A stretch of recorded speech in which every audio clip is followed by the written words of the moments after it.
I somehow awakened an SSS rank Undead servant talent, yet the Academy called it the most worthless talent in history. Even my closest sister tried to convince me to give up on forming contracts, all because this talent only lets you contract with the grossest zombies. And once contracted, these brainless zombies might not even tell friend from foe. One careless moment and they might take a bite out of you. Instant death sentence right there. Plus the Combat Academy doesn't even have Undead servant instructors. Whether for safety reasons or development potential, they won't keep a walking time bomb around. I just smirked at that. Just don't come crying to me when I'm powerful, because when I awakened, I got the Divine Zombie Raising System, and gained 2 special talents. First talent, Divine Zombie Master. Not only am I immune to all zombie toxins, but I have 100% success rate with Spirit Stone contracts, and the number of contracts I can make, doubled. Can simultaneously command all Corpse Clan Coffin Spirits to battle. When commanding Corpse Clan Coffin Spirits to battle, the host's spiritual power consumption is reduced by 50%.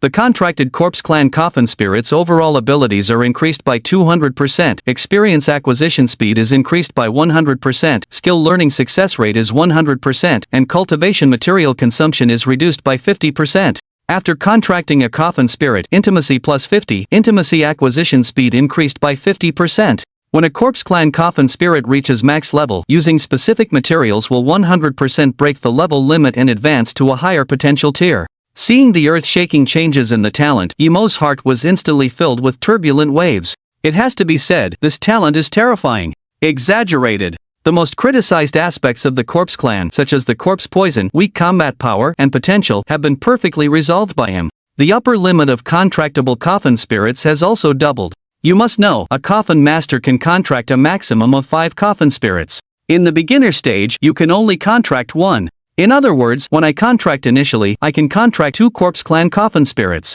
And after they reach max level, there is a chance to allow them to advance infinitely, maxing out the number of evolutions and tiers. Emo took a deep breath, his eyes gleaming with confidence, and then he investigated the evil-breaking golden eyes. Evil-breaking golden eyes can see through the target's panel attributes, can release a golden ray with extremely strong destructive power, can see through panels. It seems I can take away the Corpse Clan Coffin Spirit with the highest potential at the contract center this time. Emo thought to himself. Ding! Detected that the host has not yet contracted a Coffin Spirit. Newbie mission issued. Successfully contract a Corpse Clan Coffin Spirit. Reward, high-grade Corpse Clan template draw ticket 1, full intimacy, Coffin Spirit experience plus 200. The issuance of the system mission instantly aroused Emo's interest. High-grade Corpse Clan template draw ticket? Ding! The host can designate a Coffin Spirit to use the draw ticket to draw a Corpse Clan character template. After drawing the corresponding character template, the Coffin Spirit's appearance can be finalized, increasing the Coffin Spirit's potential by 1 tier while adjusting talents and skills. It really is a good thing. Emo was a little excited. Many classic characters he had seen in games, anime, and movies such as zombies, ghouls, vampires, and mummies instantly flashed through his mind. Especially zombies. The powerful ones could be comparable to ancient gods, flying in the sky, escaping underground, and moving mountains and seas. He was quite looking forward to this. Soon, he pulled his thoughts back. Contracting the first Coffin Spirit and completing the mission was the top priority. Then, he looked at Ji Xiaoyao, whose eyes were slightly red, and smiled. Okay, your big brother will accompany you to the contract ceremony today. I'll show you how I contract a powerful Coffin Spirit. Yi Xiaoyao's small mouth was slightly open, looking extremely surprised, and then she asked in confusion. Really? I'm a puppy if I lie to you. Emo nodded. Hearing the affirmative answer, Yi Xiaoyao's face became extremely delighted. She did not expect Emo to have really changed his ways, being completely different from before. Then she pushed him directly out of the door. Half an hour later, Maple City No. 1 High School, Class 2, Grade 3 classroom. Emo leaned against the wall outside the classroom, waiting quietly. The classroom was already filled with senior high school students. As soon as they finished awakening their Coffin Master talent, the homeroom teacher would take them to the contract center near the school. At this moment, a girl exuding youthful vigor in the front row of the classroom looked at Ji Xiaoyao, with a hint of curiosity in her eyes. Yao, the handsome guy outside who came with you looks so familiar. Could he be your boyfriend? Yi Xiaoyao hesitated to speak upon hearing this. Then she rolled her eyes helplessly. That's my brother. If I dare to find a boyfriend, my legs will be broken by him. Oh, so he is your brother. He is so domineering. Then do you need a sister-in-law? I don't need one. Don't even think about it. The students in the classroom were chattering, their voices noisy. However, Emo heard the conversation between the two of them clearly outside the door. Break your legs? Did I say that? Yemo scratched his head with a smile. Just then, a fragrant breeze wafted towards him. A woman with an explosive figure, wearing a black suit skirt, gold-rimmed glasses, and large, brown, wavy hair, slowly approached. When she saw Yemo, a hint of surprise flickered in her eyes. Yemo, what are you doing here? Yemo paused at her words, sizing her up. Then, he said with a faint smile, Sister Wenjing, I'm here to accompany my sister to awaken her coffin master talent. I also want to use the contract slot the school left for me. Wenjing, in her 20s, was the homeroom teacher of Class 2 of the 3rd year and Yemo's former instructor, so the two were quite familiar. Your sister is in my class? Wenjing asked, a look of astonishment on her face. She knew how terrible Yemo's coffin master talent was, the absolute worst in the entire city that year. And coffin master talent had a certain probability of being inherited. So, his sister was highly likely to awaken the same talent. No, I have to get him away from here first. Wenjing frowned, a trace of worry flashing in her heart. If he saw how bad his sister's talent was, given his emotional endurance, he would definitely make a fool of himself. Her face would be completely disgraced. Wenjing looked at Yemo, her expression becoming unnatural. 2 years ago, the class didn't produce any students with strong talents. Instead, they had an oddity like Yemo. This not only led to her being criticized, but she was almost stripped of her title as an outstanding instructor. This time, she couldn't let him make a mess again. What if his sister awakened a corpse servant talent as well? No matter how dangerous or deadly the corpse clan was, she would need to make the contract. She didn't care about their life or death. But if it affected this year's teacher evaluation, she would have to intervene. Wenjing thought for a moment and decided to send Yemo away first. She then fabricated a reason and gently persuaded him. Yemo, you don't have to wait for your sister to awaken her talent. As a repeat student from outside the school, you're not a formal student. So, your contract time isn't the same as the formal students. You can go directly to the contract center now, and I'll inform the staff about your details. Then, you can leave after contracting an initial coffin spirit. Hearing this, Yemo's brow arched, and a hint of doubt flashed in his eyes. Not the same batch? That's right. After this batch of students' contracts, they'll stay to familiarize themselves with their coffin spirits and do combat training.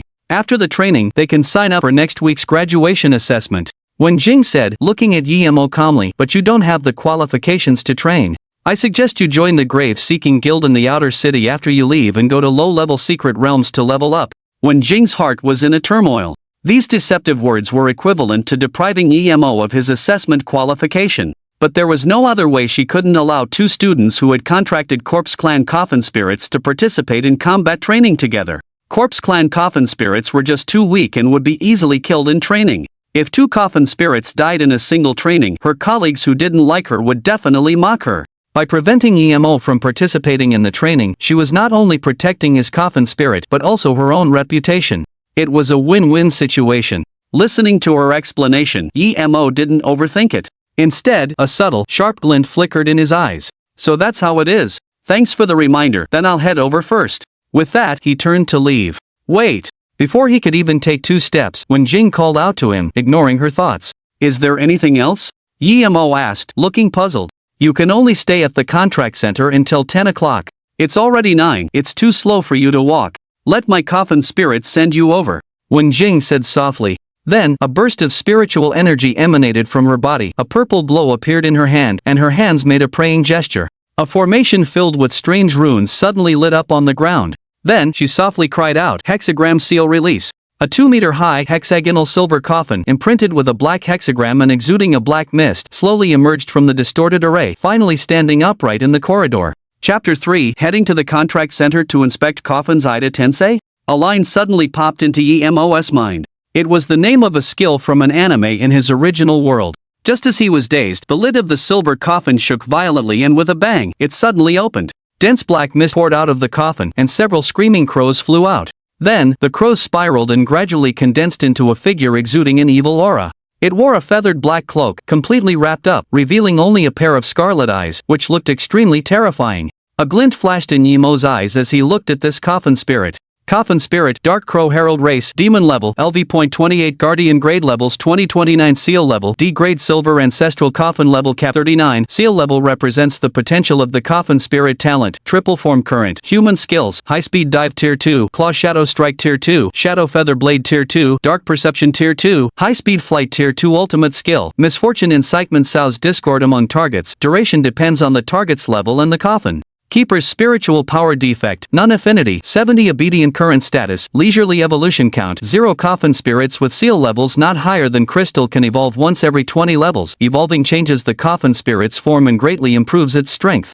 Introduction, a shapeshifter from the dark forest. Evolved from an evil crow person possessing 3 forms, balanced human, agile crow, and combat birdman. Strength is average, limited potential. Coffin spirit demon level, servant, guardian, commander, lord, overlord, king, sovereign, realm king, true godha. This crow is actually level 28? Is this her main combat coffin spirit? Yemo was slightly surprised as he looked at the rather strange dark crow. The strength of a coffin keeper is tied to the level of their main combat coffin spirit. When the main combat coffin spirit levels up, it feeds back a large amount of spiritual power to the coffin keeper.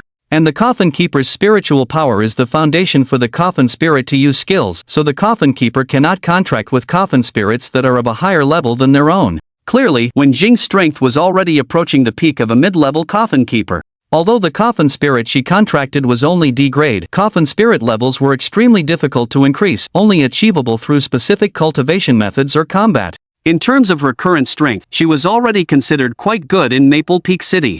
Increasing coffin spirit levels shouldn't be a problem for me. I wonder if the contract center has any high-potential corpse-type coffin spirits. Yemo thought. In any case, he could stay there until 10 o'clock, and that was enough time for him to inspect all the coffins. At this time, when Jing glanced at the students in the classroom, their faces full of anticipation. She didn't waste any more time with Yemo and said indifferently, "Dark Crow, transform into Birdman form and take him to the contract center." The dark crow herald nodded, and the cloak on its body instantly expanded and tore open. The human face gradually transformed into a ferocious crow's head. Its whole body was covered in feathers, its legs turned into slender claws, and a pair of huge black wings spread out from its back. Then, it flapped its wings, extended a claw and grabbed Yemo's shoulder, flying towards the contract center. "Mind your own business, Yemo. What did you say to Teacher 1? Did you make her send you home? #angry emosia, little brat, you really don't trust your brother? I'm already at the contract center. #picking nose, mind your own business, I don't believe you. Unless you take a picture to show me. #disdain at the entrance of the coffin spirit contract center. Yemo shook his head helplessly as he looked at the message from his little sister. After taking a picture and sending it, he muted his phone and put it in his pocket. Soon, Yemo arrived inside the lobby of the contract center. Because he had arrived early, the hall was deserted and empty except for the staff at the registration desk.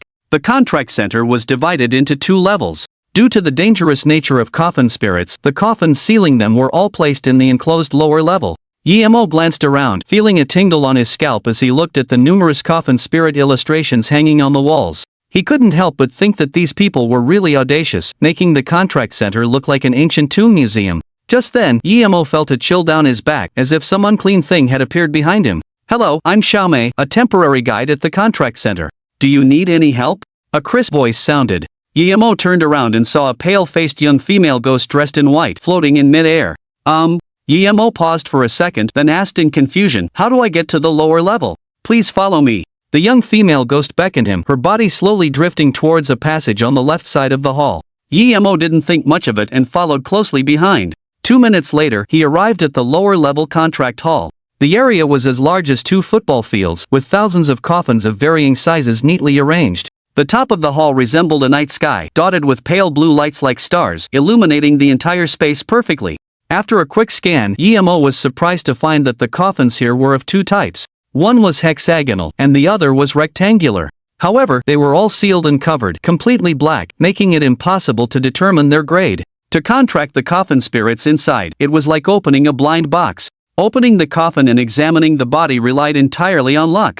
But for Yemo, this place was like a vegetable market, he could just pick whatever he liked. Evil piercing golden eyes. Yemo muttered in his heart. A subtle, imperceptible light flickered in his eyes. Wherever his gaze landed, all seals were broken. Name, Little Devil, race, Demon, seal level, D grade silver ancestral coffin level cap 39 name, Skeleton Knight, race, Undead, seal level, C grade golden profound coffin level cap 49 name, Slit-mouthed woman, race, Ghoul, seal level, D grade silver ancestral coffin level cap 39. Yemo looked at dozens of coffins in a row, and the one with the highest potential was the Skeleton Knight lying in the golden profound coffin. The majority were bronze coffins, with relatively few silver coffins. As for black iron coffins, he hadn't found any yet. Are golden coffins this rare? A look of disappointment appeared on Yemo's face as he continued to wander around the contract hall. Half an hour later.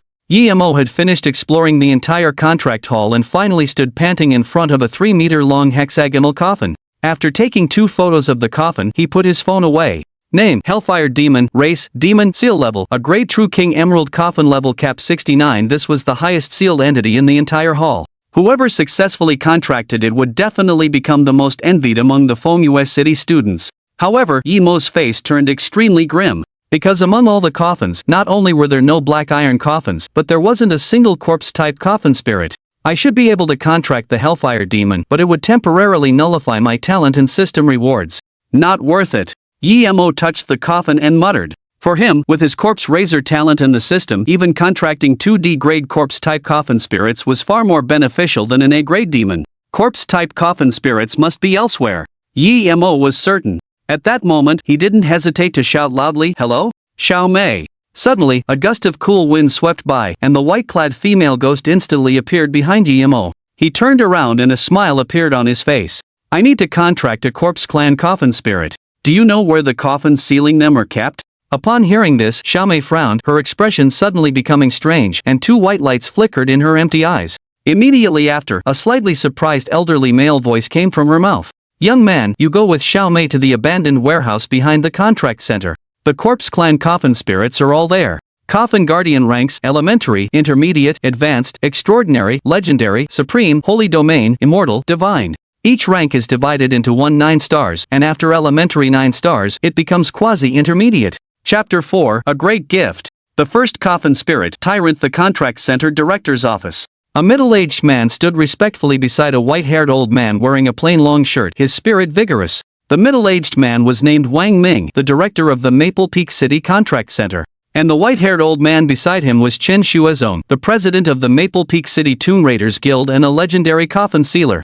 "Old Chen, didn't you say that many of the new corpse spirits have already broken their coffins? This young man hasn't contracted yet. Is it appropriate to let him go over now?" "It doesn't matter, since he wants to go, then let him go." Looking at the monitoring screen, Old Chen frowned slightly and slowly said, "Just now, this little fellow paused for 2 seconds every time he passed a golden mysterious coffin or a dark golden dragon coffin. He also discovered the jade coffin. But he wants to contract a corpse spirit. You should be able to guess the reason, right?" After hearing Old Chen's words, Wang Ming was instantly stunned, with an extremely shocked look in his eyes. "You must know that the coffins in the contract hall were all sent by the Tomb Raiders Guild. Except for Old Chen, almost no one knew which secret realms they came from or their potential. Old Chen had told him before that there was an A-level True King Jade coffin among them, but he never expected that this young man could sense its sealing level. Moreover, after selecting it, he didn't want to open the coffin to examine the corpse. It was truly outrageous. "Old Chen, are you saying that his talent is related to the corpse clan? If that's the case, then it's too wasteful of this sensing ability. Corpse clan coffin spirits are too weak, almost unable to defeat any other coffin spirits with the same potential. I estimate his future achievements will be limited." After being excited, Wang Ming's mood became complicated and his tone was full of regret. Old Chen heard this, looked at Emo, who had left the monitoring area, and then stroked his beard and said with a smile, "It is indeed difficult for the corpse clan to win against other races. But don't forget a certain guy, he also has the corpse clan talent. But his zombie king Xian Kuei is stronger than many demon lords." Hearing this, Wang Ming shook his head and smiled. "Old Chen, you're joking. Supreme Lin is a peerless genius, 1 in a million. This young man has nothing to compare with him. I always feel that this little fellow is not simple." Old Chen stroked his beard, his tone slightly expectant. "He will participate in combat training in the afternoon, right? If he performs well, I don't mind giving him a great gift." "Old Chen, I still don't have high hopes for him." Wang Ming showed an awkward smile on his face. Just then, Old Chen's face froze, and he immediately summoned a jade coffin about 1 meter in size. Following a series of thumping sounds, a childish female voice came from the coffin. "I want to eat meat." Wang Ming looked at the jade coffin in front of him, his eyes flashing with shock. "Old Chen, this is a little fellow that I dug up from the cemetery of an ancient secret realm a few days ago. But I can't tame it, so I can only find another master for it." Old Chen smiled, and then released the coffin spirit. This was a small jiangshi with a talisman on its head, holding a bronze sword, and wearing an indigo official's uniform, looking quite cute. Old Chen touched the small jiangshi's head and said to Wang Ming, "I'll take it out for a walk to get something for it to eat. I won't stay here any longer." Soon, 2 figures appeared in front of a huge abandoned warehouse in the contract center. Xiao Mei floated in mid-air, pointing to the rusty iron gate in front of her and saying, "It's here. The coffins of those guys are all packed in containers. You can open the door and check them one by one." Yi-Mo nodded, then walked towards the iron gate. The strangeness of this warehouse far exceeded that of the contract hall, making his heart feel a trace of unease.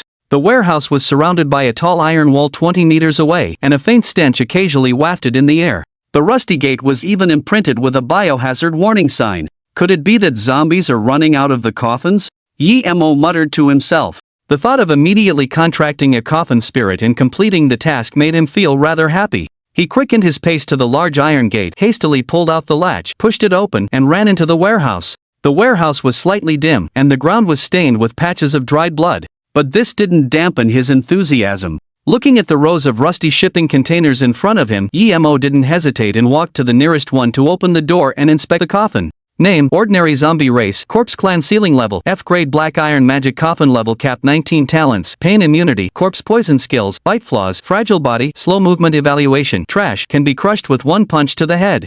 This is really trash, Yi-Mo commented, then continued to inspect the coffins. Name: Bronze Armor Corpse Race, Corpse Clan Ghoul Ceiling Level, F-Grade Black Iron Magic Coffin Talents, Bronze Skin, Corpse Poison Skills, Bite Flaws, Extreme Sensitivity to Light, Sensitivity to Fire, Breath Locking Evaluation, Worse Than Trash, Afraid of Light and Fire, relies on target's breathing to determine position. Name: Zombie Dog Race, Corpse Clan Ferocious Beast Ceiling Level, E-Grade Bronze Ancient Coffin Level Cap 29 Talents, Pain Immunity, Corpse Poison Skills, Bite, Tracking Flaws, Erratic Behavior Evaluation, A Decent Pet, occasionally attacks friend and foe indiscriminately, remember to keep it on a leash. Black-Eyed Vampire Zombie, Black Iron. White-Haired Walking Corpse, Black Iron. Bizarre Zombie, Bronze. Virus Mummy, Bronze. Vampire Servant, Black Iron. From his initial anticipation to the annoyance and violent kicking open of the shipping container doors, Yi-Mo only spent a few minutes. Although many coffin spirits with low potential dislike sunlight, only zombies are afraid of lights. A strong flashlight can easily paralyze them. And zombies have many flaws. Could it really be that there are only F and E grade sealed coffin spirits here? Yi-Mo murmured. Suddenly, a few terrifying roars emerged in the dim warehouse. Yi-Mo looked back and his hair stood on end. More than 10 figures had appeared outside the shipping containers he had initially opened. They walked with a stagger, emitting low growls like living corpses, appearing extremely eerie. Damn it! How did these guys get out? Yi-Mo was startled, afraid to even breathe. At the same time, another series of banging sounds echoed from the metal, as if stepping on his heart. On top of the shipping containers, a ghastly bronze armor corpse appeared. Damn it, he had to contract a coffin spirit to protect himself quickly. Yi-Mo's face was extremely grim, and then, crouching low, he quietly retreated 5 meters and came to the nearest shipping container. He took a deep breath and slowly opened the container door. After locking it, he looked at the largest hexagonal coffin inside. Coffin Spirit, Prototype Tyrant T002 Type Race, Corpse Clan Ceiling Level, D-Grade Silver Ancestral Coffin Talents, Comprehensive Virus Enhancement Strength, Stamina, Agility, Defense are all comprehensively enhanced skills, Tear, Rush, Devastating Heavy Blow, Basic Healing Ultimate Skill, Bond Release when life is threatened or under continuous attack, Blood Vessels Dilate, the body turns red, transforming into a Super Tyrant form, and the Comprehensive Virus Enhancement effect is doubled. Flaws: none. Evolution times 1 evolution path can be viewed at level 19. Introduction from the City of Doom. A rare monster of strength among zombies, with excellent language comprehension ability, moderate strength, and limited potential. Looking at the coffin spirit stats, Yi-Mo was immediately overjoyed. Although it was just a coffin spirit sealed by a silver coffin, it could completely kill the few zombies jumping around earlier. Moreover, in the corpse and ghost system, D-grade potential is a rare sight. If not now, when? Without any hesitation, Yi-Mo fixed his gaze on the seal on the coffin. A golden light emerged in his palm, and he pressed it directly onto the seal. The coffin rapidly shrunk to the size of a palm, disappearing along with the seal, transforming into a 6-pointed star array that merged into the seal space within Yi-Mo's body. Ding! The host has successfully contracted the coffin spirit. Task completed. Congratulations to the host for obtaining Advanced Corpse Ghoul Template Lottery Ticket 1, Experience plus 200. Congratulations to the host, the initial Tyrant T002's intimacy has reached the maximum value of 100, defending the master with his life. Congratulations to the host, the initial Tyrant T002's level has increased to LV.2 Servant Class. Experience required for the next level 0440. Congratulations to the host for receiving feedback, spiritual power slightly increased.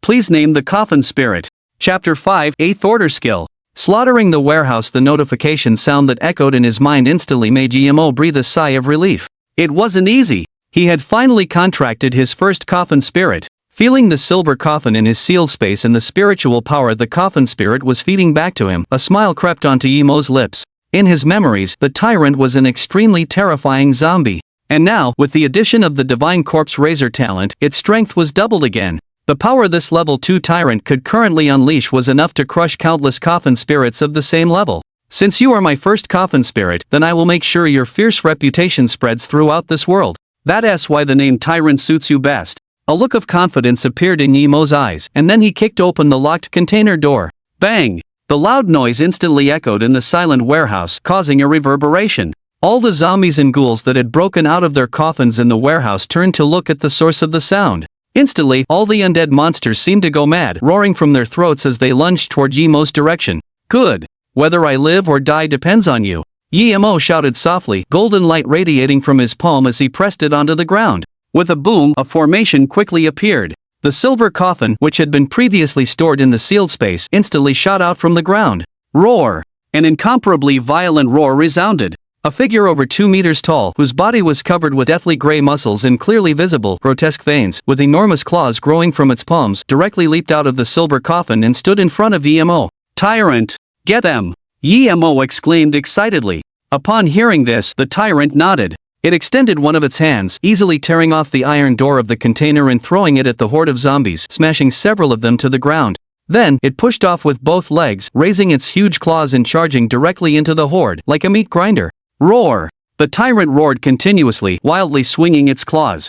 Every blow was incredibly terrifying, instantly tearing ordinary zombies into pieces, sending up a rain of rotten blood, a display of extreme violence. The defenses of the bronze-armored ghouls were also like paper, directly shattered by a single heavy blow, sending them flying over 10 meters to crash onto the open ground outside the warehouse, where the sunlight scorched them, creating a plume of smoke. Ding! Tyrant successfully killed an ordinary zombie, experience doubled, gaining 20 experience points. Ding! Tyrant successfully killed a bronze-armored ghoul, experience doubled, gaining 20 experience points. Ding! Tyrant successfully killed a grotesque zombie, experience doubled, gaining 30 experience points. Ding! Tyrant successfully killed a black-eyed vampire ghoul. Continuous notifications chimed, making Emo feel a surge of excitement. So killing monsters grants experience too. Awesome! At this rate, the Tyrant has a real chance of reaching level 3 after killing the 10 or so monsters that broke out of their coffins. If the Tyrant slaughters all the monsters in the entire warehouse, wouldn't that be amazing? At this moment, the sparkle in Yemo's eyes grew brighter as he examined the containers that had yet to be inspected with interest, muttering, presumably, there won't be any coffin spirits with greater potential inside these coffins. And I'm just starting out, it's not a good idea to get distracted by training multiple low-potential coffin spirits. The potential of future coffin spirits must be on par with the Tyrant at the very least. In short, helping the Tyrant achieve an evolution is the top priority.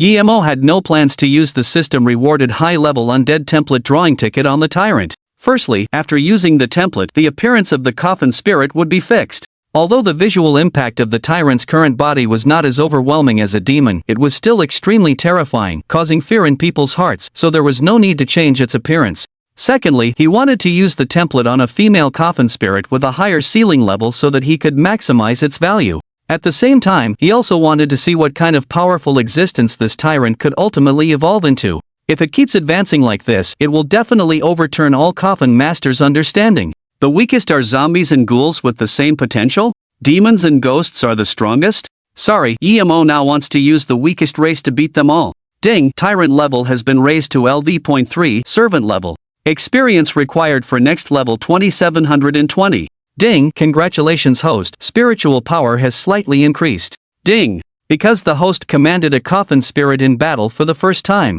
First battle achievement unlocked. Reward random coffin spirit skill, super material penetration 8th order. The system voice rang again. 8th order skill? Emo was immediately stunned.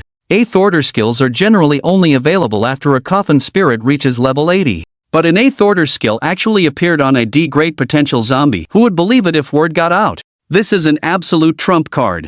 After seeing off Chairman Chen, Wang Ming returned to the curator's office. Out of curiosity about Emo, he went by the registration desk and took back the young man's information. Elder Chun thinks so highly of him. Could this young man be a genius from Fomua No. 1 High School? Wang Ming leisurely sat in his chair, picked up the freshly brewed hot tea, blew on it, took a small sip, and savored it carefully. Then, he picked up the information he had just brought back and glanced at it. Yemo, 20 years old, height 178 centimeters, a repeat student of Fengyue No. 1 High School, talent, corpse servant. When he saw the registered content, his hand holding the teacup suddenly trembled, and the scalding tea spilled directly onto his pants, burning him so badly he jumped up. Holy crap, so he's the weirdo who stood on the roof of Fengyue No. 1 High School's teaching building 2 years ago and roared all afternoon? Did Elder Chen misjudge him? Wang Ming was completely puzzled. A legendary powerhouse like Chairman Chen is one of a kind in Fengyue City. Moreover, he manages the Tune-Seeking Guild and has seen countless geniuses, so few can gain his appreciation. Wang Ming didn't think too far, he just shook his head and said with a faint smile, perhaps it's because Lin Supreme's recent suppression of a deep abyss was too dazzling. And coffin masters who mainly use the corpse race are too rare, which made Elder Chen have such an idea. With a sigh, Wang Ming seemed to have thought of something, his face suddenly stiffened. Damn it! This young man seems to have been in the warehouse for half an hour and hasn't come out. How rash! Wang Ming cursed angrily and quickly dialed the security room phone. The call was quickly answered. Curator, what are your orders? Quickly send someone to the abandoned warehouse to find a young man named Yi. Alive or dead? Yes. Ding, tyrant level has been raised to LV.5, servant level. Experience required for next level 820-1400. Level 5. Time to finish up. A faint smile appeared on Yemo's face as he tore apart his dirty clothes and threw them on the ground. In a short period of time, he led the tyrant to open coffins and examine corpses, directly slaughtering all the monsters in the entire warehouse. The increase in level made the tyrant stronger, and the feedback of spiritual energy also made Yemo's physical fitness better. At this time, the warehouse was filled with a nauseating stench of blood. It was like a hell on earth, making one's scalp tingle. Yemo also went from being uncomfortable at first to being able to ignore the sticky blood splattering on his white short sleeves, and it took him less than 2 minutes. In his excitement, he shook his head helplessly again. There were more than 100 coffin spirits sealed in the huge warehouse, and other than the tyrant, none of them had a potential higher than E grade. No wonder no one is willing to contract with the corpse race, because most corpse races have F grade and E grade potential and have fatal flaws. But E grade potential coffin spirits of other races do not have this situation. You worked hard, tyrant. Yemo punched the hard muscles on the tyrant's arm and laughed. Upon hearing this, the tyrant lowered its head and glanced at him, scratching its head in confusion, before turning into a stream of light and rushing straight into the silver ancestral coffin. Once the coffin lid closed on its own, Yemo quickly used a sealing formation to store the coffin within a sealed space. I killed all these spirit guardians, I wonder if the contract center will come after me, Yemo muttered to himself, then pulled out his phone. When he saw the time on the screen, he was instantly startled. Crap, it's already 10 o'clock? Sigh, I don't want people gossiping, gotta go.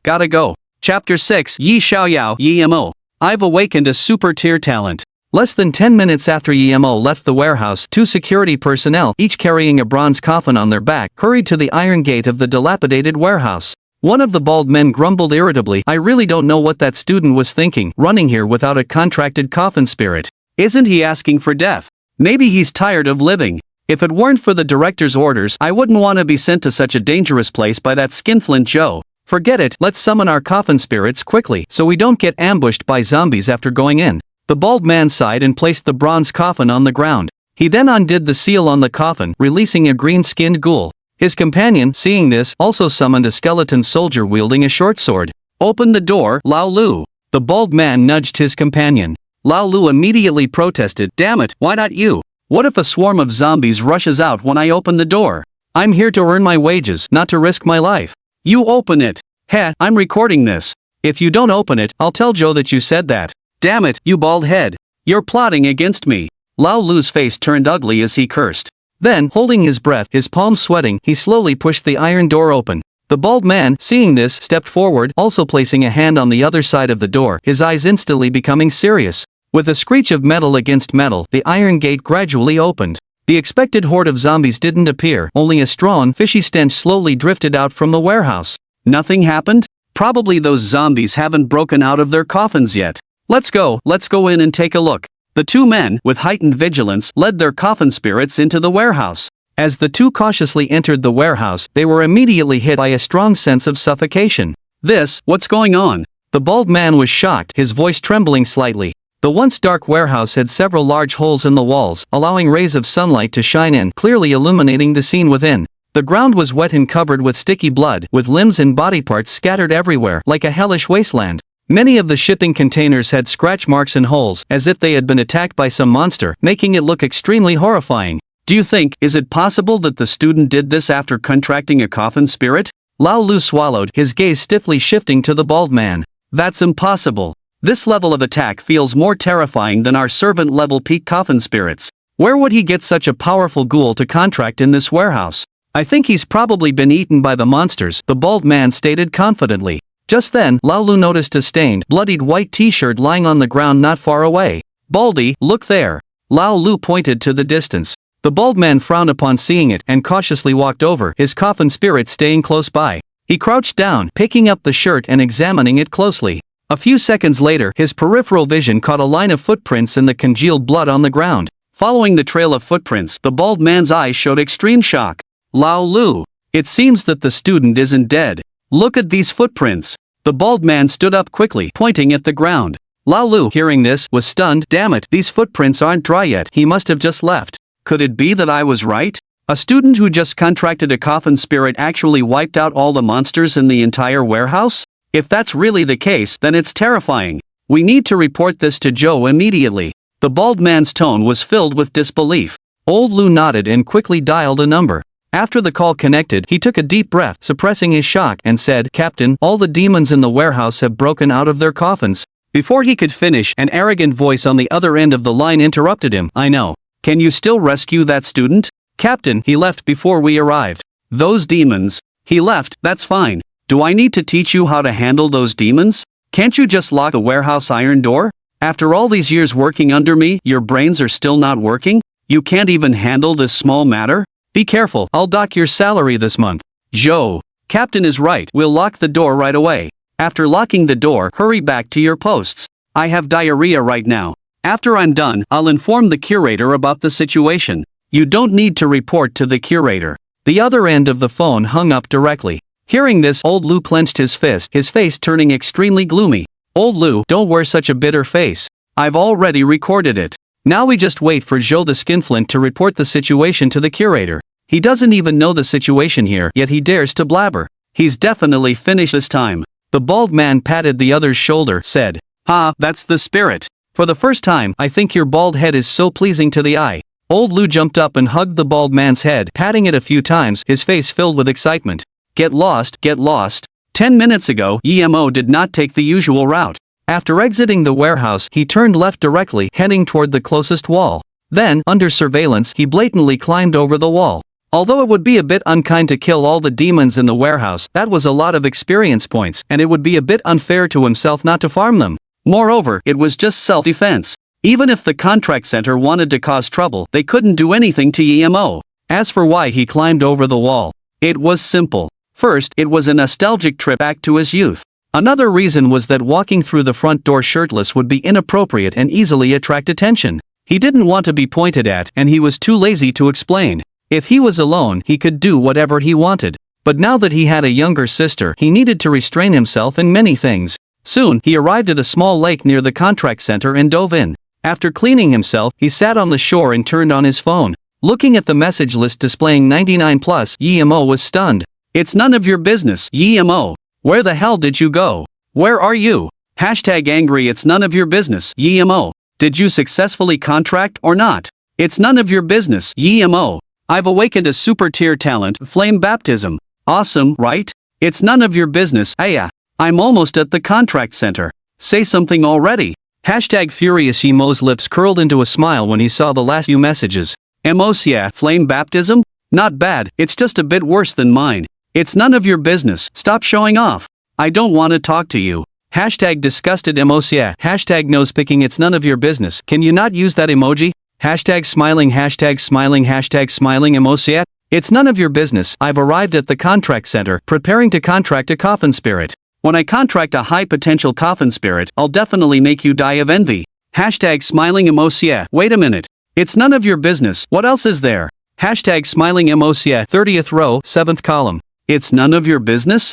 #stunned emosia, coffin position, there's a demon-type fire attribute coffin spirit inside. The seal level is a true King Emerald coffin of a rank, remember to contract it. EMO sent the picture of the coffin he had taken before and then stopped looking at his phone. Chapter 7, The Conflict at the Flesh Market. I'm not qualified for the assessment, it seems I won't be able to study at the Town Guard Academy. Now there's only one path suitable for me. First, to the Gravekeepers Guild to certify my status as a coffin tamer. Then go to the dangerous zones outside the city to gain experience. Emo sat by the small lake, lost in thought. After he wrung the water from his trousers, he casually bought a set of clothes from a nearby stall and dressed, also getting a black cloak for Tyrant. Immediately after, he headed straight for the Gravekeepers Guild.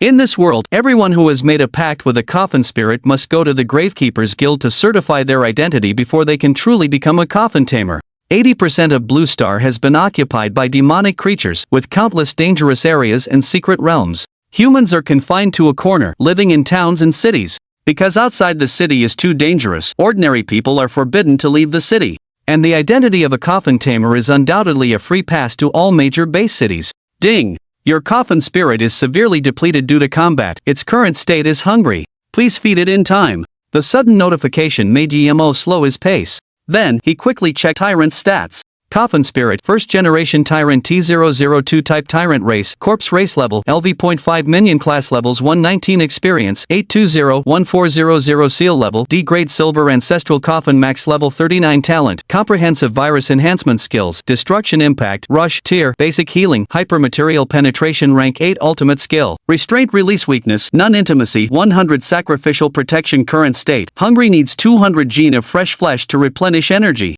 Evolutionary times, one evolution path can be viewed at level 19 description from the City of the Apocalypse. A rare power monster among zombies, possesses excellent language comprehension, average strength, limited potential. 200 gene of fresh flesh? Emo was stunned. At this moment, he finally understood what so-called corpse raising was all about. This tyrant's appetite is truly outrageous. Sensing Tyrant's listless state in the sealed space, he immediately decided to stop by the largest nearby flesh market. Boss, give me 200 gene of pork. In front of a meat stall in the flesh market. Emo looked at the $2,000 or so he had left in his hand, his face showing helplessness. Because he had been slacking off for the past 2 years, he had almost squandered the inheritance his parents had left him. Of course, he only had a small portion of the inheritance, with the rest being in Yi Xiaoyao's hands.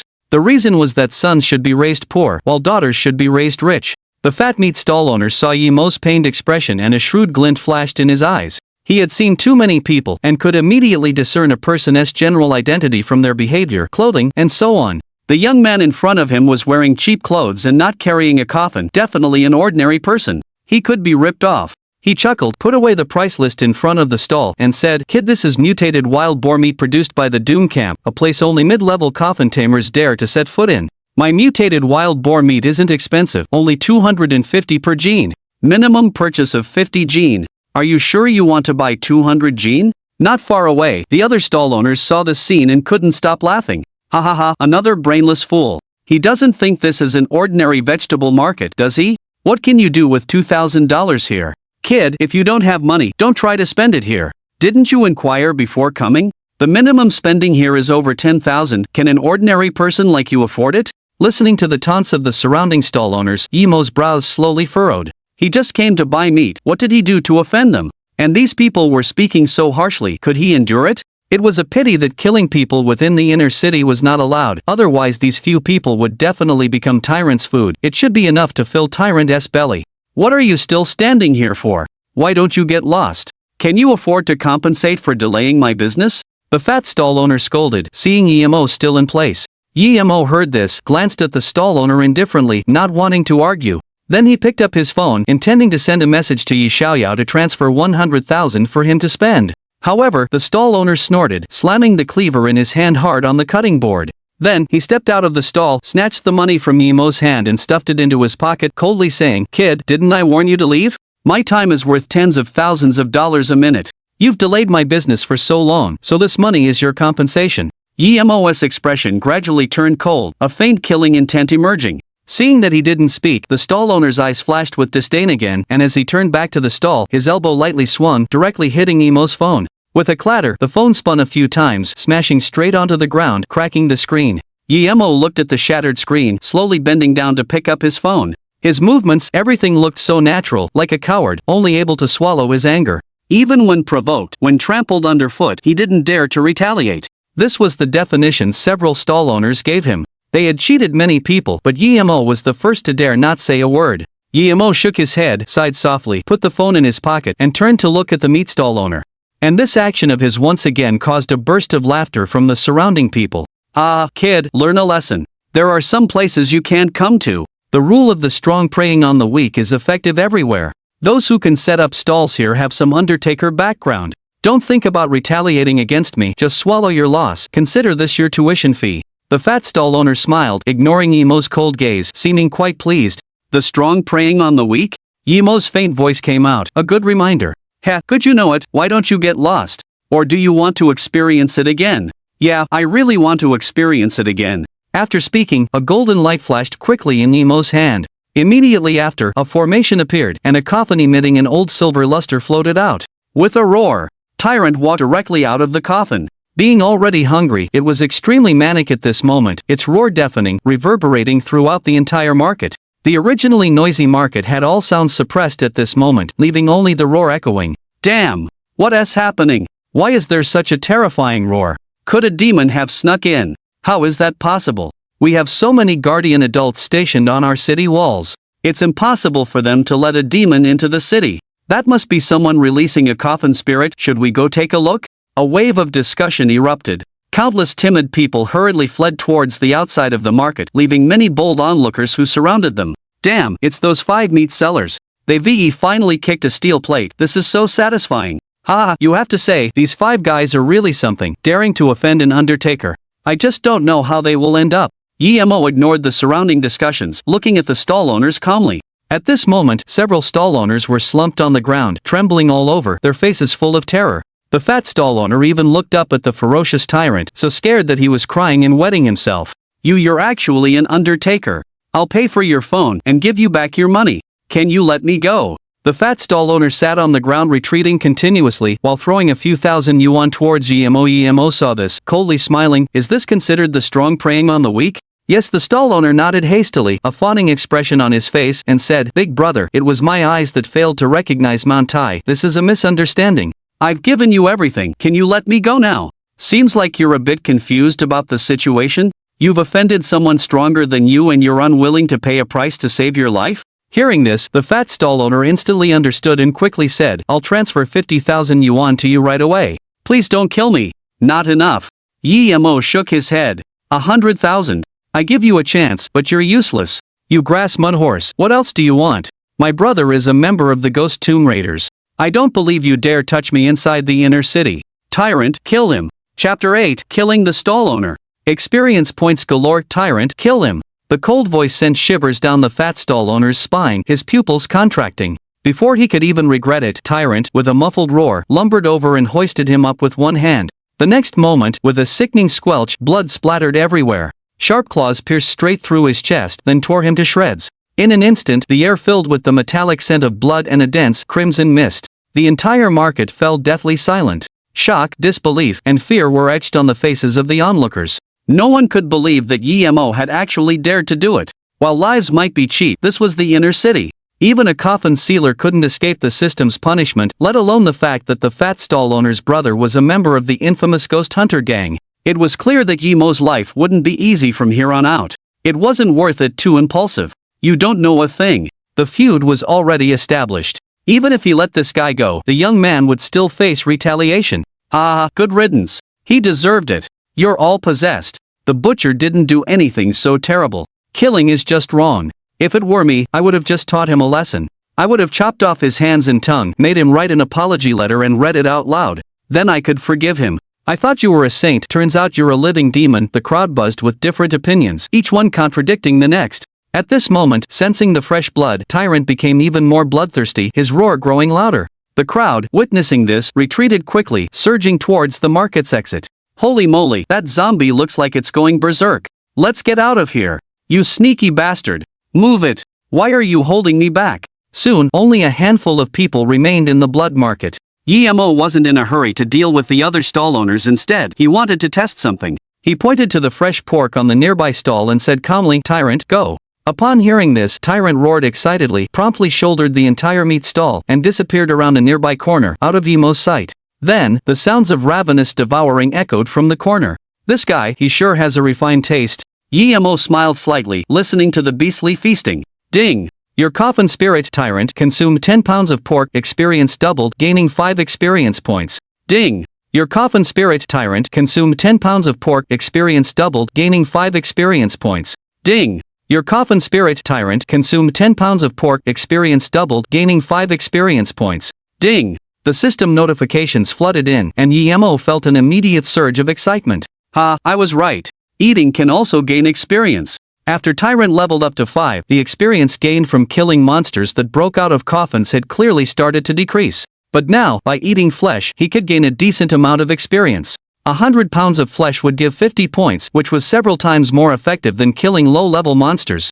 The experience points continued to flood the screen. Emo raised an eyebrow, looking at the few stall owners cowering nearby, their bodies shaking. So, what price are you prepared to pay for your lives? Emo wasn't bloodthirsty, but the insults these men had hurled at him earlier had truly angered him. If he let these guys off so easily, he might not be able to sleep at night. Big brother, I was wrong. I'll transfer 100,000 now, one of the stall owners dressed in black said, nervously pulling out his phone.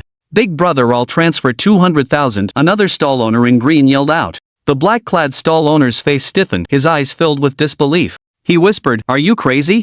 We're buying our lives. This isn't an auction. You're the crazy one. Did you forget how the fat guy died just now?" Just then, another voice rose above them, along with a card being extended. "Brother, I'll give you my savings, there's 300,000 in it. The last 6 digits of the password card number." Hearing this, Emo took the stall owner's card and asked, "Is this card genuine?" "Genuine. Genuine. Every penny is there. The password is absolutely correct. I wouldn't dare joke with my life. Alright, you can go." Emo smiled, put the savings card into his pocket, then looked at the other 3 people and said, "What about you?" 300,000. Damn it. I'll pay 400,000. Let me go first. Get lost. I have more money than you. 500,000. After the several people left, Emo took a stool from a nearby stall and sat down, feeling extremely good. Just by making them pay a small price, he made over $1 million. It was incredibly satisfying. It had to be said, these guys made a killing just selling meat and scamming people. Several 100,000 was just a small amount for them, completely within their means, otherwise they wouldn't have bid like that. Emo was also certain that these people wouldn't dare retaliate against him. After all, when ordinary people form a grudge with a coffin master, it's always the weak who die first. As for why he wasn't leaving yet, it was because killing someone in the inner city meant there was no escape. It was better to wait where he was for the law enforcement team to arrive. Also, the meat market had so many resources, it was completely enough for Tyrant to level up a few times. Heh, as long as I can show my value, the law enforcement team shouldn't punish me for the sake of a scumbag. Emo sat quietly, pondering. Ding! Your coffin spirit tyrant has consumed 10 pounds of mutated wild boar meat, experience doubled, gaining 30 experience points. Ding! Your coffin spirit tyrant has consumed 10 pounds of mutated wild boar meat, experience doubled, gaining 30 experience points. Ding! Your coffin spirit tyrant has consumed 10 pounds of mutated wild boar meat, experience doubled, gaining 30 experience points. A series of system notifications sounded, instantly surprising Emo, who was deep in thought, causing him to stand up. Damn! This guy's stall actually had mutated wild boar meat? Emo's face was filled with joy. This experience gain was several times more satisfying than 2 minutes ago. Tyrant's experience was rising like it was on a rocket. He never expected that fat stall owner to be so cunning, selling different goods to different people. It's just too bad he kicked a steel plate, losing his life. Ding! Tyrant has been upgraded to LV.6 servant level. Experience needed for next level 3800. Tyrant, eat as much as you can. There's plenty. Emo smiled, feeling rather good. Roar! At this moment, Emo wasn't worried at all about the law enforcement team he would soon face. From what he knew, the average law enforcement team member's strength wasn't too high, probably around initial 7-star, and their coffin spirits would be around level 15. He should be able to handle them if he ran into them. If he hadn't awakened the corpse raising system, he estimated it would take him a year or 2 to train an F-level zombie to max level. But now, only less than 2 hours after contracting Tyrant, he had directly reached level 6, and his combat power was terrifying. Hopefully, when they see the strength I show, they won't lock me up for too long.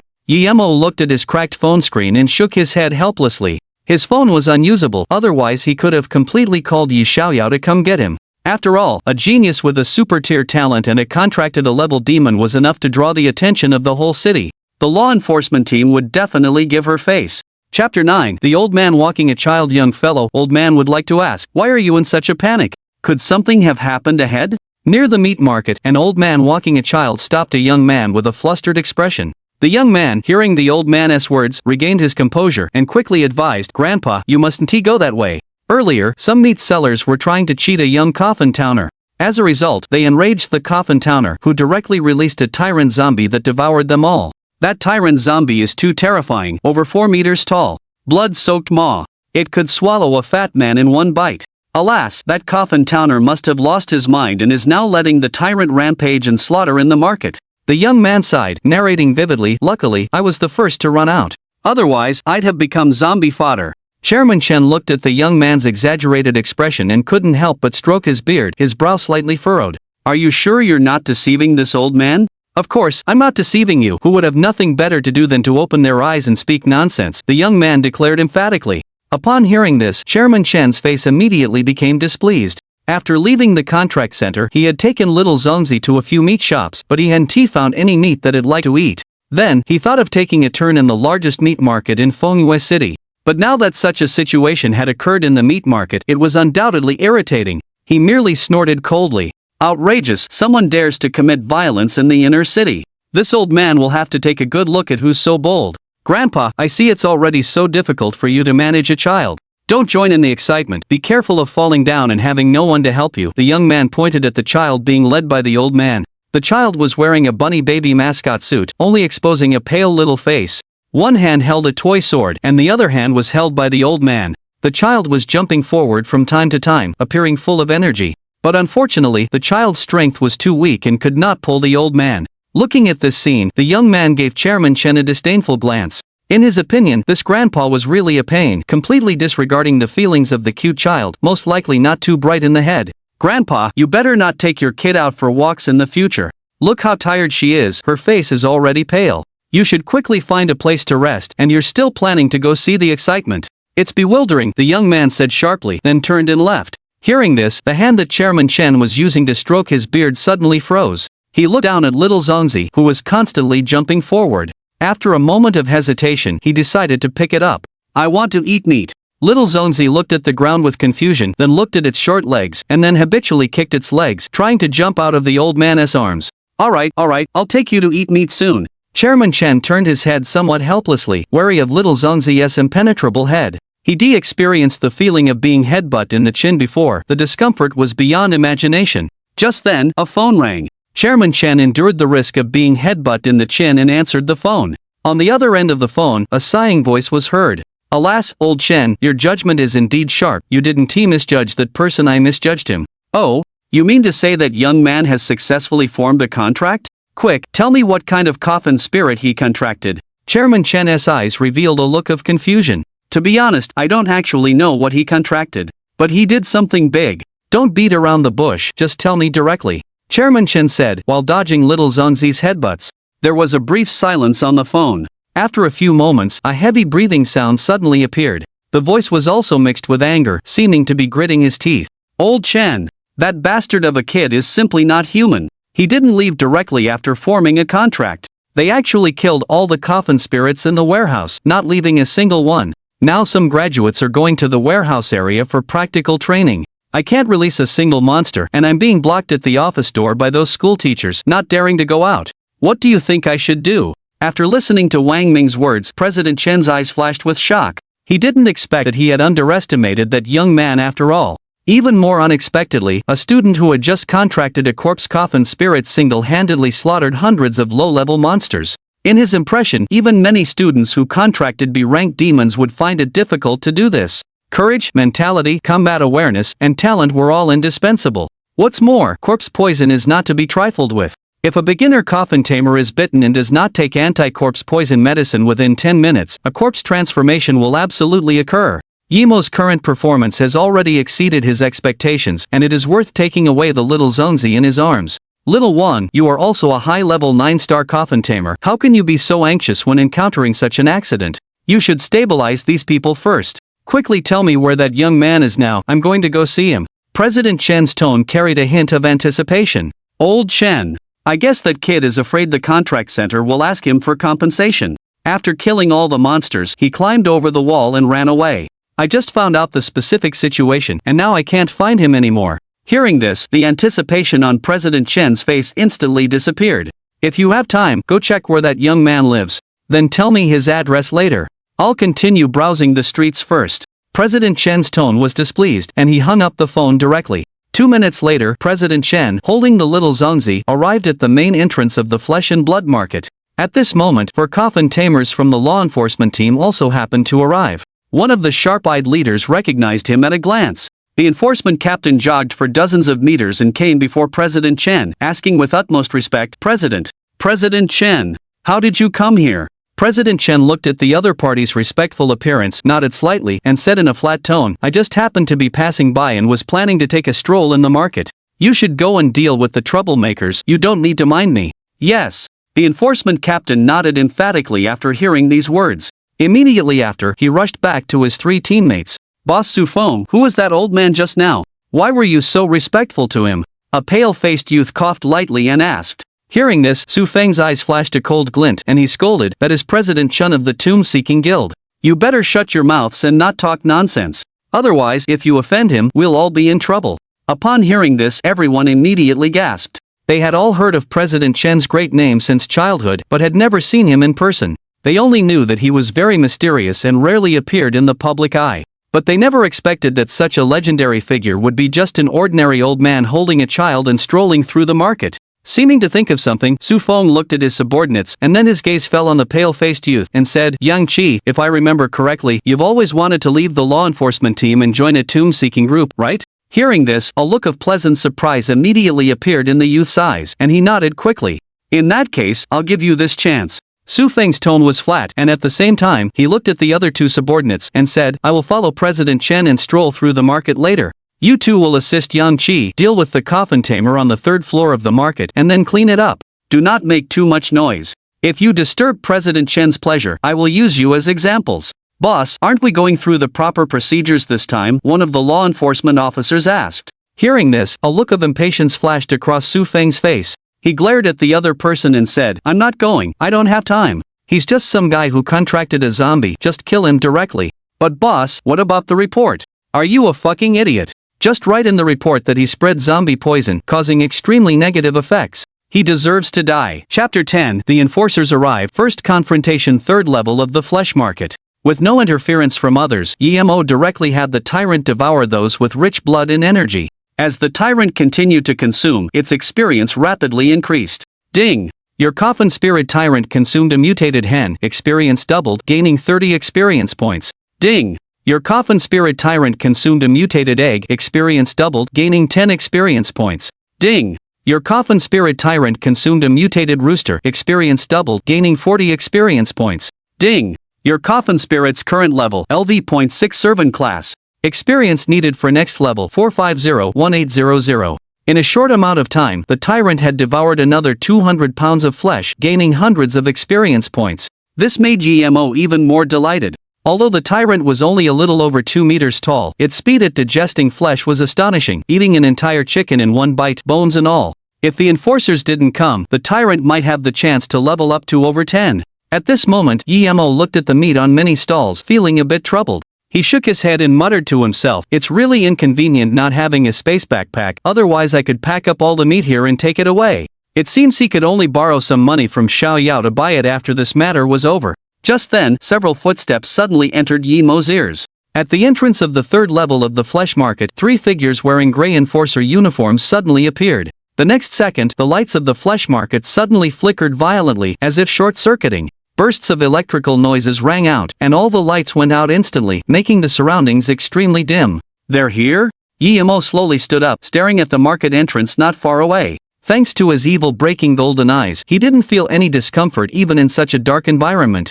The tyrant also noticed Yemo's actions and immediately stopped eating. It let out a low growl, and with heavy steps, came to Yemo's side, like a guard, waiting for him to issue a command. So it's you who dares to kill people in the city, turns out it's the famous MOGE. A teasing voice rang out from the dim entrance. Immediately afterwards, 3 figures in gray enforcer uniforms walked in from the entrance. One of the youths, with a pale face, carried an 18-meter-long, hexagon-shaped coffin on his back, chained and radiating a bright silver light. A faint smile hung on his lips. The other 2 enforcers did not seem to intend to attack, and did not summon their coffins. Yemo was stunned for a moment when he heard someone call his name. After 2 seconds, he finally recognized the other party. Yang Qi? Yi-Mo asked tentatively. This was his classmate from back then, but they didn't have much interaction. Their relationship was very ordinary, and they probably couldn't even be considered acquaintances. However, he did know one thing, and that was that Yang Qi had failed the graduation assessment and could only join the Tomb Raiders Guild or become a city enforcer ahead of time. I didn't think a big name would still remember me. Yang Qi laughed and said casually, his eyes fixed on Yi-Mo, as if looking at prey. Feeling this uncomfortable gaze, Yi-Mo immediately dismissed the idea of catching up. Soon, Yang Qi, with the other two enforcers, stopped about 20 meters away from Yi-Mo, then narrowed his eyes to observe the tall, black-robed figure beside Yi-Mo's old classmate. Tell me, why did you violate the order of Maple Peak City, allow zombies to kill people in the inner city, and cause the spread of corpse poison? While speaking, he unfastened the chains behind him and stood the bright silver coffin on the ground. Yi-Mo frowned when he heard the other party's words and said calmly, spread of corpse poison? If I say my coffin spirit doesn't have corpse poison, would you believe me? As soon as these words were spoken, one of the law enforcers beside Yang Qi immediately roared in anger.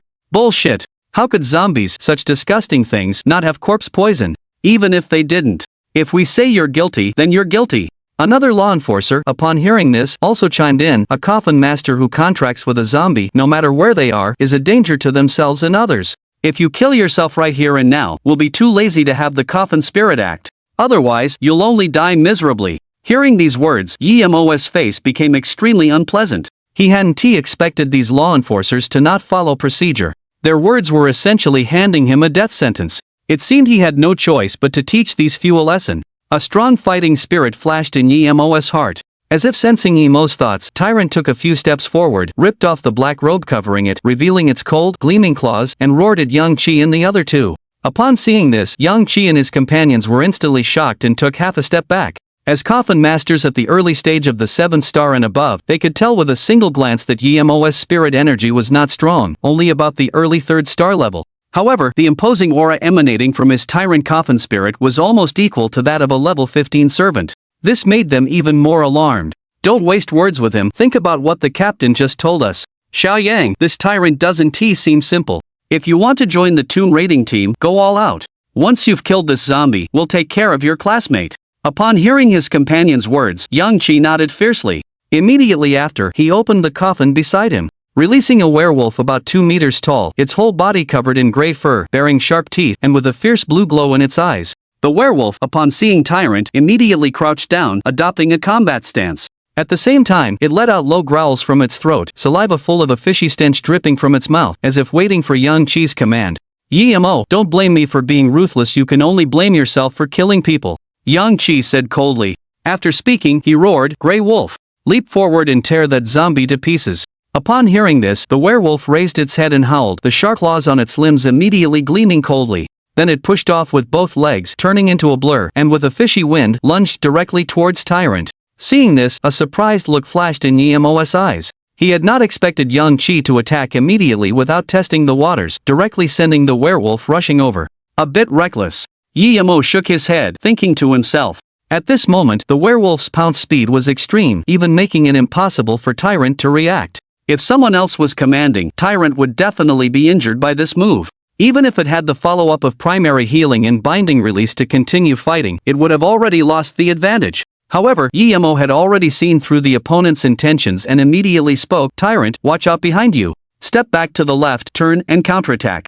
As soon as he spoke, Tyrant roared and quickly turned around, shifted its position, and raised its massive claws to fiercely smash forward.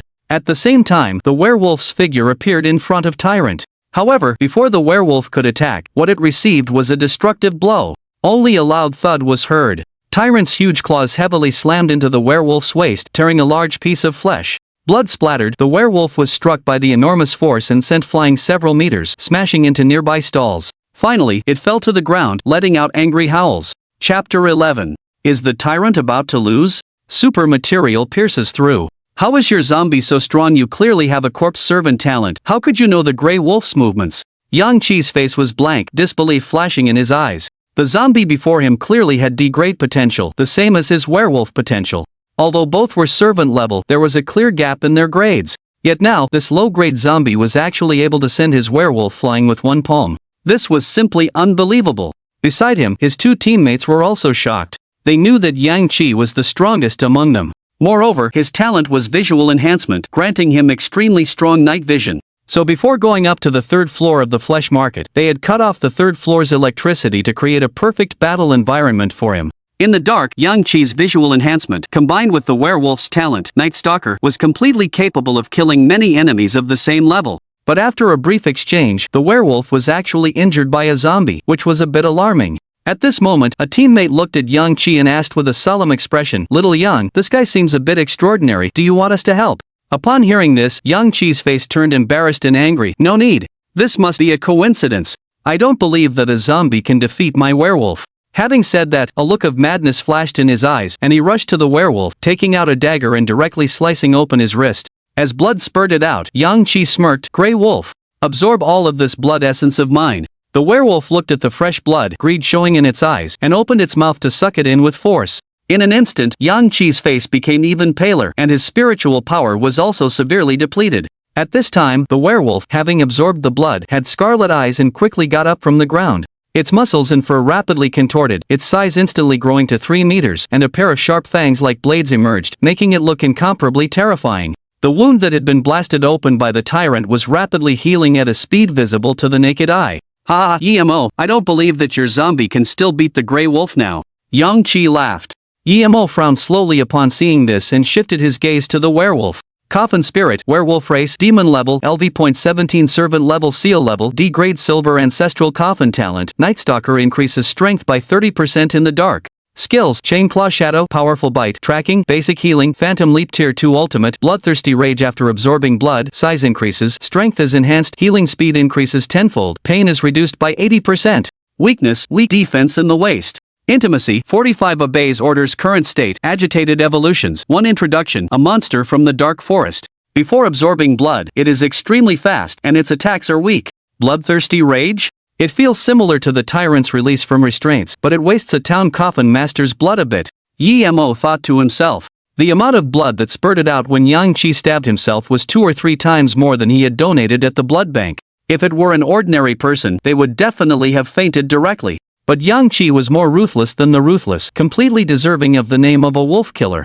Looking at the werewolf in front of him, whose size already dwarfed the tyrant, Mo felt no fear in his heart, but instead, a hint of a smile appeared. The tyrant has the 8th order skill Super Material Piercing. This skill can not only ignore physical defenses, but it can also directly strike soul and elemental bodies. Even some higher demons formed from elemental power and known as immortal would be annihilated by this attack, let alone a werewolf with only a 10-fold healing power. Seeing that we are somewhat acquainted, I suggest you leave with your teammates. I don't want to kill anymore. Mo looked at Yang Qi and advised faintly. However, Yang Qi was stunned by these words. His 2 teammates even sneered. "Ha, kid, are you sleepwalking? How dare you say such a thing? You're facing death, yet you still dare to be so stubborn. You truly don't know the immensity of the heavens and earth. Mo, you're truly arrogant. I'll have the Grey Wolf tear you to pieces." Yang Qi gritted his teeth. Then, he lightly shouted, "Grey Wolf, attack." As soon as his voice fell, the Grey Wolf turned into a blur and vanished from its spot. Even with its 3-meter height, it didn't affect its speed at all. In the blink of an eye, it appeared beside the tyrant, ready to slash at the tyrant's head with a claw. However, how could Mo, who had already seen through its panel attributes, let it succeed? "Tyrant, defend and find a way to control it," Mo's cold voice instructed. Hearing this, the tyrant roared. Immediately, it raised its massive claws and slammed them towards the werewolf's claws. With a clang, the 2 pairs of sharp claws collided, creating a violent sound as if metal was clashing, echoing throughout the space. Roar! The tyrant, seeing that its proud claws were unable to cut through the werewolf's claws and were not gaining the upper hand, was filled with anger and roared incessantly. Mo had granted it double the ability enhancement and an 8th tier skill. He had given it enough advantage to surpass its level. If it couldn't kill a single werewolf, wouldn't it weaken its master's reputation? At this moment, a trace of anger flashed in the tyrant's eyes. Immediately, it pushed off with both legs and directly grabbed the werewolf's neck with one hand, slamming the opponent hard onto the ground. With a bang, a spiderweb of cracks instantly appeared on the ground. After a successful hit, the tyrant quickly used its other claw to stab fiercely into the werewolf's waist, trying to crush the werewolf's lumbar vertebrae. But instead of being afraid, the werewolf became even more violent. It roared and directly flipped over to suppress the tyrant, constantly tearing at the tyrant's flesh with its claws. In an instant, the tyrant was covered in bloody flesh, revealing its gruesome white bones, looking incredibly horrifying. "Ha ha ha, Mo. My werewolf has a 10 times healing speed, yet you actually dared to let a zombie, a piece of trash, fight it head-on. You're simply foolish." Yang Qi said, losing his sense of propriety. As expected of you, little Yang, you've trained the werewolf so well. The zombie that kid trained looks like it hasn't experienced many battles. It can't compare to yours at all. Kid, your zombie is about to lose. You might as well commit suicide where you stand, the two teammates said arrogantly. Commit suicide? You seem to be thinking too much. Yi-Mo smiled faintly, his voice suddenly becoming incredibly cold. The spiritual energy around him began to fluctuate. Tyrant, release the restraints. Use super material penetration. Kill it. As soon as these words were spoken, the tyrant roared, and the blood vessels all over its body suddenly contorted, making a sound like an engine. At this moment, it directly transformed into its super tyrant form, and its physical power doubled again. Before Yang Qi and the others could react, the tyrant suddenly reached out and instantly grabbed the werewolf's head. With a flip, it slammed the werewolf's head hard on the ground, breaking the werewolf's cervical vertebrae. Then, it made a half-fist shape with its other claw. An incredibly terrifying, space-distorting, blood-red energy ball slowly pulsed in its palm. Feeling this deadly threat, the werewolf immediately stopped roaring, stiffening in place, not daring to move. And Yang Qi and the others, witnessing the agitation of this energy, felt a chill run down their spines. They never expected that this zombie would have such terrifying abilities. The energy fluctuations were comparable to a Lord-level coffin spirit unleashing a big move. This attack would at least be able to penetrate a huge deep crack in the flesh market, possibly even causing the floor to collapse. Aren't zombies the weakest of the undead? How is it possible to comprehend such a powerful skill? One of the teammates said in fear. Another, seeing the scene, had trembling legs and said tremulously, too terrifying, let's get out of here. But, there are no buts, even the boss couldn't withstand that kind of attack. With that, the two quickly left, leaving Yang Qi dumbfounded in place. Brother M.O., for the sake of being classmates, can you let my coffin spirit go? Yang Qi's face was bitter, his tone filled with regret. Yi-Mo, hearing this, just shook his head, slightly sighing. The mood is already here, it wouldn't be good to let it go, would it? You might as well sit down and quietly enjoy the tyrant's fireworks. Chapter 12, The Arrival of a Big Shot. It seemed he had seen the determination in Yi-Mo's eyes. Yang Qi's face immediately showed a wry smile, and he slowly said, Yi-Mo, actually, this is a misunderstanding. Don't be impulsive, let me explain it to you, okay? At this moment, he completely dared not underestimate Yi-Mo, and even felt some regret. A person who could make a zombie comprehend such a move, even if his coffin master talent was not good, his future strength would not be bad. Moreover, the other party could fight beyond his level. Even if the tyrant's potential was limited, he could at least guarantee that he would become a famous expert in Maple Ridge City. Now, Yang Qi just wanted to lower his posture and wait for the captain to come forward to discuss this matter. What's more, he couldn't bear to watch his coffin spirit die. Because after the coffin spirit died, the seal within the coffin master would also collapse, and his mind would suffer a strong backlash. This kind of backlash was extremely damaging, and without years of recuperation, he would not be able to recontract with a coffin spirit. Yi-Mo raised his eyebrows when he heard the other party wanted to explain, becoming a little interested. Then he held out a hand, signaling the tyrant to stop accumulating energy. Alright, I'll give you this chance. But don't play any tricks unless you really want to lose your main battle coffin spirit, Yi-Mo said with a smile. Yang Qi breathed a sigh of relief upon hearing this and quickly explained. The reason we took action directly was because a big shot was about to visit the flesh market. But you let your coffin spirit kill someone in the market, filling the third floor with a bloody stench. He thought the law enforcement process was troublesome, so he ordered us to quickly eliminate you, the culprit. But I didn't expect you to be so strong. But I must remind you, our captain should already be downstairs accompanying the big shot. Yang Qi said as a reminder. Already downstairs? A brief look of shock flashed in Yi-Mo's eyes, his face full of gravity. At the same time, he couldn't help but sigh. It was a good thing he had given Yang Qi the opportunity to explain. If he had really killed law enforcement officers in the inner city, that would be a major event, and he would have to secretly run away, trying to find a way to get over the wall to the outer city. But Yang Qi's captain seemed to be nearby as well. If he was facing an enemy who was at least a mid-level coffin master, then his chances of escape would be very slim. Fortunately, he had not intended to kill Yang Qi and the others from the beginning, he just wanted to give them a profound lesson. As it turned out, this lesson was quite useful. Seeing Yi-Mo's grave expression, Yang Qi quickly spoke. Yi-Mo, you'd better not be impulsive, wait for my captain to come up and discuss it. As long as you don't act, there is still room for negotiation. Moreover, that big shot is also present. I think the captain will be fair this time, Yang Qi continued to persuade. Alright, then let's wait for them to come up. On the first floor of the flesh market, Su Feng was following behind Chairman Chen with a flattering smile on his face. Chairman Chen had been wandering around the market but still couldn't find the food that little Zhongzi wanted to eat. This filled his face with distress. There were very few coffin masters who contracted with corpse clans, and contracting with a great potential was even rarer. In terms of cultivating coffin spirits of the corpse clan, everyone was only half knowledgeable, including him. My little ancestor, you said you wanted to eat meat, but I've found so much, and you still won't eat it, sigh. Chairman Chen looked at the little Zongzi in his arms, feeling helpless in his heart, and muttered, I need to send this little ancestor away as soon as possible, it's too much trouble. Just as Chairman Chen was pondering, suddenly a loud noise came from upstairs. The loud noise directly interrupted his thoughts. Then he looked up at the ceiling, his brows furrowed, and his expression became serious. Turning to look at Su Feng, he said with a hint of displeasure in his tone, the culprit upstairs seems to be fighting quite fiercely with your subordinates. Are you sure you don't want to go up and take a look?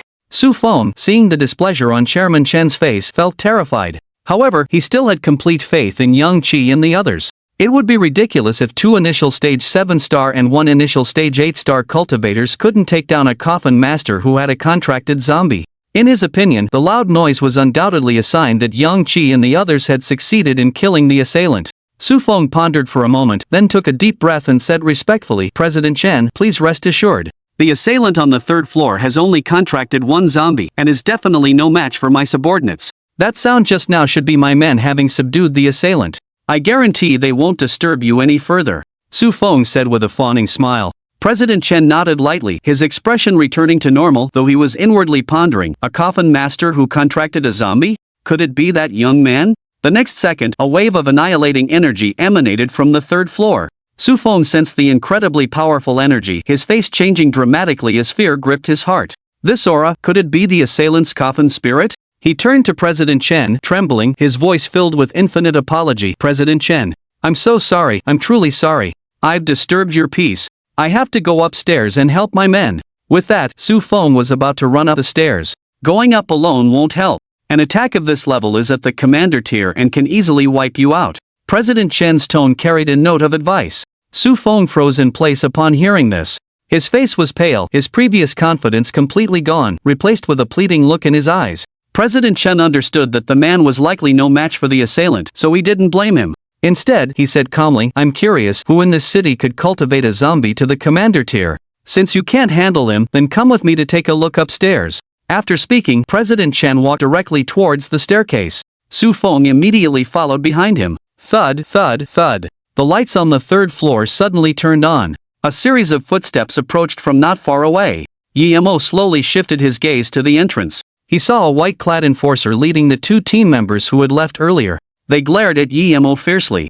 However, they did not yell at Yi-Mo, instead standing ramrod straight at the entrance, their faces somewhat tense. President Chen, that person is the assailant who contracted the zombie. Su Feng pointed at Yi-Mo, speaking respectfully towards the entrance. Upon hearing this, a hint of curiosity appeared on Yi-Mo's face. President Chen? Is this the big shot Yang Qi mentioned? Clearly, he had also heard of the well-known name in Maple Peak City. But he never expected that such a person would come to the inner city to visit the flesh market. Does he have nothing else to do? Yi-Mo felt somewhat speechless. As an old man holding a child walked out of the entrance, Yi-Mo's expression instantly shifted to shock. He realized that the child the old man was holding was actually a zombie, and with a great potential. At the same time, President Chen saw Yi-Mo's familiar face and was instantly dumbfounded. He had been searching everywhere, only to find him so easily. He never expected that the assailant would be the very person he was looking for. What incredible luck! The stern expression on President Chen's face quickly turned into a delighted smile, his voice sounding excited. Ha ha, it's you, young man. We've finally met. Chapter 13, The Hopping Child, a new system task. Haha. So it's you, young man. We finally meet. As soon as these words were spoken, Su Feng and the others felt a chill in their hearts, followed by a wave of cold air. They could see from President Chen's expression that he was genuinely happy. President Chen, do you know him? Su Feng's voice trembled, his face was pale, he was terrified to the extreme, and his legs went weak, causing him to fall backward. He didn't expect President Chen to know this young man, and he had actually wanted to kill this young man directly because he didn't want the trouble and hadn't handled things fairly. Now it seemed like he was digging his own grave. Boss, are you okay? 2 of the team members quickly supported Su Feng, pinching his philtrum at the same time. Su Feng couldn't believe what would happen next. He was afraid of Yi-Mo's questioning and even more afraid of President Chen's blame, so he pretended to faint, not daring to open his eyes even as the 2 team members pinched him hard. President Chen looked Yi-Mo up and down, placed the little dumpling on the ground, stroked his beard, and felt more and more satisfied in his heart. If he was already surprised by the other party's performance of slaughtering the warehouse before, then the fact that the other party could make the zombie comprehend a fighting move that could go beyond its level within 2 hours of contracting it was simply shocking. This little guy's zombie talent is definitely not simple, and he also has super sensory ability. It's worth my full effort to win him over, President Chen thought secretly. Then, he put on an even more amicable smile and slowly walked towards Yi-Mo. However, Yi-Mo's gaze never fell on President Chen. Instead, he stared intently at the little zombie who was wearing a rabbit doll costume and hopping around on the ground. Coffin Spirit, Spirit Talisman Hopping Child Female Race Corpse Clan Ghost Sealed Level A Grade True King Emerald Coffin Level Cap 69 Talent Imperishable Body Seal Resistance has extremely strong resistance to control, seals, and other states.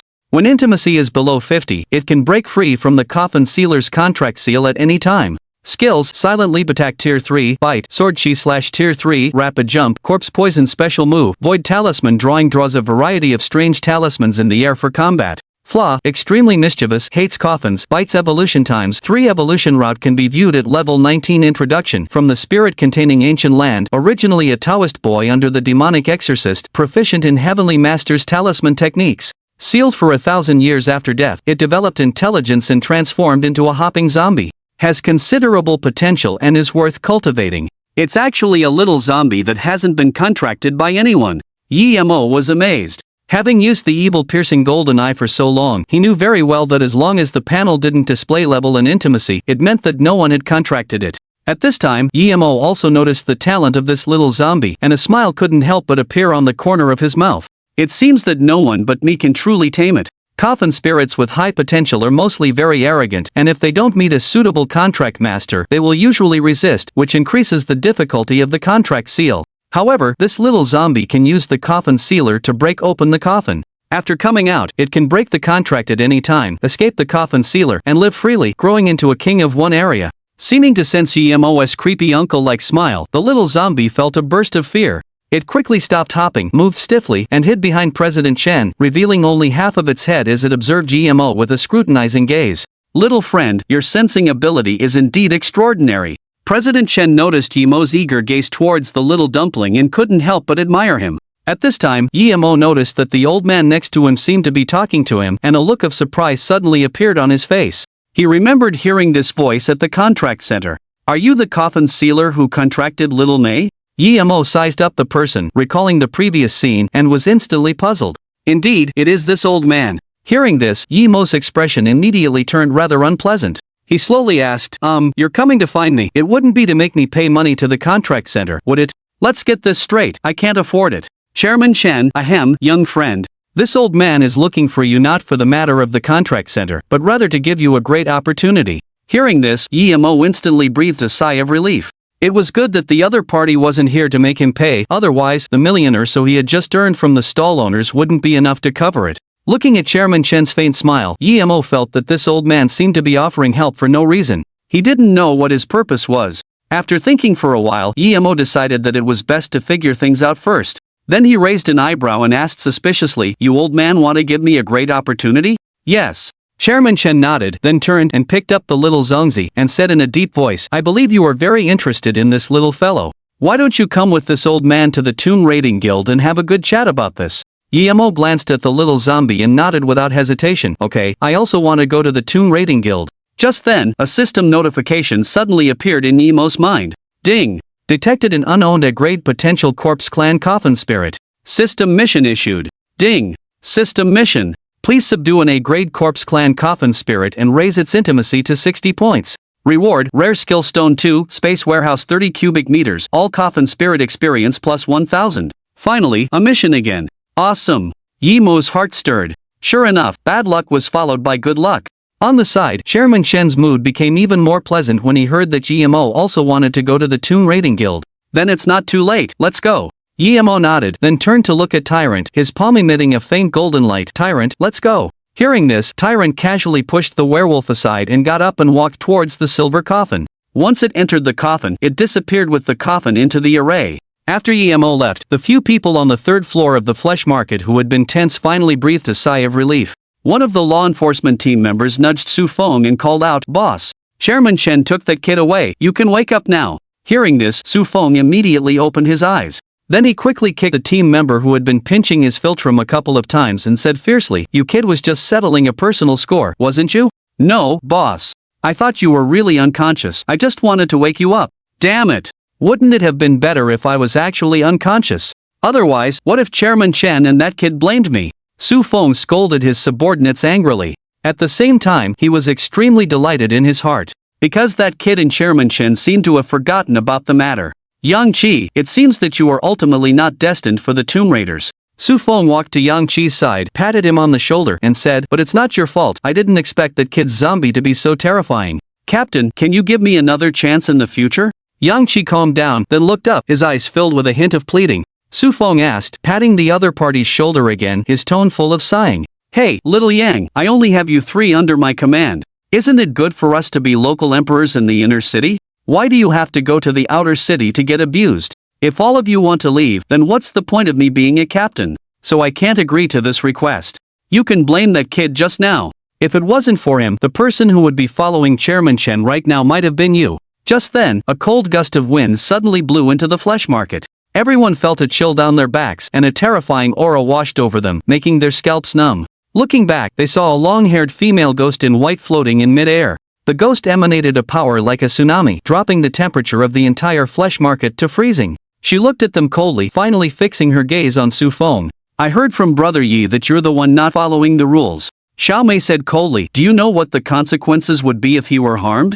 Upon hearing this, Su Feng trembled and collapsed to the ground, his eyes vacant. He had thought he could escape this, but he hadn't expected Yi Mo to come seeking retribution after all. Su Feng raised his head with difficulty, his heart filled with regret, and said, "My lord, I am willing to accept punishment."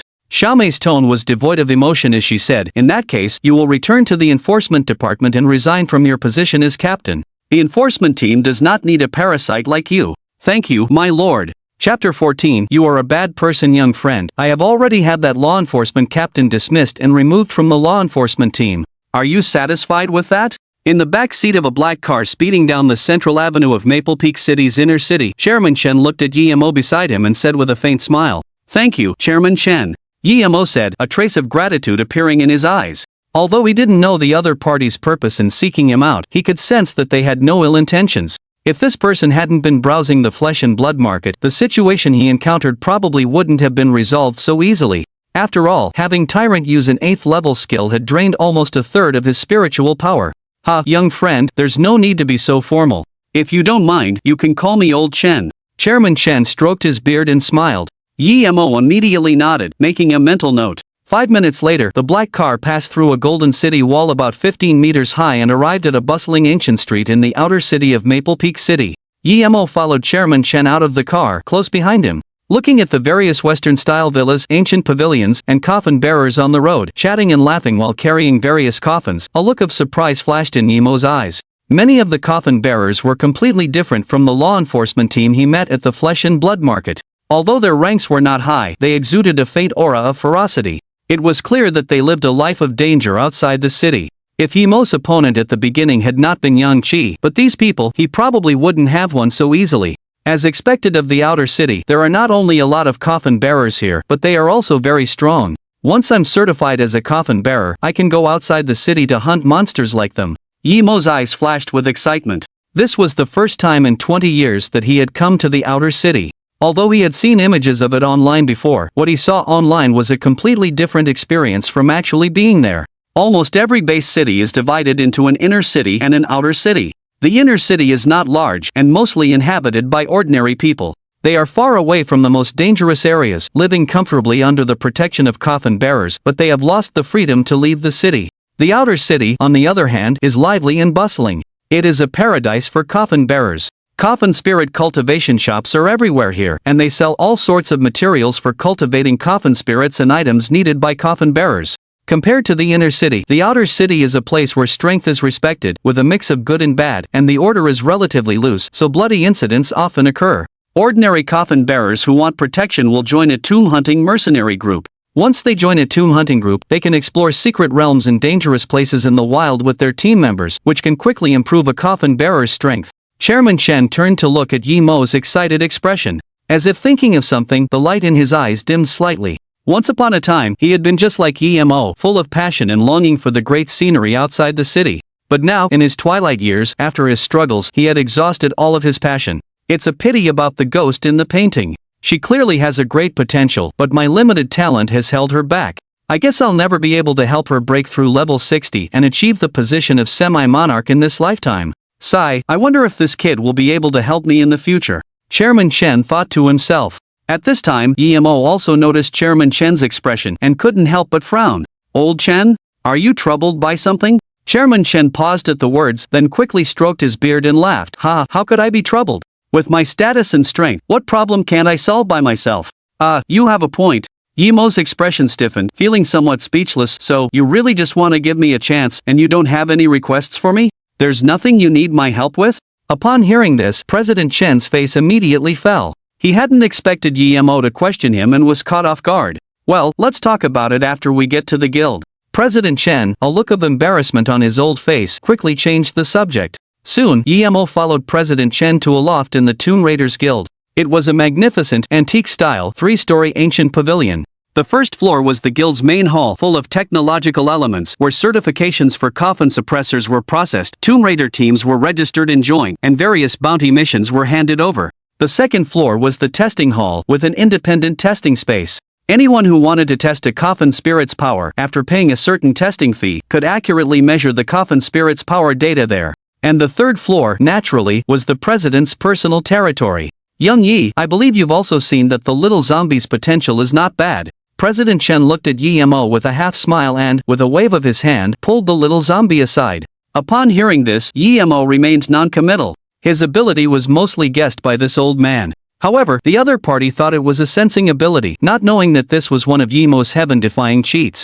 Without any other explanation, Emo nodded and said, I can sense that its potential is no less than that of the one at the contract center. It should be at the A-grade level. Hearing this, President Chen immediately gasped. Although he had already guessed most of it, hearing it from the other party's mouth still shocked him. I'll just ask you one question. President Chen, with a hint of nervousness and a tone full of expectation, stared at Emo, took a deep breath, and asked, Is your ability capable of sensing the existence of higher sealed beings?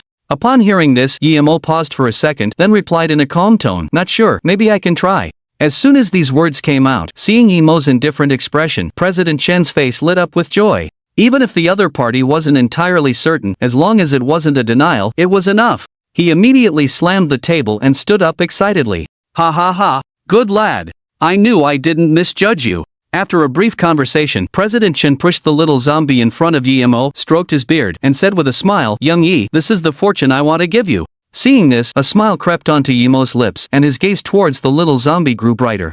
But when the little zombie saw Emo's appearance, it burst into tears. Although it couldn't escape the old man's clutches, at least it didn't have to be ordered around and could hop around as it pleased. If it were contracted by this corpse raiser, it would surely become a slave and would probably have to stay in a dark coffin again. In the next second, the little zombie, its face full of reluctance, plopped down on the ground, kicked its legs, and, with a voice full of grievance, revealed a pair of sharp teeth, saying, You're a bad person, I don't want to go with you.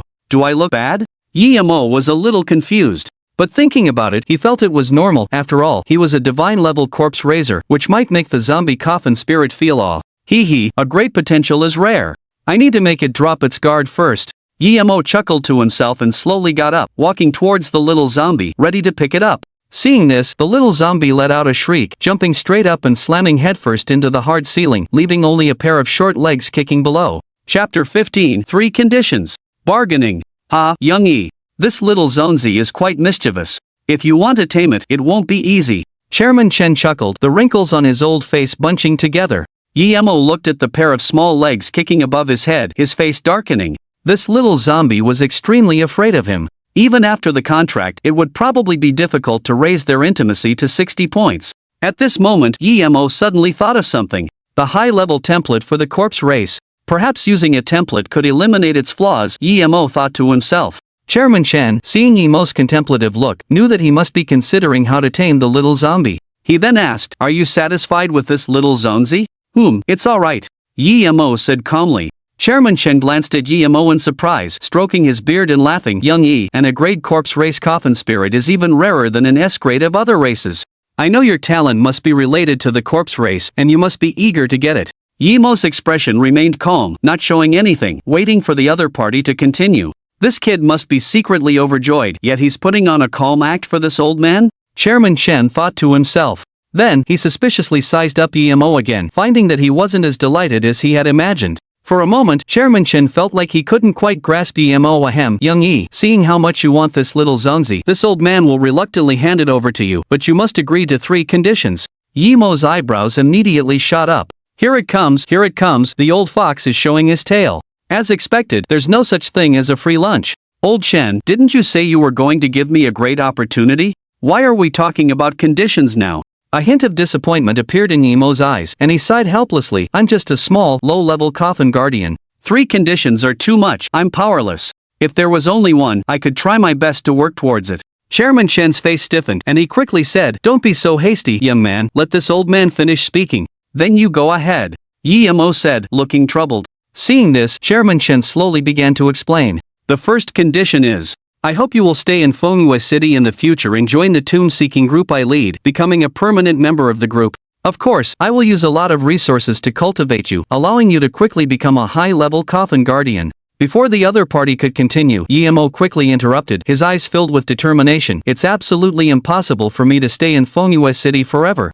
I can join the tomb-seeking group, but it must be as a free member. Yimo would never agree to this condition. Although this little zombie had extraordinary potential, it was far from enough to make him sacrifice his freedom. Moreover, apart from him, the little zombie was a hot potato in anyone's hands. Because of its talent, it was destined to be a restless existence. As long as it was kept below 50 intimacy, it could constantly change owners, using coffin guardians of various levels to upgrade itself crazily. When no one could suppress it, it would definitely rebel and become a disaster. Hearing Yimo's refusal, Chairman Chen seemed relatively calm. This old man had already expected that you wouldn't agree to this condition. After all, there haven't been more than 5 people who dared to commit violence in the inner city in all these years. But are you really willing to give up the resources I'm offering? Chairman Chen asked, trying to persuade him. Yimo thought for a moment and still refused to agree. Although this condition was good, he had a system and a god-level talent. Reaching a high level quickly was definitely not difficult for him. Old Chen, let's talk about the second condition. Alright, then let's talk about the second condition. Chairman Chen shook his head, a look of regret on his face. I hope that after you become a high-level coffin master, you will accompany me to 5 ancient secret realms. During this time, I will protect your safety, and you only need to go to the sealed grounds in the cemetery and point out which are high-potential coffin spirits and their races. As soon as he heard this, Yimo fell into deep thought. If a coffin master wants to enter an ancient secret realm, their rank must be at least high level to avoid being torn apart by the spatial tunnel. Moreover, there are usually several level 51 or higher monster overlords guarding the ancient secret realms, and some may even have half-step monarchs level 60-61. If they really encounter a half-step monarch, forget about protecting themselves, even this old man might not have time to escape. Old Chen, I still can't agree to your condition. Yimo shook his head and said, 5 ancient secret realms are too dangerous, I cherish my life. Old Chen was not angry when he heard this, but laughed and said, You kid, I knew you weren't that easy to fool. Since 5 times is not possible, then how about once? If you decline again, I'll be angry. Old Chen's face became serious. He felt that Yimo should not be able to decline this time and was bound to be completely under his control. However, the next sentence from the other party directly shattered his defenses. No, not even once. You. Old Chen's face suddenly became extremely unpleasant, his beard bristling and his chest heaving violently. You kid. You don't believe in my strength. I've been to ancient secret realms more than 10 times, and I've never failed. If I take you once, it'll be absolutely safe. Old Chen, do you think it's a loss for me to trade in a level corpse clan coffin spirit for a bunch of B and a level coffin spirits whose races I can identify, or even the legendary S-level coffin spirits? Yimo looked at the angry old Chen and said with a faint smile. With his evil-breaking golden eyes, even if he went to an ancient secret realm once, he could find a pile of high-potential coffin spirits suitable for contracting for their tomb-seeking group. Ordinary people would not only find it difficult to judge the ceiling level of coffins, but they would also be unable to see through what kind of existence was hidden inside. Therefore, the value of Yimo's eyes was self-evident. At this time, Chairman Chen also understood that Yimo would not fall for the bait. After calming down, he shook his head and sighed, You kid, you're indeed not ordinary. If it were someone else, they would be trying to curry favor with me. How would they dare to haggle with me? Since I can't keep you, then I won't beat around the bush. Here's my last condition. If you don't agree, then I'll break your legs. Chairman Chen's beard bristled, his tone filled with threat. Yi Mo's face immediately darkened when he heard this, his eyes filled with infinite contempt.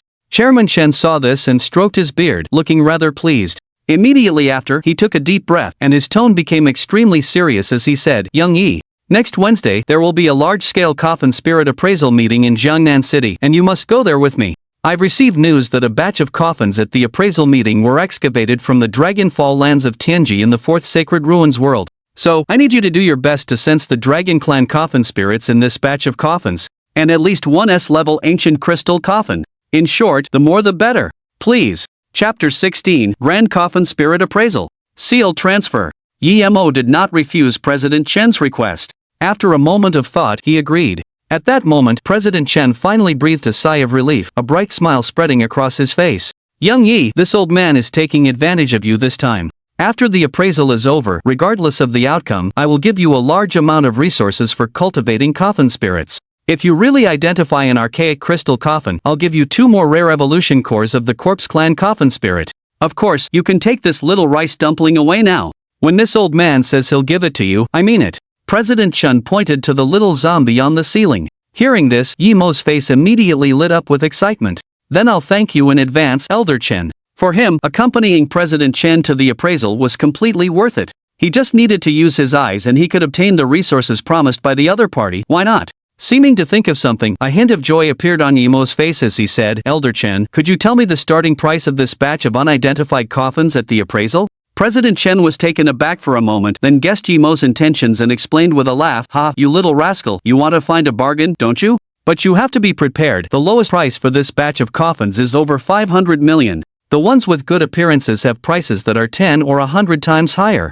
Some cannot even be measured by price and can only be exchanged for rare resources." Upon hearing this, Yi Mo couldn't help but gasp, shaking his head in defeat.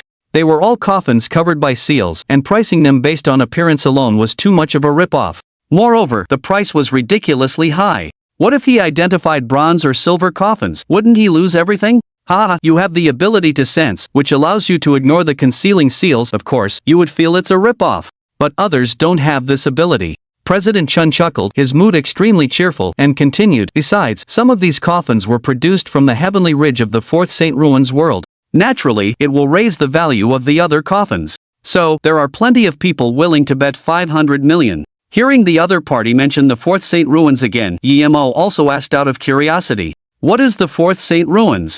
Is it that powerful?" There are currently 6 of the strongest otherworld secret realms in China. All of them are at the Saint Domain level, and we call them Saint Ruins. The Heavenly Ridge ranks 4th among these 6, and the main demonic creatures are fierce beasts. It is guarded by a magic dragon, and coffin masters below the 5-star supreme level dare not enter. President Chen looked at the confused Yi Mo and slowly explained. At this point, his voice suddenly became serious. "This old man estimates that among this batch of coffins produced in the Saint Ruins, there are at least 5 S-grade archaic crystal coffins. You must help this old man sense one out.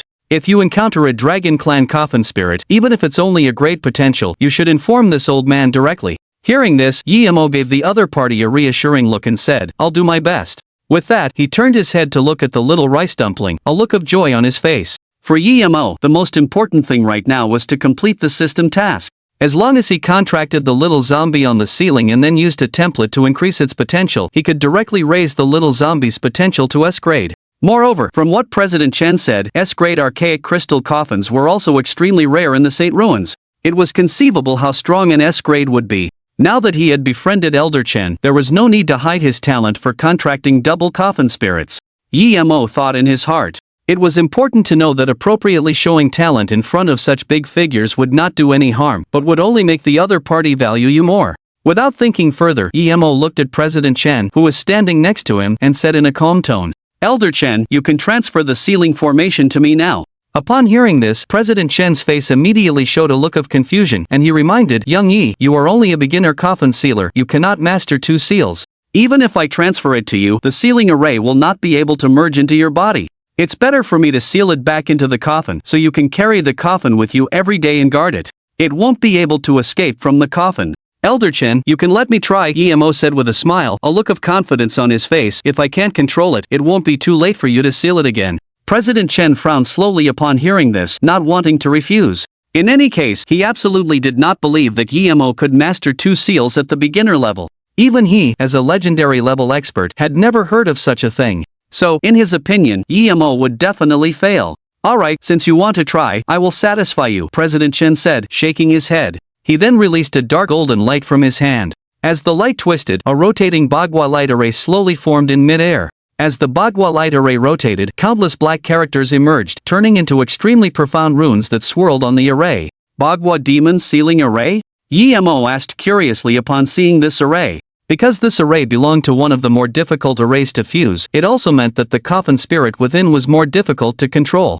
There were many arrays to seal coffin spirits, and the arrays differed depending on the secret realm. And the most common seal Emo had seen was the 6-pointed star array. Young Yi, when you try to merge it into your body, if you encounter resistance, remember not to force it to stay inside. Otherwise, it will collide with the 6-pointed star seal of your contracted zombie, causing damage to your coffin spirit space. In severe cases, you will not be able to contract with other coffin spirits in the future. So, do you really want to try? Yes. Hearing the other party's warning, Emo nodded. Then, his eyes focused, and he also mobilized a trace of spiritual power, and strands of dazzling golden light appeared in his hand. President Chen looked at Emo, who was determined to try, and frowned, revealing a worried expression. He had already planned to spend a large sum of money to ask someone to treat him. Sigh, this kid is good in every way, but he's a bit stubborn, not listening to advice. But it's okay, it's good to learn from his mistakes now, President Chen thought to himself. Just at that moment, Emo directly reached out his hand, unhesitatingly touching the sealing array. As soon as his palm touched the sealing array, the Bagua Demon sealing array instantly began to spin rapidly, bursting out with intense golden light. The originally dark and eerie characters also began to twist continuously, finally transforming into a mysterious ink dragon, which directly merged into Emo's body. Ding! Congratulations to the host for successfully contracting with the coffin spirit, Talisman Jumping Child. Ding! Congratulations to the host, the Talisman Jumping Child's intimacy level has increased to 50. Obeys commands. Please name the coffin spirit. Chapter 17, Preparations before leveling. Drawing high-level character templates. Hearing the system prompt, Emo couldn't help but feel excited. A free A grade just so easily obtained. It was simply awesome. However, he wasn't planning to name the little zombie just yet. Everything would have to wait until after drawing the character template, then he would just use the name of the drawn character. At this moment, the little zombie embedded in the ceiling felt its body stiffen, and with a thud, it fell from the ceiling. Seeing this, a smile couldn't help but appear on Emo's lips, and he said, "Come here, you." As soon as these words were spoken, the little zombie reluctantly jumped to Emo's side. Although it liked being unrestrained, the words he had just said seemed to make it unable to refuse, like a mandatory order. So obedient. Emo reached out and gave the little zombie's head a hard rub. Seeming to find Emo annoying, the little zombie looked extremely displeased, revealing a pair of sharp teeth, putting on a sour face as if it was about to bite at any moment. Ding! System prompt. The host's behavior has caused great dissatisfaction in the spirit Talisman Jumping Child. Warning! Do not do things that the coffin spirit dislikes, otherwise it will reduce the coffin spirit's affinity for the host. The system prompt that rang out again made Emo's face instantly stiffen, and he complained inwardly, "What the hell, just a few head rubs and it's throwing a tantrum? It's just like my old sister. So troublesome." Then he quickly withdrew his hand, looking at the little zombie speechlessly, his excited heart also calming down. On the side, President Chen, seeing this scene, had his mouth slightly agape, his heart greatly shaken. "Little Yi, you actually succeeded?" "Yes," Emo said calmly. How is this possible?" President Chen felt his worldview collapsing. Since the birth of coffin guardians hundreds of years ago, there had never been anyone who could contract 2 coffin spirits at the initial stage. But Emo had actually succeeded in contracting 2, which directly shattered his understanding. "Little Yi, you really are a freak," President Chen said, remembering the various unbelievable abilities Emo possessed, and couldn't help but praise him. "Your coffin guardian talent shouldn't be a corpse servant." President Chen looked at Emo with anticipation and asked, "Could you tell the old man your true talent?" Earlier in the car, Wang Ming had sent him Emo's information, and he had felt sorry for him. But now, it was clear that the information was wrong. His talent must be incredibly rare. Looking at the expectant look on the other's face, Emo thought for a moment, then said seriously, "My talent was indeed corpse servant at the beginning. But I haven't contracted a coffin spirit for 2.5 years, and recently my talent has changed a bit, it's become a corpse raiser." "Corpse raiser?" President Chen asked, puzzled. "That's right. Simply put, I can contract twice the number of corpse-type coffin spirits, and can also summon them to battle simultaneously." Emo said casually, his face extremely calm. But after hearing this, President Chen was directly dumbfounded, looking extremely shocked. You can summon them simultaneously? This kind of talent is too domineering. Even if the corpse-type coffin spirits are weaker than other races, when you reach the legendary rank, you can crush coffin guardians of the same level. President Chen could fully imagine how strong EMO would be in the future. His powerful sensing ability meant that the potential of his future coffin spirits wouldn't be weak. And now this corpse raiser talent was undoubtedly making him a peerless genius. This kid's future achievements will definitely surpass this old man. He might even become a peak supreme. President Chen was excited, his eyes filled with care as he looked at EMO. 1 o'clock in the afternoon. After being lectured by President Chen, EMO finally left the tomb-finding guild.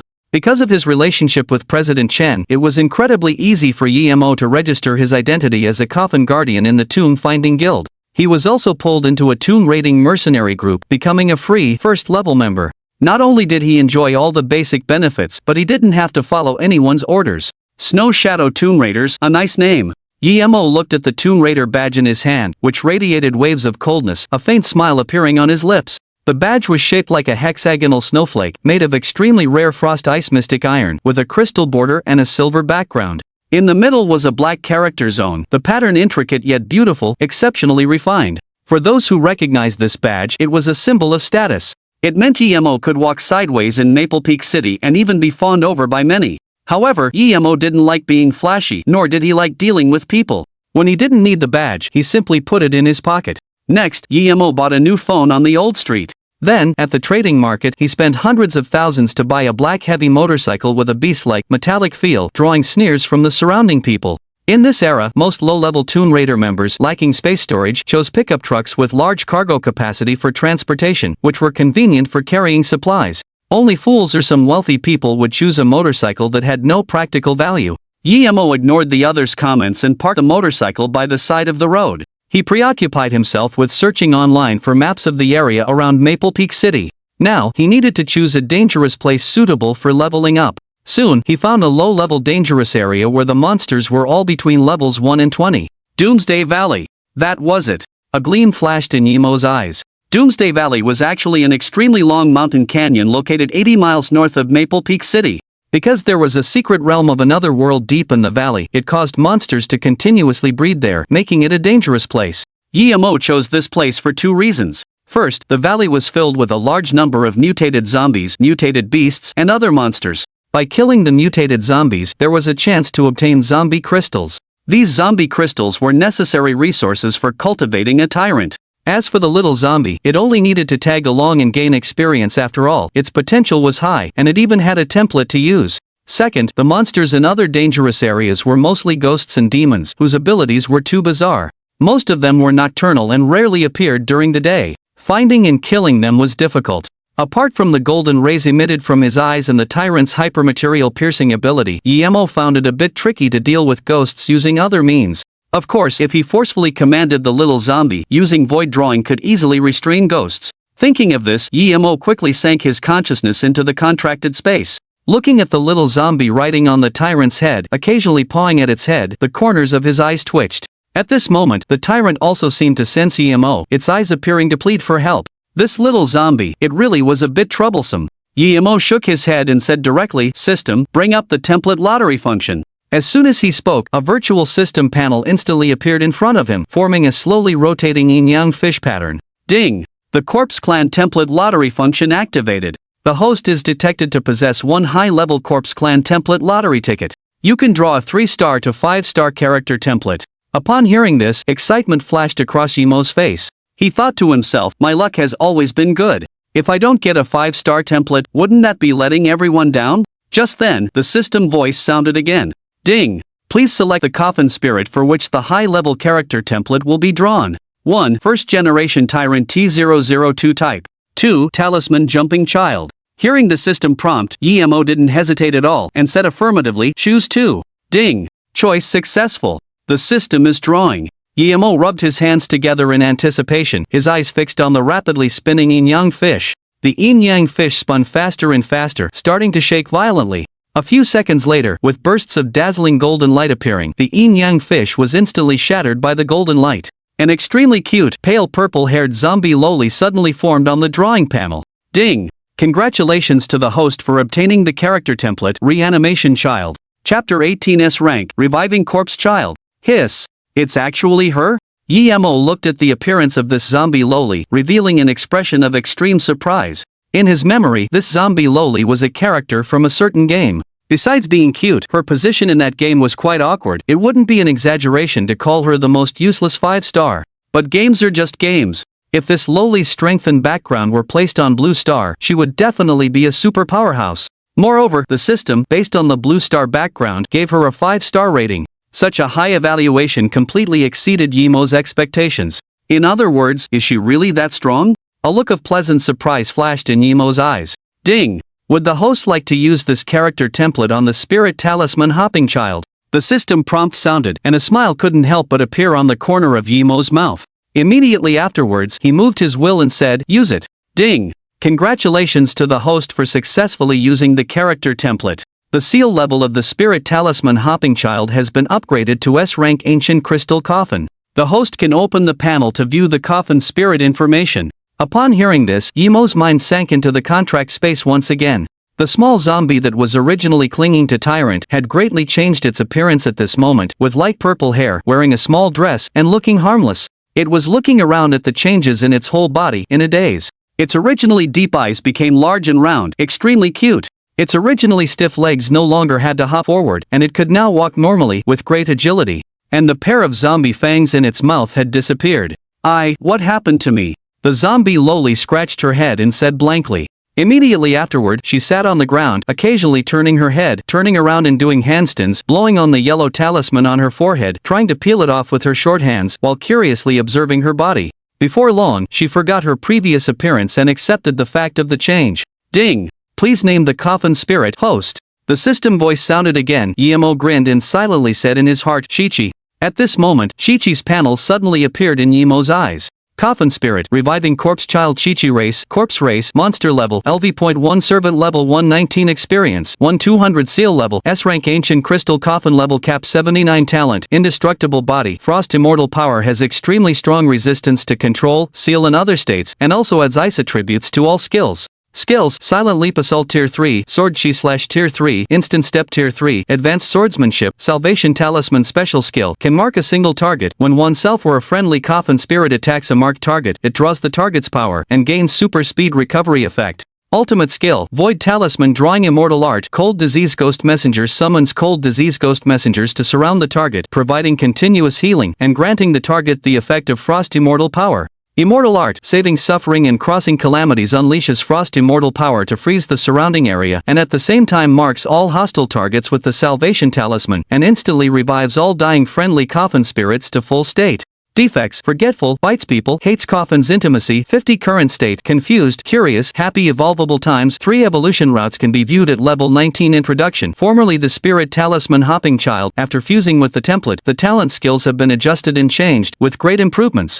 Has extraordinary potential, can tank, can attack, and can heal. Hiss. S rank is really awesome. Seeing Chi-Chi's panel, Emo immediately took a deep breath of cold air. Although the talent skills granted by the template differed somewhat from his memory, they were still roughly the same. However, what surprised Emo the most was the ultimate skill, saving suffering and crossing calamities. It could actually revive dying coffin spirits to full health. That's amazing. You must know that in games, reviving teammates is nothing. However, this is reality. As long as I don't court death and don't provoke beings that can kill me instantly. With Chi-Chi's ultimate move, my own coffin spirit is absolutely unkillable. And now that the intimacy requirement has disappeared, there's no need to fear betrayal anymore, so I can take Chi-Chi out to level up.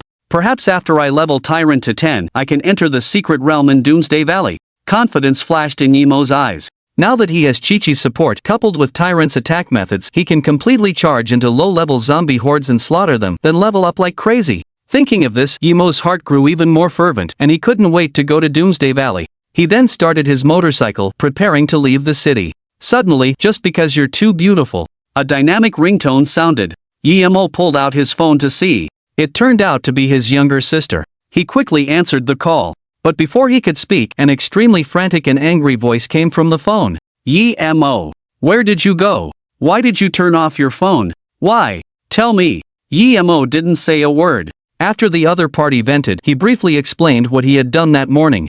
Of course, he didn't mention the slaughter of coffin spirits, the conflict in the flesh market, or anything about Chairman Chen. He only said that he had contracted Tyrant, then wandered around the flesh market, and then went to the tomb-seeking guild to certify his coffin tamer identity. Hearing Emo's explanation, Yi Xiaoyao's tone immediately became extremely delighted. Yi Mo, you really contracted a D-grade coffin spirit? You're really not lying to me? No. Then tell me quickly, where are you now? I'm with my classmates and teacher Wenjing at the Tomb-Seeking Guild, preparing to certify our coffin tamer identities and then go out of the city for 2 days of training. Do you want to come with us? Hearing this, Yi Mo raised an eyebrow, puzzled. Why are you going out of the city for training early? Shouldn't you be doing combat training at the contracting center? Hearing this, Yi Xiaoyao immediately became furious, complaining, originally, we planned to do combat training after contracting our coffin spirits. But some bastard, before we even finished contracting, secretly killed all the corpse demons in the training grounds warehouse. So, we can only go to dangerous places outside the city for training. If I ever see that bastard, I'll definitely beat him up. Yi Mo's face instantly stiffened. He hadn't expected that the warehouse for contracting coffin spirits was actually the training ground. Luckily, he was able to go early. Otherwise, Tyrant might have been killed by the students who had contracted their coffin spirits. In that case, he would have been forced to contract the coffin spirit in the E-grade bronze ancient coffin. At this time, Yi Mo couldn't help but think of Yi Xiaoyao clenching her fists and looking fierce. He quickly coughed lightly. Hey, sis. Girls should be gentle, don't be so fierce all the time. What if it was a handsome guy you know who killed those demons? Are you still going to beat him up? That depends on who it is. If it's you, I'll definitely turn you into a big pig head. Humph Yi Mo. Oh right, Yi Mo. I just told teacher Wenjing about you and she agreed to let you train with us. The voice on the phone asked again, with a hint of joy. Hearing this, Yi Mo furrowed his brows slightly. Then he understood what Yi Xiaoyao was thinking. In his opinion, this little girl was just worried about his safety, afraid that he would go out of the city alone. You have to know that this group of students, with Wenjing leading them, was absolutely safe on the outskirts of the dangerous areas. At least they could let the students level up without worry. After Yi Xiaoyao contracted Hellfire Demon, she directly got a spot for Yi Mo. After all, at her low level, she didn't have the ability to protect Yi Mo, and she didn't dare take him to level up alone. And Wenjing, seeing her great talent, agreed without hesitation, willing to give Yi Mo a chance. Yi Xiaoyao naturally didn't want Yi Mo to miss out.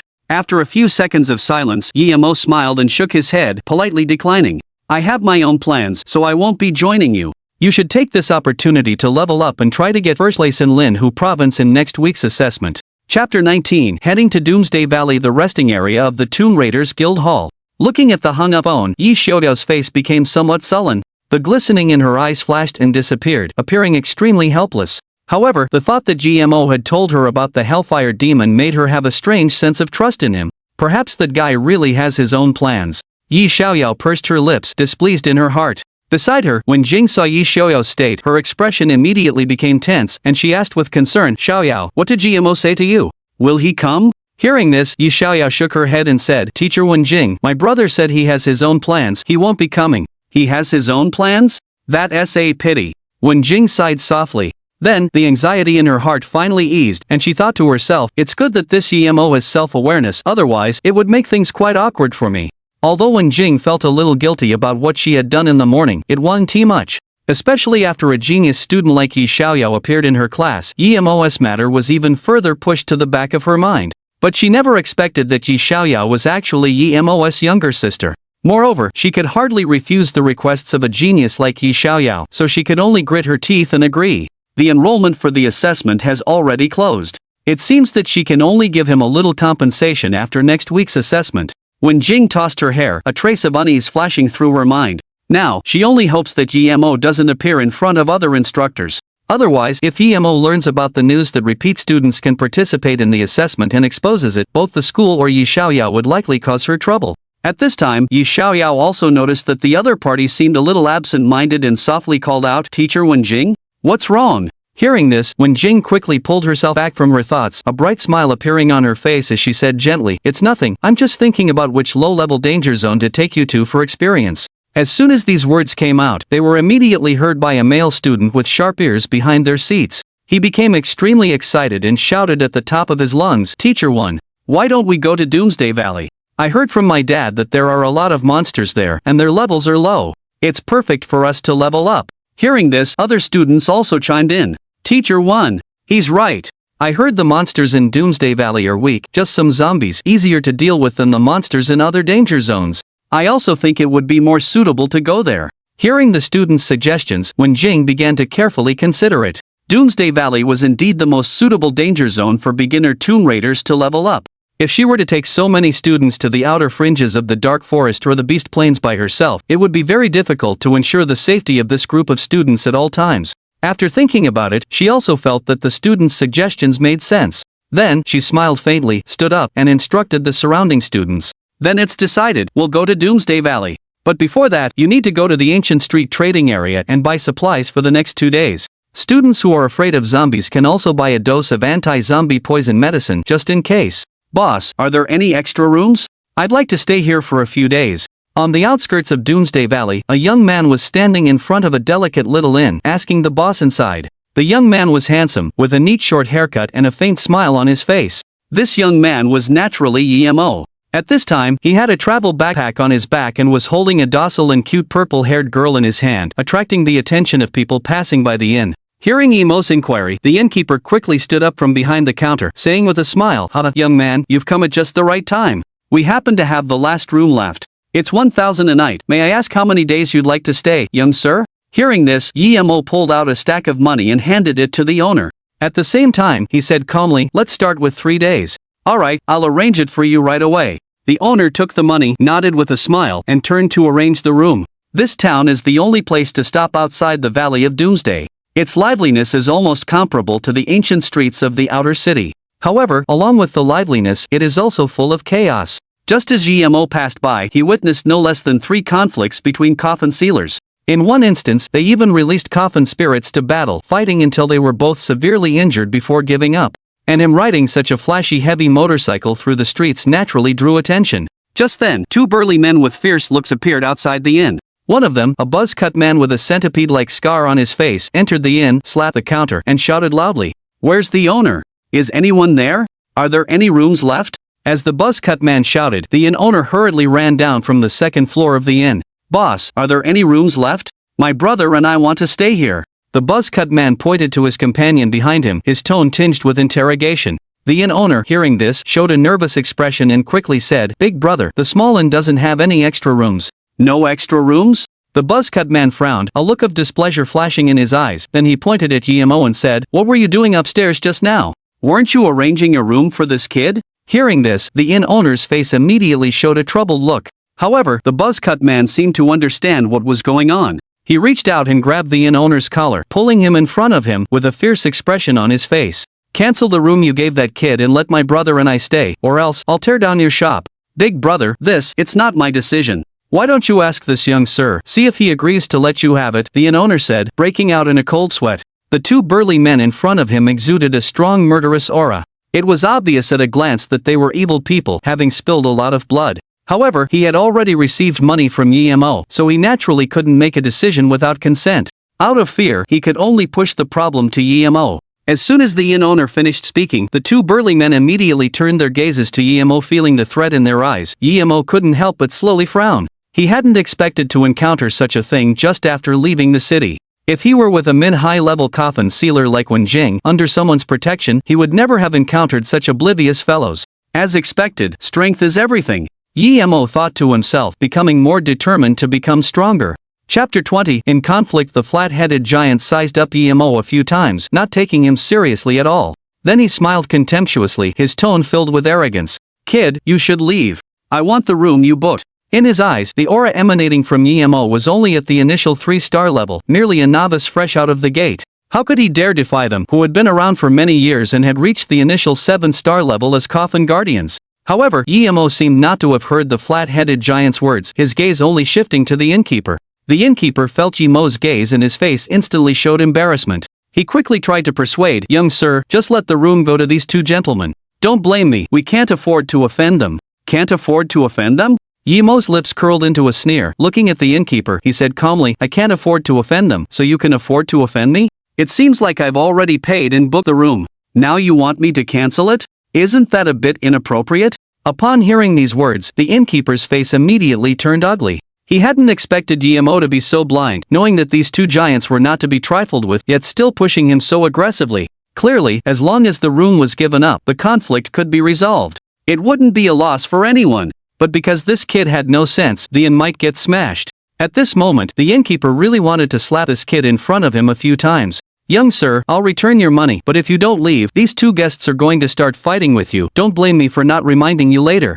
The innkeeper's eyes showed disgust, then he threw the money to EMO and stepped aside to watch the show. Hee, big brothers, can you take him outside to fight? The room he booked earlier, I've already cleaned up, you can check right in when you're ready. The innkeeper looked at the two giants, smiling obsequiously. The flat-headed giant nodded upon hearing this, a satisfied look on his face, and said, I think you're not too bad of an innkeeper. Since that's the case, we'll go along with you and not ruin your place. Hee, thank you, big brother, I'll give you a discount on the room fee. The innkeeper's face showed gratitude. Immediately afterward, he glanced at Yemo's increasingly cold expression, and his heart sank. As if realizing something, he quickly changed his tone. Big brothers, why don't you cripple this kid? I'm afraid he'll retaliate against me. If you agree, I'm willing to give you a permanent VIP, allowing you to stay at this inn for free anytime, and provide 3 meals a day. Upon hearing this, the two giants exchanged a look, their faces revealing extremely excited smiles. As initial stage coffin guardians, they only dared to operate on the outskirts of the Doomsday Valley. When they encountered groups of zombies, mutated beasts, and other demons in the valley, they felt extremely terrified. But when encountering weaker people, they became extremely cruel. Moreover, the resources the two usually plundered were not much now that they had the innkeeper's request. The two naturally agreed right away. Haha, you sure know how to handle things. Since that's the case, then we brothers will help you kill this kid. After speaking, the two giants walked towards Emo from the left and right. Then they prepared to reach out and grab Emo's shoulders, throwing him out of the inn. Upon seeing this, a flash of murderous intent appeared in Emo's eyes. Chi cut off their hands. As soon as these words were spoken, the two giants were startled. Only then did they notice that the little girl beside Emo was actually a coffin spirit. Be careful! Dodge! The flat-headed giant shouted, quickly reminding his companion. At the same time, he directly mobilized the faint spiritual energy within his body, preparing to resist Chi-Chi's attack. Yet, before they could react, Chi-Chi's figure vanished from her spot in an instant. The next second, she appeared like a phantom to the left of the flat-headed brute. Then, she directly raised the short sword in her hand, radiating a chilling aura, and forcefully slashed down. With a whoosh, the sharp blade cut through the air, accompanied by the sound of wind breaking, landing on the brute's left arm. In the blink of an eye, the brute's arm was instantly frozen by the chilling aura, unable to dodge. Like slicing through an onion, it was severed into 2 pieces by the short sword, ligaments, and bone alike, and thrown aside. Ah! You brat! You dare ambush me! You're courting death! The flat-headed brute let out a shrill scream, clutching his frozen, severed arm, and quickly rushed out of the inn's door. At this time, the other brute felt a chill run down his spine, quickly mobilizing the spiritual energy within him to evade Chi-Chi's attack. Then, he vigorously took several steps backward, retreating to a distance of several meters. Immediately afterward, he summoned a silver coffin, over a meter tall, from the hexagram array on the ground. You brat, you actually dare to ambush my brother? This brute roared, directly opening the coffin lid. Black mist rolled out, engulfing an area of several meters.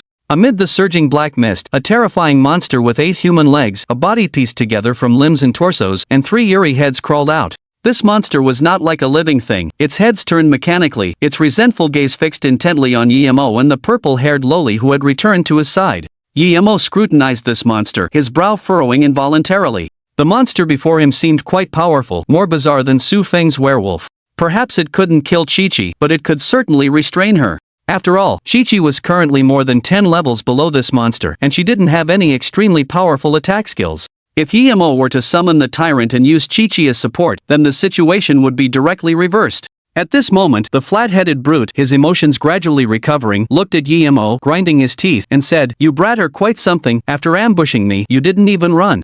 I'm going to hack you into 8 pieces. Chop you into minced meat and feed you to my coffin spirit. With that said, the flat-headed brute waved his single hand and summoned another silver coffin. As the coffin opened, a massive red centipede, over 4 meters long, with a pair of transparent wings on its back, instantly stood upright, roaring at Emo. Blood venom centipede. Venom rain. Puppet spider ghost. Thread blade. The 2 brutes shouted out coldly, without any hesitation, directly ordering their coffin spirits to attack Emo and Chi-Chi. The blood venom centipede suddenly opened its mandibles, spraying a circle of dark green venom towards their direction, attempting to envelop the area and block their escape route. And the puppet spider ghost shot out a black thread, shimmering with a metallic luster, towards the top of Emo's head. Seeing this, a trace of seriousness flashed in Nemo's eyes. These two were indeed coffin masters who had been mixing in the apocalyptic town for a long time. Their attacks had blocked off his escape routes from the start. A single misstep could cause him to be injured by these two attacks. Chi-Chi. Use Void Rune Drawing. Block that venom. Yi-Mo said, his brow furrowed. Upon hearing this, Chi-Chi pointed her sword with one hand, quickly forming a hand seal, drawing a rune emitting a chilling aura, which flew towards the venom in the air.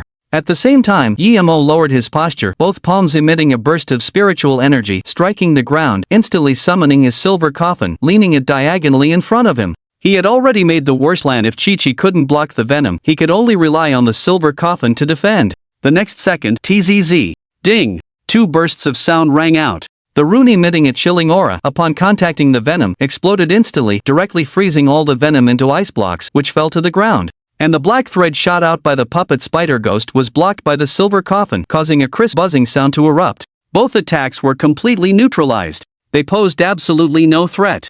Chapter 21, Rich Experience. Selling Teammates. 7-7. Well done. Yi-Mo breathed a sigh of relief, touched 7-7's head, and a faint smile appeared on his face. Hearing Yi-Mo's praise, 7-7 quickly looked up and blinked, responding in an extremely adorable manner. Ding! Your coffin spirit, the resurrected child of bone, received praise. Intimacy increased by 5 points.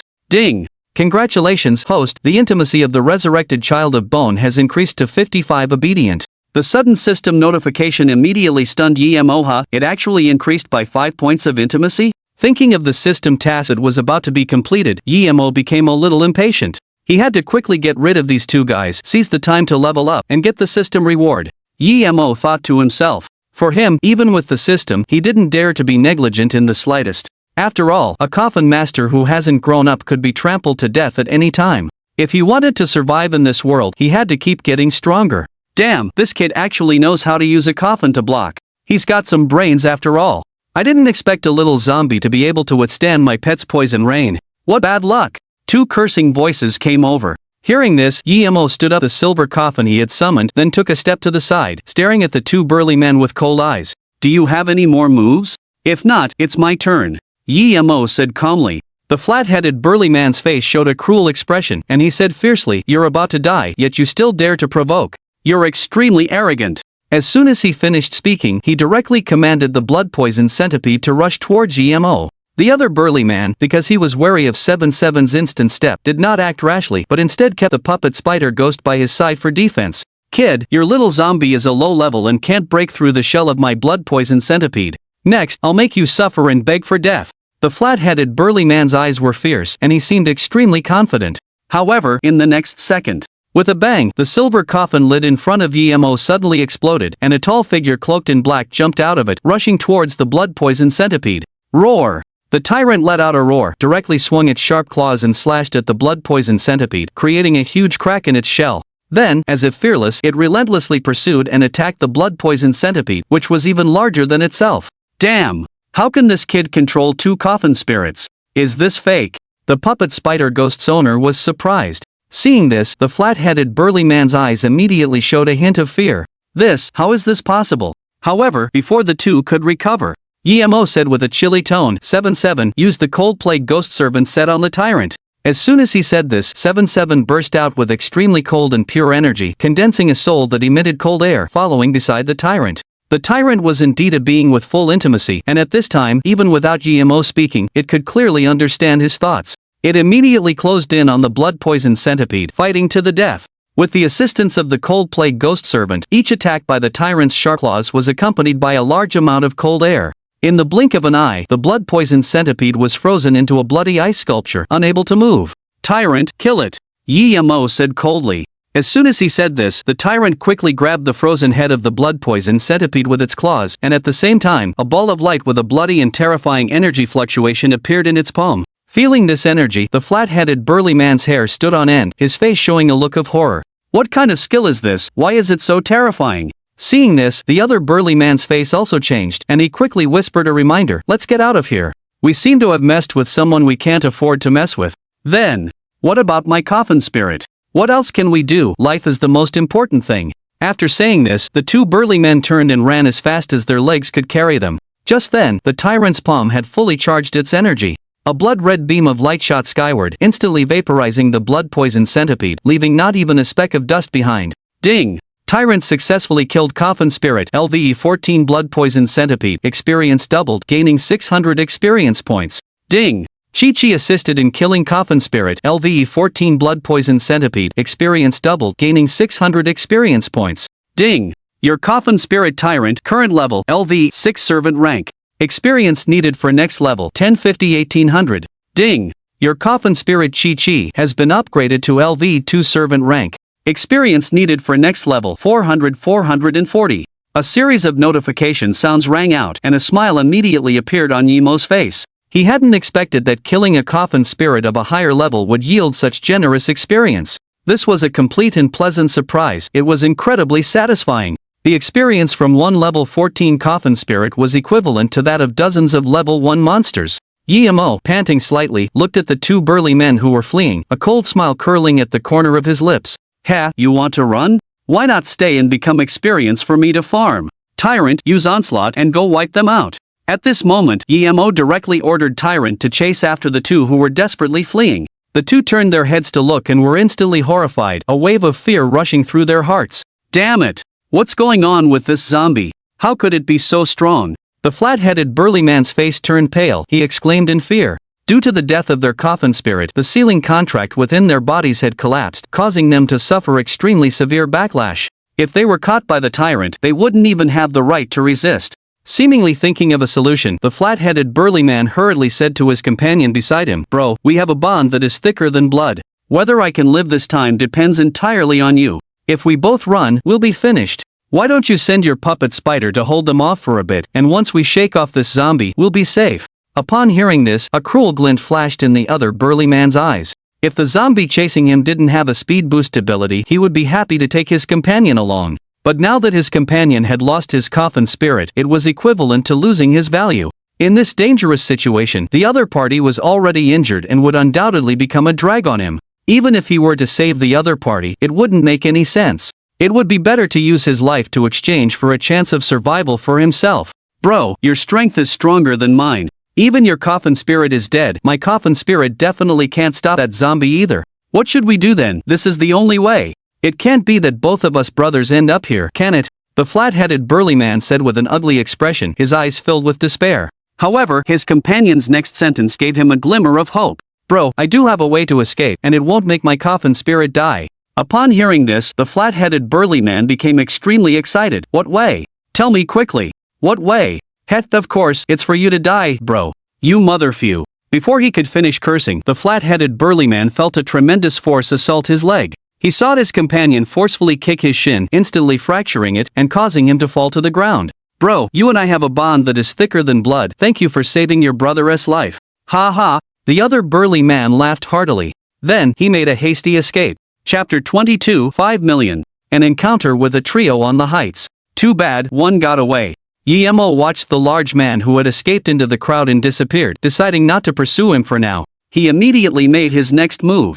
Tyrant, kill him and bring the body over, Yemo instructed, pointing to the bald, flat-headed man lying on the ground. No! You can't kill me!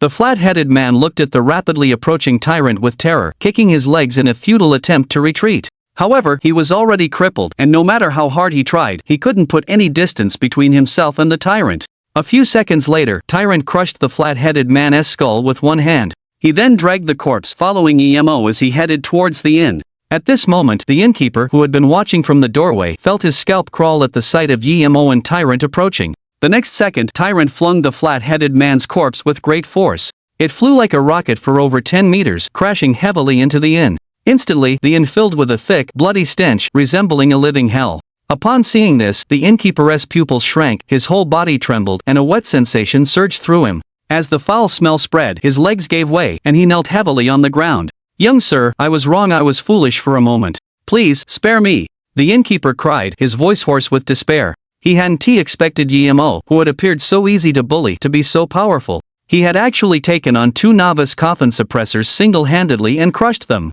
Everything he had done had undoubtedly angered Yemo. Now that Yemo was here to settle the score, how could he not be terrified? That's right. Money seeming to remember something, the innkeeper quickly called out to Yemo, young sir, spare me. I can compensate you with money. I can compensate you with a lot of money." Hearing that the innkeeper was willing to compensate him, Yemo's brow immediately lifted and a glint of interest flashed in his eyes as he asked, "You're willing to compensate me with a lot of money?" "Why yes," the innkeeper stammered. Upon hearing this, Yemo's interest was piqued. He smiled, assessing the trembling innkeeper. For most people, money was a hard currency, a way to access a wide variety of resources. Since the other party was willing to talk money, Yemo was also happy to calm down and discuss it. "Give me a number, let me see how much it is." 1 million, only 1 million? Yemo frowned. The smile on his face instantly disappeared, replaced with an expressionless look. 1 million is too little. 5 million. Okay. The innkeeper, upon hearing this, immediately breathed a sigh of relief and quickly agreed. Yemo's eye twitched. He hadn't expected the other party to agree so readily. It seemed he had underestimated the man. Perhaps 5 million wasn't a large sum for the innkeeper. As expected, those who were able to establish a foothold in this place were either rich or powerful. Yemo mused. A few minutes later, Yemo had received the money. He didn't linger. He parked his heavy motorcycle near the inn, instructing the innkeeper to keep an eye on it for him. He also didn't forget to search the flat-headed man's body but found nothing of value. Then he left the inn directly, walking along the town's streets towards the highlands at the entrance to the Doomsday Valley. At the inn's entrance, the innkeeper watched Yemo's retreating figure, his eyes flashing with a sinister glint. He clenched his fists, his teeth grinding as he wished he could swallow Yemo whole. "That rat, he actually dared to extort me. How can I swallow this down? I'll go to the ghost-seeking Tomb Raiders group right now and put a hefty bounty on your head. I refuse to believe that you can make it out of Doomsday Valley. I want you to have the money but not the life to spend it. Ha ha ha." An hour later, Yemo ran along the wide Clearwater River outside the town, reaching the lush highlands near the edge of Doomsday Valley. The refreshing wind blew across the hilltop. Looking out, the inner side of the highlands was an extremely vast canyon, spanning a horizontal distance of 2,000 meters. A winding, huge river flowed through the middle of the canyon. The edges of the river were lined with vast plains, until they were blocked by the towering mountains on both sides. The nearby Clearwater River, at the edge of the highland cliff, took a sharp turn and plunged down 1,000 meters, forming a spectacular waterfall rushing towards the huge river in the valley, finally merging into one. If Yemo didn't know the valley was called Doomsday, he might have marveled at this spectacular sight. But after careful observation, he noticed a deathly stillness throughout the valley. In the distant plains, countless ruined buildings were collapsing, and the land looked gray and lifeless. And the huge river, under the sunlight, shimmered with a dark red luster. All of this revealed that the valley had been ravaged by disaster. Just then, a sound of footsteps suddenly rang out. Yemo turned his head and saw 3 young men and women appear on the path of the highlands. 2 men and 1 woman. The woman was extremely cold and beautiful, with red lips slightly parted, a tall figure, and especially a pair of snow-white long legs that were captivating. She wore an exquisite black long leather trench coat, black high-heeled combat boots, showing a full aura. Walking beside her was a young man wearing a white shirt, thin-rimmed black glasses, and carrying a backpack, looking gentle and refined. At the front, a lean young man carrying a golden coffin on his back and wearing a brown vest was scouting the way. The lean young man looked around, chewing on a dog-tail grass in his mouth, looking extremely irritated. When he saw Yemo, he was first stunned. Then his face lit up with joy, and he hurried over, panting, asking, "Brother, are you also a coffin sealer going to Doomsday Valley?" Seeing this, Yemo's brows furrowed slowly, his eyes narrowed, revealing a vigilant look. "You have to know, in the wilderness, the most terrifying thing is not monsters, but people. What's more, having been bothered by people one after another in a single day, Yemo would not take the lean young man who suddenly ran over lightly.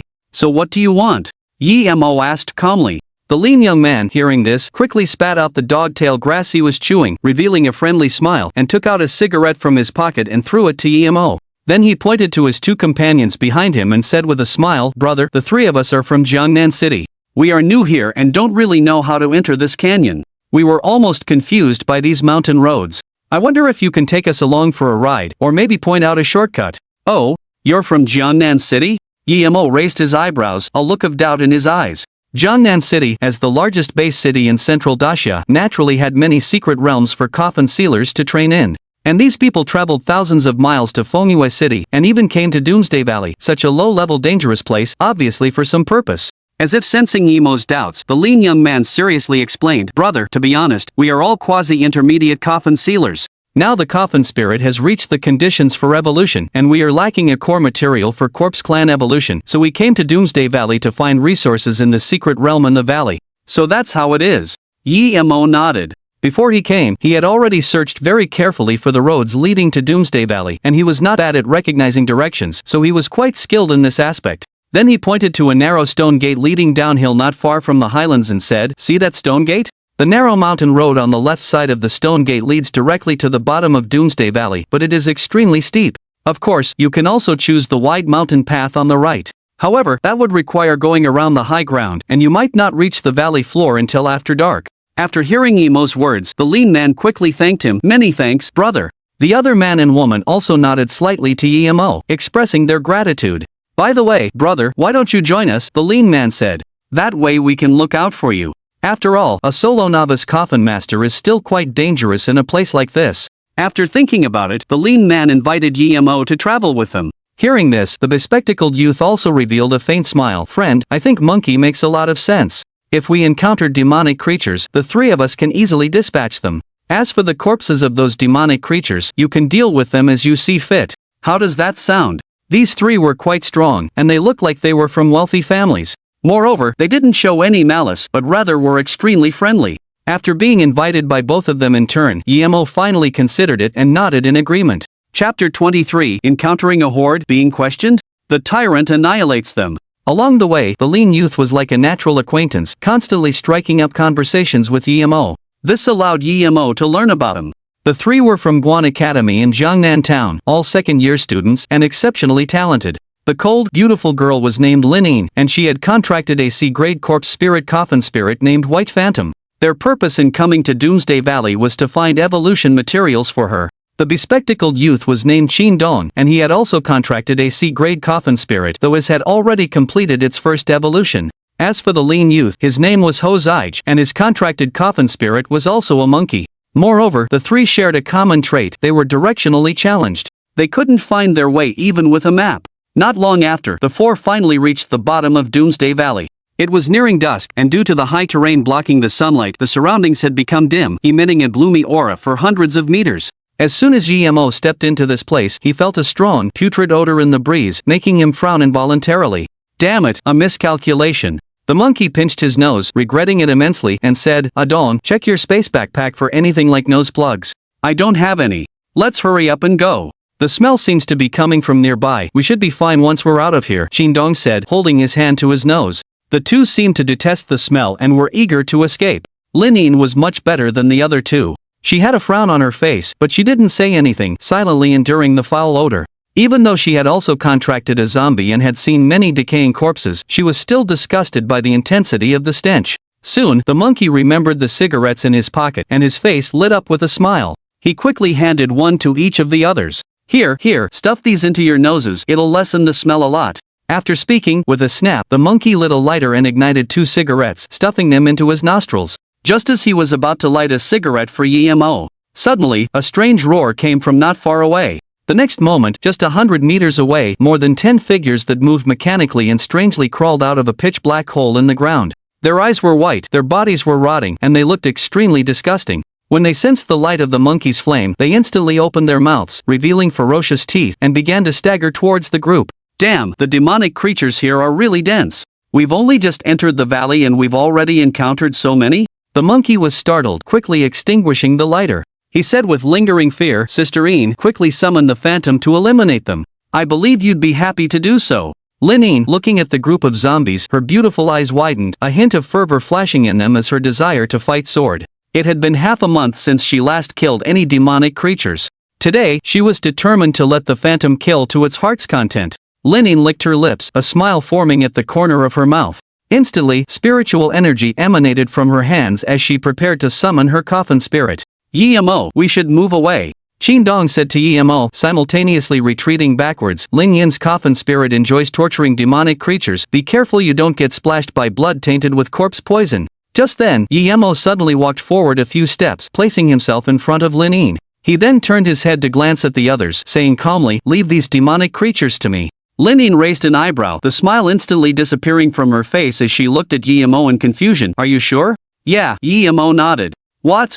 Bro, don't mess around. These are more than 10 low-level mutated zombies. A beginner 3-star coffin master like you definitely can't handle them. Let Sister Een take care of it." "That's right, Emo. Although you're here to train, you definitely can't handle this many zombies. If you're infected with the corpse poison, you'll just have to wait for death.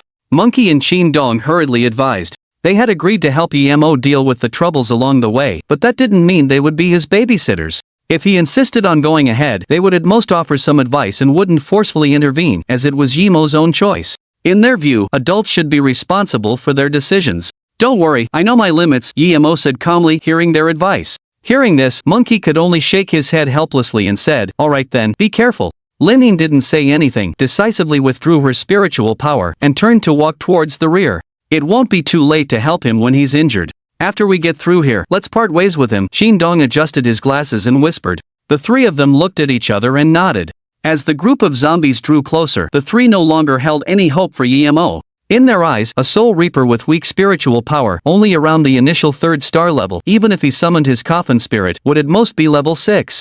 And a level 6 coffin spirit facing this group of low-level zombies would definitely be unable to win and might even be torn to pieces. Emo, what are you waiting for? If you don't act, you'll be waiting to die? Monkey couldn't help but loudly remind him. However, he didn't know that Emo was considering something. Should he summon Chi-Chi or Tyrant? Or should he summon both at the same time? Emo was a little conflicted. If he chose Chi-Chi in front of these three, summoning the primordial crystal coffin might scare them silly. If he used both at once, it would probably shock them unconscious. After all, even a big shot like Chairman Chen had felt his scalp tingle because Emo had summoned 2 coffin spirits at the same time. Forget it, I'll use Tyrant first.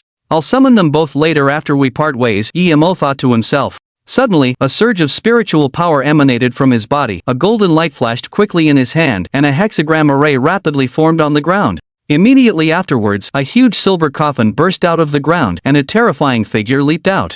Seeing this, excitement flickered in Yemo's eyes, and he confidently said, Tyrant, obliterate them for me. Upon hearing this, Tyrant roared and, like a speeding truck, charged straight towards the approaching horde of corpses. At this moment, Tyrant was like a tiger entering a flock of sheep, each blow shattering 1 or 2 zombies. Flesh, debris, and broken bones flew everywhere. In less than 10 seconds, more than a dozen terrifying zombies disappeared, leaving behind only a pile of limbs and torsos. Seeing this, the three were instantly stunned and gasped in astonishment.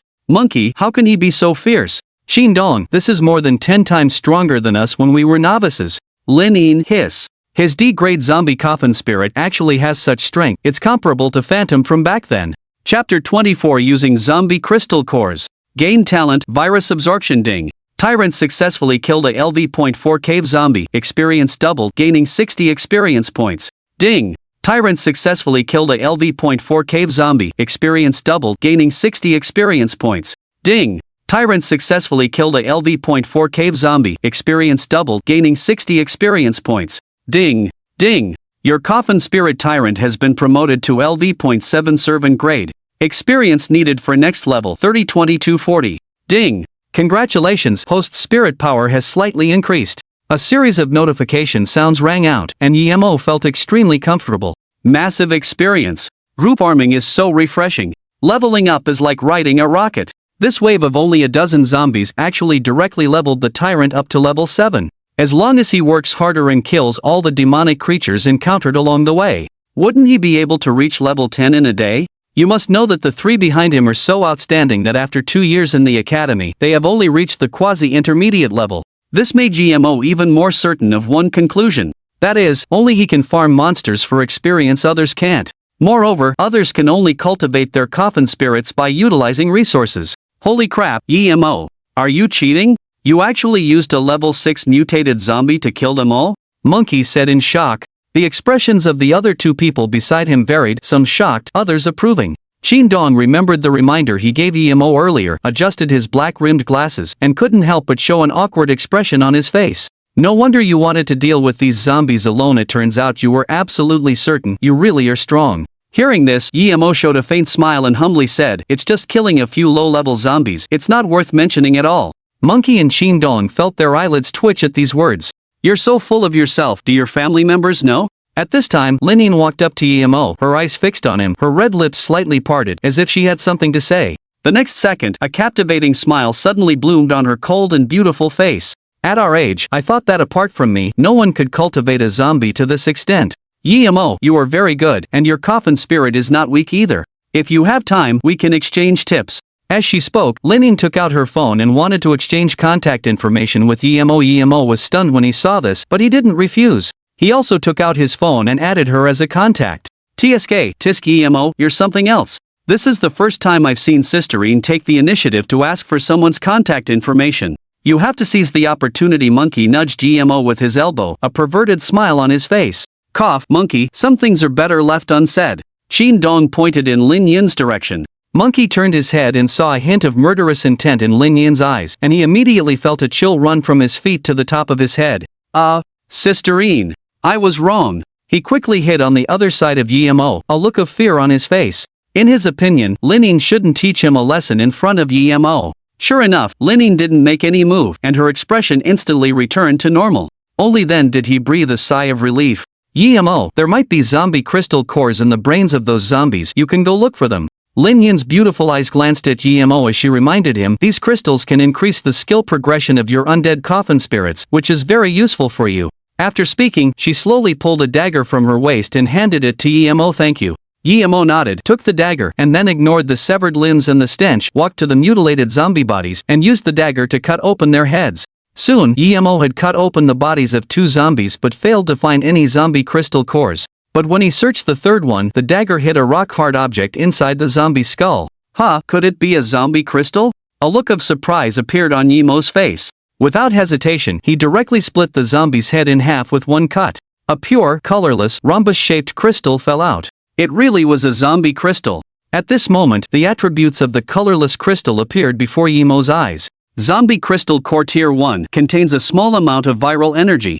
After absorption by a zombie coffin spirit, it can increase a random Tier 1 skills advancement by 5%. It can actually increase skill advancement by 5%?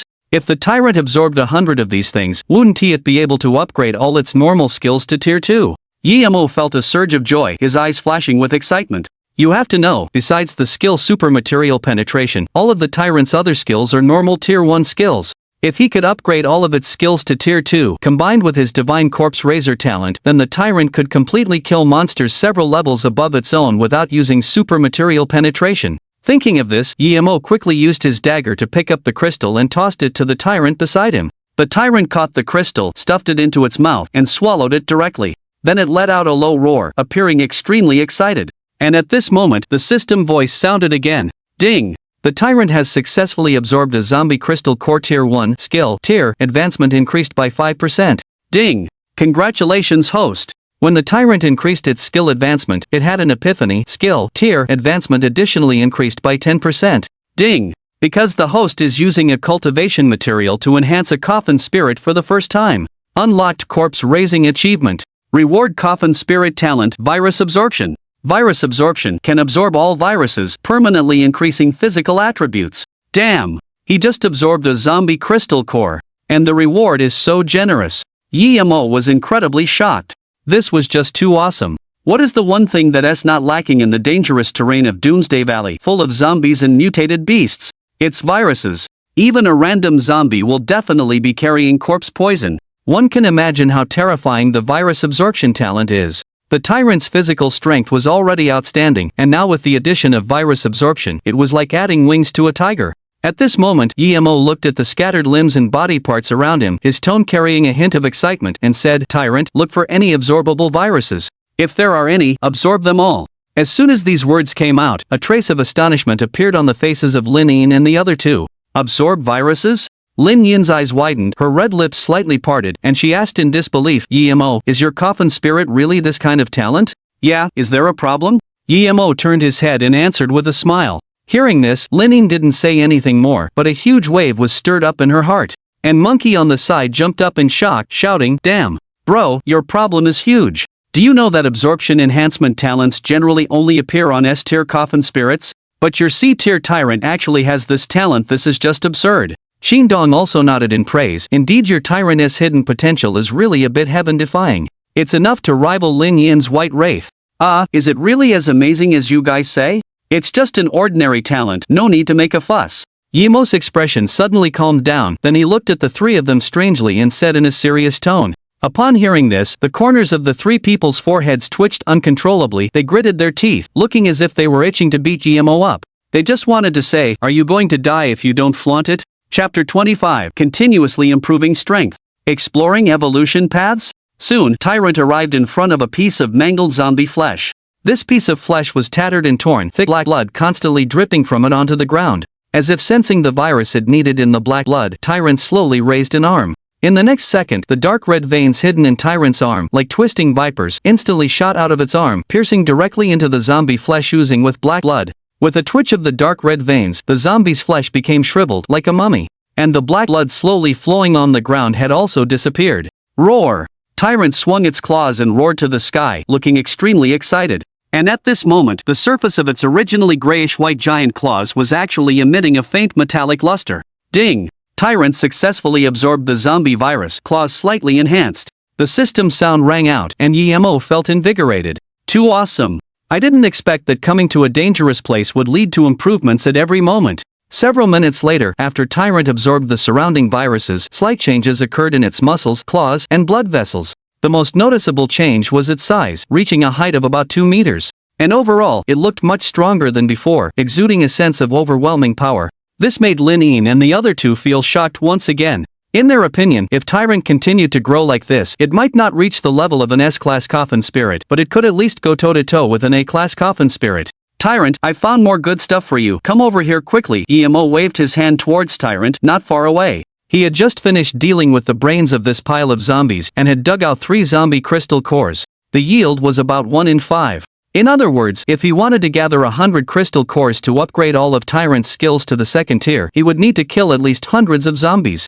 Although there were many zombies in the Doomsday Valley, this was, after all, a low-level training ground. There were countless coffin masters coming here to level up, and the event of monster stealing could not be avoided. It seems that upgrading all of Tyrant's skills to the 2nd tier will be a bit difficult. I need to find an area with fewer people and more monsters, EMO thought in his heart. Then, he directly tossed the crystal cores to the approaching Tyrant. Tyrant took 2 zombie crystal cores and without any hesitation, swallowed them in one gulp. Ding! Tyrant successfully absorbed a zombie crystal core 1st tier skill, elementary healing, advancement increased by 3%.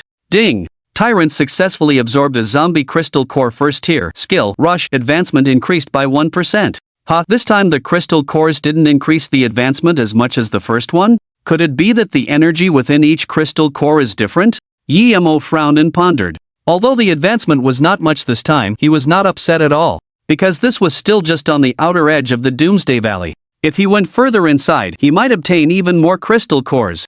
Open Tyrant's attribute panel. EMO thought to himself. Coffin Spirit, 1st generation Tyrant T002 model Tyrant race, corpse race level, LV, 7 servant level 119 experience, 30-22-40 ceiling level, silver ancestral coffin upper limit level 39 talent, full virus enhancement, virus absorption skills, destructive strike, rush 1st tier, advancement 1%, tear 1st tier, advancement 15%, elementary healing 1st tier, advancement 3%, super material penetration 8th tier ultimate skill, restraint release defects, none intimacy, 100 protect master at. All costs current status, excited evolvable times, 1 evolution paths can be viewed at level 19 introduction from the City of Doomsday. A rare power monster among zombies possesses outstanding language comprehension ability, ordinary strength, limited potential.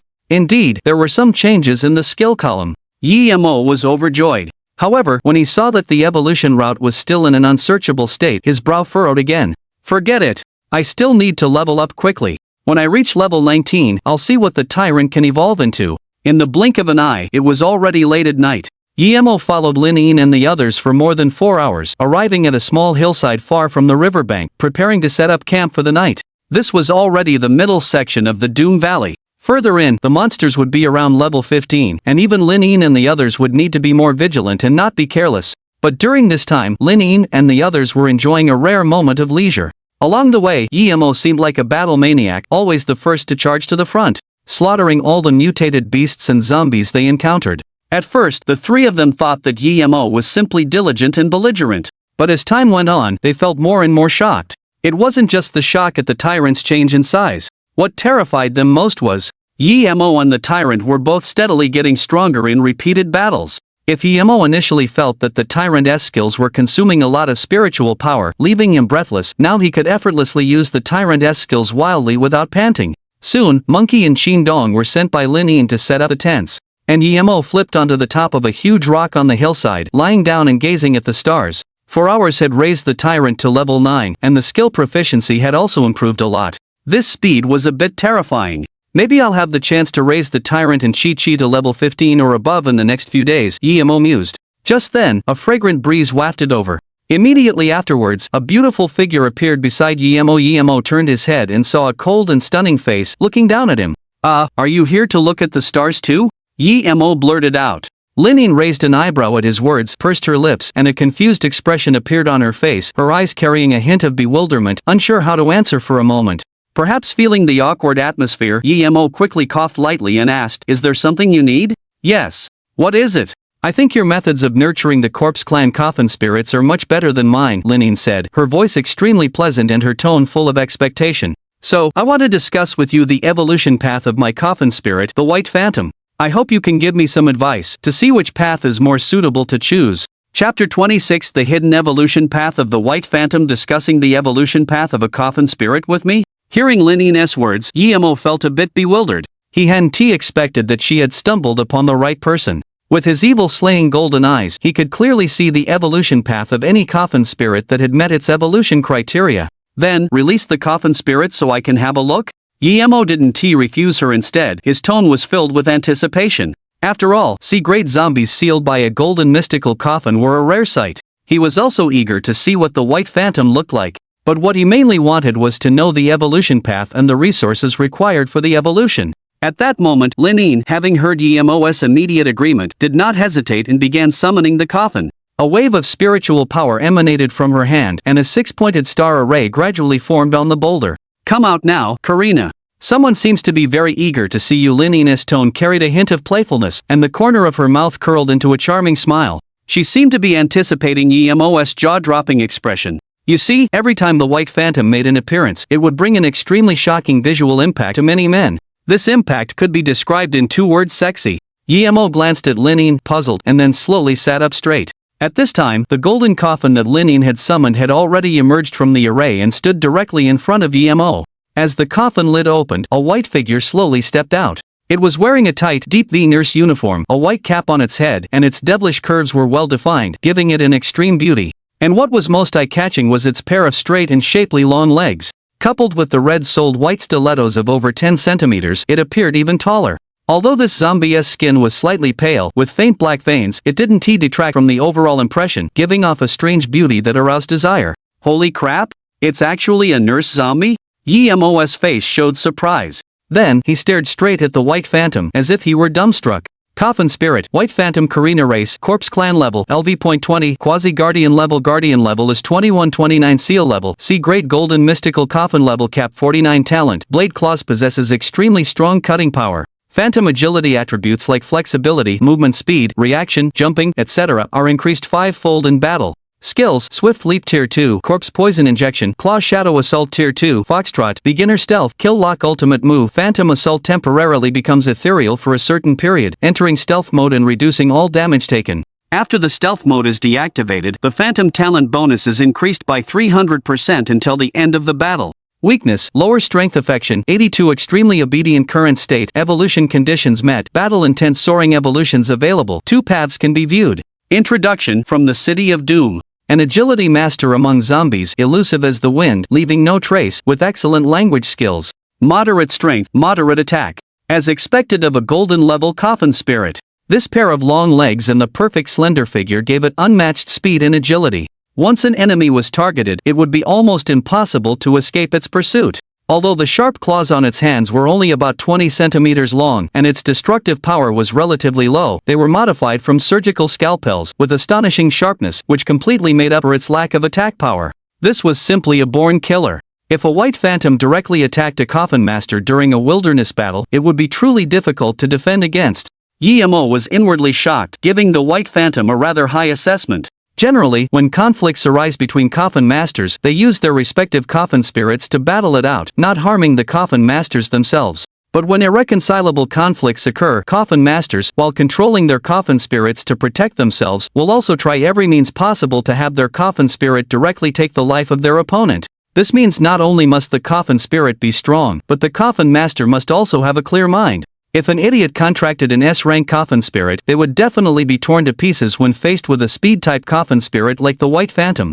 Of course, coffin spirits above S-rank are legendary existences, which EMO had only seen online. These kinds of coffin spirits could only be described as monstrous, possessing an extremely strong sense of autonomy. As long as one can contract them, even if the coffin master is truly a pig, they could ultimately become a powerful figure. EMO looked at the White Phantom's attributes, a sense of danger flickering in his heart.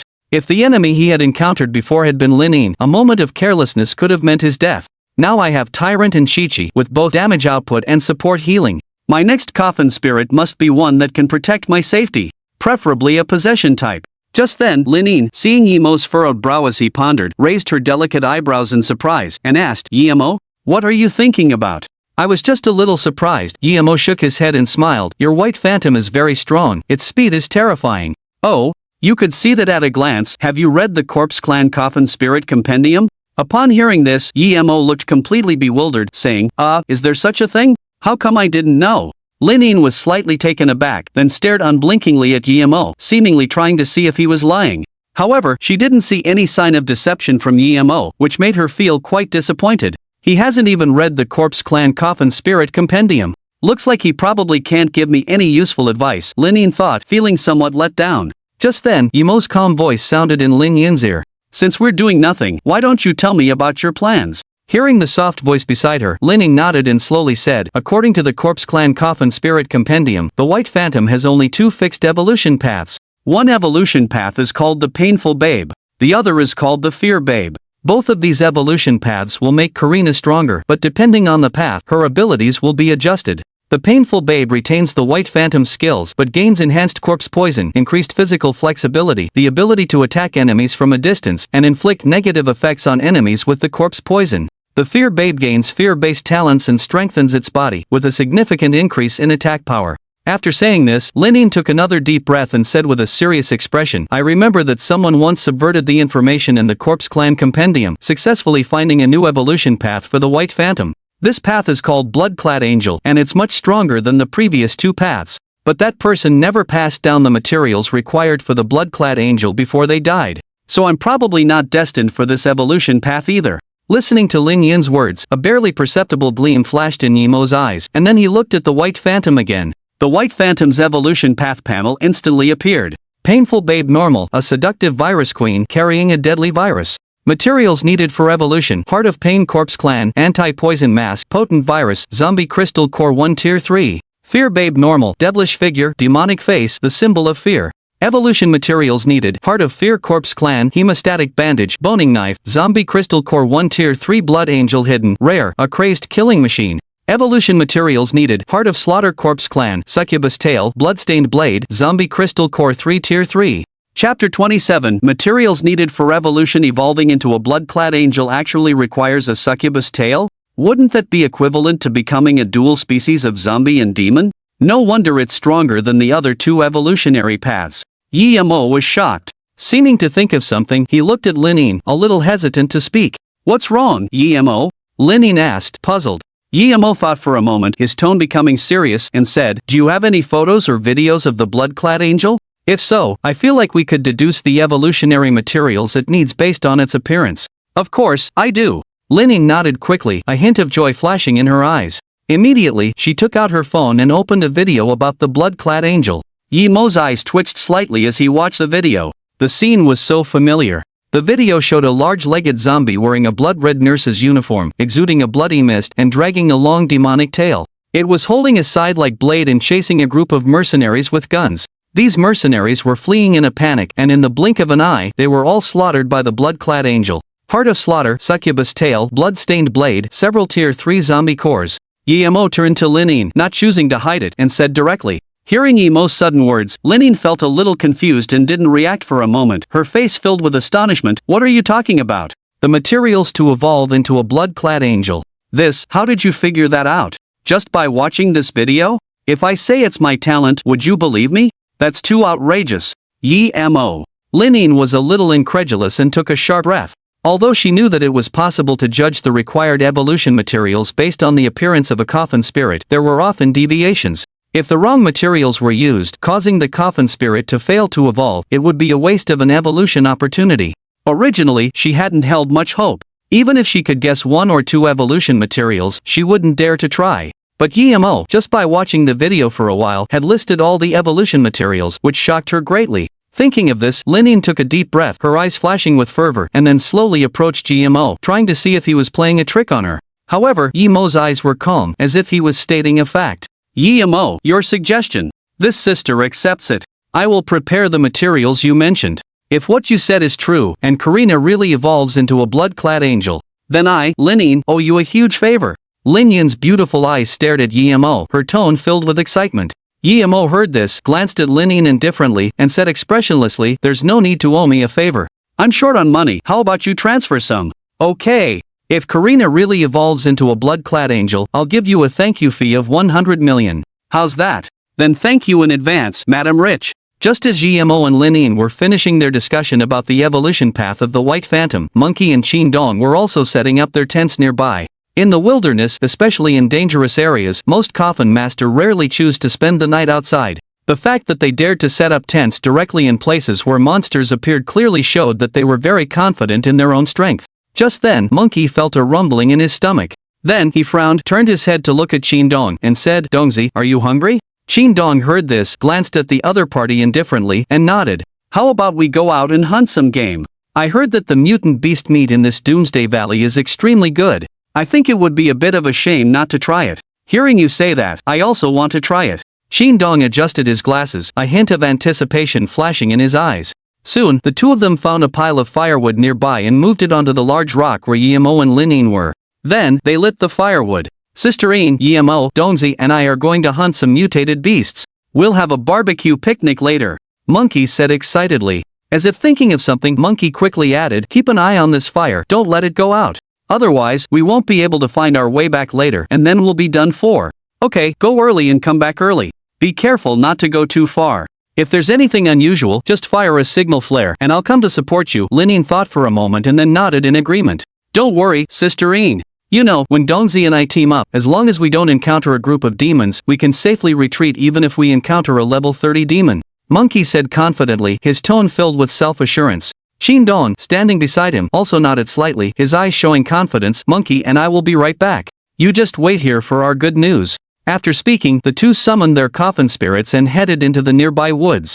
As the two left, Yi-Mo and Linian fell into silence for a while, each lying on the rock, gazing at the starry sky, wondering what they were thinking about. On the opposite bank of the Blood River, 6 black-robed figures carrying coffins appeared quietly. These 6 men exuded a strong baleful aura, their eyes glowing like will-o'-the-wisps, appearing terrifying, as if they were ghosts. One of them was holding a telescope, observing Yi-Mo and Linian on the rock from a distance.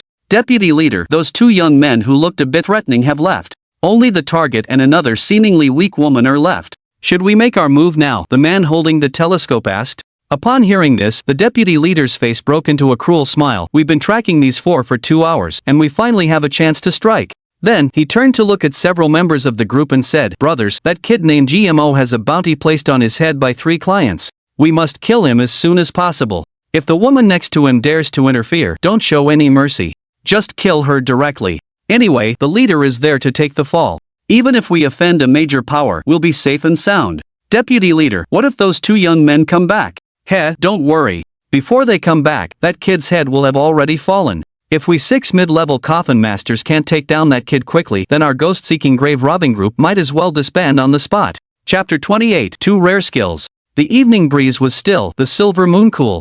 Although a hint of decay occasionally wafted in the air, it did not diminish Yi-Mo's leisurely mood in the slightest. At this moment, Yi-Mo was lying quietly on a rock, his mind already submerged in the contract space. Perhaps it was due to the template he used, but Chi-Chi's personality seemed extremely well behaved. Not far away, Tyrant was sitting cross-legged on the ground as always, lost in thought. Chi-Chi, however, was sitting on Tyrant's shoulder, hugging its head and fast asleep. As if sensing Yi-Mo's presence, Tyrant immediately looked up. Then, it slowly extended a clawless hand, gently scratching Chi-Chi, and let out a low sound. Chi-Chi yawned, seemingly not fully awake, and reluctantly rubbed her eyes. Yi-Mo couldn't help but smile, beckoning her, Chi-Chi, come here. Hearing the familiar voice, the somewhat lazy Chi-Chi immediately perked up. She pushed off Tyrant's head, bent her legs slightly, stepped on Tyrant's shoulder, and jumped towards Yi-Mo. In the next second, her figure flashed rapidly through the air, appearing on Yemo's shoulder in the blink of an eye. "Master, take me out to play. It's too stuffy here," Chi-Chi said, scratching Yemo's face, her tone carrying a hint of pleading. Yemo was stunned for a moment, then reached out and patted her head, smiling. "These past few hours must have bored you. I'll take you out for some fresh air now." "Really?" Chi-Chi asked, her eyes wide. "Really? If I lie, I'm a puppy," Yemo laughed. Hearing this, Chi-Chi immediately jumped up excitedly. "Yay! Finally, I can leave here." Seeing this, Yemo patted her head again and immediately withdrew his mind from the contract space. Then, without any hesitation, he directly activated his spiritual power. With the rotation of a bagua formation, a coffin flashed and disappeared, and Chi-Chi's figure suddenly appeared beside him. "Ding! Your coffin spirit, the reanimated corpse child, is extremely satisfied with you, increasing intimacy by 5 points. Ding! Congratulations, host! Successfully increased the reanimated corpse child's intimacy to 60. Completely obedient, system task complete. Ding! Congratulations, host! Received rewards, rare skill stone 2, spatial storage 30 cubic meters. Ding! Congratulations, host! Tyrant received experience points plus 1000. Chi-Chi received experience points plus 1000. Ding! Your coffin spirit, Tyrant, has been promoted to LV.9 minion rank. Experience needed for the next level, 1332.40. Ding! Your coffin spirit, Chi-Chi, has been promoted to LV.4 minion rank. Experience needed for the next level, 2401040.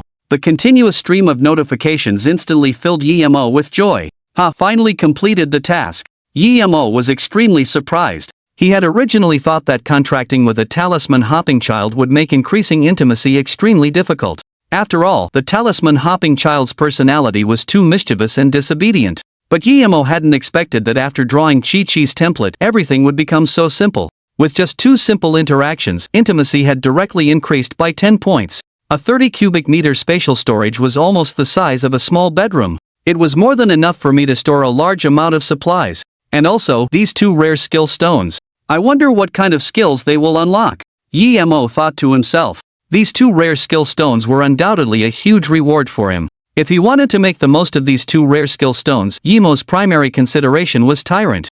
Tyrant's level was currently higher than Chi-Chi's, so using a skill stone would be like swapping out a toy gun for a cannon, resulting in a huge boost. And as an S-rank coffin spirit, Chi-Chi's skill strength was always there. Even if she obtained rare skills, it would only be icing on the cake. After thinking for a while, Yemo decided to use these 2 skill stones first. If he really opened something very suitable for Chi-Chi, he wouldn't be foolish enough to force Tyrant to learn it. Use, Yemo silently muttered in his heart. The next second, the 2 pitch-black skill stones in the spatial storage began to flicker with fire and lightning. Ding! Congratulations to the host for successfully opening a rare skill stone. Obtained Fire-type rare skill, Flame Step. Obtained Lightning-type rare skill, Thunder Slash. Flame Step. After learning this skill, one can transform into a flame and teleport instantly, taking no physical damage during the movement. No race restriction when a non-fire-type coffin spirit learns it. The success rate of comprehension is 1%. Thunder Slash. After learning this skill, one can condense lightning into a long blade and perform a slash.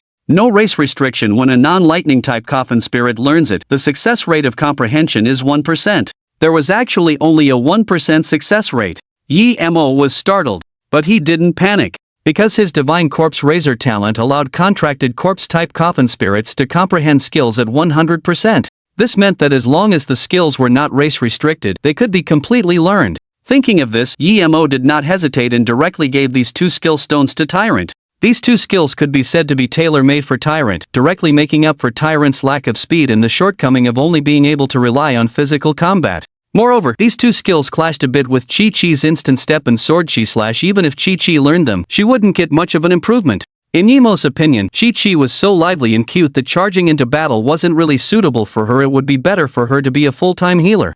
Yemo? Is this your second coffin spirit? What's her name? She's so cute. While Yemo was thinking, Lin Yin had unknowingly picked up Chi-Chi. Looking at Chi-Chi's cute appearance, Lin Yin's doubts about Yemo contracting 2 coffin spirits had long been forgotten. Her eyes only revealed a maternal glow. Seeing this, a faint smile appeared on Yemo's face. Indeed, women had no resistance to cute things.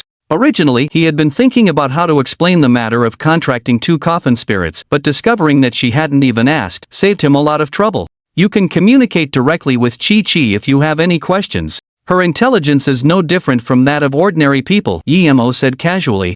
Upon hearing this, Lin felt a shock in her heart. Her white wraith was able to communicate with people normally, but she was more like a servant. Apart from obeying her commands, there were no other thoughts. However, this little zombie in her arms actually had intelligence no different from that of ordinary people and could even communicate with people on her own. This also meant that the potential of this little zombie completely crushed the white wraiths, its potential reaching at least an A rank level. At this moment, Lin looked at Yi-Mo as if she were looking at a freak, her eyes filled with shock, and slowly said, "Yi-Mo, are you really a 20-year-old high school graduate? I feel like you're even more monstrous than the geniuses of our Jiangnan Town Academy." Chapter 29, Preparing to Run.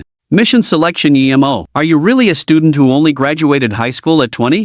I feel like you're even more of a freak than the prodigies of our Jiangnan Town Coffin Academy. Hearing Lin Yin's words, Yi-Mo simply looked into the distance with a faint gaze. If he hadn't activated the system, he'd probably still be sleeping at home right now. Let alone becoming a coffin master, he probably would never be able to step out of the inner city of Fomiwa. There's a saying, great talents mature late, I don't know if you've ever heard of it? Yi-Mo laughed, mocking himself. If I had graduated 2 years earlier, I'd probably be struggling for a living now, just another ordinary person. Lin didn't take Yi-Mo's words to heart. Although she didn't know why he had repeated 2.5 years of school, judging from his incredible performances, he was definitely a super genius. It seems that what he said about the evolutionary materials was most likely true. Maybe Karina really can evolve into a blood-clad angel. A gleam flashed in Lin Yin's eyes, and she felt even more admiration for Yi-Mo.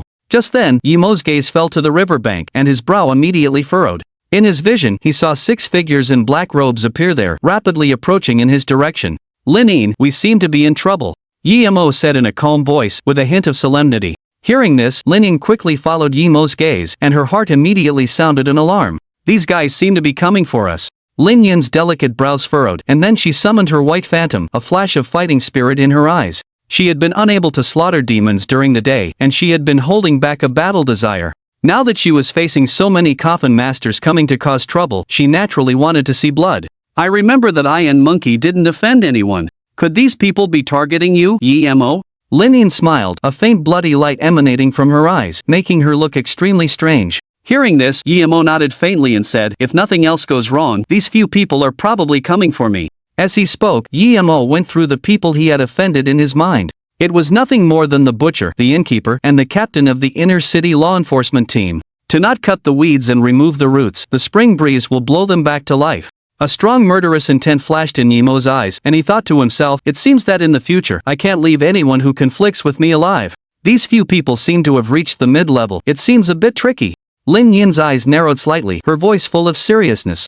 "Mid-level? It seems we really can't fight them head-on." Yi-Mo raised an eyebrow, preparing to run away. You must know that there were 6 mid-level coffin masters on the other side, and even if it was one-on-one, Yi-Mo would have a hard time getting an advantage. Of course, if he dragged Lin and the others into this, they could fight them head-on. But that would be a big favor to owe. Thinking of this, Yi-Mo glanced at Lin and said calmly, "I'm preparing to run. My advice is that you run as fast as you can and then go join up with Monkey and the others." After speaking, Yi-Mo jumped off the boulder and rushed into the forest on one side with Chi-Chi in his arms. Seeing this, Lin Yin's face changed drastically, and she quickly got up and chased after Yi-Mo. At the same time, she tried to persuade him, "Yi-Mo, why are you running so fast? Take me with you. It's so late at night, I don't know the way. How am I supposed to find Monkey and Qingdong? Why don't you take me to find Monkey and the others? Their strength is not at all weaker than mine. They can completely fight beyond their level. The 4 of us together might not lose to those 6 black-robed people." Hearing this, Yi-Mo hesitated slightly.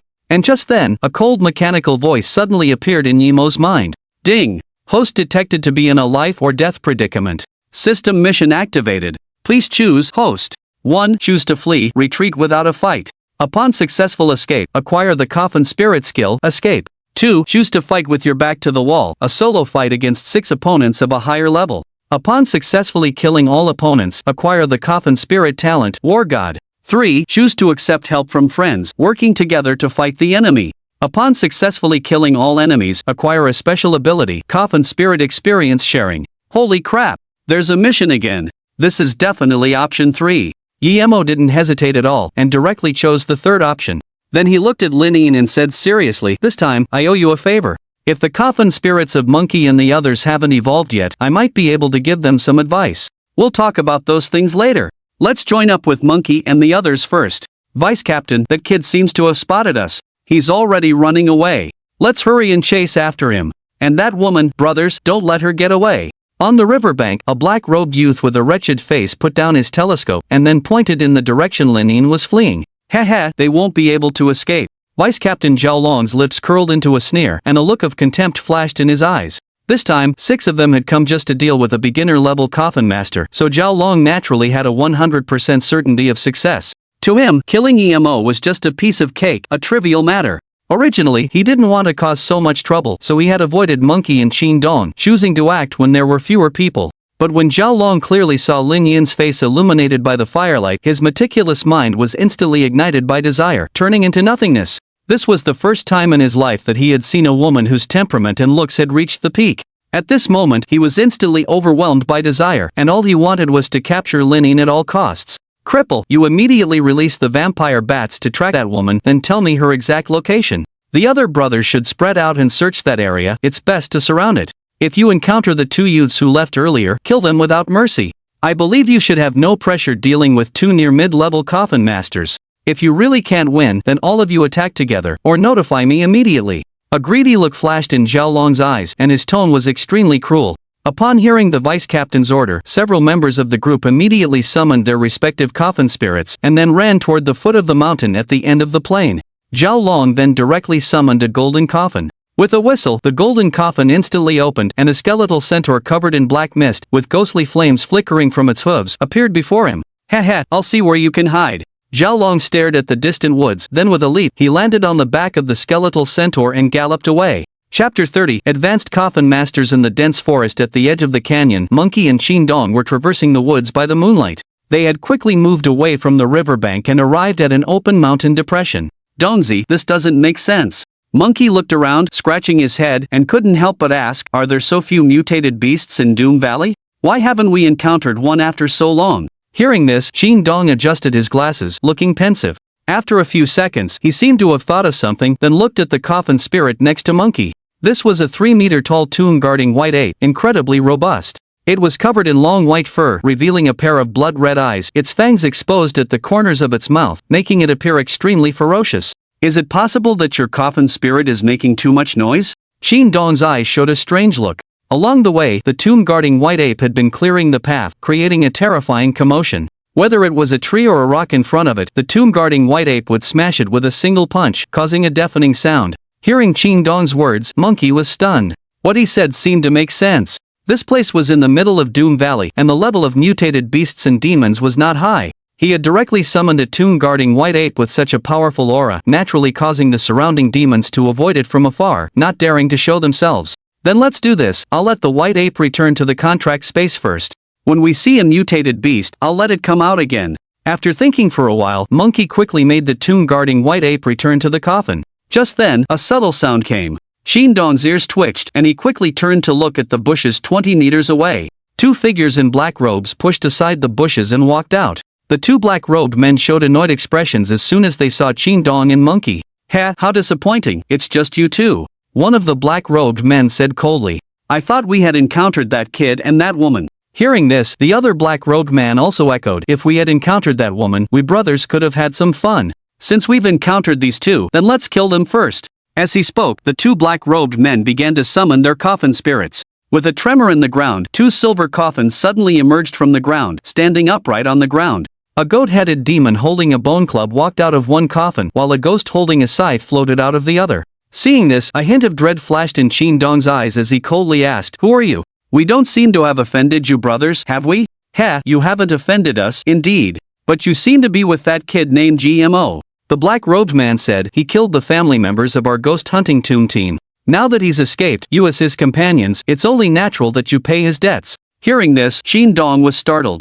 He then shouted, Monkey, do everything you can to kill them. Then go find Lin Yin. While speaking, he and Monkey exchanged a look and prepared to summon their coffin spirits again. With a loud bang, 2 golden coffins instantly emerged from the array. Immediately afterward, the tomb-guarding white ape stood directly in front of the 2 of them, letting out a furious roar. Qin Dong summoned a hunchbacked wizard holding a skull staff. One of the black-robed men, seeing this, showed a terrified expression and said to his companion, Damn it, these 2 kids are indeed not simple. Their coffin spirits are sea level. Let's hold them off first. Once the captain finishes dealing with that woman, he'll naturally come to help us.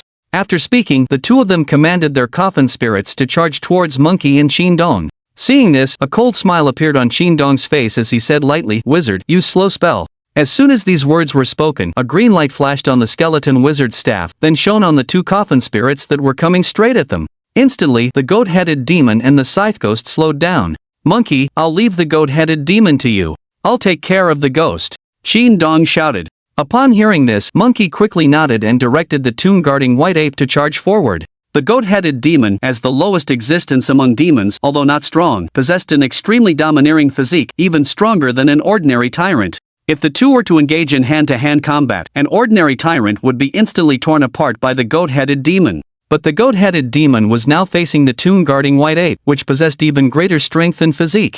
Even though the two coffin spirits were several levels apart, the influence of potential was enormous. In the blink of an eye, the tomb-guarding white ape rushed in front of the goat-headed demon and grabbed its pair of horns with both hands. Like swinging a sandbag, it frantically slammed the goat-headed demon into the ground. In less than half a minute, the goat-headed demon was being battered with no ability to retaliate. Not only were its horns broken off by the tomb-guarding white ape, but its body was also covered in injuries, with blood constantly gushing out. The scythe ghost, on the other hand, was completely suppressed by the wizard, unable to form any effective combat power. "TCH, you dare to attack us with your skills? You're just tired of living," Monkey said, looking at the two black-robed men, his tone full of mockery. Seeing this, the two black-robed men didn't hesitate and directly recalled their coffin spirits into their contract spaces. Then, they threw a smoke bomb towards Monkey and the others and ran away. No wonder the deputy leader said these two guys were troublesome. They really are that strong. Luckily, our levels are higher, otherwise our coffin spirits would have died there, the two black-robed men said with lingering fear. On the other side, Yemo and Linin were running frantically. And 100 meters behind them, a figure riding a skeletal horse was following, along with three black-robed men carrying coffin spirits. Kid, where do you think you're running?" said Deputy Leader Zhao Long, watching Yemo flee in front, his tone full of excitement. "You've offended our ghost hunting troop, there's only one way out: death. I wonder where Monkey and the others ran off to." Linin frowned, her tone full of frustration. Right now, the person riding the skeletal horse was extremely powerful, reaching the level of a high-level 2-star. The skeletal centaur he was riding was even at level 32, a leader-level creature. Moreover, its potential was comparable to Lin Yin's White Phantom, both being gold-level seals. Behind him were three black-robed men, each around a mid-level 5-star.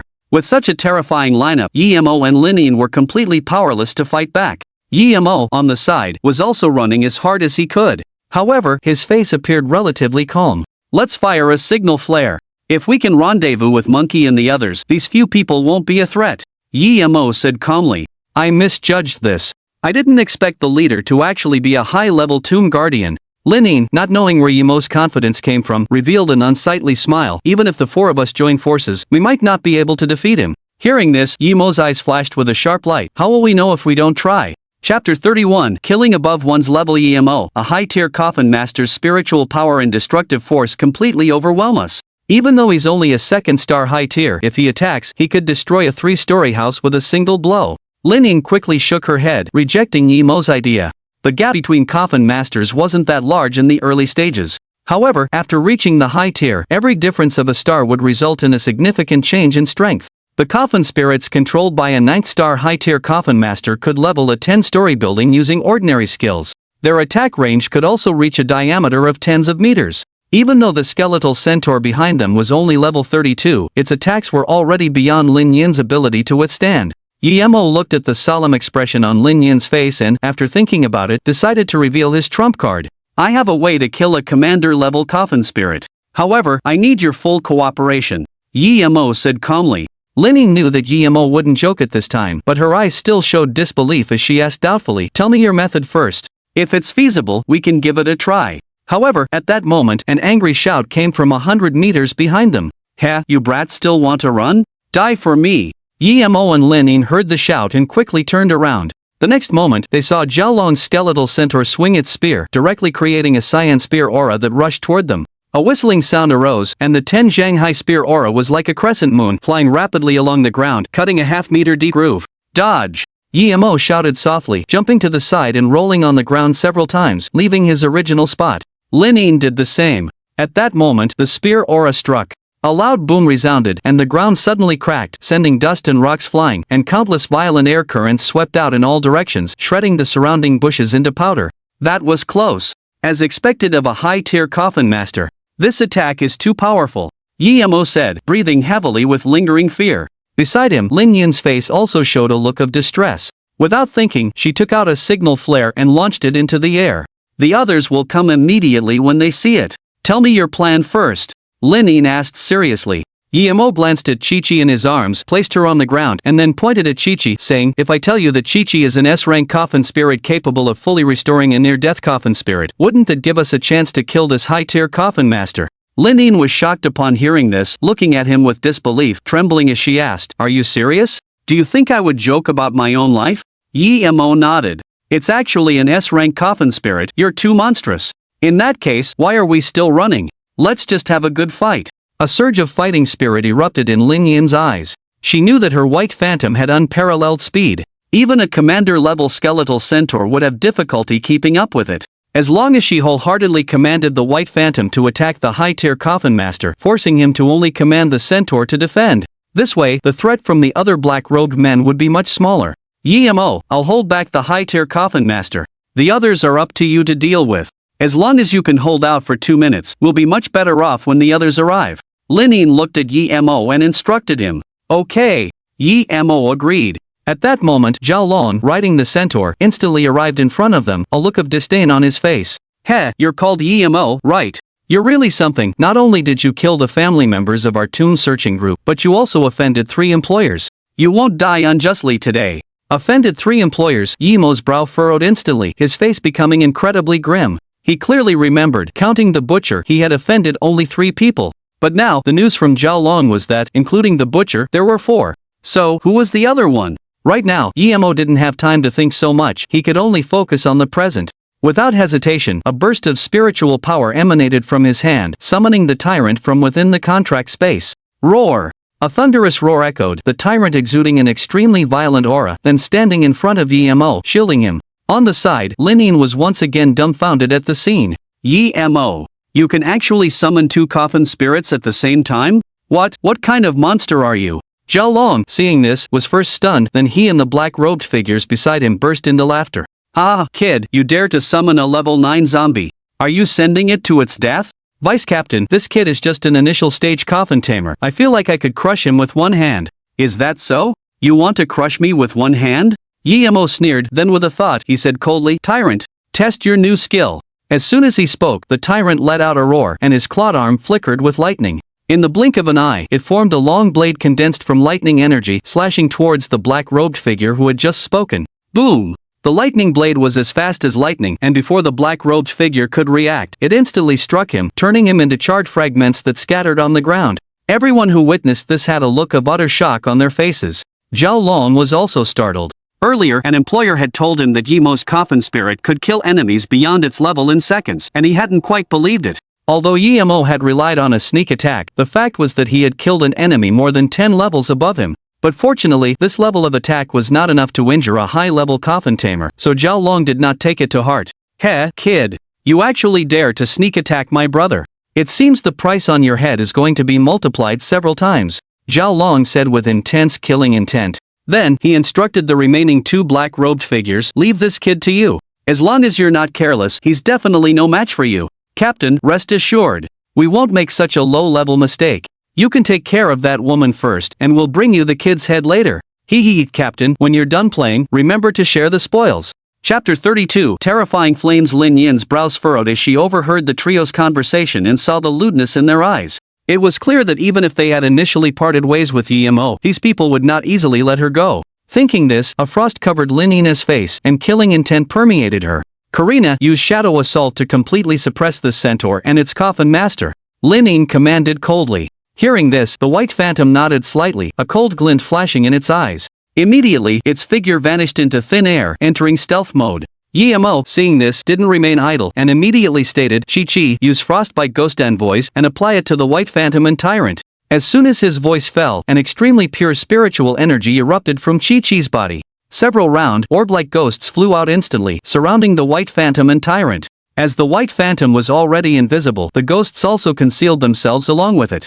Lin, sensing the extraordinary nature of the skill Chi had unleashed, was pleasantly surprised. Based on the feedback she received from the White Phantom, the power these ghosts provided was incredibly potent. Just then, the White Phantom, quick as lightning, appeared like a ghost behind Zhao Long. Immediately, the White Phantom extended a pair of claws emitting terrifying cold energy, slashing fiercely at Zhao Long's neck. Sensing the chilling murderous aura behind him, Zhao Long was startled at first. Then, with a cold shout, he commanded, "Azure Fire Shield." The next second, intense flames ignited beneath the skeletal centaur's hooves, instantly enveloping Zhao Long, forming a scorching azure flame shield. And at that moment, the White Phantom's attack landed heavily on the flame shield. With a boom, a violent explosion resounded. The White Phantom's arm instantly shattered, and like a kite with a broken string, it flew backward over 10 meters, crashing onto the ground.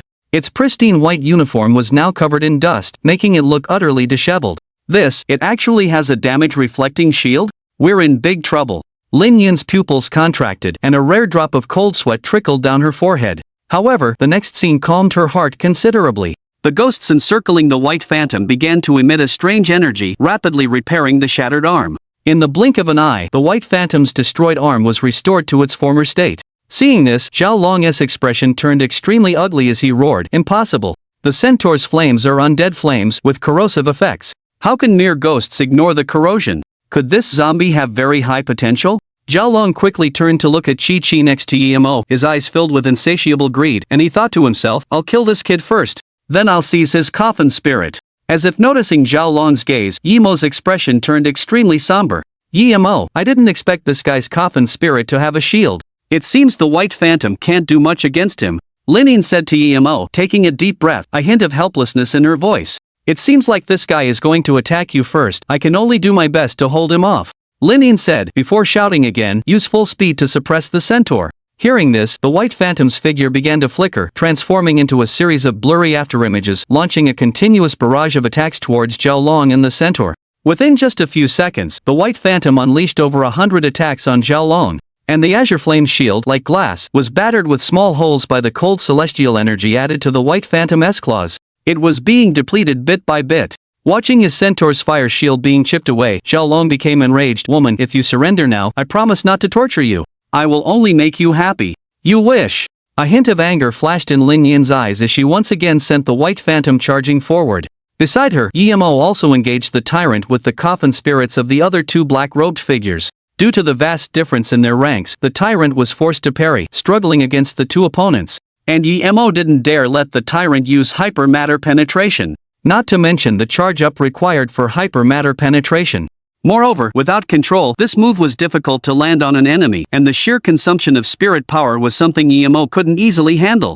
Soon, the White Phantom was repeatedly struck hard by the centaur, but with the presence of the cold disease ghost messenger, these injuries were recovering at an astonishing speed, making the White Phantom an unkillable cockroach. Seemingly aware of Chi-Chi's troublesome abilities, Zhao Long simply ignored Lin Yin and rushed towards Emo. "Kid, I didn't expect you to be so difficult. It seems I need to take care of you first." Zhao Long's tone was filled with murderous intent. Just then, a deafening sound of footsteps echoed. From the nearby forest, 4 figures emerged running. Leading the charge was a 3-meter-tall white ape and a skeleton wizard, with Monkey and Qin Dong following close behind. "Sisterine, we're here to help," Monkey shouted loudly. Lin Ying turned her head and a look of surprise flashed in her beautiful eyes. She quickly said, "You guys help Emo deal with those 2 black-robed figures first. Then we'll take down this high-level coffin tamer together." Hearing this, Monkey and Qin Dong instantly focused their attention on the 2 black-robed figures. The faces of the 2 black-robed figures couldn't help but show fear. They knew that the woman alone was enough to restrain their deputy leader.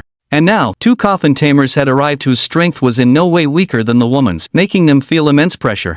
"Leader, those 2 kids, we might not be able to beat them." One of the black-robed figures took 2 steps back. Upon hearing this, a surge of rage emanated from Zhao Long's heart, and he roared angrily. "You're useless. You've disgraced our Toon Raiders gang. Since you 2 useless cowards are afraid, then don't get in my way. Die. Centaur. Use death charge. Launch an indiscriminate attack." After saying this, Zhao Long frantically mobilized the spirit power around him. In an instant, spirit power flooded into the centaur's body. An aura of deathly oppression instantly spread out. The centaur's eyes glowed with a ghostly blue flame, and rows of tall phantoms appeared around it.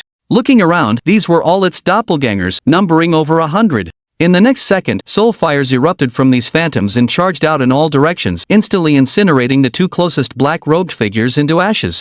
As the centaur's phantoms charged forward, countless flames began to ignite on the ground, creating corridors of fire. In the blink of an eye, the area within 100 meters was submerged and transformed into a roaring sea of fire. "Run!" Yi-Mo yelled loudly. Seeing this, the group immediately turned and fled. And at this moment, these phantoms seemed to be endlessly chasing after Yi-Mo and the others. Damn! Is this what a high-level coffin tamer is like? We can't even get close. Hurry and run. Don't even think about getting close. This fire has ignited the ground, it's too terrifying. Chapter 33, Let's go together soon. The group rushed into the mountain forest.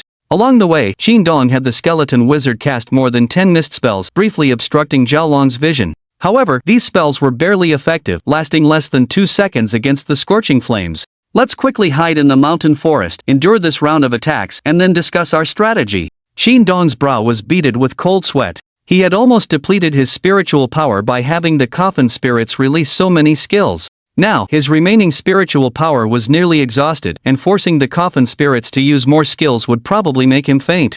Donzi, you've worked hard. Take a break. Seeing this, Monkey immediately had the graveyard white ape carry Qingdong on its back. Yi-Mo, now there's only this one high-level coffin master left. Is your spiritual power still sufficient?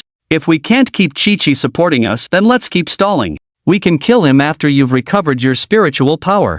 Lin Yin's face was grave. Her words stunned both Monkey and Qingdong, their eyes flashing with disbelief. Damn, Yinjia, are you kidding me? The guy behind us is a high-level coffin master. Even if we join forces, we definitely wouldn't be his match. Lin, let's call for backup. Once we're in the mountains, even if he is a high-level coffin master, it will be hard for him to find us easily. Unless he's so crazy that he sets the whole mountain on fire, Qingdong advised earnestly. Lin didn't speak, but simply turned her gaze to Yi-Mo. At this moment, Yi-Mo calmly said, my spiritual power hasn't been affected much. In fact, if your coffin spirits can hold that guy for 10 seconds, that'll be enough. My tyrant has a skill that needs a few seconds to charge. The power this skill unleashes is at the commander level, and it will definitely be able to kill the skeleton centaur. Damn! You're way too OP, right? A level 9 tyrant actually has such a terrifying skill. I'm starting to suspect that you're from some large family in a mega city. Monkey exclaimed in surprise.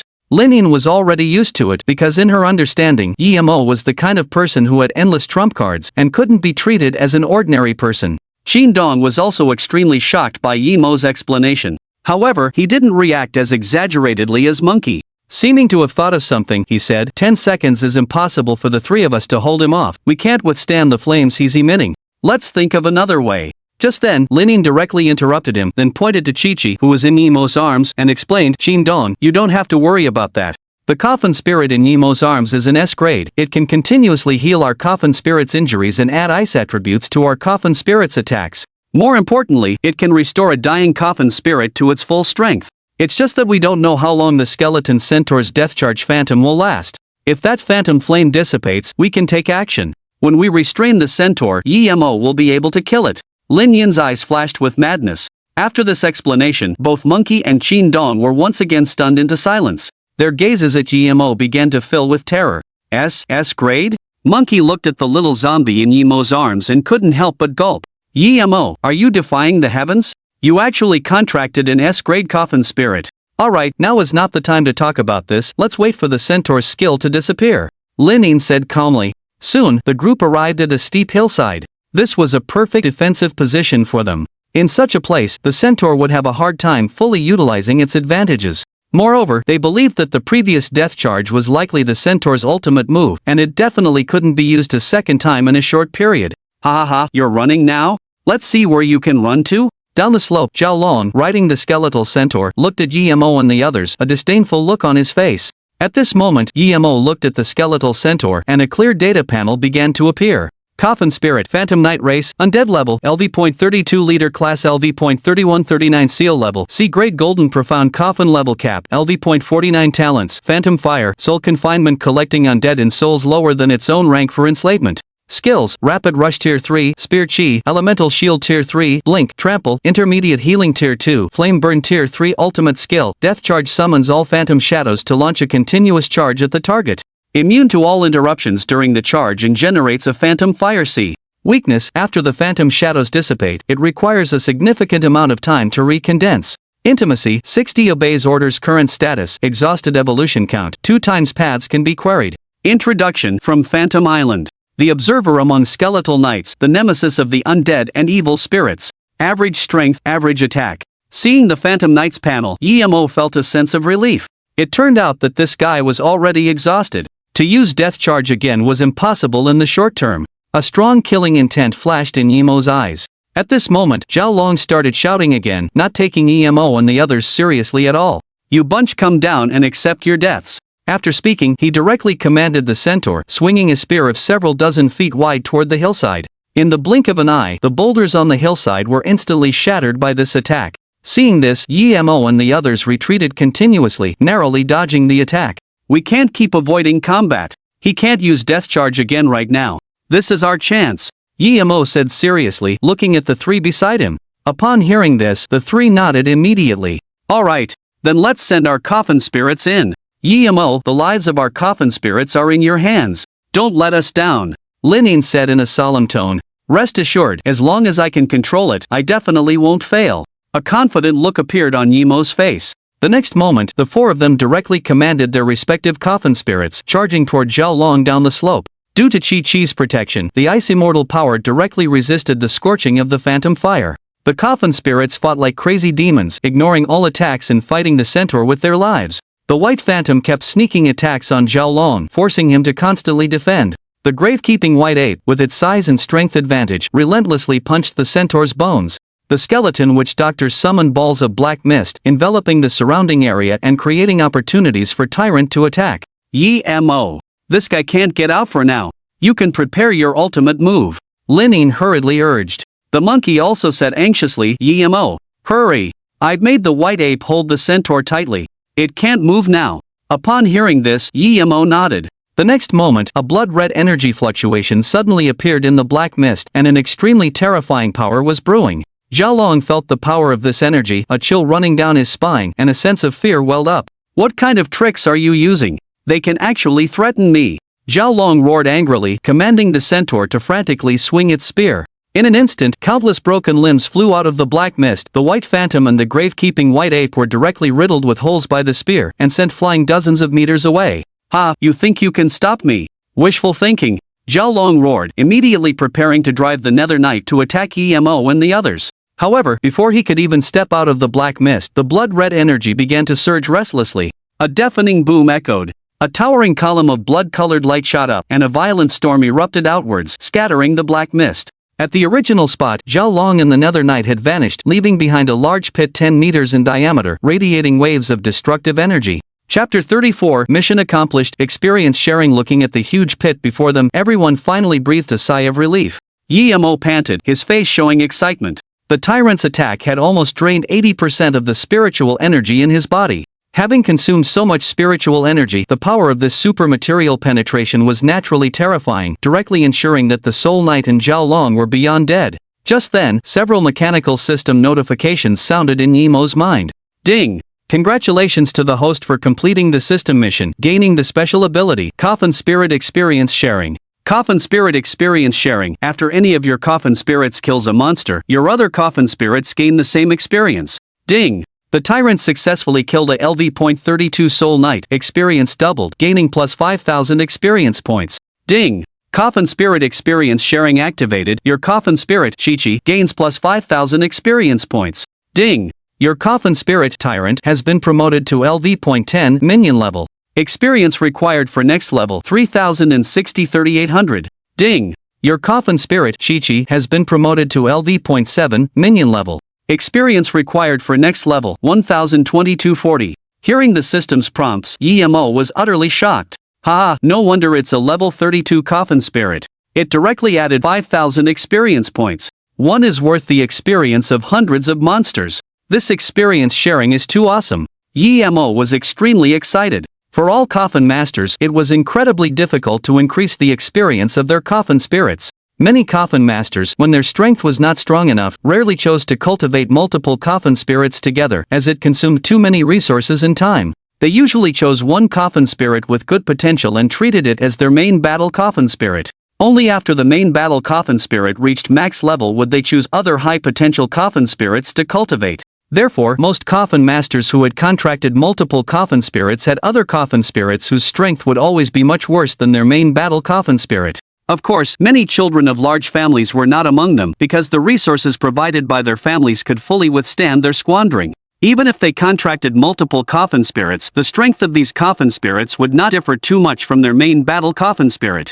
In that case, I don't need to bring them out one by one to level up separately anymore. With coffin spirit sharing, the experience of killing a monster will no longer be divided among the coffin spirits, but they will gain the same experience. Yi-Mo was in a cheerful mood. He knew that without experience sharing, the experience gained from killing the Soul Knight this time would have been divided equally between Tyrant and Chi-Chi, 2,500 points each. With it, it was equivalent to the experience being doubled again. This was simply too awesome. On the side, Lin and the others looked anxious, gazing at the white phantoms and other coffin spirits dozens of meters away.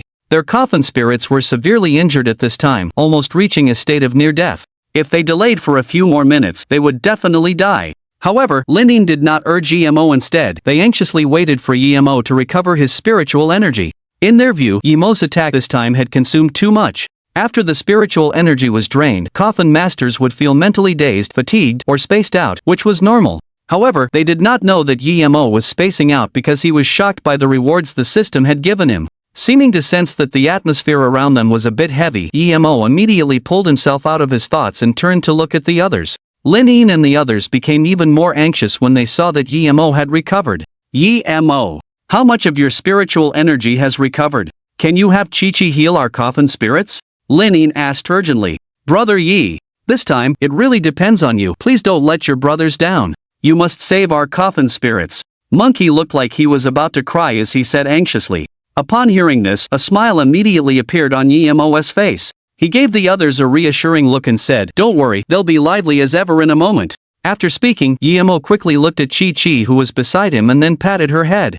"Chi-Chi, it's up to you now." Upon hearing this, a cute smile appeared on Chi-Chi's face. Then she used instant step, leaving behind an afterimage in the blink of an eye. Holy crap, this little thing can use instant step? What level is she? Is this the power of an S-rank coffin spirit? Her potential is truly heaven-defying. The others were shocked, discussing among themselves. Just as they were talking, an extremely pure and cold power erupted from Chi-Chi's body. Instantly, the ground around them was covered in a layer of white frost, and as the temperature dropped, the air became chilling. The frost rapidly spread, turning into thick ice, covering a 10-meter radius with solid ice. The White Phantom, the Graveyard White Ape, and the Skeleton Wizard were all frozen within the ice, turning into 3 ice coffins emitting cold air. Upon seeing this, Monkey's face immediately turned to horror, and he quickly said to Yi-Mo, "Holy crap? Bro Yi, did your coffin spirit use the wrong skill? This ISNT healing, it's going to freeze them to death." Lin and Qingdong also felt a tightness in their hearts, fearing something might go wrong. "Let us go and take a look." After speaking, the 3 of them ran towards the ice coffins. When they approached the area covered in ice, they felt shivers run through their bodies. However, this coldness wasn't harmful. On the contrary, it made their minds clear and active. "Holy crap, look inside the ice coffins." Monkey approached the ice coffins and, seeing the movement inside, couldn't help but exclaim in shock. Lin and Qingdong, upon hearing this, also quickly moved closer. Inside the ice coffins, strange energy was radiating out, and the 3 coffin spirits who had been riddled with wounds by the Ghost Knight were healing rapidly. In just a few seconds, the wounds on the 3 coffin spirits had disappeared, leaving them completely unscathed, as if they had never been injured. The next second, with a bang, the ice coffins shattered. 3 figures emitting vigorous energy jumped out of the ice coffins, letting out excited roars. "Thank you, Chi-Chi." Lin looked at the White Phantom, who had fully recovered, and quickly thanked Chi-Chi. Monkey and Qingdong also smiled with excitement upon seeing this. Chapter 35. Distributing the spoils. Yi-Mo saw that the coffin spirits of several people had recovered, and a faint smile appeared on his face. As if thinking of something, he shifted his gaze to the location of the large pit. Then, he walked directly toward the pit. At this moment, the tyrant was lying in the pit, looking somewhat exhausted. "Tyrant, you've worked hard," Yi-Mo said with a faint smile. The tyrant responded with a soft growl. "Alright, take a rest. It's safe now." As he spoke, spiritual power flickered in Yi-Mo's hand, and he summoned the silver coffin, taking the tyrant into the contract space. I wonder if that high-level coffin master left anything useful behind. Hopefully, it wasn't all destroyed by the tyrant's skills? Yi-Mo mused, looking down at the bottom of the pit, observing the surroundings. The pit was scorched black, emitting a foul odor. After a careful search, Emo suddenly noticed a leather backpack and a cluster of crystals emitting a faint blue flame hidden under the dirt in a certain area of the pit. Could this be that guy's spatial backpack? And this flame crystal, it must be the energy core of the Soul Knight. Emo paused slightly, jumping directly into the pit. Immediately after, he dug away the dirt, took out the backpack underneath, and then dug out the flame crystal. Small spatial backpack possesses a 10 cubic meter storage space. Opening it will reveal unexpected gains. Netherflame Soul Crystal Tier 4 contains powerful soul energy. One of the core materials for the evolution of undead coffin spirits, can also be used to enhance the strength of coffin spirit skills. The information about the two items appeared in Emo's eyes, and an excited smile reappeared on his face. A high-level coffin master's spatial backpack must contain a lot of good stuff. Emo murmured to himself. He glanced at the Netherflame Soul Crystal in his hand and immediately, with a thought, placed it into his spatial warehouse. This item was a material left behind by a leader-level coffin spirit after its death, and it was also the 4th tier evolution core for undead coffin spirits.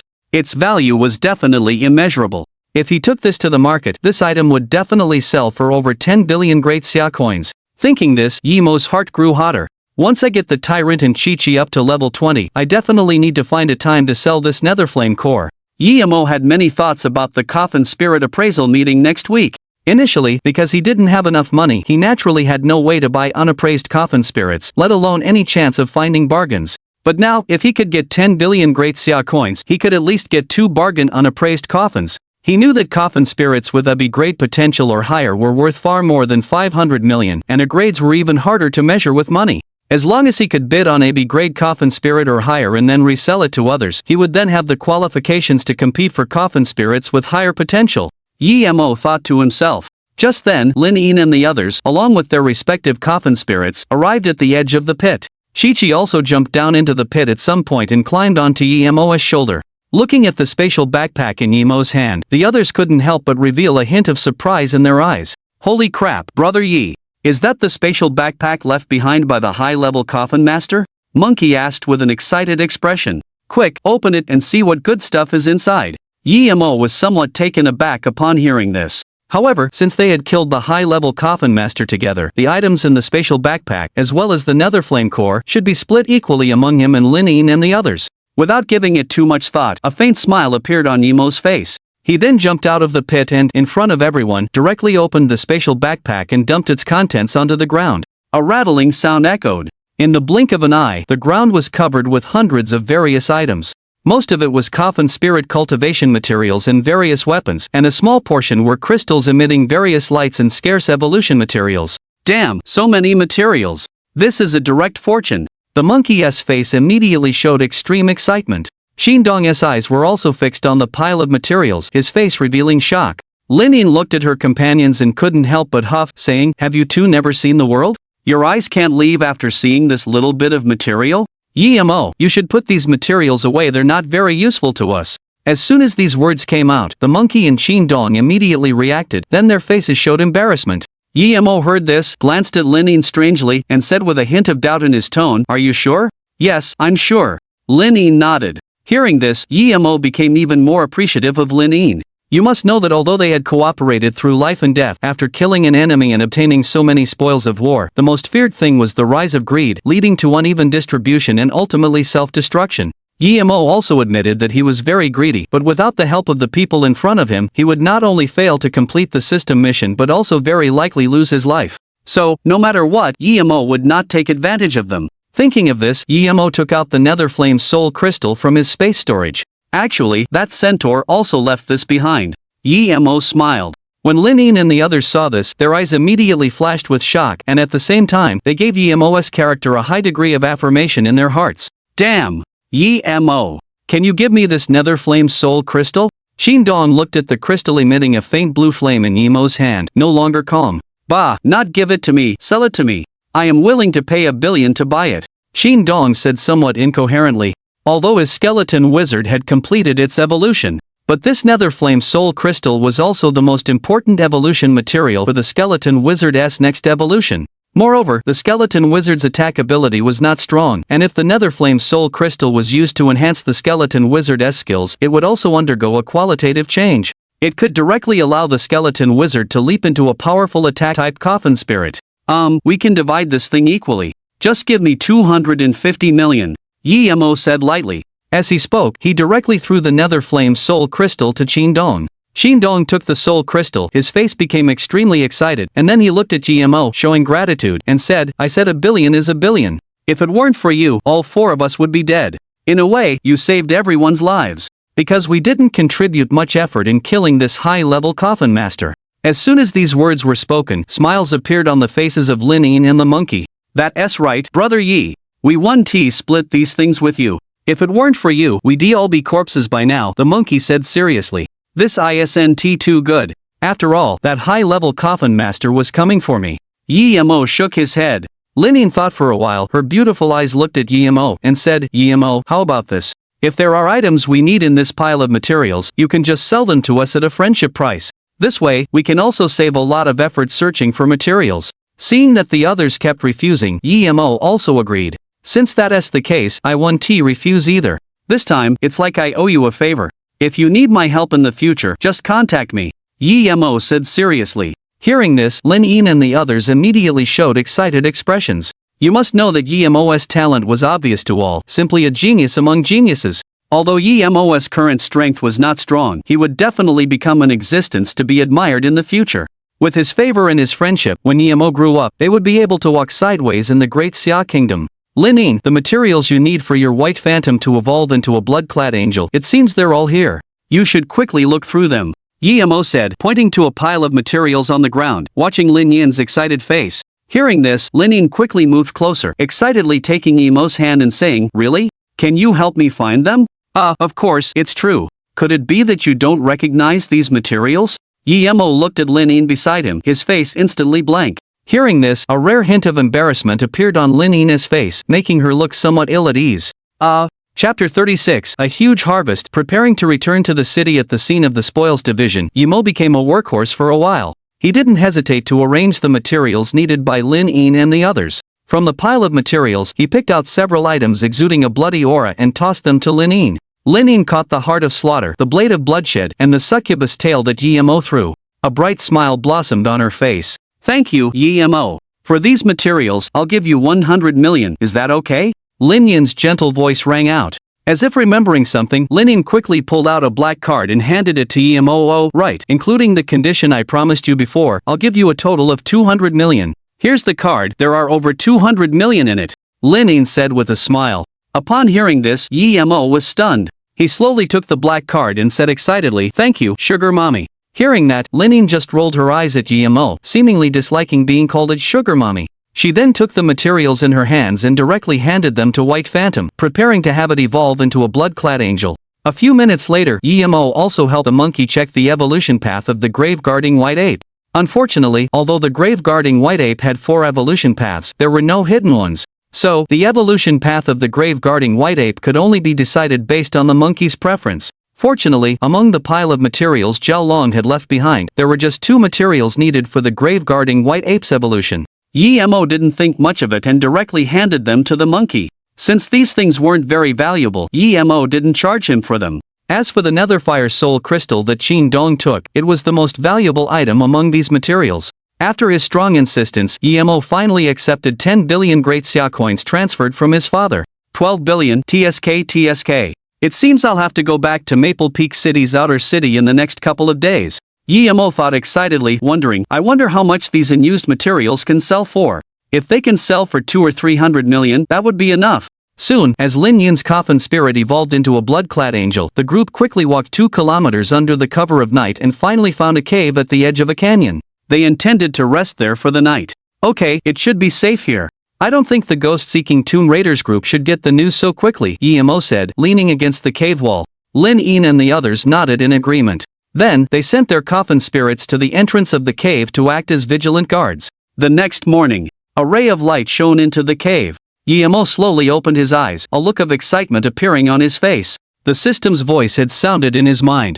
Ding! Your coffin spirit tyrant has absorbed a large number of zombie crystal cores. All ordinary skill levels have been upgraded to tier 2. Please open the panel to view. Ding! Your coffin spirit Chi-Chi has successfully absorbed 50 moon essence stones, doubling the experience for a total of plus 5,000 experience points.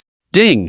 Your coffin spirit tyrant has successfully consumed a large number of 300 demonic blood pills, doubling the experience for a total of plus 3,000 experience points. Ding! Due to shared experience, Chi-Chi receives an additional plus 3,000 experience points. Tyrant receives an additional plus 5,000 experience points. Ding! Your coffin spirit tyrant has been upgraded to LV.12 servant grade. Experience required for next grade 2,860 50/40. Ding! Your coffin spirit Chi-Chi has been upgraded to LV.10 servant grade. Experience required for next grade 800 3800. They're both above level 10. The leveling speed is taking off. Yi-Mo thought, feeling extremely happy. Before going to bed last night, he had given all the materials that Tyrant and Chi-Chi could use to them. Meanwhile, Tyrant and Seven were quietly absorbing the materials beside Yi-Mo. He hadn't initially known the value of these materials until he asked Lin. They weren't worth much. For instance, lunar essence stones were dug up from corpse-raising grounds in secret realms, containing a small amount of lunar essence. They were suitable for cultivating coffin spirits of the zombie and demon types, and each was only worth about 200,000 xia coins. The demon blood pills were even more common. They were pills made from extracting the flesh and essence of demons. Although they were sold in every coffin spirit cultivation store and cost only a few thousand xia coins each, they were a must-have for coffin masters. This was because demon blood pills could restore a coffin spirit's stamina and were also used to cultivate coffin spirits below level 20. The wealthy could simply throw money at the problem, using large amounts of demon blood pills to feed their coffin spirits, giving them the chance to quickly level up to 20. Of course, this process was extremely slow, and the experience gained from each pill would decrease with every level gained. To directly feed a coffin spirit from level 1 to 20, at least 100,000 pills were needed. If it weren't for Yi-Mo's god-tier corpse raiser talent that doubled the experience, Tyrant, at his current level, would need to absorb at least several hundred pills just to level up once. Now that he had over $1 billion, if he took out 100 million to buy tens of thousands of demon blood pills for Tyrant to absorb, he should have a chance to raise him to level 20. By then, Seven's level would also be close to 20. Yi-Mo's heart stirred, and an excited expression appeared on his face. He was very much looking forward to Tyrant and Seven's evolution. Moreover, if he managed to find a bargain at the appraisal meeting in Jiangnan City next week, and with the rare corpse race evolution core that Chairman Chen had promised him, then he would have enough materials for Seven and Tyrant's evolution. Tyrant's evolution materials were easy to find, but Seven was an S-level existence. The evolution materials she needed were definitely in the hundreds of millions, perhaps even priceless. Just as Yi-Mo was lost in thought, Lin Yin's voice suddenly echoed from outside the cave entrance. He saw her leaning against the cave entrance wall, displaying a particularly alluring figure, causing Yi-Mo to stare blankly for a moment. Yi-Mo, I've discussed it with Monkey and the others. We've decided not to go to the secret realm in Doom Valley, Lin Yin said, looking at Yi-Mo with a slight smile. Yi-Mo nodded upon hearing this. We've already collected the evolution materials you need this time, so there's no need to go to the secret realm. Why don't you come with us now? Lin Yin looked at Yi-Mo earnestly, with a hint of concern in her tone. We killed the vice leader of the ghost-seeking Tomb Raiders group. If you stay in Doom Valley, I'm worried they'll send more people to look for you. If the leader of the ghost-seeking Tomb Raiders group comes, you'll be in mortal danger if they find you. Yi-Mo thought for a moment and nodded in agreement. Alright, I was planning to go back and sell the extra materials anyway. Then it's best not to delay. Let's head back to Mapleview City right away. That guy, Yi-Mo, I don't know what he's doing. It's been a whole day and he hasn't replied to a single message. At the entrance to the Doom Valley Highlands, Yi Xiaoyao was absent-mindedly following the training team as they moved quickly. She kept taking out her phone to check it and then clenching her fist, looking a little angry. For her, Yi-Mo's habit of not replying to messages was truly exhausting. Ahead of the team, when Jing was leading all the students, teaching them about practical combat as they walked. At the same time, she was also observing Yi Xiaoyao's condition from time to time. When she saw Yi Xiaoyao looking angry, a glint flashed in her eyes. Immediately afterward, she instructed the students at the front of the team and came to Yi Xiaoyao's side. Xiaoyao, is something on your mind? When Jing asked softly, with a hint of concern in her tone. If you're unhappy about something, you can tell your teacher, perhaps I can help you solve it. Hearing this, Yi Xiaoyao quickly put away her phone, then pouted and said, it's all because of my annoying brother. It's been more than 10 hours. I've sent dozens of messages, and he hasn't replied to any of them. I don't know what he's doing, it's really worrying. When Jing's heart couldn't help but rejoice at this. Maybe your brother is busy. Don't worry, he's a grown man, he should be fine, when Jing comforted her. I hope so, but I've called him many times, and he hasn't answered. Yi Xiaoyao muttered. Hearing this, when Jing's heart jolted, and she briefly fell into thought. It seems that those guys from the Ghoul Grave hunting group succeeded. As for Yi-Mo, when Jing originally just wanted to avoid him. But when she thought of how she had stripped EMO of his assessment rights and all the other small actions she had taken, she felt a little uneasy. On the way to Doomtown, she thought about it for a long time and finally decided to have someone deal with EMO to prevent future problems. And she was one of the employers of the Ghoul Grave Hunting Group. Just then, Yi Xiaoyao's phone suddenly rang. Wen Jing frowned instantly at the sound of the ringtone. "Xiaoyao, whose call is it?" Wen Jing asked abruptly. Hearing this, Yi Xiaoyao raised an eyebrow, a look of confusion on her face. Then she picked up her phone and looked at the name displayed on the screen, the resentment in her heart instantly disappearing. "Teacher Wen Jing, it's my brother calling," Yi Xiaoyao said happily. Standing to the side, Wen Jing's face stiffened when she heard this, turning extremely ugly. How is this possible? How could GMO still be alive? Didn't the Ghoul Grave Hunting Group say that there were several employers who wanted to kill him and that they had sent out high-level coffin suppressors? Why is he still alive? Could it be that those useless people from the Ghoul Grave Hunting Group haven't found him yet? Wen Jing was surprised and puzzled. Yi Xiaoyao seemed to notice Wen Jing's expression and couldn't help but glance at her. Then she looked at her phone again and quickly answered Yi-Mo's call. "Yi-Mo, I'm warning you, don't ever not reply to my messages for so long again. If you make me worry again, I'll take the place of our dead parents and break your legs." Yi Xiaoyao shouted into the phone, her tone threatening. On the other end of the phone, Yi-Mo was silent for 2 seconds, his voice sounding a little perfunctory as he replied, "Okay, I know. That's good. Now tell me, what were you doing last night?" Yi Xiaoyao snorted. "I came to Doom Valley for training yesterday and am now preparing to return to Fengyue City." Yi-Mo's voice came from the phone. "What, you also came to Doom Valley for training yesterday? Then why didn't you join us? Teacher Wen Jing said it was okay for you to join us. You're really going to make me mad." Yi-Mo completely ignored Yi Xiaoyao's words. In his eyes, his younger sister was perfect in every way, except for her tendency to be a busybody. No matter what he did, she always had to interfere. Moreover, Yi Xiaoyao had a strong controlling nature. Despite being 2 years younger than Yi-Mo, she completely acted like the head of the family. "By the way, have you started your training with your teacher yet?" Yi-Mo asked calmly, ignoring Yi Xiaoyao's complaints. Hearing this, Yi Xiaoyao didn't dwell on the matter and quickly replied, "Yes, I'm with the class right now, getting ready to enter the Doomsday Valley." "Are you on the left or right side of the river?" "The right." "That's perfect, I'm on the right side too. Just stay by the riverbank for now and don't go into the mountain forest near the canyon. I expect to meet you in about an hour, and I have some materials for cultivating demons to give you." As soon as he finished speaking, Yi-Mo hung up the phone. "Xiaoyao, your brother is also in Doomsday Valley? And he's going to meet us?" Wen Jing frowned, her face showing a hint of unease. Yi Xiaoyao, noticing the change in her teacheress expression, became even more puzzled. It seemed her teacher had something on her mind and wasn't too keen on meeting her brother. Thinking this, Yi Xiaoyao said in confusion, "My brother said he'll come find me later." "Oh, well, it's quite dangerous for him to be alone," Wen Jing said, her face showing worry. After a moment of thought, she looked at Yi Xiaoyao again, the worry in her eyes deepening, and said with a hint of urgency, "Your brother, a beginner coffin keeper who has a zombie as a contract beast, dares to be in the Doomsday Valley alone? That's insane. I'll go and meet him first. You guys can stay with the third class's instructor for now." After saying that, Wen Jing found the third class's instructor, instructed him briefly, and then summoned a crowman, using it to fly her into the depths of the Doomsday Valley.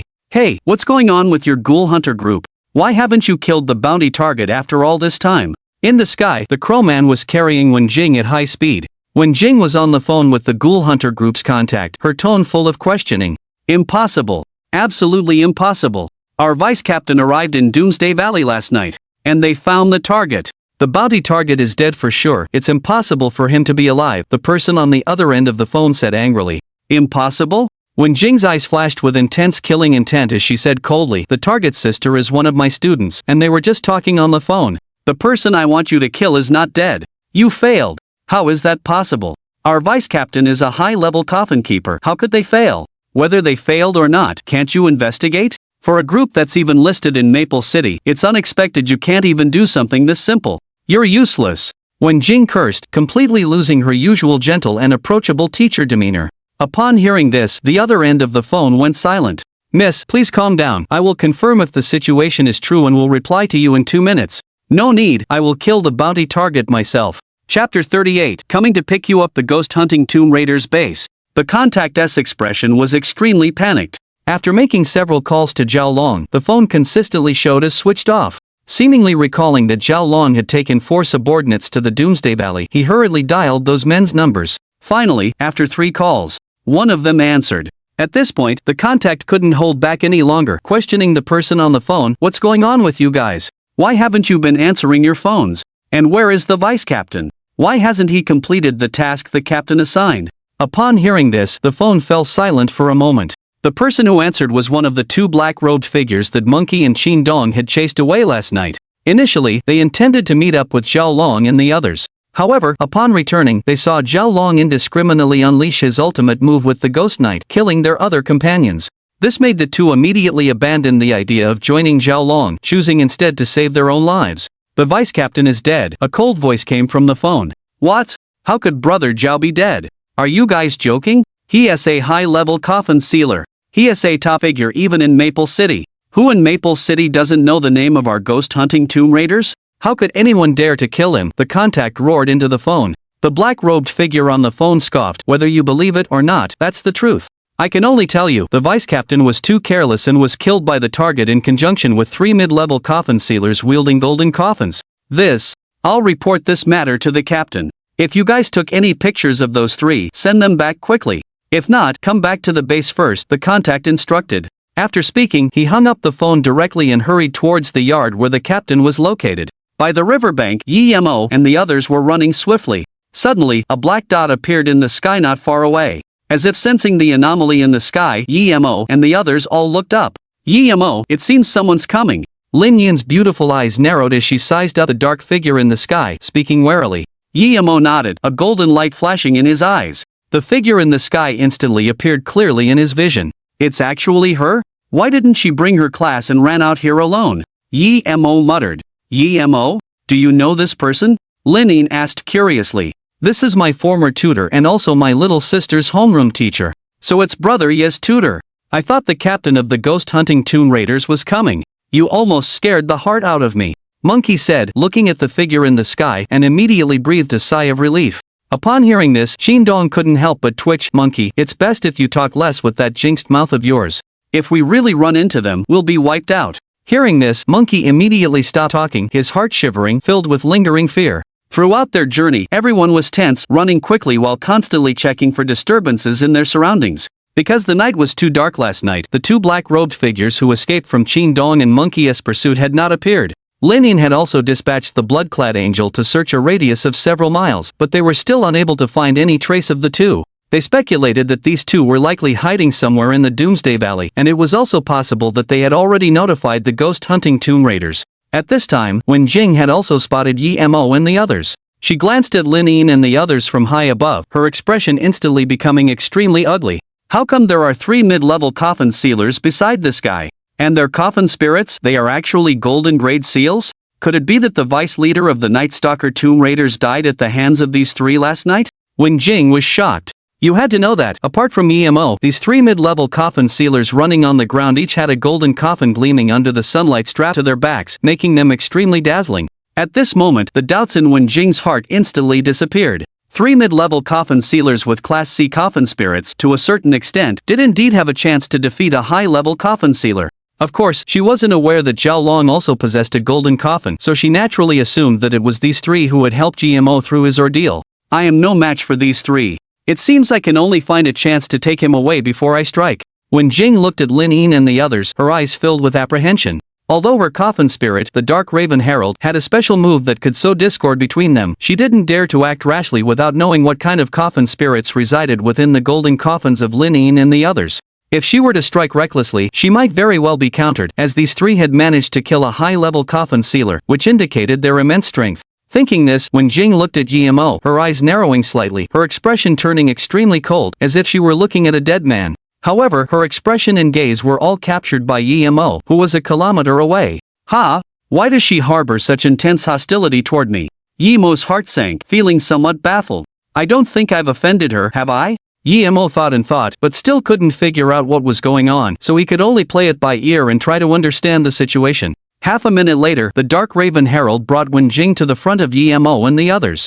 After landing, she sized up Lin Yin and the others, casting a friendly gaze, and then quickly walked to Yi Mo's side. Wen Jing showed a gentle look, scrutinizing Yi Mo. At this time, Yi Mo had already concealed his aura, only emitting spirit energy fluctuations at the level of a beginner 1 star. Seeing his current strength, Wenjing couldn't help but smile, saying, "Classmate Yemo, I didn't expect you to really become a coffin sealer, congratulations." Upon hearing this, Yemo couldn't help but frown.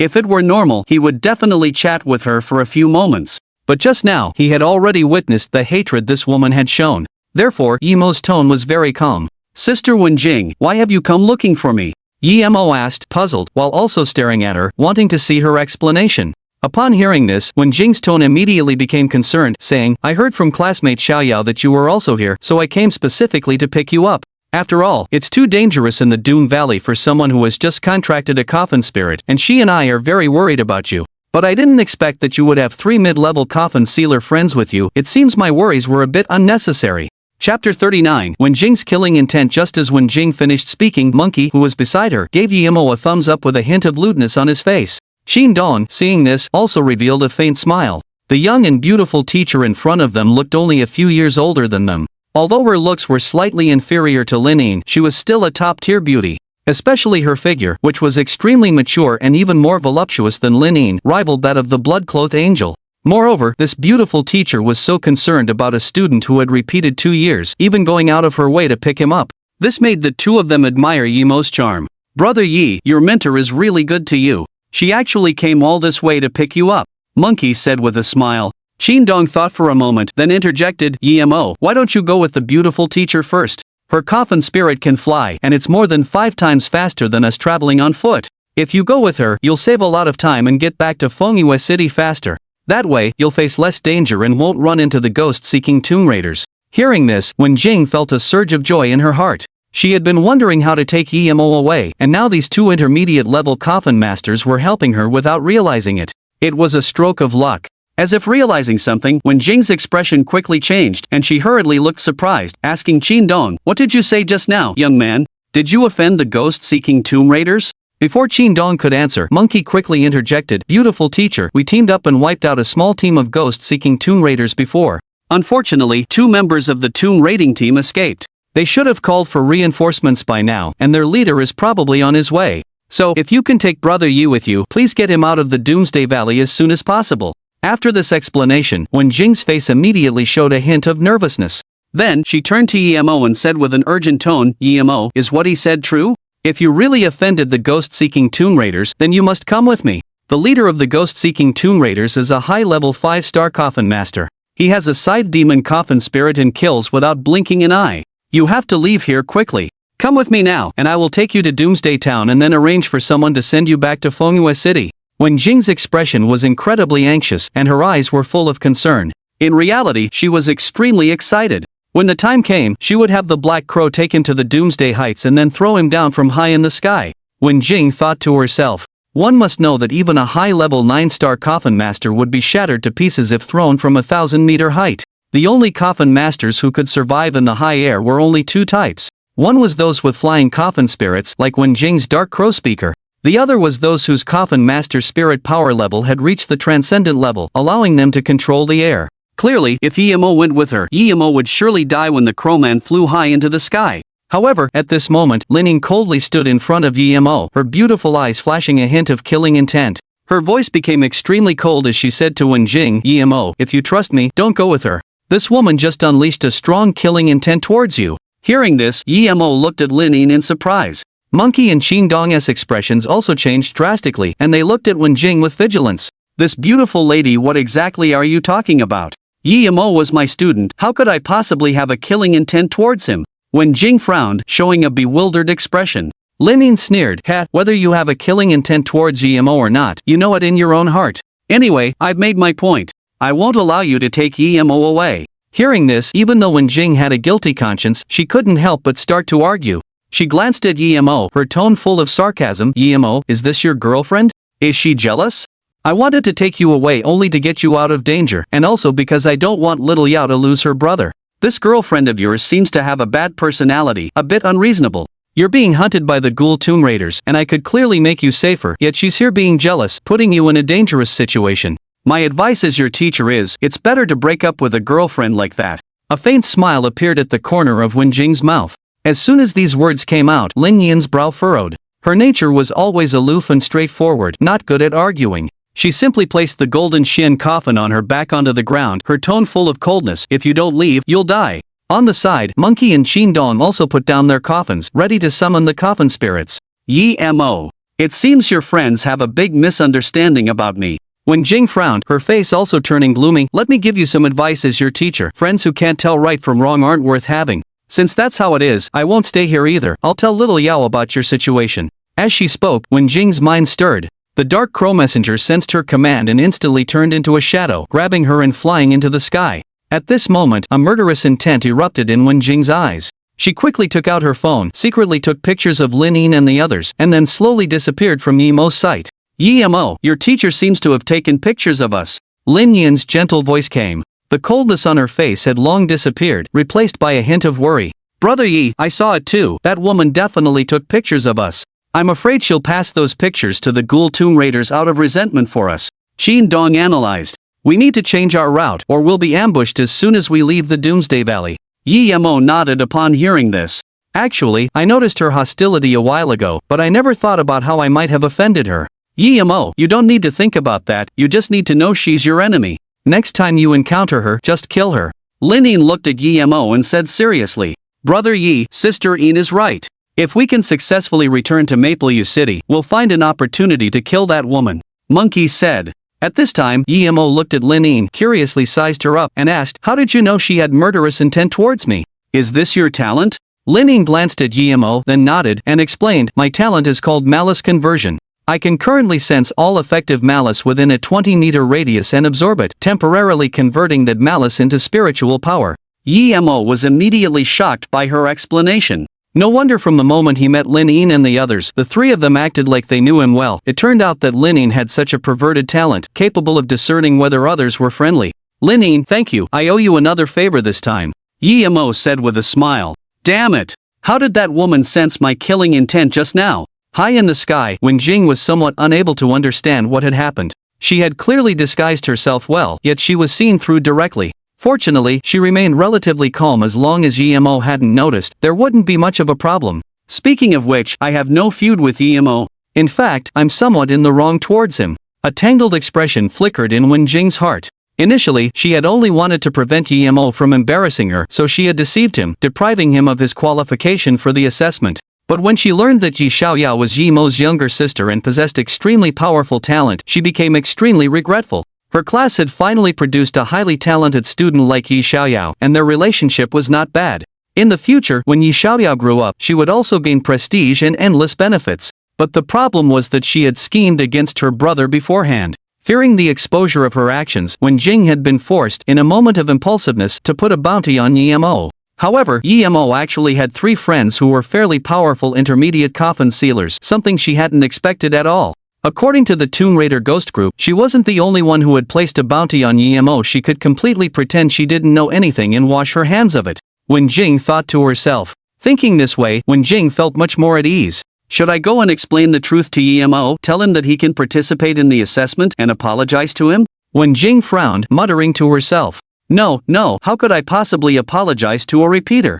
If he were to reveal that I deprived him of his qualification for the assessment, then I wouldn't be able to stay at Maple Peak High School, and I would face even more trouble. Wen Jing shook her head, immediately dismissing the idea. For a moment, she felt like she was in a bind, so she might as well go all in and hand the Group S photos over to the Tomb Raider Ghost Group. After Wen Jing returned to her class's group, Yi Xiaoyao approached her directly, anxiously asking, Teacher Wen Jing, where's my brother? Didn't he come back with you? Wen Jing was startled for a moment, then she revealed a faint smile and said, Xiaoyao, your brother is currently with 3 intermediate coffin sealers. They seem to be your brother's friends, and they will protect your brother's safety, so you don't have to worry about him. Upon hearing this, Yi Xiaoyao showed a surprised expression. Then she looked puzzled, seemingly not believing that her usually laid-back brother could make so many friends. Seeing Yi Xiaoyao's expression, Wen Jing immediately showed a gentle smile.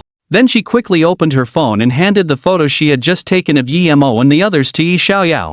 Xiaoyao, these are the coffin sealers that your brother is with. Their relationship seems to be very good. So, you really don't need to worry, Wen Jing said, pointing to the photos on her phone. Yi Xiaoyao looked at the 4 people in the photo, her eyes lighting up. They were actually 3 coffin sealers carrying golden coffins. It seems my brother isn't as simple as I thought. Yi Xiaoyao thought to herself, feeling a little happy at the same time. From the way Lin Yin and the others were positioned in the photo, it could be seen that the three of them were centered around Emo, acting as if they relied on him as their backbone. However, the expressions of these people seemed a bit wary. As if thinking of something, when Jing's lips curled into a smile, then she sent the photo to Yi Xiaoyao, saying, "Xiaoyao, the girl in the photo seems to be your brother's girlfriend. The reason I didn't bring your brother over is also because this girl Wen Ti let him go with me." On the rugged mountain road near the edge of the Doomsday Valley, Emo was leading Lin Yin and the others along. Because they had chosen a path less traveled, it was relatively safer here, but it also took more time. Along the way, Emo held Shi-Chi in one arm, while the other let Tyrant clear the path, killing all the monsters they encountered. This directly allowed Tyrant and Shi-Chi to gleefully devour hundreds of experience points. Lin Yin and the others followed behind Emo, their eyes filled with shock. The spiritual power emanating from Emo was already at the level of a beginner 6-star. They knew that when they met Emo yesterday, his strength was only at the beginner 3-star level, and Tyrant was only around level 7. Yet, in just one night, Tyrant and Shi-Chi's strength had begun to skyrocket. Raising the level of 2 coffin spirits so drastically in one night was something Lin Yin and the others couldn't even imagine. "Brother Yi, what kind of talent do you have? It's so terrifying. Your fighting for just one night has raised your coffin spirit several levels. This is almost equivalent to several months of our cultivation," Monkey exclaimed in amazement. Although it had taken them a little over a year to cultivate their coffin spirits to level 20 without using materials like demon blood pills, putting them in the genius category, they were worlds apart from Emo. "My talent is a corpse raiser. I can only contract with corpse coffin spirits, quickly cultivate zombies and ghouls, and summon them to fight simultaneously," Emo explained casually. The others were even more shocked to hear this. In their opinion, although the limitation of only being able to contract with corpse spirits was a drawback, the ability to quickly cultivate them made up for many deficiencies. Furthermore, they felt that Emo must have a deep background, with at least a top-tier extraordinary powerhouse supporting him. Because to give rare skills to a low-potential coffin spirit like Tyrant in the early stages, and to own an S-rank coffin spirit, was something only possible for the children of super-large families, and no one else would even dare to dream of it. Just then, Emo's phone suddenly rang. When he saw the name of the contact person, he was immediately stunned and quickly stopped in his tracks. "Hey, Kid Yi! Are you currently in Maple Peak City? You need to come to the Tomb Seekers Guild right away, I have some matters to discuss with you." Chairman Chen's voice came through the phone. Emo heard this and slowly replied, "Elder Chen, I'm in the Doomsday Valley. It will take at least 3 hours to get back to Maple Peak City." As soon as these words came out, the voice on the phone immediately became louder, sounding somewhat displeased. "3 hours? Why does it take so long? You wouldn't have gone deep into the Doomsday Valley by yourself, would you?" "That's not the case. I just ran into a bit of trouble and am currently taking a detour on the mountain road, so the return trip will take a bit longer," Emo said calmly. "Tell me quickly what kind of trouble you've encountered." "I've been put on a bounty, and the members of the ghostly Tomb Seeker group are after me." "That's outrageous. You just wait in the Doomsday Valley. I'll go bring the leader of the ghostly Tomb Seeker group right to you. I'd like to see if he dares to touch you." After speaking, Chairman Chen hung up the phone directly, leaving Emo and the others standing there dumbfounded. Chapter 41, Chairman Chen takes action. "Brother Yi, who was that old man on the phone just now?" Monkey asked, looking at Emo with curiosity. "He actually told you to wait here, and said he would bring the leader of the ghastly Tomb Raiders group over right away. Could that old man be a transcendent powerhouse?" Hearing Monkey's words, Lin Yin and Qin Dong's eyes both flashed with light, their faces showing joy. They knew how powerful a transcendent-level coffin master was, since the strongest member in their families was also a transcendent-level coffin master. Transcendent coffin masters were practically beyond the realm of ordinary people. They could be called superhumans. They had extremely advanced control over spiritual power and could use it for low-altitude flight. At the same time, transcendent coffin masters could easily strengthen themselves with spiritual power, capable of shattering a building with a single punch. But the most terrifying thing was the coffin spirits under their command, those at the Lord level and above. When these coffin spirits released area of effect skills, it was like a disaster descending, destroying streets hundreds of meters long with a flick of their wrist. "Emo, your background is indeed not simple. It seems that the transcendent coffin master just now has an unusual relationship with you," Qin Dong said in surprise. You guys seem to have misunderstood something." Emo said calmly, "The old man who called me just now is not a transcendent-level coffin master." Lin Yin raised an eyebrow upon hearing this and asked doubtfully, "Not a transcendent coffin master? Could it be a legendary powerhouse?" As soon as she said this, Monkey and Qin Dong chuckled. "Ha, Sister Yin, legendary powerhouses are almost all figures of the level of a city lord. If Brother Yi had a legendary powerhouse backing him, he would definitely be accompanied by many high-level guards when he went out. How would it be our turn to team up with him? Monkey said with a laugh. Hearing this, Linin felt that what he said made sense. She then slowly turned her head, her beautiful eyes looking at Yemo. Seeing this, revealed a smile at the corner of his mouth. Linin was right, the old man was indeed a legendary coffin master. As soon as he spoke, Monkey and Qingdong instantly had looks of disbelief, as if they had seen a ghost, and exclaimed in shock, "What? A legendary coffin master? How is that possible? Brother Yi, you're not joking, are you? You have a legendary powerhouse backing you. You could totally walk sideways in Maplewood City. How would the ghastly Tomb Raiders group dare to trouble you? Actually, I've only known that old man for a day. He is the chairman of the Maplewood City Tomb Raiders Guild." Yemo seemed to remember something. He quickly pulled out a hexagonal snowflake-shaped badge that exuded coldness from his pocket and then handed it to Linin and the others. Snow Shadow Tomb Raiders. Holy crap, it really is the Tomb Raider group of the chairman of the Maplewood City Tomb Raiders Guild. It seems we don't have to run away in such a miserable state. Haha, to think that such a big shot would come to pick us up personally. Monkey said with a smile, giving Yemo a thumbs up, admiring him even more.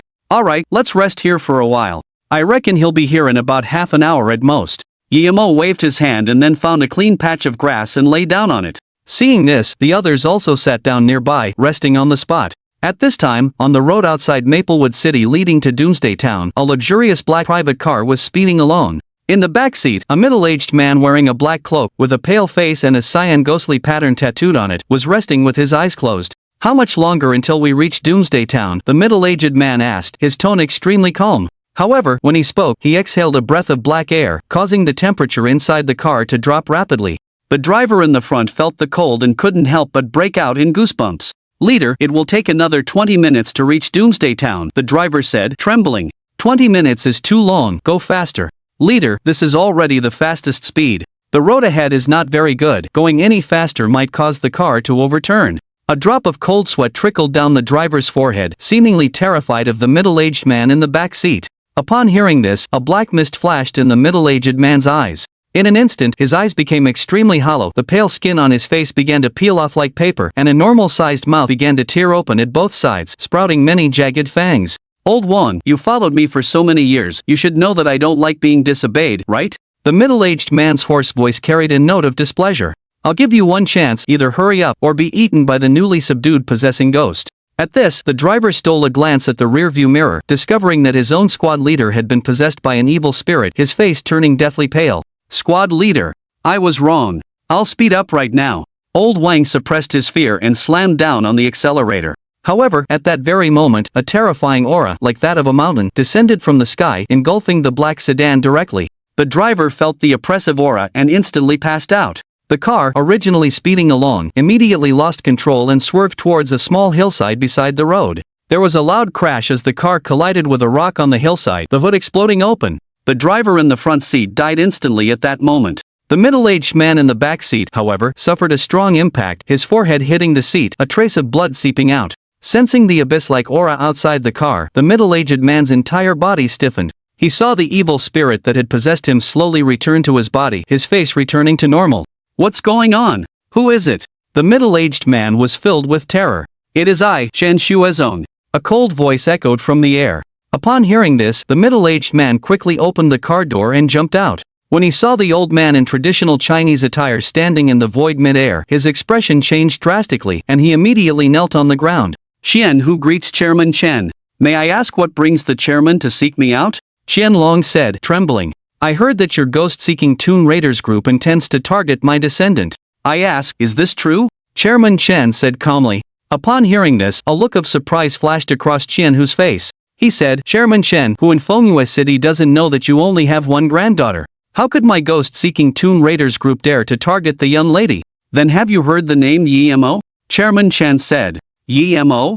This is impossible." Hearing that familiar name, Qian Hu was completely dumbfounded. He had never expected that the target of the bounty mission his Tomb Raiders group had taken on was actually Chairman Chen's descendant. What's more, it had even drawn Chairman Chen to personally come to him. For a moment, Qian Hu felt as if his whole world had turned dark. He had been completely caught in a disaster, not only losing a deputy leader and several members, but now it was going to cost him his life. "It's over. It's all over.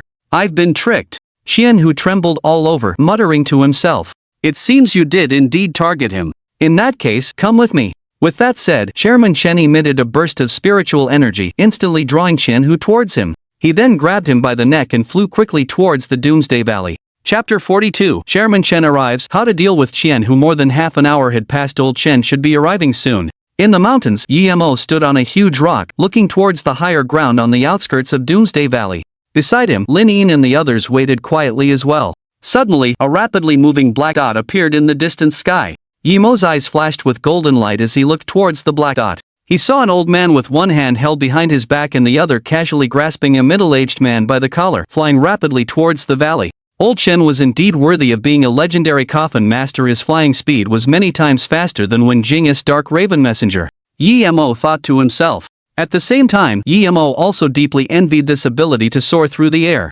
Perhaps after I become an intermediate coffin master, I should subdue a possession-type corpse to protect my life.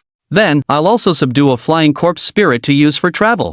A look of anticipation flashed in Yi-Mo's eyes. He guessed that old Chen's visit this time was likely related to the appraisal meeting in Jiangnan City. If he could know the general information about the coffin spirits in the appraisal meeting beforehand, he could completely prepare in advance. This appraisal meeting in Jiangnan City was undoubtedly an opportunity. If he could pick up a corpse dragon by chance, that would be a huge profit. Yi-Mo thought. Yi-Mo, look over there, is that Chairman Chen you mentioned? Lin Yin had clearly also noticed the old man flying through the air and asked, her tone tinged with doubt. Yi-Mo nodded upon hearing this and said calmly, it's him. Just then, Chairman Chen's figure instantly appeared more than 10 meters in front of Yi-Mo. When he saw Yi-Mo, he casually threw the black-robed man in his hand forward. With a thud, the black-robed man's face slammed into the ground, letting out a miserable cry. Then, he was pushed along the ground by the tremendous force, rolling several times, kicking up dust, and finally falling in front of Yi-Mo. Kid Yi, you are truly audacious, actually provoking them. If it wasn't for this old man coming, you'd be a goner.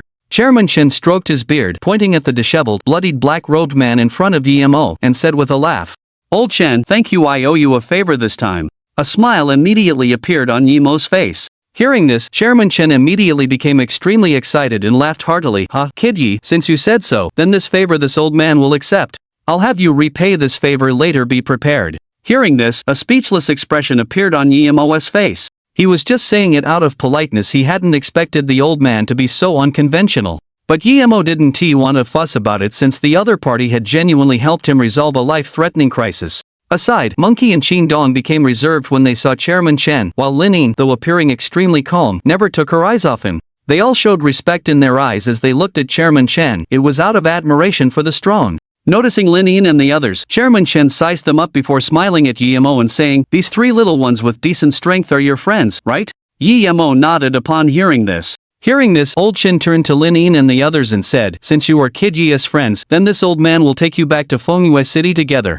You three can come visit the Toon Guild when we arrive. Your aptitude is not bad. If I have time, I can give you some guidance. As soon as these words were spoken, Monkey and Qin Dong gasped in surprise. A gleam of light flashed in Lin Yin's beautiful eyes, revealing a shocked expression. It was well known that even simple guidance from a legendary powerhouse could bring enormous gains. And their family's strongest member had also received guidance from a legendary powerhouse when his strength reached a bottleneck. Only after thoroughly integrating the experience imparted by the legendary powerhouse did he achieve the transcendent realm. But now, Lin Yin and the other two also had the opportunity to be personally guided by a legendary powerhouse, which made them incredibly excited. Thank you, Chairman Chen, the three said in unison. Chairman Chen, upon hearing this, stroked his beard and smiled, then turned his gaze to Yi-Mo. This fellow is the leader of the ghost-seeking Toon Raiders. If you have any questions, you can ask him. Chairman Chen frowned and pointed to Qianhu, who was covered in blood on the ground. Of course, you can deal with him however you want. After all, anyone who dares to touch a member of the Snow Shadow Toon Raiders is destined to die. Chairman Chen said calmly. On the side, Qianhu felt a chill run from the soles of his feet to the top of his head upon hearing Chairman Chen's words. Chairman, I am innocent. I didn't know that young Master Yi was your descendant. If I had known, I would absolutely not have taken this bounty mission. Qianhu said in terror, his voice laced with a cry. Although he was used to being in a position of power and almost walked sideways in Fengyue City, facing a true big shot like Chairman Chen, he undoubtedly could not muster the courage to confront him. One must know that the other party could almost crush his high-level 5-star Toon Guardian with his aura alone. If he wanted to survive, his only chance was to beg for mercy on his knees like an ant. Seemingly noticing that Chairman Chen was unmoved, Qianhu quickly knelt in Yi-Mo's direction, pleading, Young Master Yi, I was wrong, please spare me. I shouldn't have accepted the bounty on you. I should have investigated your identity beforehand. If I had known you were a member of the Snow Shadow Tomb Raiders, even if I had 10,000 guts, I wouldn't have dared to attack you. Hearing this, Yi-Mo raised an eyebrow, looking thoughtful. Kid Yi, his life is up to you. But I must remind you, before your strength reaches the point where no one can oppose you, it's best to nip any threat to yourself in the bud. Even if you use someone else's hand, it's nothing shameful. Chairman Chen looked at Yi-Mo's seemingly wavering expression and solemnly reminded him. Upon hearing these words, Qianhu trembled uncontrollably. At this moment, Chairman Chen viewed his life as worthless. His only chance of survival was in Yi-Mo's hands. Now, the only thing he could do was grovel to Yi-Mo. Young Master Yi, this is a misunderstanding. Please don't kill me. I'm willing to be your servant and your horse, to be your subordinate in the future, to be at your beck and call. Please let me go. Give me a chance to live. Qianhu cried out in despair. Yi-Mo glanced at Chairman Chen, then at the tearful Qianhu, a smile appearing on his face. It's not impossible to give you a chance to live, as long as you tell me who put the bounty on me. Then, summon your strongest coffin spirit and stand there to let my coffin spirit beat you up. If your coffin spirit can withstand it, I will let you go. If it can't, then I'm sorry, I'll reluctantly take your life. Yi-Mo said with a smile. Upon hearing this, Lin Yin's face immediately showed an incredibly interesting expression. She knew how terrifying Yi-Mo's tyrant was, especially after leveling up to level 12. The blood-red energy released could definitely kill coffin spirits below level 40. Brother Yi is trying to screw him over. Monkey muttered quietly. Qin Dong nodded in agreement, looking extremely expectant. Upon hearing this, Qianhu was overjoyed. In his view, the person who could kill his deputy leader must undoubtedly be one of the three Lin Yin. After all, these three were mid-level tomb guardians with golden coffins. And Yi-Mo's spiritual energy fluctuations were so weak, he was undoubtedly just a freeloader. To think he could kill his own scythe demon, which had a strong physique and was level 35, was undoubtedly a pipe dream. Kid Yi, you. How could you possibly kill his coffin spirit? President Chen, hearing this, also shook his head, his tone tinged with helplessness. Since he hadn't deliberately probed Yi-Mo's hidden spiritual power fluctuations, he only sensed that Yi-Mo's aura was weak, almost the same as when they first met yesterday. Oh well, kindness is a good thing. Once he experiences more, he'll learn about the cruelty of this world, President Chen thought with a sigh. After Qin Huizhang handed over the authority to deal with Qianhu to Yi-Mo, he stood quietly by with his hands behind his back, no longer interfering. Although he knew very well that Yi-Mo's tyrant could fight above its level, the tyrant's level was simply too low. Even with the terrifying red energy beam skill, it couldn't harm Qianhu's coffin spirit. Out of concern for Yi-Mo, Qin Huizhang couldn't help but remind him, little Yi, later, have the tyrant focus all its attack power on the side demon's heart. That's its weak point. If you can break through its defenses, you'll have a chance to kill it. Yi-Mo nodded upon hearing this and said, Don't worry, Elder Chen, I'm confident I can kill it. Upon hearing this, Qianhu felt a little disdainful. A beginner 3-star coffin master trying to hurt my side demon is simply a dream. Qianhu sneered inwardly. However, with Qin Huizhang present, he maintained a fawning smile, appearing very respectful towards Yi-Mo. Young Master Yi, please be merciful later. Qianhu said with a forced smile. At the same time, he couldn't help but curse Yi-Mo inwardly. Heh, if it weren't for old man Chen here, it would be you, this useless piece of trash, kneeling before me now. Thinking this, Qianhu quickly sent a command to the scythe demon within his contract space. Scythe demon, later, when that useless kid's coffin spirit attacks you, try to act like you've suffered a great injury. Since he wants to show off, let's cooperate with him and try to please him. It'll be good to let this piece of trash experience the joy of fighting above his level. Qianhu instructed the scythe demon. At this moment, Lin Yin seemed to sense Qianhu's malice and quickly reached out to tug at Yi-Mo's sleeve, whispering softly near his ear, Yi-Mo, this guy seems to be cursing you. I feel his malice towards you. Hearing this, a cruel smile appeared on the corner of Yi-Mo's mouth. I'm asking you, who are the people who put a bounty on me? And who commissioned your tomb-seeking group to kill me? Yi-Mo wanted to confirm his previous guess and stared intently at Qianhu as he spoke. Young Master Yi, there are 4 people who put a bounty on you. Qianhu answered earnestly. On the side, Qin Huizhang's eyes widened in disbelief as he looked at Yi-Mo, saying, There are 4. Kid Yi, you're quite the troublemaker. What exactly have you done that's so heinous? That so many people have their eyes on you? If I remember correctly, it seems like others offended me first. Yi-Mo looked at Qin Huizhang speechlessly and retorted. Ha, then you're quite good at drawing aggro. Old Qin stroked his beard and chuckled, then shifted his gaze to Qianhu. When Qianhu saw Qin Huizhang looking at him, his whole body trembled, and he quickly explained to Yi-Mo, Young Master Yi, I don't know if you know a member of the enforcement team named Su Feng?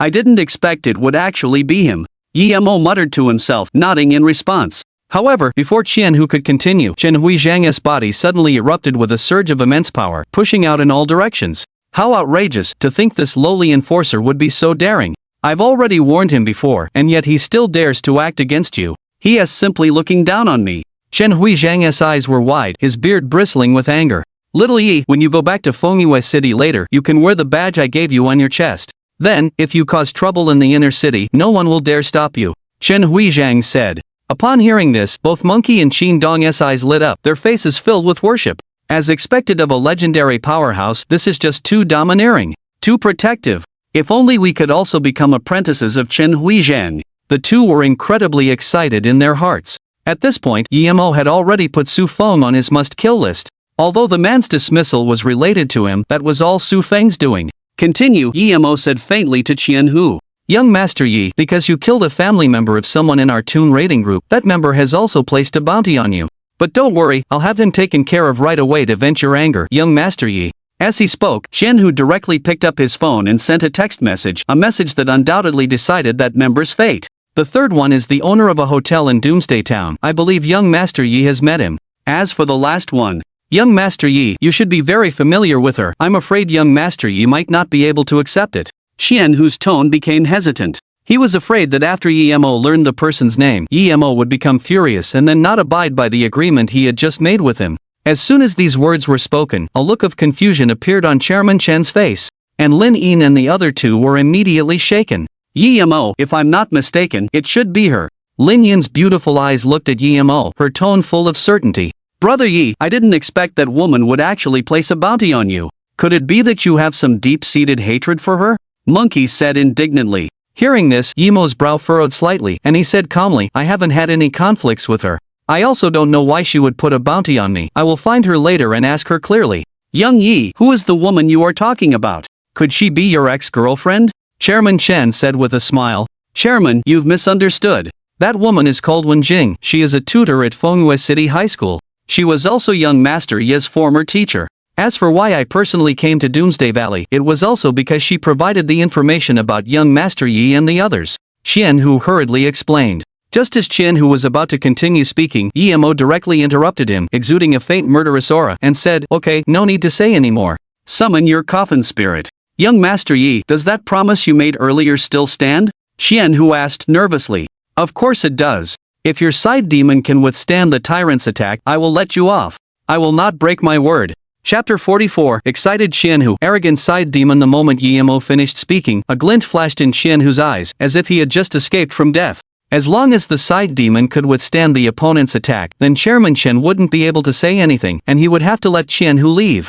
Young Master Yi, the scythe demon's physique is extremely powerful. If you want to practice, you can attack it a few more times. Qianhu's lips curled into a smile. He didn't understand where Yemo's confidence came from. A low-level corpse trying to hurt a demon? It was simply wishful thinking. As if hearing the smugness in Qianhu's tone, Yemo only smiled coldly and said, If you don't summon your coffin spirit, I will kill you. Upon hearing this, Qianhu felt a chill run down his spine and dared not delay any longer. He quickly raised both hands, and spiritual energy flashed in his palms, instantly coalescing into a bizarre array pattern with a blood-colored cross. Then, he softly shouted and pressed the strange array he had formed directly onto the ground. Rumble! A violent sound echoed, the ground began to tremble slightly, and a cross-shaped crack appeared. A hexagonal coffin more than 3 meters high, radiating a dark golden light and engraved with dragon patterns, squeezed out of the crack in the ground. At this moment, Qianhu quickly looked at Yemo and said with a smile, Young Master Yi, this is my main battle coffin spirit, the scythe demon. As he spoke, the dark golden coffin lid crashed down, and a ferocious demon with black wings on its back, horns on its head, wielding a huge scythe, and its body wrapped in strange runes, appeared before them. Because Qianhu's life was now in Yemo's hands, he didn't let the scythe demon unleash its full power. But the demon's strength still made Lin Yin and the others' hearts pound. Hiss! It's actually a B-grade demon. It looks terrifying. Monkey gasped when he saw it. It truly lives up to its reputation as the most powerful among all races. I feel its potential is infinitely close to the A-grade coffin spirits of other races. Qin Dong's voice was tinged with worry, and he couldn't help but sweat for Yemo. The demon's physique was definitely second to none among all races, and it also possessed extremely powerful attack abilities. Compared to other races, the demon was a hexagonal warrior. Although they had witnessed Yemo's instant kill of the Ghost Knight, how could the weak physique of the undead compare with a demon? At present, it was still unknown whether the tyrant could instantly kill the scythe demon. On the side, Chairman Chen's eyes narrowed slightly as he quietly watched the change in Nemo's expression. In his opinion, it would be very difficult for the tyrant to kill the scythe demon. But when he saw that Nemo still had a smile on his face, even a hint of excitement, he felt a bit baffled. What's wrong with this kid? Could it be that his strength has improved so much in just one day? Chairman Chen muttered to himself. In the next second, he began to probe Nemo's spiritual power with all his might. Damn! Young Yi? In just one day, your spiritual power has gone from early stage 3 star to early stage 6 star? Are you kidding me? Chairman Chen said in shock. Upon hearing this, Chen, whose brows furrowed. 1 day from early stage 3 star to early stage 6 star? That was absolutely impossible. Chen, who scoffed in his heart, thinking that Chairman Chen was just getting old and seeing things. Even if the opponent's coffin spirit reached level 12, it was impossible to harm the scythe demon. Nemo didn't pay attention to Chairman Chen's words, but simply looked at the scythe demon with curiosity. Coffin Spirit, Scythe Demon Race, Demon Level, LV.35 Commander Grade 3139 Sealed Level, B Grade Dark Gold Dragon Coffin Level Cap 59 Talent, High Level Demon Bloodline Extremely Powerful Physique, while reducing 50% of damage taken, Life Reaper when hitting a target with a scythe, it pierces defenses, seizing life force equal to the damage to restore itself, and makes the target's wounds difficult to heal, causing a continuous loss of life. Skills, Skycleaving / Special, Demon Flames Tier 3, Instant Step, Basic Regeneration Tier 4, Sweep, Rapid Flight Tier 2, Advanced Deterrence Tier 3 Ultimate Skill, Scythe Demon True Form reveals the strongest demonic form, increasing attack range and attack speed 5-fold, and attack power 2-fold. Flaw, Non-Intimacy, 45 Obeys Command's Current State, Disdainful, Arrogant Evolution Times 2 Introduction, From the Abyss of Demons. A manager in the upper abyss, an elite among demons, with considerable attack power and decent strength. Upper Demon Bloodline actually can reduce damage. This is indeed a bit powerful. Looking at the side demon's stats, Nemo couldn't help but be startled. For others, just this talent alone would be extremely troublesome. Any attack made on the side demon would have its damage halved. The Tyrant's Hypermatter Penetration is an 8th order skill, capable of ignoring physical defenses, soul bodies. The skill level completely exceeds the side demon's potential limit. This upper demon bloodline is completely ineffective against me. The tyrant can still kill it in one blow. Nemo was extremely confident in his heart. This move is his trump card, an 8th order skill. You must know that coffin spirits above level 80 are second only to gods, possessing the power to destroy the world, known as the World Kings. If a skill only World Kings possess were reduced by a small demon's talent, that would truly be a joke. Seeming to see Nemo in a daze, Shen, who was immediately delighted, and then hurriedly invited him, "Young Master Yi, please make your move. I want to witness your power."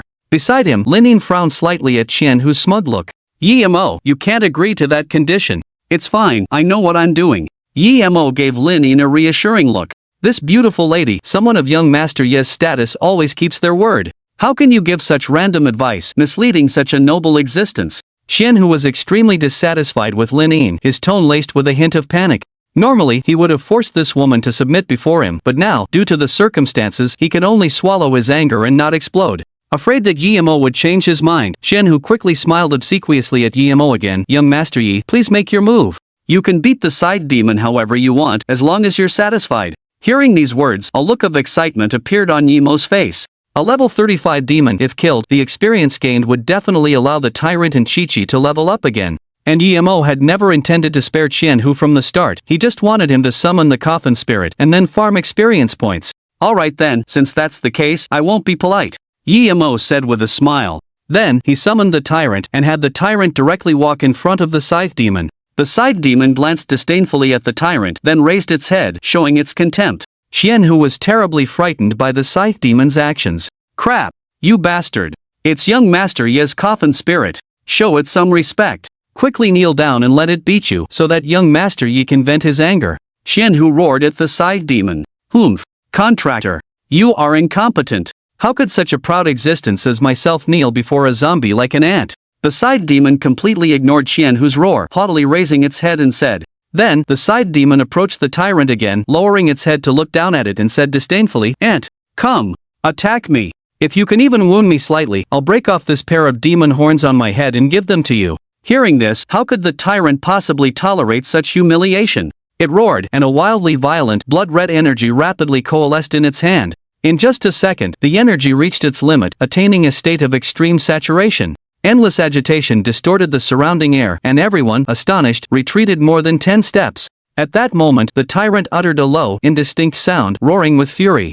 Die! The words had barely left its mouth when the blood-red energy exploded. With a resounding boom, the surrounding space trembled, a scorching heat swept through, and red light burst forth like the sun, stinging everyone's eyes. After a few breaths, when the blood-red light vanished, calm returned. Only then did everyone look forward. Within their line of sight, where was the scythe demon? There was only the tyrant standing beside a crater over 10 meters in diameter, a scythe in its hand, and a pair of demonic horns. Chapter 45, Another Level Up. King rank Coffin Spirit of the Tomb Raiders Guild. Ding! Tyrant successfully killed a LV.35 scythe demon, experience doubled, gaining plus 8,000 experience points. Ding! Coffin Spirit experience sharing activated, your Coffin Spirit, Chi-Chi, gains plus 8,000 experience points. Ding! Your Coffin Spirit, Tyrant, has leveled up to LV.14 minion rank. Experience needed for next level, 1006440. Ding! Your Coffin Spirit, Chi-Chi, has leveled up to LV.12 minion rank. Experience needed for next level, 6005040. Ding! Congratulations on obtaining the items Demon Scythe, Demon Horn. The system notification rang, and Yemo felt a surge of exhilaration in his heart. This kill of the Scythe Demon had yielded 8,000 experience points, bringing him even closer to the evolution of Tyrant and Chi-Chi. Open Tyrant's panel.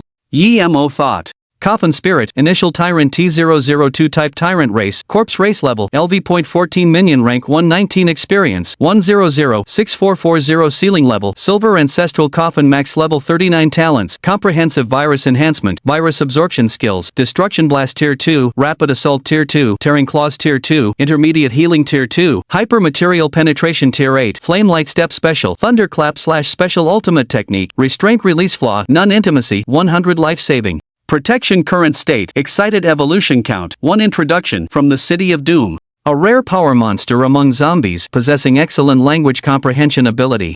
After being trained by a god-level corpse raiser, its abilities have been greatly enhanced. Looking at Tyrant's dazzling skill panel, Yemo was immediately excited. You must know that yesterday, Tyrant was just a common D-grade potential zombie at level 1. However, with the system and Yemo's talent, it had leveled up to level 14 in just one day, gaining several terrifying skills. If others could see Tyrant's panel now, they would definitely be stunned. Immediately after, Yemo glanced at Chi-Chi's panel. Other than reaching level 12, nothing else had changed. But with dual talents and 3 ultimate techniques, Chi-Chi could at least kill monsters 10 levels above. This was the power of an S-grade Coffin Spirit. Thinking of this, Yemo clenched his fist, a look of anticipation on his face. In any case, he would first level up Tyrant and Chi-Chi to level 20, and then evolve them. At this moment, everyone else had not yet recovered from the shock. They had all personally witnessed Tyrant needing a considerable amount of time to charge up this move. But now, in extreme anger, Tyrant had condensed all its energy in just 1 second.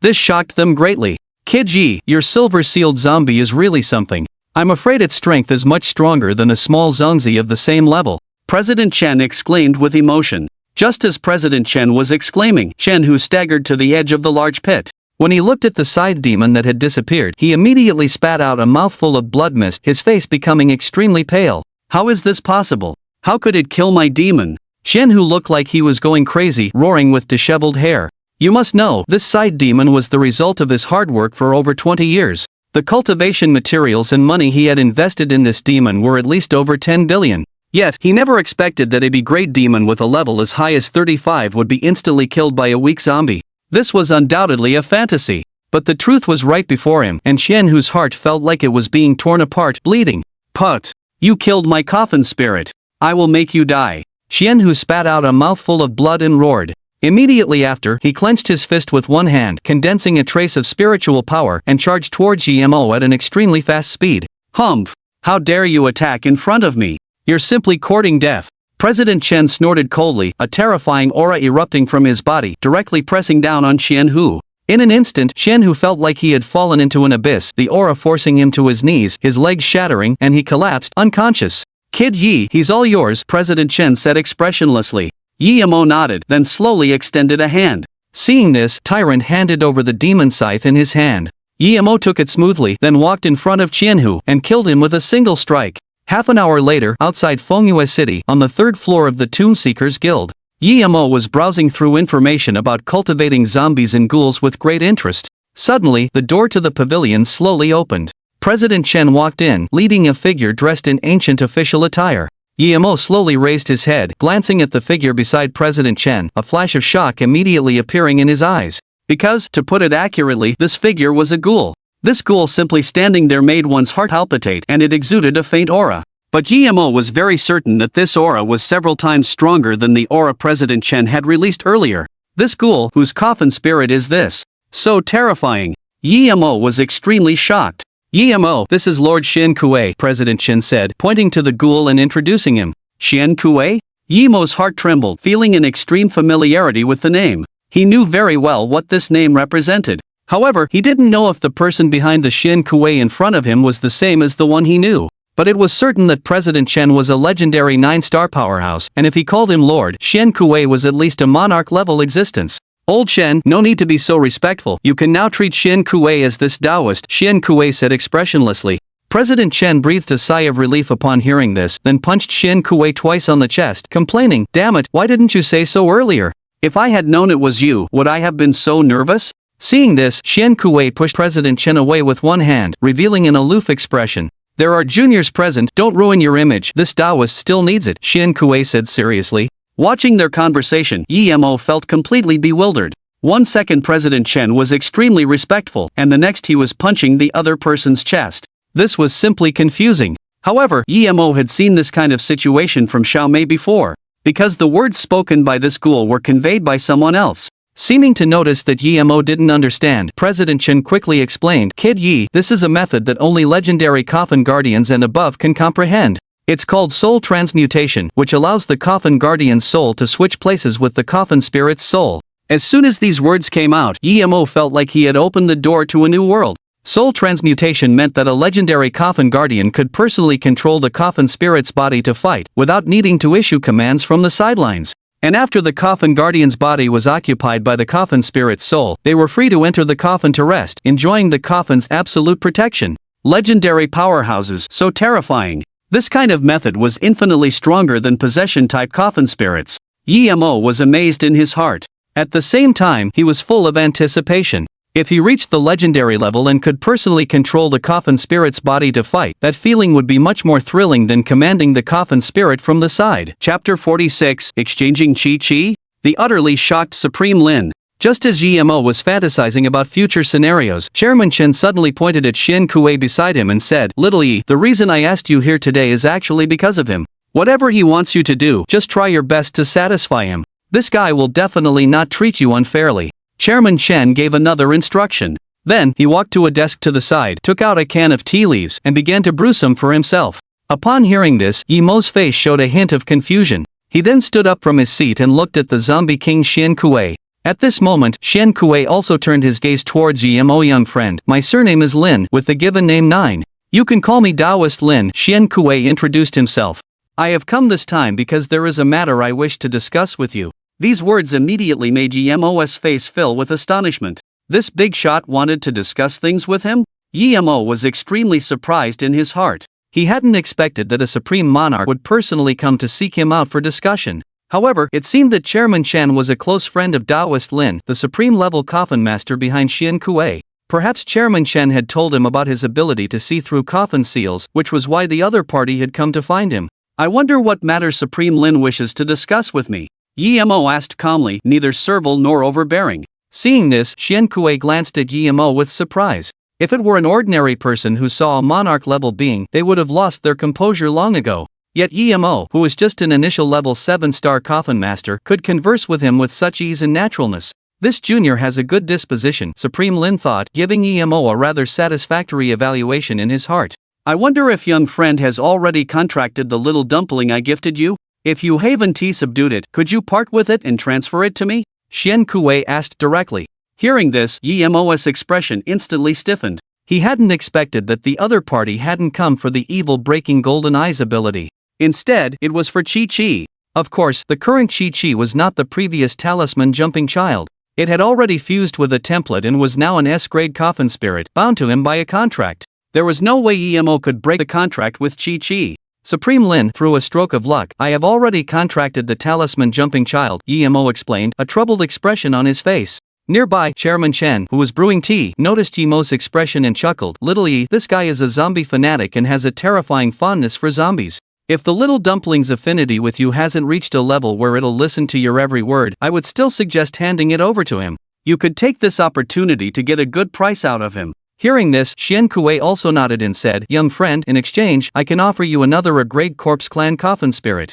I will also personally guide you for half a year and give you materials that can nurture a coffin spirit to the lord level. Upon hearing this, Yi-Mo gasped. As expected of a supreme level powerhouse, his offer was simply astonishing. One must know that the total value of materials to nurture a coffin spirit to the lord level was more than 10 times the value of an A-grade coffin spirit. Moreover, with a supreme level expert's guidance, even if one were just a nominal disciple, no one would dare to provoke them. It was clear that Chairman Chen was right. The Supreme Lin before him indeed had a terrifying love for zombies. If I get these materials, I can make a splash at the appraisal event and bid like crazy on coffins with high ceiling levels. Yi-Mo thought. But this thought was fleeting. He had finally obtained a high-level template and transformed the talisman jumping child into the adorable and incredibly talented Chi-Chi.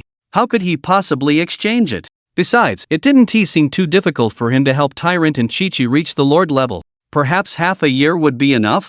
At this moment, a hint of apology appeared on Yimo's face as he shook his head and said, Supreme Lin, it's not that I'm unwilling, but I've already subdued Jumping Child, and my intimacy level with it has already reached the level of absolute obedience. As soon as he finished speaking, Chairman Chen, who was beside him, trembled, and the teacup fell to the ground with a clatter. He then turned his head, looking at Yi-Mo with a ghostly expression, revealing extreme shock. Little Yi, you're not kidding us. You've only contracted the little zombie for a day. How could you have increased intimacy from 0 to over 60 points? Xian Kuei, upon hearing this, couldn't help but feel a jolt in his heart, and then he frowned as he sized up Yi-Mo. Old Chen, he's not lying. Xian Kuei's tone carried a hint of disbelief. Chairman Chen was momentarily speechless. Little Yi, you really keep refreshing my understanding. How is your talent so heaven-defying? Seemingly thinking of something, Chairman Chen said triumphantly to Xian Kuei, Brother Lin, this kid's talent is extraordinary. Oh? Xian Kuei's interest was immediately piqued, and he looked at Chairman Chen quizzically, asking, tell me then, what's so special about this young friend? Let him say it himself. This kid likes to hide things, and I only know part of his talent. Anyway, I can assure you, this kid's talent is definitely much stronger than yours, Brother Lin. Because the large coffin spirit appraisal meeting related to the heaven spine of the 4th Sacred Ruins world is next week, and I'm completely relying on him. Chairman Chen said with a smile. Upon hearing Chairman Chen's words, Xian Kuei became even more curious about Yi-Mo, and his eyes even flashed with a hint of anticipation. He quickly asked, young friend, would you mind telling me about your talent? Yi-Mo nodded and began to speak slowly. My talent is Corpse Raiser, which allows me to contract twice the number of coffin spirits, summon all coffin spirits at the same time, has a chance to cause coffin spirits to learn mutated skills, and can quickly increase intimacy with coffin spirits. The key is, it can quickly increase the level of coffin spirits. As soon as these words came out, Xian Kuei's mouth slightly opened, and his eyes revealed a look of astonishment. I've seen the talent of Corpse Raiser before. One of the disciples I recently took in has such a strange talent. But he is a high-level Corpse Raiser, and the effects of his talent are much worse than yours. I guess the strength of your talent is at least at the king rank level or even higher, Xian Kuei said in surprise. His own talent was also at the top of the super rank, infinitely close to the king rank. So, while shocked by Yi-Mo's talent, he was still able to remain calm. But the next second, Chairman Chen became a little impatient, because he wanted to see Supreme Lin's scalp go numb with shock. Little Yi, you're hiding things again, dawdling. I'll speak for you. Chairman Chen glared at Yi-Mo. Then, he threw out a bombshell. Brother Lin, this kid only contracted a level 1 zombie coffin spirit yesterday. This morning, his zombie not only leveled up to level 12, but also instantly killed a level 35 dark gold potential demon. Moreover, he also has the ability to see through coffin seals and sense the species and type of coffin spirits within the seals. This time at the large appraisal meeting in Jiangnan City, he has already promised to help me acquire at least one S-rank coffin spirit and all the A-rank dragon race coffin spirits. If he says he has a king rank talent, you wouldn't believe it, would you? In my opinion, this kid is at least a saint rank talent. He promised to help you acquire an S-rank coffin spirit? Extreme shock appeared in Xian Kuei's eyes. At this moment, he finally understood how heaven-defying Yi-Mo's talent really was. Not to mention the Corpse Raiser talent that surpassed the king rank. Just the ability to see through seals was enough to make Linjiao, the supreme-level coffin towner, unable to sit still. Yi-Mo was worth his full effort to win over. Young friend, This time, regarding the appraisal meeting for the world's heavenly ridge coffin spirits, would you be willing to accompany this humble Taoist? Xian Kuei's stiff face revealed a stiff smile, his tone filled with anticipation. Hearing this, Chairman Chen immediately pointed at Xian Kuei, scolding him with wide eyes and a bristling beard. Lin Jiu, you old Taoist, don't go too far. Young Yi has already agreed to go with this old man, so how can he go with you? You're trying to snatch an S-grade coffin spirit from me. You're simply irredeemable. Anyway, this old man will never agree. Chen Shuezong, are you trying to discuss matters with this humble Taoist based on your status and strength? If that's the case, you have no choice but to agree. Xian Kuei's tone was cold, emanating a strong aura that caused the entire Seekers Guild pavilion to tremble. Old Taoist. You're going too far. Feeling the powerful pressure, Chairman Chen's face flushed red as he roared unwillingly. Seeing this scene, Yimo's eyes twitched slightly. Alright, you two big shots. I'll accompany both of you. I guarantee that I'll take down all the ancient crystal coffins. Then you two can decide who gets which S-grade coffin spirit. How about that? Hearing this, both big shots turned their backs, snorting coldly at each other. Then they looked at Yimo with gentle smiles, nodding in agreement. Chapter 47. The reception disturbance in the trade zone. An hour later, Yimo left the Tomb Raider Guild, preparing to head to the largest trading market in the outer city. This time, he had originally intended for guild leader Chen to take Lin Yin and the others with him back to the city. However, he was turned down. Due to the destruction of the Ghost Tomb Raider group, Lin Yin and the others were now relatively safe in the Doom Valley. At least, if high-level coffin masters didn't appear, they could roam freely in Doom Valley with their combined strength. Before leaving, they also learned that Yimo's sister was still in Doom Valley and immediately decided to protect Yi Xiaoyao in secret. Yimo did not object to their decision, simply keeping this favor firmly in his heart. As he left with guild leader Chen, he also made sure to give the keys to the black heavy motorcycle he had bought earlier to Lin Yin. After all, it would be too extravagant to throw away something worth hundreds of thousands of dollars after only using it once. Just then, Yimo's phone suddenly rang. He picked it up and saw a text message from Lin Yin. Lin Yin, we've seen your sister and we've also seen that woman. Lin Yin, that woman seems to be getting along well with your sister and doesn't seem to have any malicious intent. Lin Yin, if things don't look right, we'll step in. Reading the message, Yimo's brow slowly furrowed. No malicious intent towards Xiaoyao? It seemed that Wen Jing was only targeting him. In that case, he'd see what her explanation was when the time came. Yimo didn't plan to trouble Wen Jing right now, as she was still leading a training team and Yi Xiaoyao was among them. Moreover, other class mentors were also nearby to provide support. In short, everything would have to wait until his little sister's training ended. Once the training was over, Yimo would definitely take her life. Of course, before taking her life, Yimo would make her release her coffin spirit for a battle. You had to know that a level 28 coffin spirit, although its experience wasn't as good as a lord-level coffin spirit, was still very rich. As long as he could slay all of her coffin spirits, he would gain a huge amount of experience. Yimo was quite looking forward to it. Thinking of this, a smile appeared on his face, and he quickly replied to Lin Yin. Yimo, then, thank you all for the next few days. Remember to send me a message when you return to Fengyue City, and I'll come find you. Lin Yin, okay. Soon, Yimo arrived at the largest trading shop in the outer city, Wanbao Tower, with a space backpack full of materials. The shop was very large, a magnificent 3-story pavilion with an antique style, comparable in size to the Tomb Raider Guild. The pavilion's doors were wide open, with Tomb Raiders constantly entering and exiting, making it a bustling place. Yimo stepped through the doors and entered the shop. The trading hall on the first floor was very large, about the size of 2 basketball courts. A golden resplendent corridor divided the hall into 2 areas, one large and one small. The area on the right was smaller, with a huge sign that read Low-Level Material Trading Area. The area on the left, which was slightly larger, was the Mid-Level Material Trading Area. Yimo glanced at the Tomb Raiders in both trading areas, a look of astonishment on his face. Because the low-level material trading area on the right was smaller and had fewer reception staff, the Tomb Raiders could only form several lines, often complaining. The mid-level trading area on the left had a higher standard. There weren't many Tomb Raiders who could trade mid-level materials, so they were almost all being served one-on-one. Yimo thought for a moment, then looked towards the mid-level material trading area. The closest person to him was a young, beautiful woman, about 18 years old. Hello, I'm here to trade materials, could you please help me? Yimo said directly, waving to the beautiful receptionist who was standing upright, with a smile on her face, wearing black heels and a uniform skirt suit. The beautiful receptionist heard Yimo calling her, and a professional smile immediately appeared on her face. She quickly walked over. Sir, my name is Xiaoyu, and it's a pleasure to serve you. The pretty receptionist asked with a smile, may I ask if you're here to trade intermediate materials? Yes, Yimo said flatly. Although he didn't know why the material trading area was divided so clearly, he knew the high-level coffin master's items in his spatial backpack would definitely include a fair amount of intermediate materials. Then please come with me to have the value of your materials appraised, Xiao Yu said, pointing to a spacious cubicle in the intermediate trading area. Once the materials are appraised, we will buy them directly at market price and transfer the payment to you in person, without any handling fees.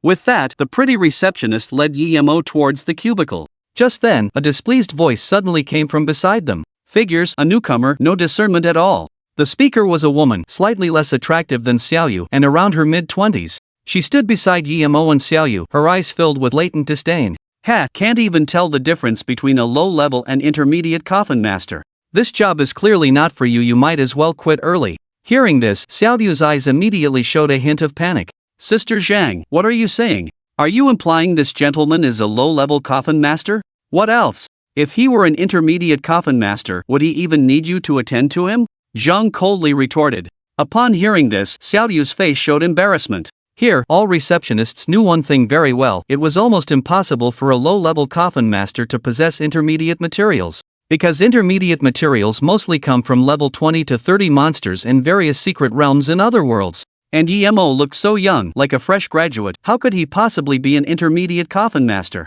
Sir, I'm sorry. Xiao Yu still had her professional smile, softly saying, I'll take you to the low-level trading area instead. I'll let them know so they can arrange for you as soon as possible. He's just someone who doesn't want to wait in line and wants to cut corners. You're still being so respectful to him? You're really embarrassing us intermediate receptionists. You should just quit and let my sister take your spot, Zhang said disdainfully. Hearing this, Xiao Yu's expression became even worse. She was just a newbie who had only been here for a few days. She was able to become an intermediate receptionist because of her excellent appearance and through some lucky circumstances. If she didn't handle things well, she could be fired at any time. She cherished this job. But she didn't dare to refute these older receptionists, and she certainly didn't dare offend a coffin master. For a moment, Xiao Yu's eyes welled up with mist, at a loss for what to do.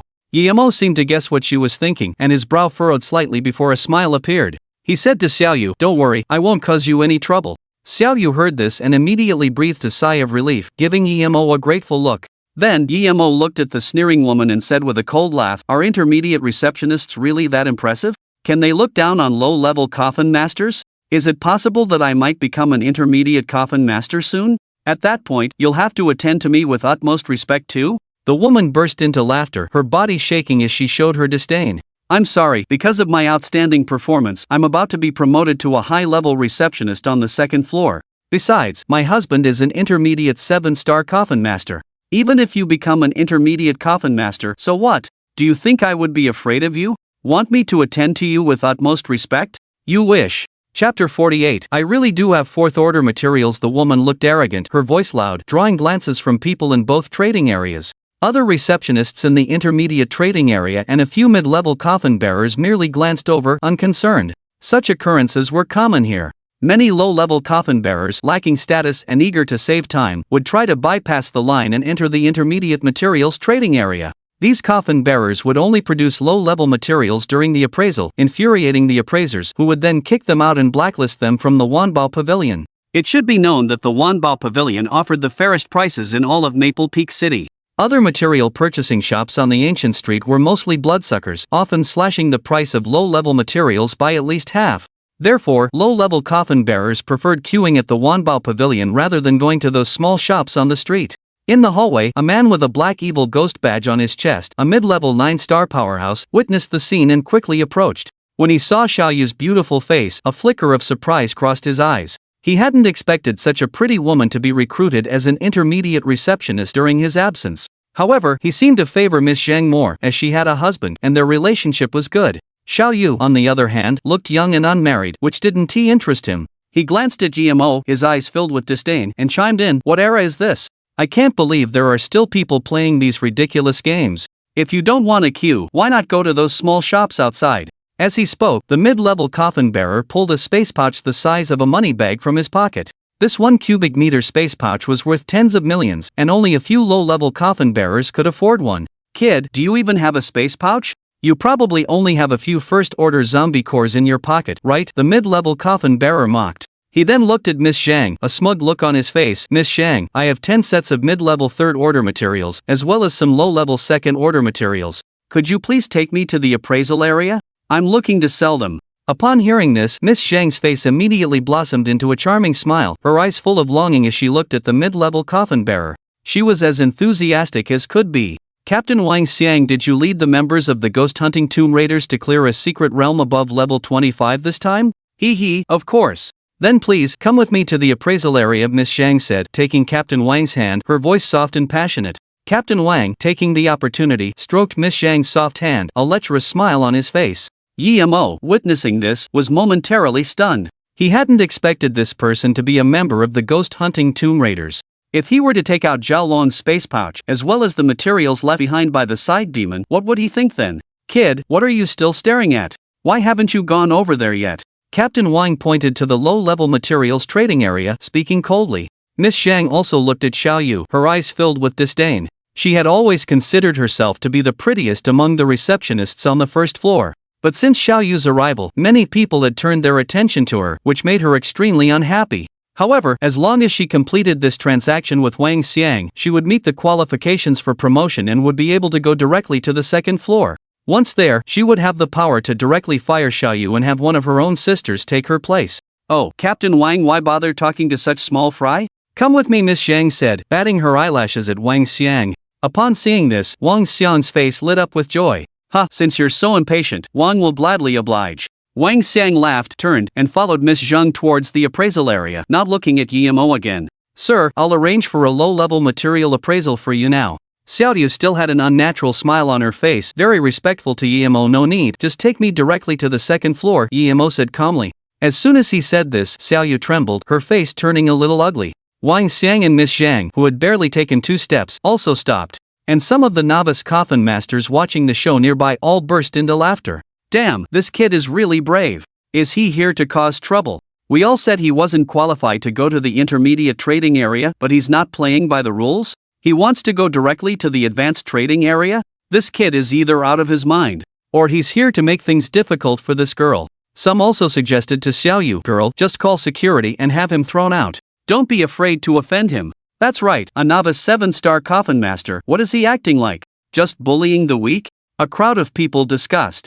Miss Zhang saw Yi Mo embarrassing Xiao Yu like this and couldn't help but laugh, looking extremely happy. Wang Xiang, on the other hand, looked at Yi Mo and snorted coldly, Kid, even I haven't been to the second floor. You think you can go? Are you daydreaming, thinking you can produce 4th-tier materials? Yi Mo raised an eyebrow upon hearing this, looked him up and down, then smiled faintly. Sorry, I actually do have 4th-tier materials. Upon hearing this, all the onlookers were stunned. What had they just heard? A novice coffin master saying he could produce 4th-tier materials? Was this a joke? Ha, interesting? Could it be that you're a member of some big family, or perhaps you have a powerful background? Wang Xiang sneered. You should know, among novice coffin masters who can produce high-tier materials, who else could do it besides the scions of big families? And the materials or money that the scions of big families need are all provided by their families. Why would they come to a place like this personally? Nearby, Miss Zhang was already shaking with laughter. In her eyes, Yi Mo was just a freak. And the other receptionists in the intermediate trading area were preparing to call security to throw Yi Mo out. Sir, you should leave quickly, or you'll be blacklisted by Wanbao Pavilion, Xiao Yu said urgently. However, Yi Mo still shook his head, a hint of a smile appearing on the corner of his mouth, and whispered, Don't worry, I won't hurt you for no reason, you just watch. After saying that, Yi Mo looked at Wang Xiang again and said coldly, You take a look, is this a 4th-tier material? He took out a leather backpack. Then, Yi Mo reached into the backpack. The next second, a huge scythe, gleaming with a sharp aura, with pitch-black patterns winding around it and exuding a terrifying bloody aura, appeared in his hand. This scythe was not like a dead object, it seemed to have a spirit. At the end of the blade, there was a protruding blood-red vertical pupil. The blood-red vertical pupil blinked from time to time, like the eye of a demon, as if just looking at it would drain away one's life, appearing incredibly terrifying. Everyone felt the aura of this scythe, they trembled and gasped. Damn, this weapon is so powerful, could it really be 4th tier? This young man, being able to produce something like this, there must be someone behind him. As soon as Miss Zhang saw this scythe, an uneasy look flashed in her eyes, and her whole body trembled violently. She had seen high-level materials a few times, but those high-level materials seemed very ordinary compared to this scythe. The scythe before her was definitely not just a 4th-tier material. If Yemo went to the advanced material trading area, he would be treated as a distinguished guest. In an instant, regret and fear flooded her heart. Wang Xiang, standing to one side, felt his scalp tingle, a chill rushing from the soles of his feet to the crown of his head, his pupils contracting violently. Because he seemed to recognize this scythe, it appeared to be their coffin spirit, the companion weapon of a rank B-side demon. Chapter 49. The Greedy Wang Xiang. What old trash is Chen Shuazong? This is impossible. How could you have a side demon's companion weapon? Where did you get it? Wang Xiang's legs went weak, his face paled with fright, and he retreated a few steps, his eyes filled with disbelief. However, when he thought of his group leader's strength, his expression recovered a lot. The group leader is a high-level 5-star coffin master. Absolutely nothing will go wrong. The weapon this kid took out definitely isn't the group leader's coffin spirit. Wang Xiang comforted himself internally. Hearing this, Yemo's expression was calm, and he said coldly, "Does this count as 4th-tier material?" As soon as these words came out, Wang Xiang's face became extremely ugly, while Miss Zhang on the side suddenly looked flustered. "Sir, this is 4th-tier material. I was wrong just now, I was blind. Please don't complain about me," Miss Zhang said nervously. "Oh, you can complain? Thanks for the reminder," Yemo smiled. Hearing this, Miss Zhang's legs went weak and she collapsed to the ground. She didn't know how much the scythe was worth, but she knew how powerful demons were.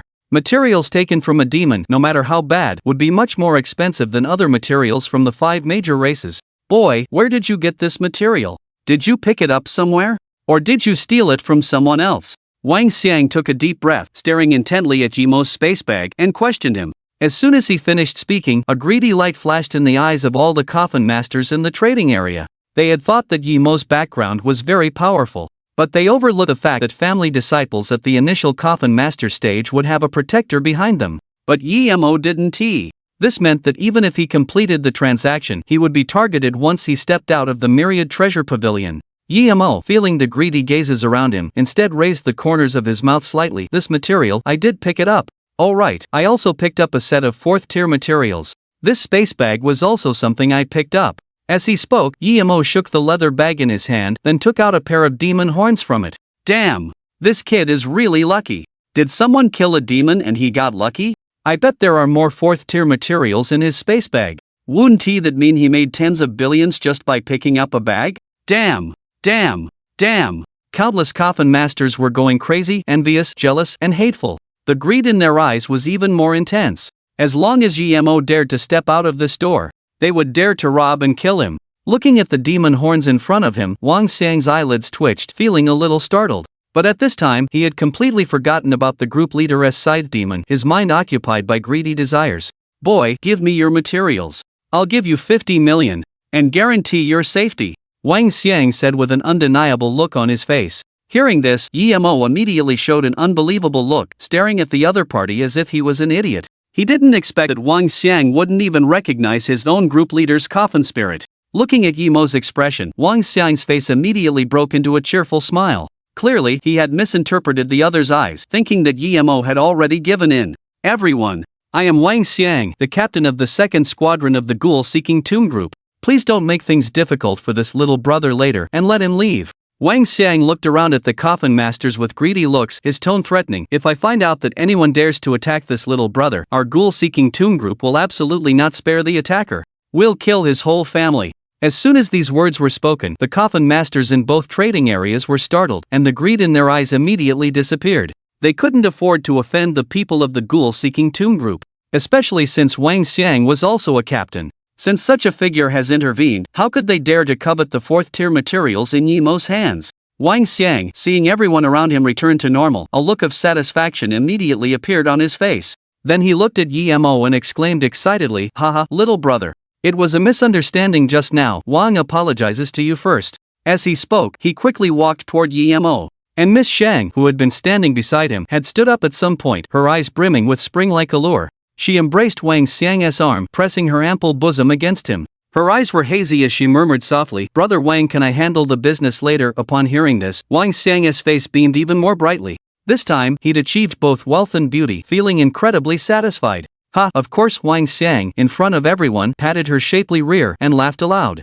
"You're such a tease, Brother Wang," Miss Zhang said, her face slightly flushed. Yemo, witnessing this scene, felt his eyelids twitch. He knew that Miss Zhang was married, yet Wang Xiang still dared to act so wantonly. Perhaps, this was the benefit of having immense power? However, Wang Xiang was about to kick an iron plate this time. Little brother, there's 50 million in this card. I'll buy your materials. Wang Xiang pulled a card from his pocket and lightly tossed it to Yemo. Yemo expressionlessly accepted the card and directly stored it in his 30 cubic meter space storage. Wang Xiang, seeing this, nodded with satisfaction and said with a smile, little brother, you should be secretly delighted to exchange these materials for 50 million and your safety. Don't say that Wang is mistreating you. After speaking, he immediately reached for the leather backpack in Yemo's hand. Seeing this, Yemo took a step back and with a flick of his wrist, stored the leather backpack in the space storage. Then, with a half smile, he said, why are you in such a hurry? Aren't you curious where I picked up these 4th-tier materials? Wang Xiang, seeing this, couldn't help but frown.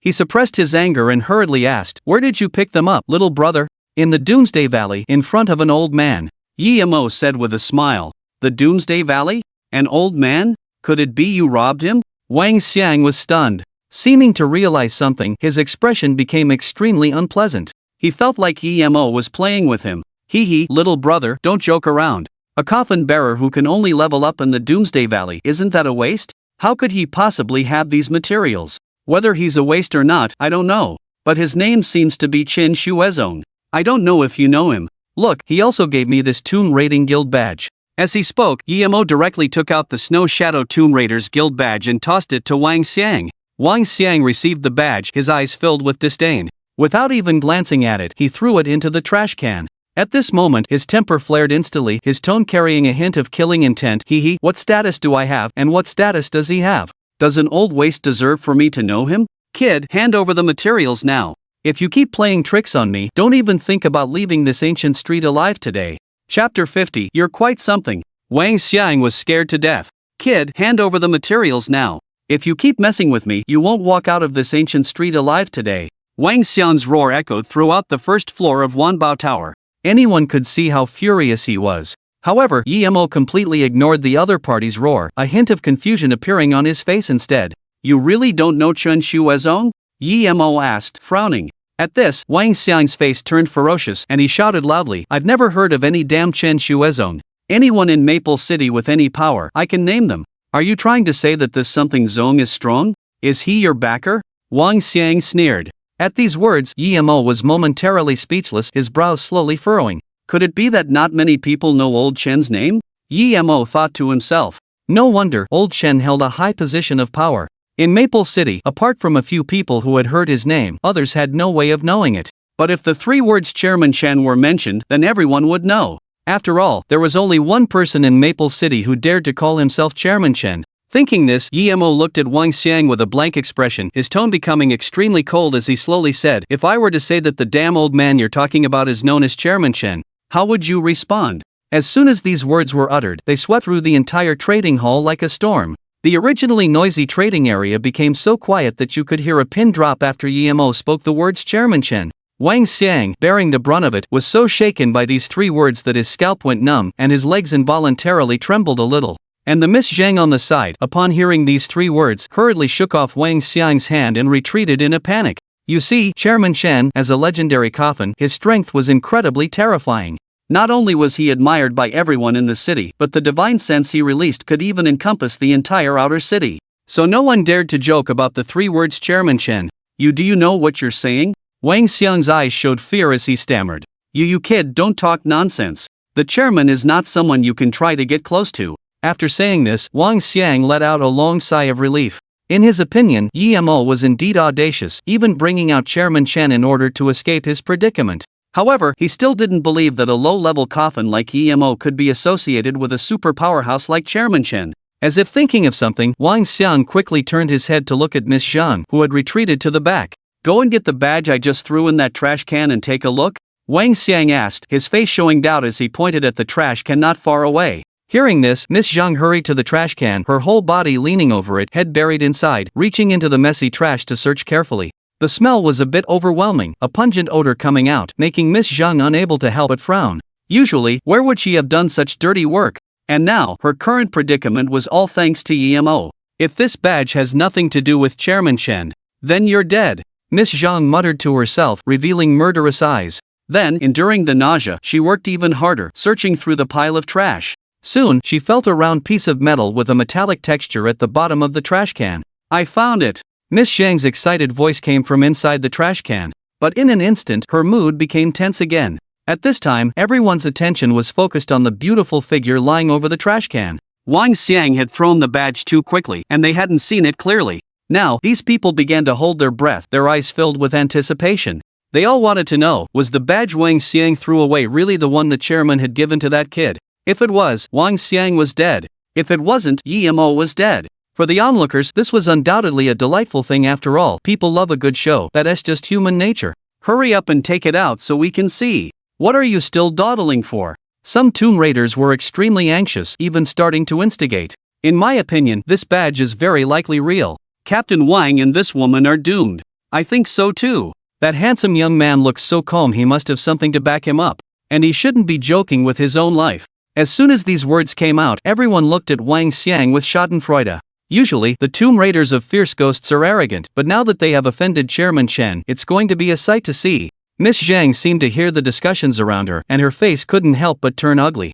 Wang Xiang, on the other hand, became extremely panicked. Quickly take it out and let me see. Wang Xiang stared at the figure by the trash can, his voice trembling slightly. At this moment, a joyful voice suddenly came from the trash can. Brother Wang, it seems that what you just threw away wasn't the badge of the Snow Shadow Tomb Raiders. That kid is lying to you. As soon as the voice fell, Miss Zhang retreated directly from the trash can, holding an ordinary black circular badge in her hand, raising her dirty arm to show it to everyone. When everyone saw this badge, they immediately became clamorous. They didn't expect the reversal to be so fast. It turned out this kid was really courting death. Damn, this kid is really brave, daring to fabricate the chairman's name. And using a fake badge to deceive people. Is there something wrong with this kid's brain? He could have gotten 50 million and run away, but now not only has he lost his life, but he has also made a fool out of Captain Wang. It's likely his entire family will be finished. They looked at A-Bao, their eyes filled with schadenfreude, and they mocked him from time to time.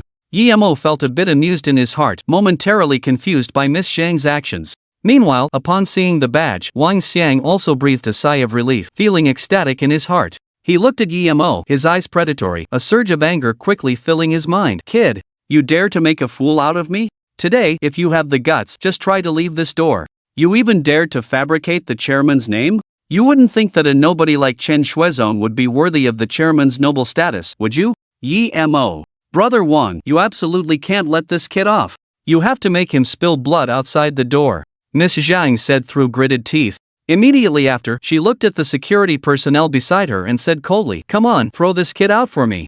Suddenly, a very loud voice rang out from the crowd, catching many people's attention. A burly man squeezed out of the crowd, immediately ran to Miss Zhang, and snatched the badge from her hand. At the same time, he cursed and mumbled, "Damn. I've been looking for the badge for ages. How come I didn't think someone would pick it up and throw it in the trash?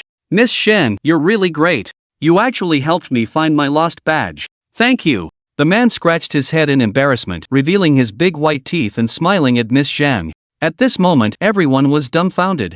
Reversal, the ultimate reversal. Since this badge wasn't the one Wang Xiang just threw away, then the one he just threw away must still be in the trash can. As if sensing the strange gazes around them, Wang Xiang's face immediately darkened. He strode quickly to the trash can and kicked it down with a sudden force. With a bang, the trash can instantly burst open. Trash scattered, and a smell permeated the air. And among the many pieces of trash, a hexagonal snowflake badge that radiated a cold aura and sparkled with a crystalline luster under the lights of the hall flew out. It fell straight onto the floor of the hall, emitting a crisp buzzing sound. For a moment, the entire place was silent. Then, Wang Xiang approached for a closer look, and his whole being plummeted into an abyss. A feeling of terror instantly shattered his brain, the suffocating sensation almost strangling him to death. He had confirmed a fact: the silver-white snowflake badge with a crystal edge was the symbol of the Snow Shadow Tomb Raiders. And at the center of the badge, a black character meaning sect was clearly visible. "It's over, it's truly over," Wang Xiang murmured to himself, then his eyes rolled back and he fell backward. In full view of everyone, he had been scared to death on the spot by this badge that had fallen out of the trash can. Chapter 51. The second in command of the Myriad Treasures Pavilion. The third floor of the Myriad Treasures Pavilion. In a luxurious private room, a middle-aged man in formal attire sat leisurely. His name was Tang Yi. He was at the quasi-extraordinary level of strength and was one of the top managers of the Myriad Treasures Pavilion, as well as its second in command. Suddenly, a flurry of hurried footsteps sounded, and the tightly closed door was pushed open in an instant by a charming woman with brown curly hair wearing a cheongsam. Tang Yi looked up, his brow slowly furrowing. He asked, "Yashi, what's the matter that has you so flustered?" Mr. Tang, something bad has happened. There was a conflict on the first floor and someone's been killed. You need to go down and deal with it. Yes, she said, patting her chest, panting. A conflict? And someone's dead? Tang Ye's expression turned somewhat displeased. Back when the Myriad Treasures Pavilion was first established and hadn't established its authority, they used bloody methods to subdue the coffin masters who tried to cause trouble. The Myriad Treasures Pavilion was known as the safest area in the outer city, second only to the Tomb Raiders Guild. Anyone who dared to cause trouble here would be thrown out. Interesting. It's been 20 years, and these people have probably forgotten the methods of the Myriad Treasures Pavilion. Tang Yi lit a cigarette, took a puff, and said calmly, Yeshi, don't report these things to me in the future. Just have someone beat the troublemakers to death in public and feed their bodies to the coffin spirits. Tang Yi flicked his ash, seemingly unconcerned. However, Yeshi's next words instantly made him lose his composure.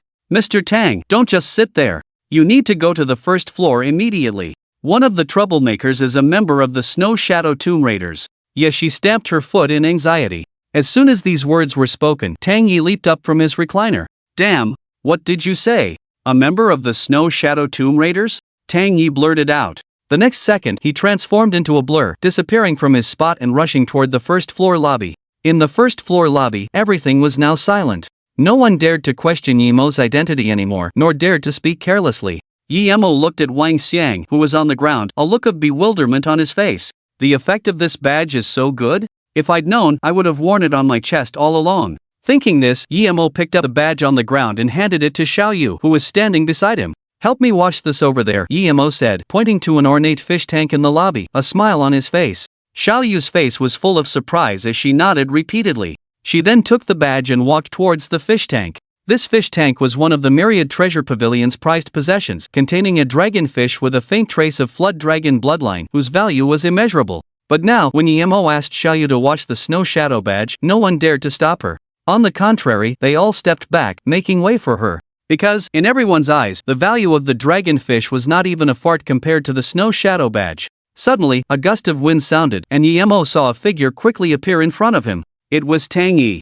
Tang Yi assessed Yimo, a look of curiosity in his eyes. He had seen Yimo handing the badge to Xiaoyu and did not stop him. However, what surprised him was that this member of the Snow Shadow Tomb Raiders was so young and only a novice 7-star coffin master. Weren't all members of the Snow Shadow Tomb Raiders extraordinary 5-star powerhouses or above? Could this be a new member? Tang Yi wondered in his heart. But no matter what, with his professionalism, he wouldn't question anyone who possessed a Snow Shadow badge. Moreover, if Yimo was truly a member of the Snow Shadow Tomb Raiders, he must have outstanding abilities and was definitely a 1-in-a-million genius. He must absolutely not be offended. Young brother, hello, I am Tang Yi, the second in command of the Myriad Treasures Pavilion. Tang Yi smiled kindly and extended a hand toward Yimo. Seeing this, Yimo shook hands with the person and nodded, saying, Yimo, member of the Shadow Seeker Tomb Raiders. As soon as these words came out, the people around him gasped. Tang Yi was no different, his hand slightly stiffening. Even though he already knew Yimo's identity, hearing it from Yimo himself still shocked him.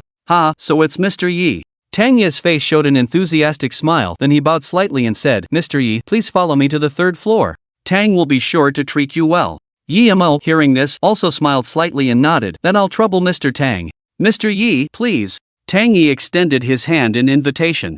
Yimo, hearing this, didn't hesitate and slowly walked towards the staircase. At the same time, he didn't forget to beckon to Xiaoyu, signaling her to come along. Seeing this, Tang Yi instantly breathed a sigh of relief. He had seen this new receptionist before. She had outstanding looks, so he had a slight impression of her. Now it seemed that Yimo was quite satisfied with her service. At least, because of her, Wanbao Tower hadn't completely offended Yimo, and there was still room for maneuver. This little girl isn't bad. It seems I'll have to promote her later. If she could become friends with Mr. Yi, and once Mr. Yi grows up, why would Wanbao Tower worry about not having 5th order, even 6th order, materials in the future? Tang Yi was in a cheerful mood, and a look of excitement appeared on his face. At this moment, he hurriedly stepped forward, positioning himself half a step behind and to the side of Yimo. He ushered him towards the hall on the 3rd floor. Chapter 52, Materials increased 5-fold. Earning billions. As Yimo and the others headed to the 3rd floor, the trading hall on the 1st floor immediately returned to its usual bustle, filled with discussions. Everyone was shocked by Yimo's identity while also looking at Miss Zhang, who sat near Wang Xiang's corpse, with a gloating expression. Nearby, Tang Yi's assistant, Yishi, after roughly inquiring about the situation, wore a rather unpleasant expression. Immediately, she looked at Miss Zhang, her eyes cold and her tone filled with killing intent. Someone, drag this woman and this corpse out and feed them to the coffin spirits. Upon hearing this, Miss Zhang's eyes rolled back and she fainted on the spot. In the luxurious private room, Tang Yi had already invited Yi-Mo to sit down and was personally brewing a pot of fine tea. Beside him, Xiaoyu looked extremely nervous, standing rigidly. You sit too, don't be so reserved, Tang Yi said to Xiaoyu. Hearing this, Xiaoyu slowly shifted her gaze to Yi-Mo, as if seeking his permission. Seeing this, Yi-Mo nodded and said, since Mr. Tang has spoken, then you should sit. Hearing this, Xiaoyu slowly walked to Yi-Mo's side and sat down, looking embarrassed. Tang Yi, catching this scene out of the corner of his eye, felt even more delighted. Although he wasn't sure who was at fault for what happened on the first floor, he would never be foolish enough to ask about the reasons on the spot. And from Yi-Mo's current behavior and demeanor, he didn't seem like an arrogant or overbearing person. Mr. Yi, regarding what happened just now, Tang Yi said with a smile, his tone amiable, Tang will handle it properly and will definitely give you a satisfactory answer. Yi-Mo, upon hearing this, said calmly, if that is the case, then thank you, Mr. Tang. Ha, Mr. Yi, there's no need to address Tang in such a way. You can just call me Xiao Tang. Tang Yi chuckled, quickly handing a cup of tea to Yi-Mo. Yi-Mo took the tea, looking at the other man with a peculiar gaze. The other's strength and status weren't low, and now he was being so respectful towards him, likely due to old Chen's influence. Naturally, Yi-Mo wasn't so ignorant of social graces that he would actually call a middle-aged man, around 20 years his senior, Xiao Tang. As if thinking about the matter of materials that was to follow, a smile crept onto the corners of Yi-Mo's lips. Brother Tang, the reason I came to the Wanbao Pavilion today is that I need a small favor from you. Tang Yi didn't expect Yi-Mo to not put on any airs, but instead call him Brother Tang, and he was immediately flattered. Soon, he seemed to have understood something and also became more casual. Since Mr. Yi calls me Brother Tang, then I'll have the audacity to call you Brother Yi. Then, he asked with a smile, I wonder what kind of help Brother Yi needs from me. Hearing this, Yi-Mo didn't waste words, and directly took out a leather spatial backpack. I need to sell some things, at the same time, I need brother to help me find a large amount of materials below the 3rd tier for cultivating coffin spirits of the corpse race, Yi-Mo said calmly. Upon hearing this, Tang Yi was immediately taken aback. He hadn't expected the favor the other party needed to be so simple. Ah, Brother Yi, Tang Yi laughed, if nothing else, our Wanbao Pavilion has more materials below the 3rd tier than all the other shops in Fomyue City combined. Since Brother Yi wants to sell materials, then Tang will arrange it for you right now. With that, Tang Yi quickly exited the private room and made a call to his assistant, Yashi. Yashi, go to the 2nd floor and bring Master Lu from the appraisal area over. Remember to tell Master Lu that the person selling the materials is a member of the Snow Shadow Tomb Raiders group. Let him increase the value of the appraised materials by 2 times. No, let Master Lu increase it 5-fold. Tang Yi, as if remembering something, became ruthless and changed his instructions. A few minutes later, Yashi led a white-haired old man wearing reading glasses into the luxurious private room. This old man wasn't strong, only at the mid-tier level, but his appraisal and valuation skills were the best in Maple Peak City. Because the materials left behind after each monster's death were almost all different, this meant that the types of materials were incredibly complex and impossible to record completely. Especially the monsters that appeared in gold level or higher coffins, the materials they left behind after death were even rarer. Therefore, valuing materials was a task that severely tested one's eye for detail. Tang Yi immediately stood up upon seeing the old man arrive and said with a smile, Master Lu, this is my brother Yi. Please help him appraise some materials. Hearing this, the white-haired old man adjusted his glasses and sized up Yi-Mo. Then he said blandly, young man, quickly take out your materials for the old man to appraise. I guarantee you will get a fair price, absolutely no scamming. Upon hearing this, an excited smile immediately appeared on Yi-Mo's face. At the same time, he was also looking forward to how much the materials left in his space backpack could sell for. At this moment, Master Lu had already sat down at a golden Nanmu table, waiting for Yi-Mo to take out the materials. Seeing this, Yi-Mo directly took out a pair of demon horns from his backpack and placed them on the table. Master Lu took the demon horns and clicked his tongue. These were taken off a commander-level demon, right? They seem to be from a B-grade side demon, truly rare. Master Lu, you have a great eye, these horns are indeed from a side demon. Yi-Mo said lightly. Although the scythe demon was powerful, the essence materials on its body were the scythe and the demon heart. These horns could only be used to forge weapons and could not be used as evolution materials, so they were not of high value. Master Lu analyzed professionally, completely engrossed in his work. Yi-Mo nodded upon hearing this. In fact, his eyes had already seen through the information of the demon horns. But the price of these horns could not be found online. Then I wonder what these horns are worth? Yi-Mo asked curiously. 200 million. Master Lu said directly. At this moment, Tang Ye's eye twitched and he quickly coughed lightly. Upon hearing this sound, Master Lu suddenly remembered Tang Ye's earlier instructions. He immediately smacked his forehead and said with an embarrassed smile, the old man is truly muddled. These horns can also be carved a bit and used as collectibles. Worth $1 billion. Worth $1 billion. Upon hearing this, Yi Mo's eyes lit up. With $1 billion in the bag, he would have more confidence in the large appraisal meeting next week. Thank you so much, Master Lu. Please take a look at this too, Yi Mo said excitedly. Then, he quickly took out a long black scythe from his space warehouse. This, you actually have the demon scythe. Young man, you really did kill a scythe demon? Master Lu said in shock. Upon hearing this, Tang Ye's heart filled with joy. He felt that Yi Mo's position in the Snow Shadow Tomb Raiders was not low, otherwise how could he have been assigned the demon scythe? Therefore, this attempt to win him over today was worth it, no matter the cost. May I ask, Master Lu, what is the value of this scythe? Yi Mo asked curiously. Master Lu thought for a moment, then blurted out a number that shocked Yi Mo. 10 billion. Chapter 53, Returning home, leisurely leveling up soon. An hour passed. Yi Mo successfully sold all the materials. Apart from the materials from the side demon being relatively valuable, the rest weren't worth much, mostly second-tier materials, with a small amount of third-tier ones. Fortunately, the quantity was significant, and Master Lu estimated their value to be around 2 to 3 billion. Yi Mo excitedly calculated his gains from the past 2 days. He arrived at an astonishing figure, 15.5 billion. At this moment, Yi Mo's breathing quickened. Even setting aside 200 million to level up Tyrant and Chi-Chi to level 20 would be more than enough. Yi Mo thought expectantly, secretly imagining if he spent several billion more, he might even be able to purchase all of Chi-Chi's evolution materials. Soon, Yashi and Xiaoyu returned to the private room. Having handled everything, Yashi handed a lavish golden card to Yi Mo. Mr. Yi, this is your card. The money from the sale of the materials is all in here, Xiaoyu said earnestly. Hearing this, Yi Mo smiled, accepted the golden card, and put it into his spatial storage. Oh, right, brother Yi. Didn't you say you wanted to buy some low-level materials? Tell me quickly so I can have people prepare them, Tang Yi asked with a smile. Yi Mo pondered for a moment, then slowly said, I need 100 million each of demon blood pills, moon spirit stones, and second-tier zombie crystal cores. If there are any ancestral viruses or other zombie viruses or darking stones, give me 500 million of each. If he hadn't obtained this 10 billion, Yi Mo would never have spent so extravagantly. But now, with money, he could be willful. Hearing this, Tang Yi was greatly surprised. Half of the materials Yi Mo needed were for nurturing zombies, while the other half were for nurturing Jiangshi.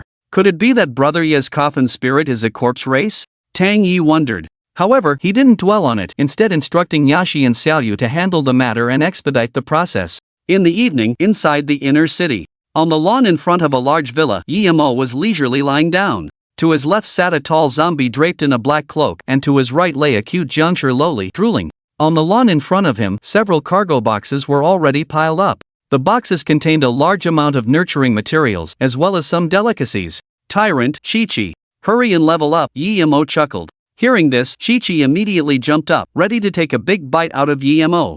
Seemingly startled by her own thoughts, she shyly kissed Yi Mo on the cheek. After kissing Yi Mo, Chi-Chi plunged headfirst into the box filled with food, feasting to her heart's content, leaving the nurturing materials on the sidelines. Yi Mo merely shook his head with a smile, in a very good mood. Tyrant, on the other hand, was different from Chi-Chi. Upon seeing the materials, he became extremely excited. As Yi Mo's first coffin spirit, his thinking was simple. Because his potential was limited, far inferior to Chi-Chi.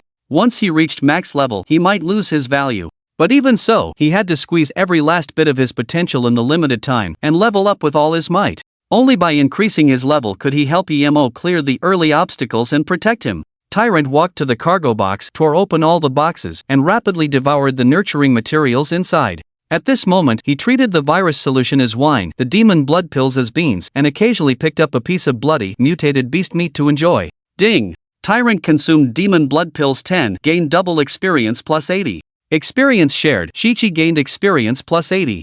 Ding! Tyrant consumed 10 pounds of mutated beef, gained double experience plus 30. Experience shared, Chi-Chi gained experience plus 30. Ding! Tyrant absorbed the progenitor virus solvent, enhancing its cardiac function. Ding! Tyrant absorbed the blacklight virus solvent, enhancing its overall physical abilities. Ding! Chi-Chi drank 10 ice-cold colas, gaining double experience points plus 1. Experience shared, Tyrant gains experience points plus 1. Watching the experience points constantly scrolling across the screen, Yi Mo felt incredibly happy.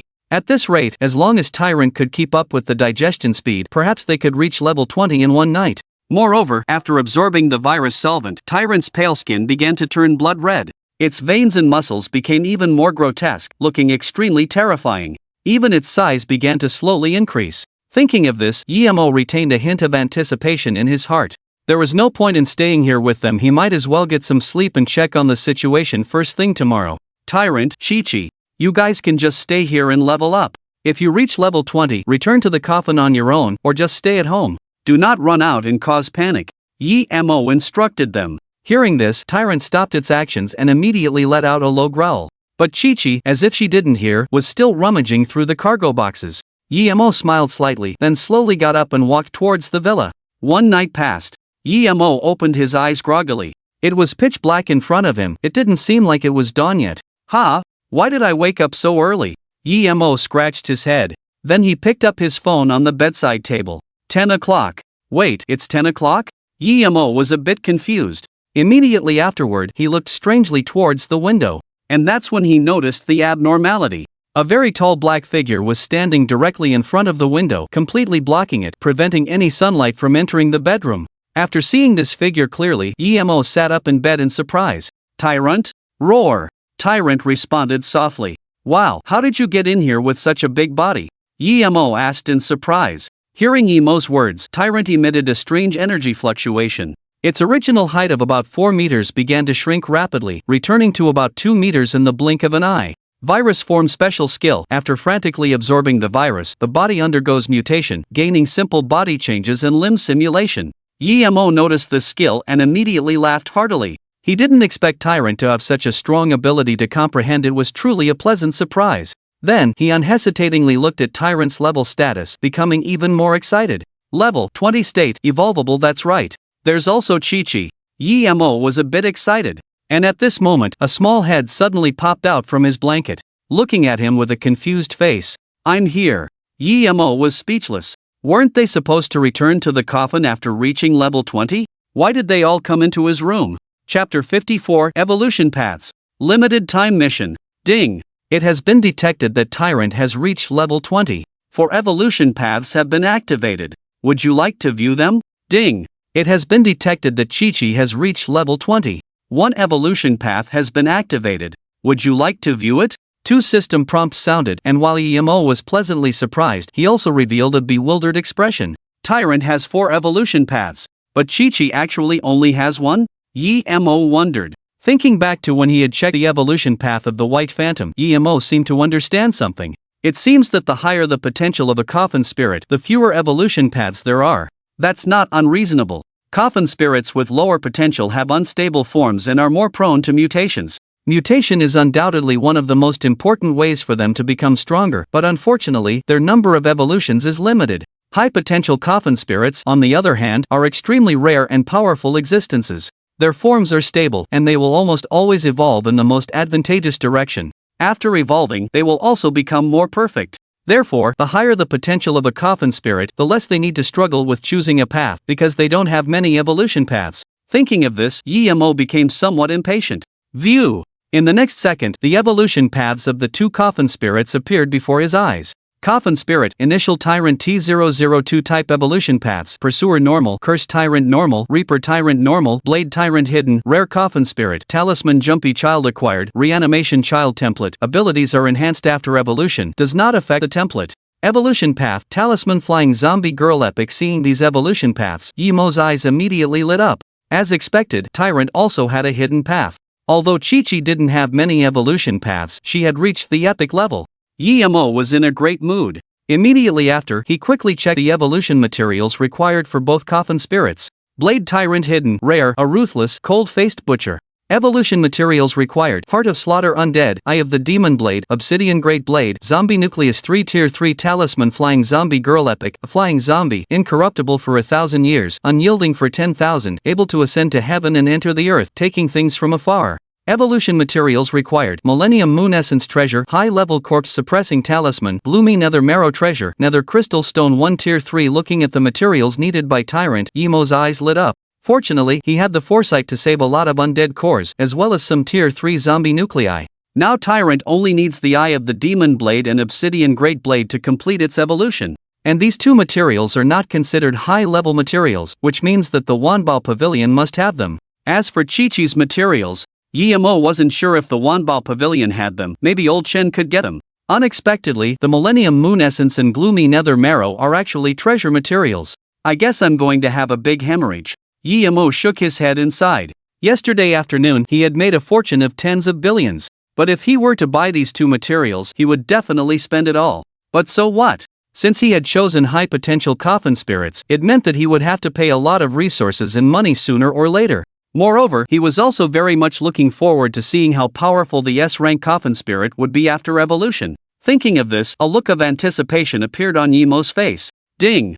Limited time mission activated. Please complete the evolution of all coffin spirits within 10 days. Mission reward: high-level undead template lottery ticket 1, random skill copy card 1.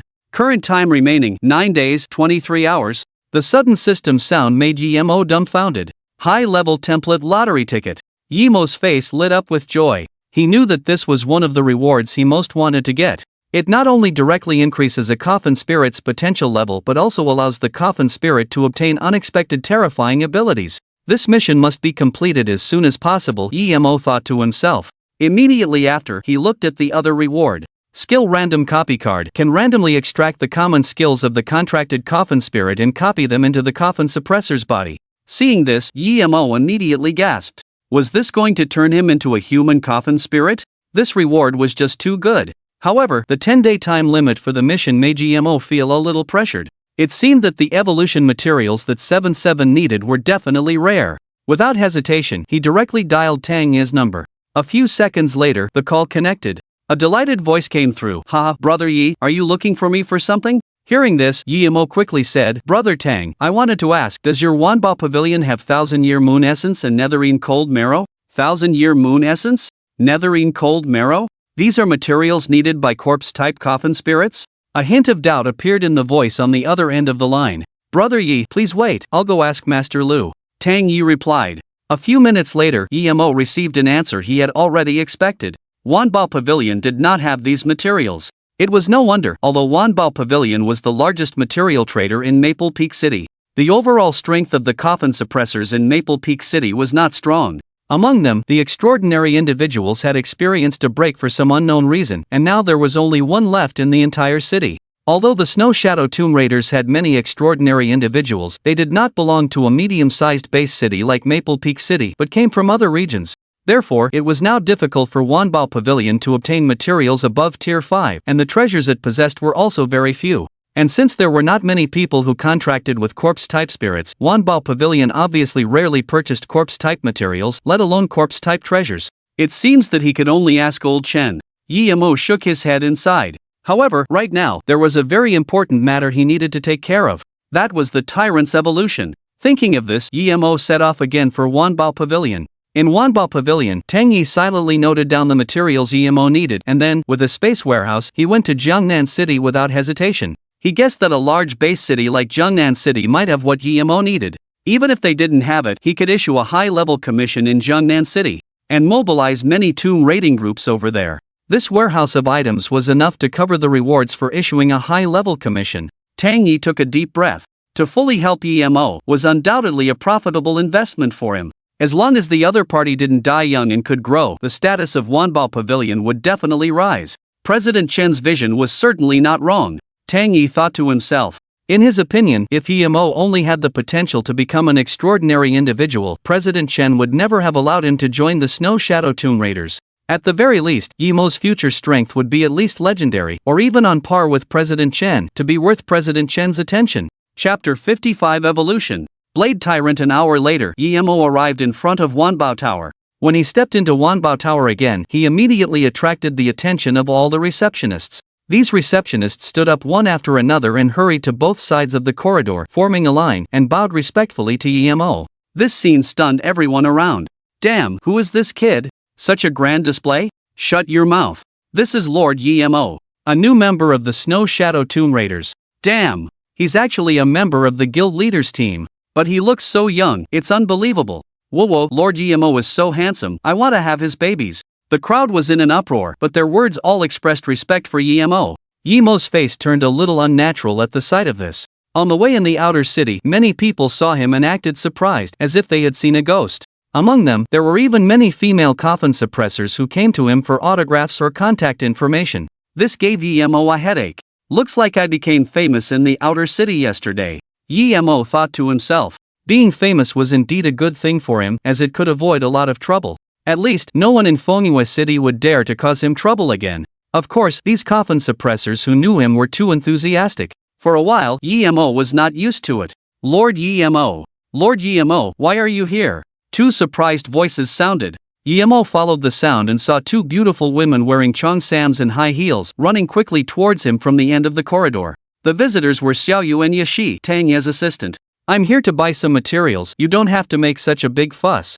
Yemo waved his hand and smiled. Hearing this, Yashi immediately showed a charming smile and said respectfully, Lord Yemo, if you need materials, you can ask Mr. Tang to send them over. Why go through all this trouble? I just had nothing to do, so I came out for a stroll, Yemo said casually. He didn't really want to bother Tangy, after all, it wasn't good to owe too many favors. However, he still didn't know, the materials he sold yesterday had already increased fivefold. He had not checked the price of low-level materials, so he didn't know the price. As for the materials from the sickle demon, there was no way to inquire about the price. Selling them for so high was not excessive, perhaps someone was in a hurry to use them? By the way, where is Brother Tang? Yemo asked, puzzled. Hearing this, Yashi quickly explained, Lord Yemo, Mr. Tang has gone out on business. Now Wanbao Tower is fully managed by me and Xiaoyu. Please come with us to the third floor to discuss the details. Hearing this, Yemo nodded and walked directly towards the third floor. In the trading areas on both sides, those who didn't know Yemo were even more shocked by the sight. They didn't expect that what these people around them were saying was actually true. This young man had such a high status. It seemed that Fenghui City would have another untouchable figure from now on. Lord Yemo, this is the Eye of the Blade Demon that you need, please take a look. In a large, high-standard trading area on the third floor, Xiaoyu presented a black wooden box to Yemo. The wooden box was carved with strange patterns, which looked extremely eerie. A blood-red cross was tied to the front of the box, and under the light, it emitted a faint blood mist, as if sealing an extremely terrifying existence. Yemo nodded, took the wooden box, and a smile appeared on his face. Ding! Congratulations on obtaining the item, Eye of the Blade Demon. The first important material was in hand. Only the last step was left to evolve into a tyrant. By the way, what about the other material I need? Yemo asked, puzzled. The other material is a bit troublesome, you need to wait a moment. Xiaoyu's soft voice came. A few minutes later, footsteps sounded outside the door. Several warehouse workers clad in black suits over white shirts, ties, and black top hats, their skin slightly tanned, carried in a black coffin that was over 6 meters long. Just put it here, Xiaoyu directed. Upon hearing this, the men quickly set the coffin down, removed the lid, and exited the room. Then, Xiaoyu turned to Yemo and said, Master Yemo, please have a look. Yemo, seeing this, walked over immediately. When he saw a 6-meter-long, completely black blade lying inside, he was immediately surprised. This blade was so cool. Yemo thought with delight. Ding! Congratulations, you have obtained the item, Obsidian Giant Blade. System notification. You have collected all the evolution materials required for the tyrant. Evolve now? Without hesitation, Yemo exclaimed excitedly, Evolve! Blade Tyrant! The next moment, the Eye of the Blade Demon in the wooden box and the Obsidian Giant Blade in the coffin transformed into streaks of light, flying into Yemo's contracted space. Yemo focused his mind, looking into the contracted space. The tyrant, having absorbed the materials, began to evolve. Its figure suddenly grew taller, reaching about 5 meters. The blood vessels and half-heart that were previously exposed began to recede into its body. The blood-red muscles, a result of virus absorption, began to change slowly, as if cast in steel filled with explosive power. Even more astonishing, a strange black substance emanated from the tyrant's body. As the substance swirled, a huge and imposing black leather overcoat and a black cowboy hat appeared on the tyrant's body. Roar! The tyrant roared, lifting the obsidian giant blade from the ground and instantly unleashing a thunder slash forward. With a boom, a massive blade aura cut through the contracted space, flying out like a lightning crescent with astonishing power. Master! I have evolved, the blade tyrant's deep voice resonated. However, its speech was still awkward, sounding somewhat unclear. Congratulations, tyrant! Yemo replied. The next moment, the blade tyrant twisted its wrist, twirling the 6-meter-long blade in a few flourishes, then inserted it into the scabbard behind its leather coat. Following that, along with the long blade, it slowly returned to a height of about 2 meters. At this point, Yi-Mo directly opened the Tyrant's panel to review it. Coffin Spirit, Blade Tyrant Race, Corpse Race Level, LV.20 Pre-Guardian Experience, 011600 Seal Level, Silver Ancestral Coffin Talent, Super Virus Enhancement Comprehensive Enhancement of Physical Abilities, Ultimate Enhancement of Attack Power. Virus Absorption Skills, Destruction Bombardment Tier 2 Rapid Rush Tier 2 Rending Claws Tier 2 Intermediate Healing Tier 2 Blade Aura Assault Tier 2 Focused Magic Eye Tier 2 Advanced Swordsmanship Super Material Penetration Tier 8 Flame Light Step Special Thunder / Special Virus Form Special Ultimate Technique, Restraint Release 2 Upon release, the Blade Tyrant manifests its ultimate form. Defect, none intimacy, 100 willing to die to protect its master current state, excited, thrilled, confident evolution times, 0 times description, cultivated by a divine corpse cultivator, its abilities have been greatly enhanced. After hidden evolution, its attack power has been greatly increased, and it possesses excellent language skills and wisdom. After reading this, Yi-Mo was overjoyed and couldn't help but laugh. As expected of the hidden route, this is simply too cool. Chapter 56 Yi-Mo, Captain Su, let me propose a toast to you. On the way back to the inner city, Yi-Mo inquired in detail about the Millennium Moon Essence and the Nether Cold Marrow from Chairman Chen. The answer he received was that these materials were extremely rare. However, the Jiangnan City trading market happened to have these materials, and because they were precious and were the core for the evolution of the corpse race, absolutely no one was interested in them. Hearing Chairman Chen's 100% certainty, Yi-Mo immediately breathed a sigh of relief. However, he still wanted to seize the time and planned to go to Jiangnan City in a couple of days. He hoped that these materials were indeed as Chairman Chen said, that no one would be interested. Yi-Mo thought to himself. This time returning to the inner city, he did not head towards his own villa. Instead, he arrived at one of the most powerful institutions in the inner city, the Enforcement Department. Looking at the enforcement building in front of him, full of sternness and sharp edges, Yi-Mo did not hesitate, directly put on the Snow Shadow badge, and walked towards the entrance of the enforcement building. At the gate, 2 ordinary enforcement officers on guard duty saw Yi-Mo's arrival.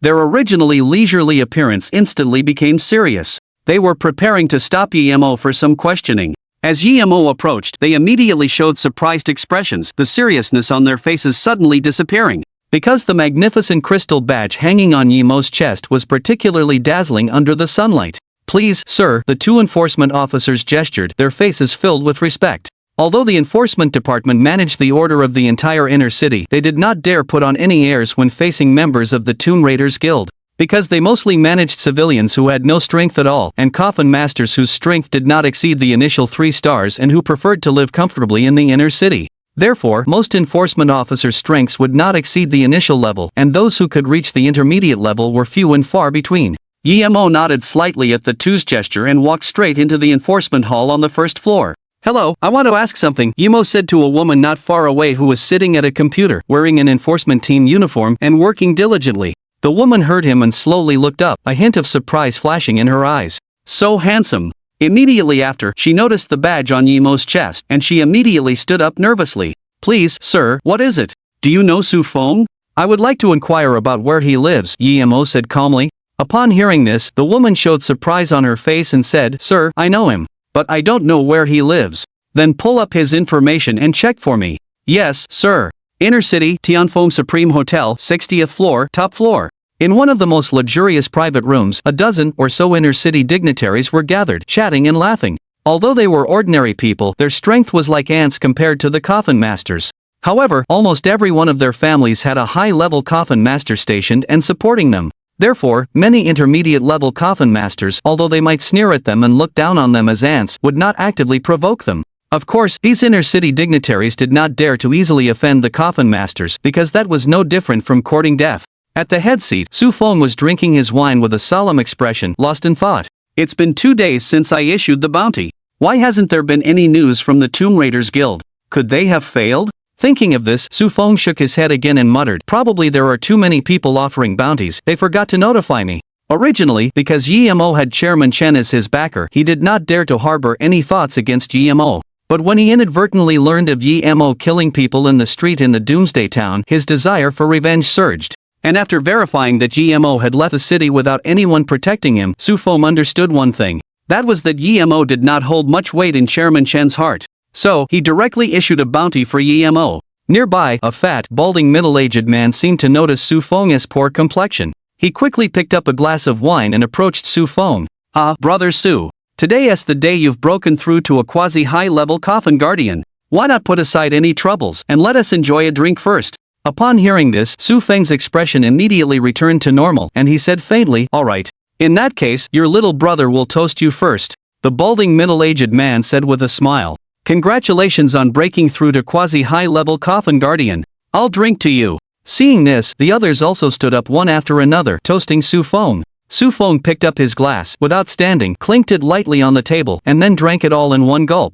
Seeing this scene, everyone was extremely excited. This dinner was hosted by that bald man, and being able to sit at the table and share a drink with Su Feng was undoubtedly a great honor. In the inner city, Su Feng was the local tyrant. Even though his strength wasn't the strongest in the inner city, and he had now been fired from the enforcement department. Over the years, the ordinary forces he had gathered were all top figures in the inner city. Even outside the city, he had many middle-level coffin guardians who were on good terms with him. "Ha, Brother Su has a good capacity for liquor. Your little brother will pour you another," the bald man said, extremely pleased, as he poured another glass of wine for Su Feng, fawning. The others followed suit, filling their glasses. Just then, a faint voice suddenly sounded from outside the private room's door. "Add a glass for me too, I also want to properly toast him." As soon as the voice fell, the door slowly opened, and a young figure with a smile appeared in everyone's sight. Upon seeing this, the faces of the crowd instantly showed displeasure. However, they were all old hands and didn't start cursing directly.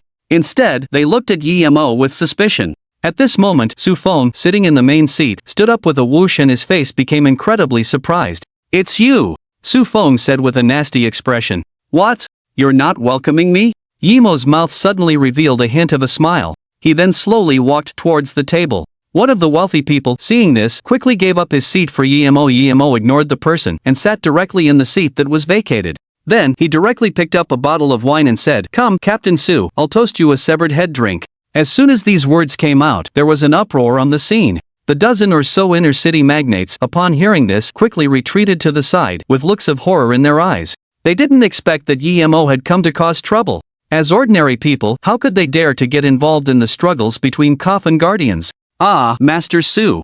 I suddenly remembered that I have something at home, so I'll leave first," one person said nervously. Captain Su, my wife is about to give birth and she is telling me to go back right now." The dozen or so magnates all thought of ways to slip away. Su Feng ignored the words of these ants. On the contrary, his face was livid as he stared deathly at Yi-Mo. He didn't expect the Ghoul Seeker group to fail, and even expose his information. This meant that President Chen had definitely secretly made a move. He was certain to die today. But in his opinion, Yi-Mo was really bold, daring to come alone. Then even if he was going to die, he would drag Yi-Mo down with him. "Hee, you want to toast me a severed head drink?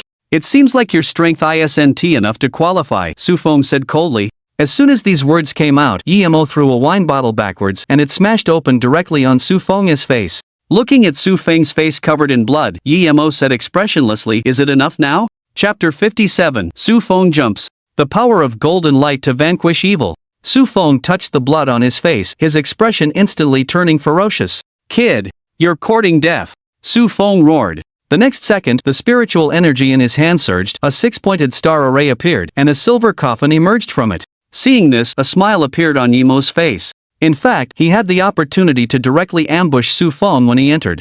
As long as he caught him off guard, Tyrant could have killed him with one slash. But if he did that, the coffin spirit would disappear with his death, yielding no experience. But now, a level 30 quasi-commander level coffin spirit. It could completely boost Tyrant and Chi-Chi's experience again. Without hesitation, Yi-Mo instantly summoned Tyrant as well. The next second, Tyrant directly unleashed a terrifying blade aura. This blade aura was extremely terrifying, instantly slicing through the large round table in the middle and rapidly flying towards Su Feng. Su Feng, seeing this, immediately broke out in a cold sweat and shouted, "Why is your summoning speed so fast?" At this time, he had no time to let the coffin spirit emerge. Because the moment the coffin spirit came out, it might be sliced to death by this blade aura. So he simply placed the coffin in front of himself to block Tyrant's blade aura. With a loud bang, the silver coffin instantly caved in and a huge crack was left on the coffin lid. A terrifying force was transmitted and Su Feng was blasted several meters backward, slamming the coffin hard into the wall behind him, creating countless spiderweb cracks on the wall.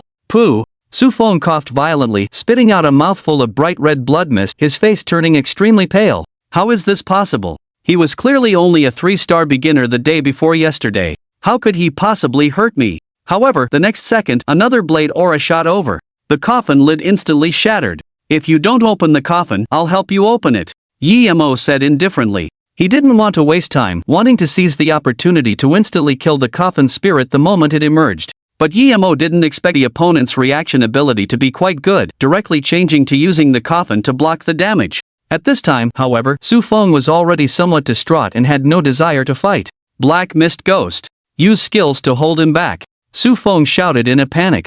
The next second, a ghost composed entirely of black mist, with bone claws for limbs and a white bone mask on its face, flew out of the coffin. The black mist ghost suddenly spewed out a mouthful of black mist, instantly turning the entire room pitch black, making it impossible to see one's fingers. "Take me away!" Su Feng roared. Taking advantage of the pervasive black mist, he smashed the window guard of the room with a punch and jumped directly from the 60th floor. As he jumped, the black mist ghost turned into a black cloud and appeared beneath his feet, greatly reducing his rate of descent. "Ha ha ha, kid! You want to kill me? You're still too green!" Su Feng laughed loudly.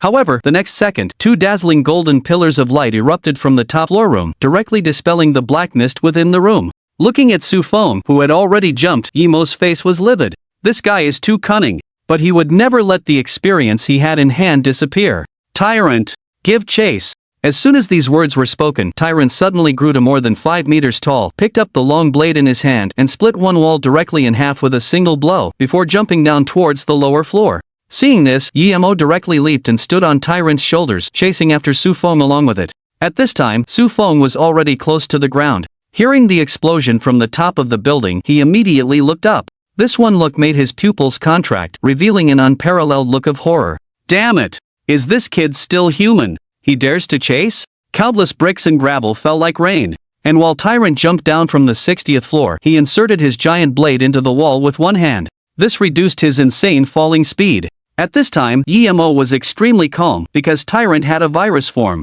A pair of bone horns sprouted from the Tyrant's shoulders, keeping it stable.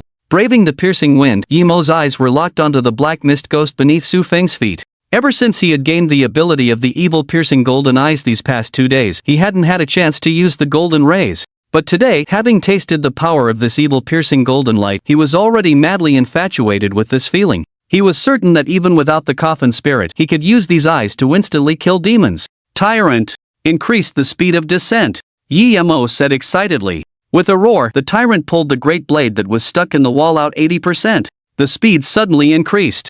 At this moment, the Tyrant was falling at a terrifying speed, getting closer and closer to the Black Mist Ghost and Su Feng. "Black Mist Ghost, use your ultimate move," Su Feng said, trembling all over. But how could Yi-Mo give him the chance? A golden light flashed in his eyes. Die! But two terrifying golden beams, like lasers, instantly burst from Yi-Mo's eyes. The energy was so strong, it could melt iron and refine gold. It directly pierced through the Black Mist Ghost, killing it instantly. And Su Feng, with nothing beneath his feet, fell directly from the high altitude, smashing to pieces, blood splattering everywhere. "Ding! You have successfully killed LV.30 Black Mist Ghoul. Ding! As the contract master, your kill is still valid. Ding! Your Coffin Spirit Tyrant experience doubled, gained experience plus 3000. Your Coffin Spirit Chi-Chi experience doubled, gained experience plus 3000. Ding! Current Coffin Spirits Tyrant Chi-Chi level LV.20 Quasi-Guardian level. Experience required for the next level 3000 11,600.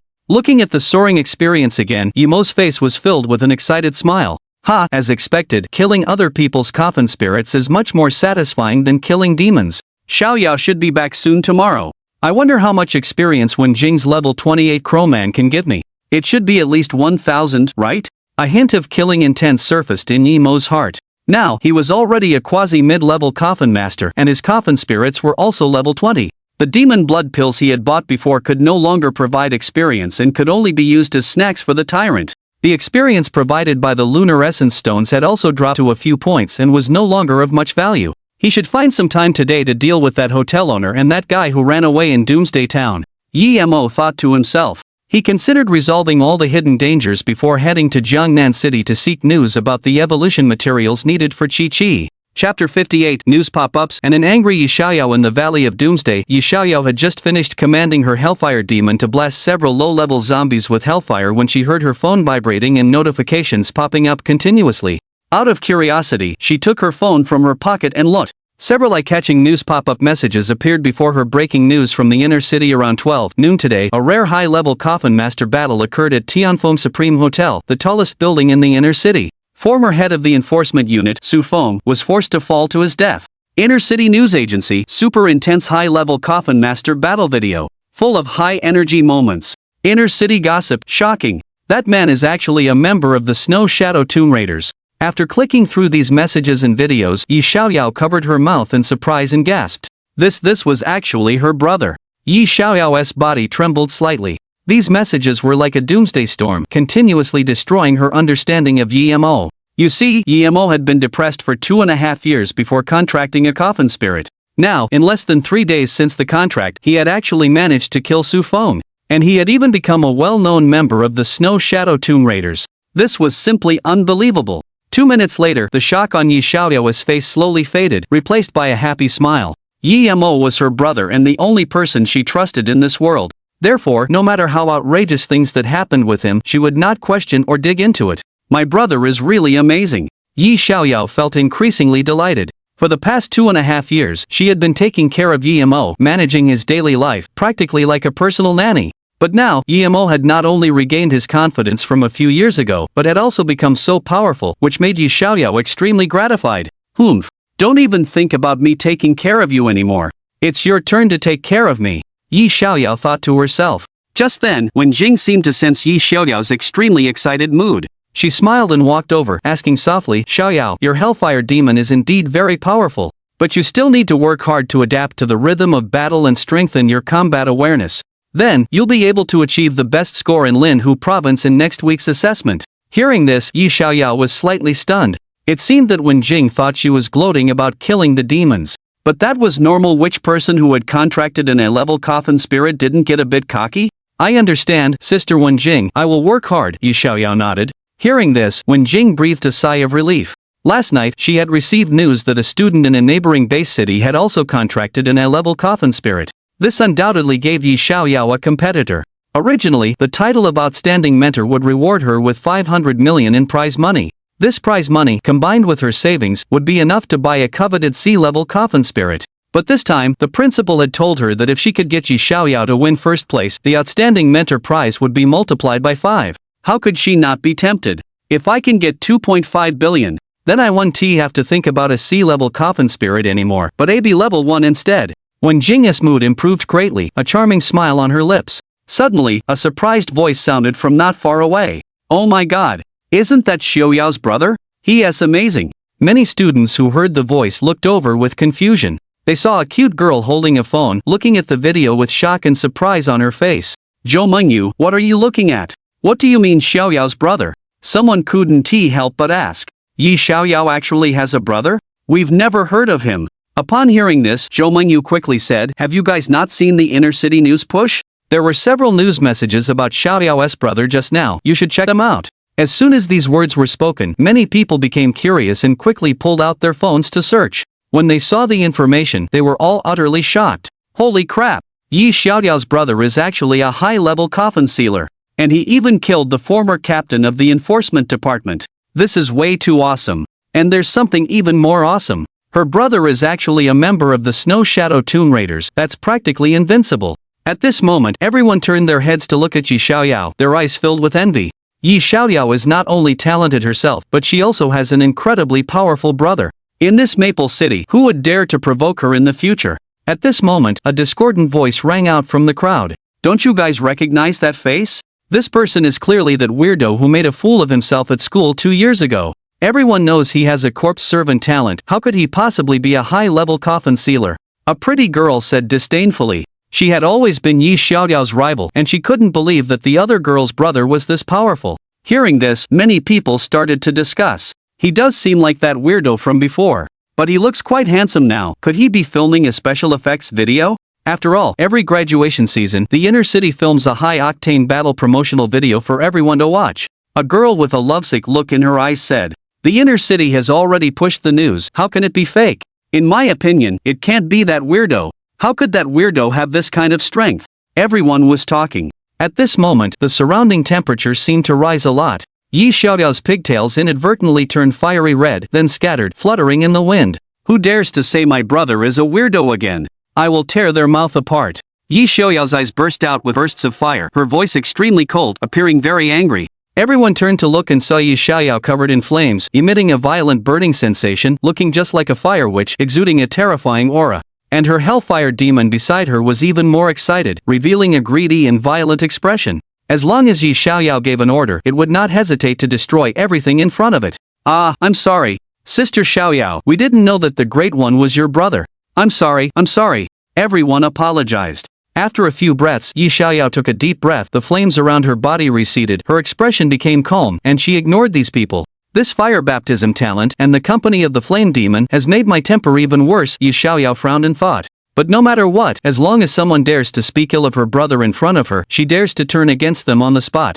Chapter 59, When Jing apologizes. Yi Mo, kill her. When Jing silently watched the little interlude unfold before her eyes. In normal times, she would have definitely stepped in to mediate beforehand. But now, she only felt like her entire being was in a daze, her eyes revealing a look of bewilderment. Yi Mo. He wasn't dead? Even the leader of the Tomb Raiders menace group couldn't kill him? When Jing gasped. As if doubting the authenticity of the news, she quickly pulled out her phone to search. The results that popped up shocked her as if she had fallen into the depths of hell. How could this be? He had only been contracted for less than 3 days. How could he have the strength to kill a near high tier? Looking at the combat footage in the video, Wen Jing's face instantly lost all color. And what terrified her even more was, Yi Mo was actually a member of the Snow Shadow Tomb Raider group. It's over. Yi Mo definitely knows what I did. I'm doomed. Wen Jing's heart panicked and a million regrets flooded her mind. If she hadn't been so selfish for a little bit of fame and profit, hadn't deceived Yi Mo,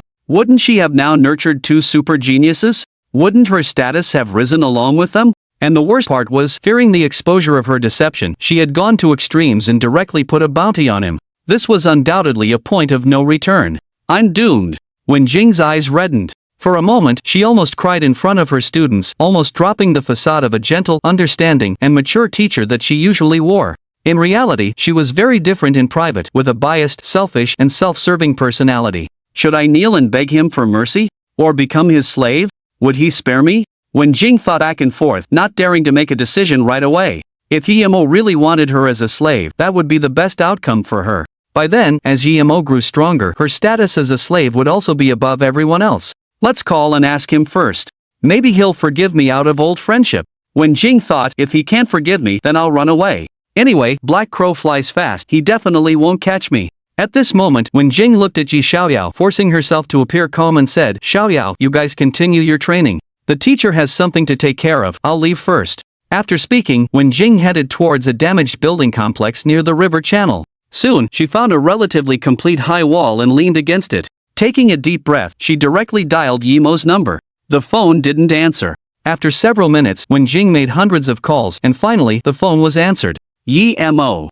I'm Sister Wen Jing, is it convenient to discuss something? Wen Jing said nervously. However, a cute lowly voice suddenly came from the phone, not convenient. My master is riding his bike. You can tell Chi-Chi about your business. Hearing this, Wen Jing was first taken aback. Master? Wen Jing murmured to herself, then a surge of joy filled her heart.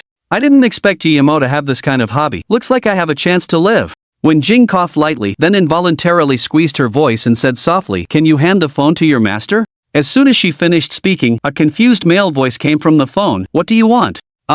Yi Mo, I'm here to apologize to you. I lied to you before. You could actually participate in the graduation assessment, Wen Jing said nervously. A faint smile came from the phone. Interesting. What else? Go on. Later, I was afraid you would find out about this, so in a moment of panic, I put a bounty on you. Wen Jing's tone was extremely weak, as if a little girl had done something wrong. Actually, I wanted to withdraw the bounty immediately, but they wouldn't let me, and said they would kill me if I dared to go back on my word. You also know how scary those people are. I didn't dare offend them. Wen Jing lied, with a hint of a sob in her voice, trying to evoke Yi Mo's sympathy. Yi Mo, I'm sorry, I'm really sorry. I didn't mean to put a bounty on you. If you can forgive me, I can be your slave, like that little girl just now. Call you master? Beep beep beep. The phone was hung up in an instant. Wen Jing's face turned extremely ugly. Damn it, I begged you so much, and you still don't show any respect. You're so far away from me now, what can you do to me? Wen Jing said in a fit of shame and anger, talking to herself. I'm leaving Fengyue City right now, don't even think about finding me in this lifetime. When I get rich later, I'll issue a commission to a toon raiding group that's not afraid of the Snow Shadow group. I'll put a bounty on you for life. Wen Jing said fiercely. Suddenly, from behind the broken building, 2 bursts of laughter rang out. Ha ha, Donzi, did you hear that? This woman seems to be turning from shame to anger. This kind of woman is really scary. Yemo didn't even provoke her, and she already put a bounty on him. It's simply insane. If she doesn't die, Yemo probably won't be able to sleep well for the rest of his life. Who is it? Get out here! Hearing the laughter behind the wall, Wen Jing was startled and shouted. The next second, the wall next to her exploded with a loud bang, sending countless bricks flying in all directions. Wen Jing, seeing this, immediately dodged the flying bricks. When the wall had completely collapsed, a huge Toon Guardian White Ape appeared before her eyes. And on one side of the Toon Guardian White Ape was a blood-red nurse zombie, and on the other side was a black-robed skeletal wizard. Behind them appeared 3 young men and women with mocking expressions on their faces. It's you! You were following me! Wen Jing exclaimed in shock. Ha, of course we're following you. If we didn't, how could we stop you from running away? The monkey said with a laugh. On the other side, Yemo was speeding down the road on a motorcycle provided by the Tianfeng Supreme Hotel. This phone call from Wen Jing had also made him realize what kind of person she was. Originally, he was still thinking about her coffin spirit and wanted to deal with her personally. But now, he just felt disgusted. Hey, Linine. Yemo called Linine. What's up, Yemo? Lin Yin's calm voice came over the line. Stop following that woman, please just kill her for me now. Yemo's tone was anxious. I'm still on my way, she probably won't go back to the city, she's going to run away in advance. At the same time, Linine looked at Wen Jing, who was surrounded, a teasing smile appearing at the corner of her mouth. Weren't you going to take care of her yourself? Why do you want to kill her in advance now? Do you want us to capture her alive? Lin Yin's voice was soft. Don't. Just the thought of that woman makes me feel disgusted and nauseous.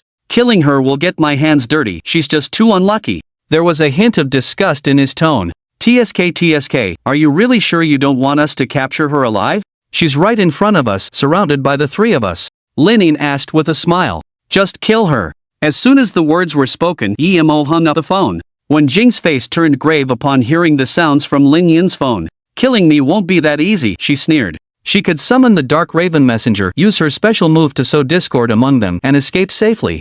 Without hesitation, her spiritual power surged, and a hexagram seal instantly formed. But before she could summon the coffin, a tall, blood-red shadow, accompanied by flashes of crimson light, appeared like a ghost before her. The next second, claw marks flashed through the air, too fast for the eye to follow.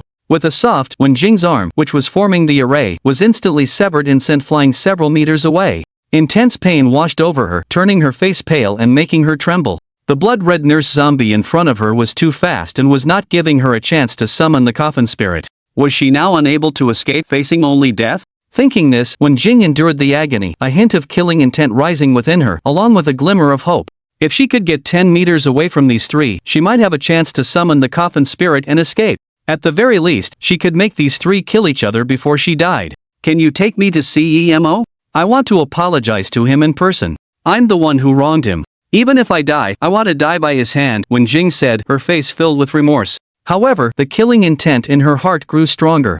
Linine watched this scene, her face impassive, ignoring her words, her gaze instead looking like she was looking at a corpse. The malice in Wen Jing's heart was laid bare before her talent. Kill her, Linine spat out 2 cold words. The blood-clad angel slowly raised a hand with long, blood-red claws. Then, with lightning speed, it pierced Wen Jing's heart. With a thud, Wen Jing's body fell to the ground. Linine immediately made a call. She's dead, Linine said calmly. Thank you, a voice on the phone replied. Once I've dealt with the matter in the Doomsday Town, I'll come over. You don't need to come. We'll head back now, Linine said. Alright then, you can also bring my sister back. We'll contact each other later. With that, Yemo hung up the phone. 10 minutes later, Yemo returned to the Doomsday Town. He had a simple goal, to kill the hotel owner. He might not be able to find the escaped coffin master immediately, but he could use the same method as others, retrieve the hotel's surveillance footage, and put a bounty on the person. Inside the hotel, the owner stood respectfully beside a middle-aged man carrying a silver coffin on his back, seemingly discussing something. The middle-aged man had a fresh, centipede-like scar on his face, which made him look a little alarming. Boss Wu, are you sure you want to transfer this hotel to me? This is the legacy Wu Yong left you. It makes at least tens of millions a year. Are you sure you don't want to keep managing it? The scarred man asked a hotel owner, puzzled. No, for the past few months, people have been causing trouble here every day. As a beginner 1-star coffin master, I can't suppress them. I can only compromise, and every day, I'm losing more money than I make, Boss Wu replied, shaking his head. If only my nephew was still here. Boss Wu's nephew was a mid-level 7-star coffin master. Although his strength wasn't considered very high, he still had some power in a low-level area like Doomsday Town. The scarred man in front of him, nicknamed Poison Dragon, was his nephew's teammate and a very close friend, both belonging to the same Toon rating group. Upon hearing this, Poison Dragon closed his eyes tightly, a look of profound regret on his face. Oh, young Wu, he was so young. It's such a pity. It's a pity that our Toon rating group has too many missions, otherwise I could have helped look after you a bit. Hearing this, Boss Wu's face lit up with joy. His nephew had often mentioned before that this Poison Dragon was like a mentor to him, that they had a bond that transcended life and death, and that he could absolutely be trusted. And though Boss Wu was meeting Poison Dragon for the first time, after a brief conversation, he found that every word Poison Dragon spoke came from the heart. Judging by his experience, the look of regret on Poison Dragon's face was completely genuine, not at all feigned. At this moment, Boss Wu seemed to have thought of something, and his mood became a bit anxious. However, he still said with a smile, "Brother Poison Dragon, since Xiao Yong is your good brother and has received your care many times, how about I give you a 50% discount and transfer this hotel to you for half the price?" Poison Dragon hesitated for a moment and then nodded, saying, "Alright then, I'll take advantage of you this time. In the future, if you encounter any problems that are difficult to solve, you can come directly to me." With that, Poison Dragon directly handed a card to Boss Wu. Upon seeing this, Boss Wu quickly accepted the bank card, his face full of excitement. In this world, there are actually such fools. If he had any evil intentions, he could have robbed me of everything. Boss Wu thought mockingly in his heart. A few minutes earlier, he had noticed the news from the inner city, discovering that the young man he had put a bounty on was not only alive but also had an incredibly terrifying background and strength. This immediately made him want to run away. However, before leaving, he decided to take the opportunity to make a quick buck, so he contacted the person his nephew had mentioned who was trustworthy. When Yemo came for revenge, Poison Dragon would most likely help him take the hit. "Brother Poison Dragon, I suddenly remembered that I have something I haven't taken care of. I need to go out for a bit," Boss Wu said anxiously. In his haste, he instinctively threw the bank card into the space backpack his nephew had left behind. Now that he had the money, he was preparing to run away with all his assets. Just then, Poison Dragon glanced faintly at the space backpack, his eyes suddenly narrowing. Then, a loud laugh suddenly rang out. "Boss Wu, don't go yet. I suddenly remembered something I wanted to ask you." Hearing this, Boss Wu frowned and said, "Brother Poison Dragon, what do you want to ask? Didn't Xiao Wu get a rare skill stone before? I want to ask, do you know where he put it?" Poison Dragon said with a smile on his face. Then, he released a venomous snake more than 10 meters long and as thick as a bucket from the silver coffin. When Boss Wu saw this, a look of horror appeared on his face. Now he knew what Poison Dragon meant. It was over. He shouldn't have been so greedy for the small sum of money. This time he had lost big. Boss Wu's face was incredibly ugly. A rare skill stone was extremely valuable, comparable to a grade B coffin spirit, and now he had lost all his wealth for a few tens of millions. Wasn't he just a clown? Chapter 61, Skills Gone Wrong. 2 kills in a row. Boss Poison Dragon, the skill stone is with me. If I give it to you, will you let me go? Boss Wu said in a panic. Then, reluctantly, he took out a strange crystal, completely red, radiating waves of scorching heat, from his space backpack. Upon seeing this, Poison Dragon's eyes suddenly burst with greed, his face becoming incredibly excited. "Ha, that kid Wu Yong would rather be sliced to pieces by me than reveal where this skill stone was. Turns out it was hidden in this guy's hands. If you hadn't contacted me, I really wouldn't have known that kid had an uncle like you. Looks like he cherished your life a lot." Upon hearing this, Boss Wu's eyes seemed to spew flames, and he immediately lost his reason. "So, it was you who killed my nephew. He trusted you so much. You're just a beast. Ha ha ha, so what? Not only did I kill him, but I even fed his corpse to the Snake King," Poison Dragon said with a laugh, patting the spotted giant snake. Upon seeing this, the spotted giant snake turned its head towards Boss Wu, its vertical pupils flashing with a fierce light, flicking its tongue, preparing to devour him directly. Seeing this, Boss Wu's heart sank. Although he was a fickle, opportunistic, and bullying coward, Wu Yong was someone he had raised since childhood, almost like his own son. Blood was thicker than water. If he didn't avenge this, how could he be willing? That's right. Stall for time. Stall until that young man arrives. As long as he comes, perhaps I can get my revenge. And gain a chance at life. Boss Wu's heart hardened, and he decided to seize this last chance. The next second, he fell to his knees with a thud, begging for mercy. "Boss Poison Dragon, I was just impulsive, unable to control my emotions. I can give you the skill stone, but can you please let me go?" Upon hearing this, a disdainful look flashed across Poison Dragon's face as he said, "Let you go? Do you think I'm stupid? Have you heard of the saying, cut the weeds and eliminate the roots? If I let you go, you'll put a bounty on my head. Just then, not far from the door, two figures slowly approached. One figure was over 2 meters tall, wearing a black leather coat and a leather cowboy hat, with a blade on his back that was even longer than he was. The other figure was a handsome young man holding a child. Emo could clearly hear the conversation inside the inn. A rare skill stone, huh? Seems like this time, the harvest won't be too bad. Emo thought to himself. He then led Tyrant to the inn's entrance. At this moment, the two people inside seemed to sense something unusual and quickly looked toward the outside of the inn. Upon seeing this, Boss Wu's heart was first filled with fear, which then turned into wild joy. He hadn't expected Emo to arrive so promptly. Ha ha, poisonous insect, don't you want the rare skill stone? Go ahead and try to take it. Boss Wu laughed and instantly threw the fiery red rare skill stone in his hand towards Emo's direction. Upon seeing this, Emo made a grab, directly catching the skill stone in his hand. Poison Dragon's face turned extremely ferocious upon witnessing this scene. Kid, hand over the skill stone quickly, and I'll spare your life. Poison Dragon shouted angrily. Upon seeing this, Boss Wu's face was instantly filled with wild joy. Fight! Fight! Boss Wu was hoping. As long as the two started fighting, he could find a chance to slip away. However, the next second, a burst of saber energy erupted, directly blasting open the inn's door, heading toward Boss Wu with unstoppable force. With a poof, a bloody mark slid down from the center of his forehead. Boss Wu's body was vertically cleaved in half on the spot, dead beyond a doubt. Emo looked at the scene calmly, his heart undisturbed. He ignored Poison Dragon's threat and instead focused on the system notification in his mind. Congratulations, host, on obtaining Rare Skill Stone 1. Do you want to use it now? Emo felt a little anticipation in his heart and muttered silently. Ding! Congratulations, host, for successfully opening a rare skill stone. You have obtained a fire-type rare skill, Lava Lance. Lava Lance, after learning this skill, you can condense a lava spear out of thin air and launch it as an attack. There are no race restrictions. When non-fire-type coffin spirits learn this skill, the success rate of comprehension is 1%. It seems I got the wrong one. Emo's face instantly stiffened. This skill was nothing more than an additional attack method for him, something he could learn or not. According to the skill description, this skill's effect was probably similar to Thunder Accumulation Slash. And now Tyrant was focused on using a blade, while Chi-Chi was drawing talismans and dancing with swords. Clearly, this skill didn't quite fit. This skill would be great for Xiao Yao. With this thought, Emo waved his hand, directly storing the lava lance in his spatial backpack.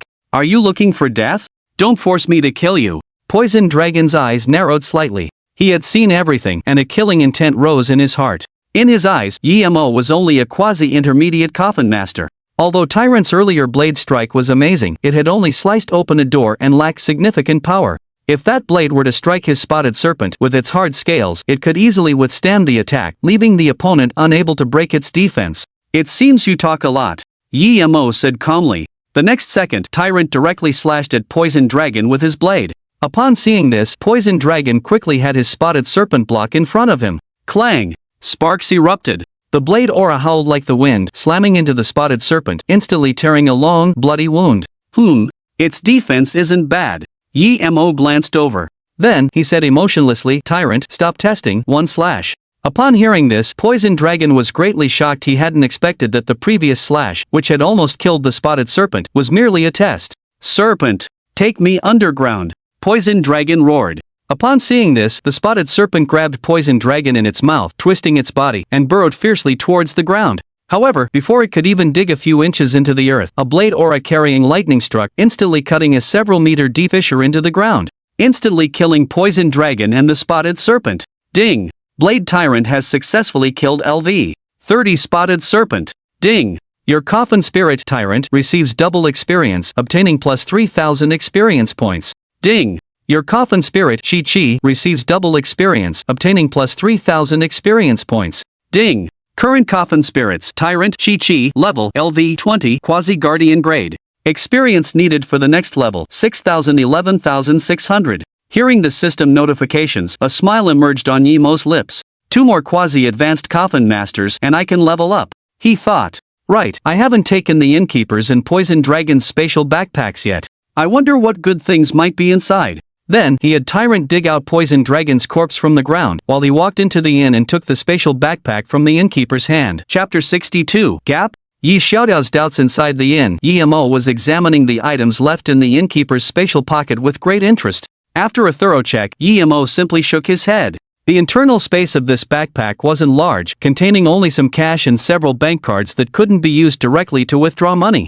And Yimo didn't know the passwords to these cards, so holding them was useless. He could only have Chi-Chi draw a fiery talisman to burn the cards and the innkeeper's corpse to ashes. Ding! Congratulations, you have obtained hard scales. Ding! Congratulations, you have obtained snake gallbladder. Ding! Congratulations, you have obtained snake fangs. Several consecutive notifications rang, causing Yimo's expression to freeze for a moment. Is this the benefit of keeping the whole corpse of a coffin spirit or a demonic creature? Yimo wondered, pleasantly surprised. He knew that before Tyrant evolved, its attacks weren't as powerful as they were now, so he was forced to use hypermatter penetration to kill high-level enemies. However, the effect of hypermatter penetration was extremely astonishing. One shot and the target would almost be blasted into nothing. Whether or not any materials remained was entirely up to luck. Without thinking too much, Yimo quickly left the inn and came to the deep pit that Tyrant had dug. Looking at the enormous snake corpse, Yimo couldn't help but feel a stir in his heart. Tyrant, it seems you're in for a treat today. As soon as he said that, how could Tyrant not understand Yimo's intention? It quickly used its blades to cut several chunks of flesh from the snake corpse and began to feast. For a time, experience points flashed across the screen. The level 30 snake corpse, aside from the level 3 materials dug out just now, still had a great amount of precious resources in its flesh. Mutant beast meat could not only increase the strength of coffin spirits when consumed, but humans could also improve their physical fitness after eating it. Chi-Chi, help me freeze a piece of snake meat. I'll make snake soup for you later, Yimo said, smiling. Upon hearing this, Chi-Chi held a sword in one hand and drew a talisman in the other. She unleashed 2 sword strikes, the sword aura carrying a cold chill, and directly cut into the snake's body. With a hum, the hard scales of the snake were instantly sliced open like tofu and frozen by the cold. Holy crap! Yimo was shocked. He had always treated Chi-Chi as a support, but he had forgotten one fact. She was an S-rank coffin spirit. Her base attributes were much higher than Tyrant's. And with the increase in levels, the gap in potential would only become more obvious. Chi-Chi's sword strike just now was almost comparable in power to Tyrant's lightning strike. Chi-Chi's attack is also very strong, so wouldn't my efficiency in killing enemies be doubled in the future? I might even be able to enter level 30 Otherworld secret realms alone. A look of confidence flashed in Yimo's eyes. He knew that the benefit of entering secret realms was the chance to level up and obtain materials. There was even a chance to encounter cemeteries and dig out all the coffins buried within. With his current strength, if he faced a level 35 or so coffin spirit in his secret realm, he could absolutely fight, even without using hypermatter penetration. The materials he obtained then would definitely be beyond imagination. My god-level talent has doubled all of Tyrant's and Chi-Chi's abilities. Clearly, Chi-Chi benefits more. Once she evolves, her strength will only become more terrifying. Thinking of this, Yimo became even more eager to complete the system-issued evolution task. Tyrant's potential can only be broken through to C rank after level 39, and only then can I use the specific materials with my god-level talent. This process is very long, so I can't rush it. Although I can develop Tyrant's potential to the top tier in the late game. But now, there is still a certain gap between it and S rank or even a rank coffin spirits. Yimo analyzed in his mind. After witnessing Chi-Chi's power, Yimo briefly fell into a misconception. In fact, with the addition of the god-level corpse razor talent, Tyrant's potential could no longer be measured by the surface D rank. Currently, Tyrant's potential is definitely comparable to a D-grade coffin spirit of other coffin guardians, and Tyrant has a strong comprehension ability, as well as various powerful skills rewarded by the system. All things considered, even if Tyrant faces an A-grade potential coffin spirit of the same level, he has a chance to suppress it. If he uses a super material penetration, it would be an instant kill. After figuring this out, Yimo showed a faint smile on his face, and then continued to check the poison dragon's spatial backpack. After checking, a look of disappointment appeared on his face. The reason was simple: the poison dragon was too poor, with only a small amount of third-tier materials in his backpack, and some survival supplies needed for the wilderness. Evening, inner city, Yimo's home. Yi Xiaoyao frowned, sitting on the sofa silently, watching TV. There were 2 things troubling her. 1. Yimo's transformation was too great. In just a few days, he had gone from someone with no contract to someone whose strength was comparable to a high-level coffin guardian. Could it be that Yimo was pretending before? Had he been hiding his strength from her all along? 2. The direction Mentor Wenjing left was the same direction where Yimo's 3 friends appeared. And among them, the cold and alluring woman wearing a black trench coat exuded a faint bloody aura. Combined with Mentor Wenjing not returning to class, Yi Xiaoyao guessed that she had already met a tragic end. Why did they kill Mentor Wenjing? She'll ask him clearly when Emo returns. Yi Xiaoyao muttered to herself. And just then, the roar of a motorcycle echoed outside the villa. Emo was back. Yi Xiaoyao immediately stood up from the sofa, went to the window and looked outside. She saw Yi Missouri park his car downstairs and walk quickly toward the villa. Emo didn't do anything in the afternoon. First, he took Lin Yin and others to the tomb-seeking guild to test their strength. Then, he took the three of them for a casual stroll around the outer city, eating, drinking, and having fun, and finally settled them down before heading to the Myriad Treasure Pavilion alone. At this time, he was in an excellent mood, carrying a small spatial backpack in each of his hands. They were almost full of materials for cultivating demons. As an older brother, while becoming powerful himself, he naturally wouldn't forget his younger sister, Yi Xiaoyao. If he offended powerful forces in the future, and Yi Xiaoyao's strength was too weak, she would easily be targeted. At the door, Emo knocked and said, "I'm back." Upon hearing this, Yi Xiaoyao immediately opened the door, and then, ignoring Emo, turned and walked to the side of the sofa, plopping down on it. "Ha! I don't think I've offended her, have I?" Emo scratched his head and muttered. Then he also walked to the sofa and sat down. And then, Yi Xiaoyao's sarcastic voice sounded, "Oh, isn't this the legendary Master Emo? You can actually kill a quasi-high-level coffin guardian. So impressive." Yi Xiaoyao turned her head and glared at Emo, coldly snorting. "Emo. Cough, let's talk nicely, don't be sarcastic." Emo coughed lightly and said. Upon hearing this, Yi Xiaoyao immediately looked displeased and turned her head towards Emo with puffed cheeks. "Quick, tell me the truth. Why are you so strong? Have you been hiding it from me for 2.5 years? You're so strong, why did you need me to take care of you all this time? What are your true intentions?" Yi Xiaoyao, like a frantic kitten, grabbed Emo's ear and said, "Hey sis, let's talk it out, don't be violent." Emo was speechless. If it were anyone else daring to treat him like this, he would definitely send them to meet Yama. But this was his little sister, he couldn't hit or scold her, he could only dote on her.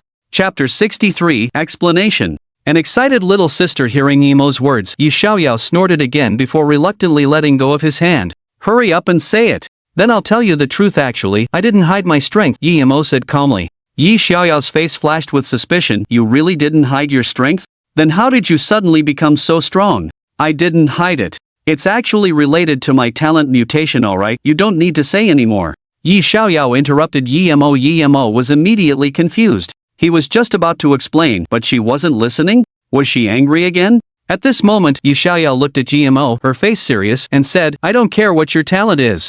You're my brother, and I just need to know that you won't deceive me. If you dare to lie to me, I'll twist your ears hard." Yi Xiaoyao made a threatening gesture. Hearing this, a smile appeared on Emo's face. Then, he handed the two spatial backpacks in his hand to Yi Xiaoyao. "What's in these backpacks?" Yi Xiaoyao asked curiously. "There are some materials for cultivating demons inside, you can use them to nurture your hellfire demon." Upon hearing this, Yi Xiaoyao's face showed surprise. Then, she quickly started rummaging through the spatial backpacks. She soon pulled out a large pile of materials, a happy smile on her face. Just then, she suddenly touched a crystal emitting a scorching aura. Without hesitation, she took it out of the spatial backpack. Looking at the rare skill stone in front of her, Yi Xiaoyao's eyes widened. It's actually a fire-type rare skill stone," Yi Xiaoyao exclaimed. "You had to know that even demons in the early stages didn't have many ways to directly kill enemies, relying entirely on their demon bloodline to crush them." Originally, she was nervous because someone in the neighboring base city had also contracted an A-grade coffin spirit. But now, the appearance of this fire-type skill stone would undoubtedly give the Hellfire demon a finishing move. With this rare skill stone, I'll definitely be able to easily defeat all my opponents in next week's assessment. Confidence flashed in Yi Xiaoyao's eyes. Her Hellfire demon was obtained because of Emo, and now Emo had provided her with a rare skill stone. For a moment, Yi Xiaoyao was incredibly excited. "Big brother, I love you to death." Yi Xiaoyao jumped up and pounced directly towards Emo. Emo's eyes twitched. If it were any other girl, he might not have dodged, but this was his sister. Not dodging would be beastly. Without hesitation, Emo quickly dodged. Yi Xiaoyao face planted on the ground. "Emo, why did you dodge? What do you mean by that?" Yi Xiaoyao said angrily, unable to resist wanting to twist his ears. "Little sister, calm down. It's just a stone, why are you so excited?" Emo said calmly, changing the subject. "TCH. Now that you're rich, you've started to show off.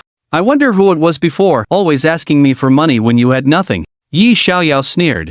"Emo." Soon, Yi Xiaoyao put away the materials provided by Emo. In a great mood, she looked at Emo expectantly and said, "Big brother, I'm sure I'll get first place in next week's assessment. Remember to cheer me on at the scene." Upon hearing this, Yi Mo's face showed a look of surprise. Then, he said with regret, I'm preparing to go to Jiangnan Base City tomorrow. I won't be back until the end of next week, so I probably won't make it to your assessment. Hearing this, Yi Xiaoyao's originally excited mood instantly dropped. What are you going to Jiangnan City for?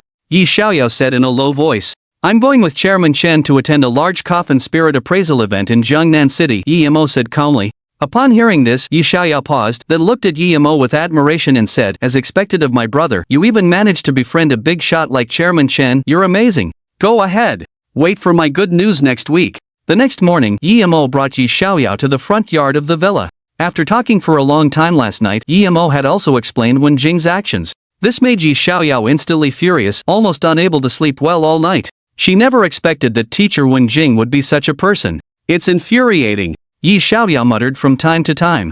Alright, the person is already dead, so stop talking about it, Yi Mo said, shaking his head helplessly. Then he looked at Yi Xiaoyao and said, you should summon the flame demon first and let it comprehend a skill. As if thinking of something, Yi Mo added, if it fails to comprehend, I'll take you to the Tomb Guild to ask Old Chen for one. TCH. You don't believe me. My flame demon will definitely comprehend it. Yi Xiaoyao pouted. She then flicked her hand, and spiritual energy flashed, a huge cross-shaped array of flames appeared on the ground. The next second, a 3-meter-long true king jadeite coffin quickly emerged from the array. Come out, Flame Lord. Hearing Yi Xiaoyao's call, the coffin lid suddenly opened. A demon, 3 meters tall, with horns on its head, an evil face with burning eyes, large wings on its back, and its whole body covered in flame patterns, appeared before them. Coffin Spirit, Hellflame Demon Race, Demon Level, LV.3 Minion Level, Seal Level, True King Jadeite Coffin Talent, Demon King Bloodline, Extremely Powerful Physique, Immune to Fire Damage, and reduces damage taken by 75%. Flame King greatly reduces the consumption of Fire-type skills and doubles the power.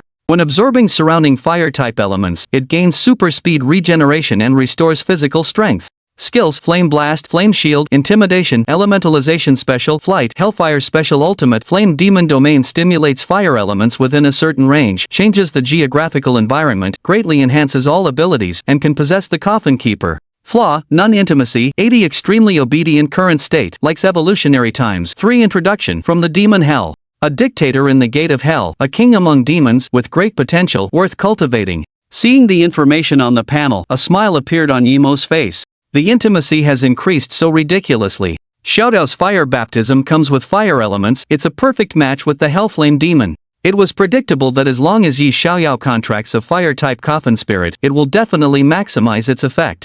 I wonder if there are fire dragons in the world Sky Ridge. If there are, maybe Xiaoyao can have one. Yi Mo thought. At this moment, the Hellflame Demon saw the fire-type rare skill stone in Yi Xiaoyao's hand and instantly became a little excited. Without hesitation, it directly took the skill stone and began to absorb it. 2 minutes passed, and there was no reaction. Yi Mo and Yi Xiaoyao's expressions became increasingly solemn. Could it be that it failed to comprehend? Yi Mo raised his eyebrow. Suddenly, a smile appeared on Yi Xiaoyao's solemn face. Then her laughter grew louder, and she even excitedly jumped while holding Yi Mo's hand. Ah, brother! Flame Lord has comprehended it. It has comprehended it. Chapter 64, Consulting the Forces of Jiangnan City. Ah, bro! Flame Monarch understood. It understood.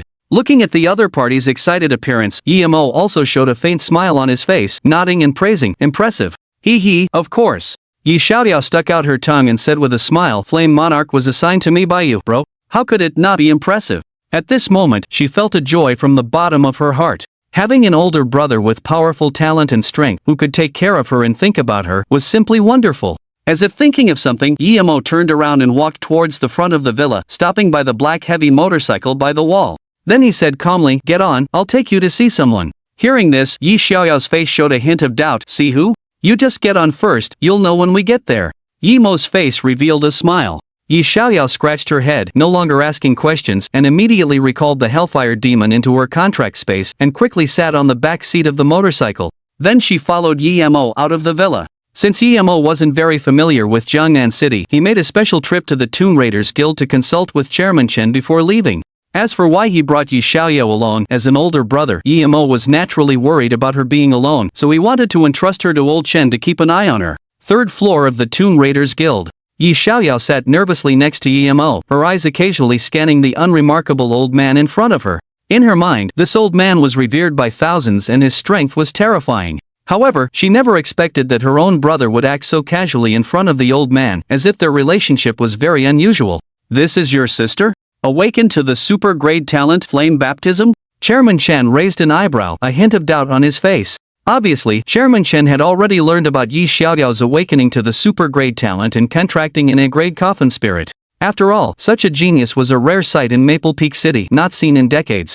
However, because Yi-Mo's performance was too dazzling, Chairman Chen had almost forgotten about Yi Xiaoyao and hadn't looked closely at her information. Seeing Chairman Chen's doubtful expression, Yi-Mo was puzzled and asked, "Old Chen, is there a problem? Are you related?" Chairman Chen blurted out, "Or distantly related." Yi-Mo was dumbfounded upon hearing this. "Of course we're related. Strange, it feels like she's adopted," Chairman Chen murmured, falling into thought. Upon hearing this, Yi-Mo's face darkened. Although his little sister was a bit short, her looks were outstanding and would definitely not hold back his handsomeness. How could she be adopted? Yi Xiaoyao's expression also changed upon hearing this, and her temper flared up instantly, and she stood up from her seat with a whoosh. She didn't care whether the old man in front of her was a legendary powerhouse or not, and pointed at his nose angrily. "You old man is really annoying. You're just talking nonsense. I clearly did a blood relation test with my parents when I was little. How could I be adopted?" At this point, Chairman Chen reacted, surprised by Yi Xiaoyao's actions.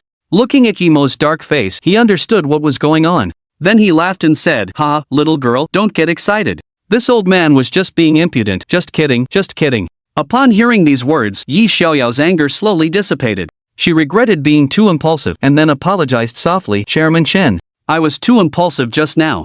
It's okay, young people are impulsive, it's normal." This old man was known for his bad temper back then. Chairman Chen seemed to have thought of something and waved his hand with a smile. "Xiaoyao, you don't have to call me Chairman Chen in the future. Just call me Grandpa Chen." Yi Xiaoyao looked at Yi-Mo upon hearing this. Seeing that Yi-Mo didn't object, she immediately nodded and said, "Okay, Grandpa Chen." "Ha ha ha." President Chen laughed heartily, appearing extremely happy. He then stroked his beard and shifted his gaze to Yi-Mo, his eyes filled with smugness. "If I can't get a handle on you, kid, surely I can get a handle on your sister?" President Chen chuckled inwardly. As long as he treated Yi Xiaoyao like his own granddaughter. When he needed Yi-Mo's help in the future, Yi-Mo would surely give him face for Yi Xiaoyao's sake and be too embarrassed to haggle with him. Yi-Mo, seeing the smug expression on President Chen's face, understood his thoughts and didn't say much. "Elder Chen, I'm planning to head to the Jiangnan base city later. I'm not sure what I need to be aware of there, so I'd appreciate it if you could tell me a thing or two," Yi-Mo said. President Chen was taken aback upon hearing this, then took a sip from his teacup and coughed lightly, saying, "I've been meaning to talk to you about this. If you hadn't mentioned it, I would have almost forgotten." Hearing this, a look of confusion flashed across Yi-Mo's eyes. It seemed that Elder Chen placed great importance on his solo trip to Jiangnan City. "You kid are too good at stirring up trouble. After you go to Jiangnan City, it's best to keep a low profile and don't provoke trouble if you can avoid it," President Chen said calmly. Yi-Mo, hearing this, showed a look of surprise, then pointed to the crystal snowflake badge on his chest. This thing doesn't seem to work very well over there?" At these words, President Chen's expression turned cold as he snorted, saying, "You brat, are you doubting my strength? I can confidently say that in the central and southern regions of Great Xia, there are definitely no more than 5 people stronger than me. So apart from these 5, there should be others who can contend with you, Elder Chen, right?" Yi-Mo asked curiously.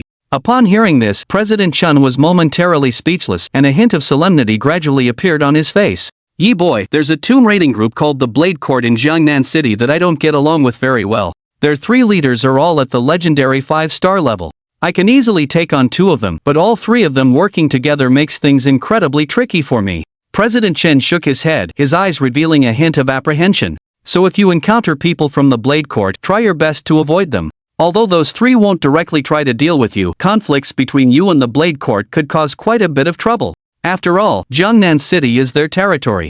As for the other factions, the Snow Shadow Badge still has some effect. How you deal with them is entirely up to you." Yi-Mo noticed the look in Elder Chen's eyes and became thoughtful. Could the shortage of transcendent coffin guardians in Maple Mountain City be related to this Blade Court? No, if that were the case, Elder Chen would definitely be willing to destroy the Blade Court at all costs. At this moment, Yi-Mo felt as though he had boarded a pirate ship by joining the Snow Shadow group. Because if the people from the Blade Court recognized his identity as a Snow Shadow member, they would definitely provoke him. And if his talent were exposed, the Blade Court probably wouldn't allow him to grow. But he didn't think much about it. His abilities had been observed by Elder Chen since the day he formed a contract with the Coffin Spirit. So, no matter what, he would eventually get involved with them. I understand. I'll try my best to not cause trouble when I get there, Emo said calmly. You kid, why do you have to go now? Those materials aren't going anywhere. Wouldn't it be better for you to go with me and Brother Lin after I'm done with my work? Elder Chen advised.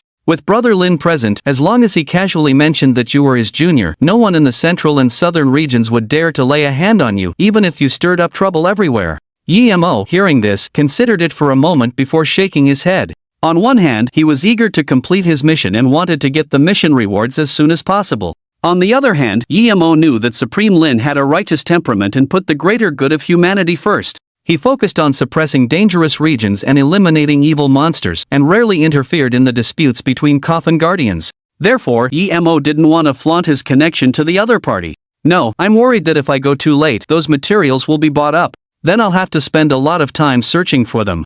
Emo said calmly. Alright then, be careful on your way. If anything happens, you can contact me directly, and I'll come to you as soon as possible, President Chen instructed. After Emo left, President Chen showered Yi Xiaoyao with care and concern, as if she were his own granddaughter. He was very satisfied with Yi Xiaoyao's talent, believing that as long as she was properly nurtured, her future achievements would at least not be inferior to his own. However, she would definitely be far less accomplished than Emo, because Emo's talent was simply too monstrous. Chapter 65, Heading to Jiangnan City. Sudden outbreak, level 25 Beast Tide. A few hours later, on the armored train leaving Fomue City, Emo leaned against the window, leisurely enjoying the scenery along the way. Due to human settlements being squeezed by demonic creatures, the two sides of the route presented a primeval landscape. Giant forests, clear, cold lakes, and then barren plains. The direct route from Fomue City to Jiangnan City wasn't far. However, to avoid the dangerous secret realms in the wilderness, the railway was built along a relatively safe path. Therefore, it took 7 or 8 hours to reach the destination. However, most coffin bearers on the train felt that the railway detour was completely unnecessary, because any demonic creature that dared to attack the armored train would not survive their assault. Just then, the armored train suddenly shook violently, then abruptly decelerated. Countless coffin bearers in the carriage were caught off guard, falling all over the place. Emo, however, quickly steadied himself to avoid such a messy situation. After the train came to a stop, everyone's faces turned extremely ugly, and anger surged. Damn it, are you sick? You're doing emergency braking with the train? Why did it stop suddenly? Could it be that the train broke down? Didn't they check and repair it before departure? Now it's stopped halfway. Are we supposed to walk to Jiangnan City? Damn, my Tomb Raiding group is organizing a secret realm activity at midnight tonight. If I don't make it, my spot will probably be kicked by the leader directly. Numerous people cursed and complained, causing a ruckus in the carriage. At this moment, Emo noticed that the carriage was still vibrating, and a solemn look appeared on his face. Could it be that they've encountered a large-sized ferocious beast? Emo was startled. He quickly opened his phone and checked the armored train's route. He saw that 3 kilometers outside the railway protection zone was a large plain map. On the plain map, a red area was marked with a dangerous symbol for an alien secret realm. Ha! Savage Plain? The demonic creatures are around level 25? Seeing this, Emo immediately understood what was happening. The demonic creatures in the plain must have broken through the super-electric grid of the railway protection zone, blocking the path ahead. Just then, an urgent broadcast sounded on the train. Attention passengers! A small-scale horizontal beast tide has appeared 500 meters away. The train has made an emergency stop. Weapon systems are activated. Please remain calm and do not cause unnecessary panic. Attention passengers! A small-scale horizontal beast tide has appeared 500 meters away. The train has made an emergency stop. Weapon systems are activated. Please remain calm and do not cause unnecessary panic. As soon as the broadcast came out, all the coffin bearers' expressions instantly changed. What had they heard? Beast tide. Ferocious beasts, being a relatively common existence among the coffin spirit race, often travel in packs in the wild. And nearby was the Savage Plain, where most ferocious beasts were around level 25. It should be known that ferocious beasts also belong to a type of coffin spirit. Not only do they have talents and skills, but they also have ultimate moves. The impact of a beast tide formed by them is definitely more terrifying than that of a high-level coffin bearer. If the number exceeds 500, even a high-level 9-star coffin bearer wouldn't be able to withstand it. Half a minute later, although the train was still shaking, the hearts of the people that were in their throats had settled down. Scared me to death. I thought it was a vertical beast tide. Damn, shut your crow-ass beak. If it was a vertical one, we would be done for. The train would probably be overturned, and no one would escape being eaten. Yeah, facing a small-scale level 25 beast tide, only high-level coffin bearers have the ability to hold it back. We small fry can only wait to die, everyone discussed. Suddenly, an extremely terrifying tremor came, and the armored train shook violently as if it were experiencing an earthquake. At this moment, an urgent shout came from the broadcast. The beast tide has changed direction. The beast tide has changed direction. I am Zhou Tong, a high-ranking 5-star commander of the Coffin Suppression Legion. All coffin suppressors at the quasi-intermediate level and above, do not panic.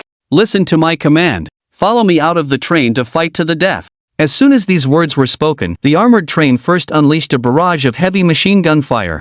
Immediately after, all the train doors opened. The originally terrified intermediate-level coffin suppressors, upon hearing the broadcast, gritted their teeth and rushed out of the doors. They then summoned their coffins, carried them on their backs, and headed towards the front of the train, preparing to block the beast tide outside. For them, not resisting meant certain death. Moreover, with the protective zone's super-electric grid in place, they couldn't climb out. Rather than wait to die, they might as well get out and fight. And now, with a high-ranking coffin suppressor from the Legion leading them, they had a sliver of hope for survival, even in the face of the beast tide. Yi-Mo didn't hesitate either, directly following the crowd out. If it were any other time, he would naturally mind his own business when faced with trouble, and wouldn't help others solve their problems. But right now, these coffin suppressors had united to survive. They even began to spontaneously close the train doors, trying to protect the weaker ones inside the carriages, letting the weaker ones take care of themselves. The weaker ones, in turn, showed tense expressions, praying for the intermediate-level coffin suppressors who had gotten off the train.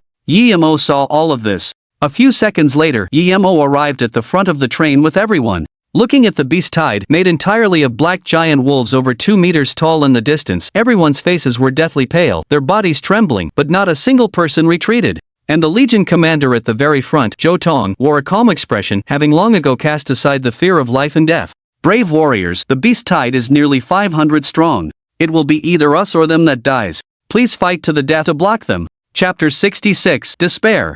Zhou Tong's resounding roar echoed out, instantly stirring the hearts of the 100 or so mid-level coffin sealers behind him.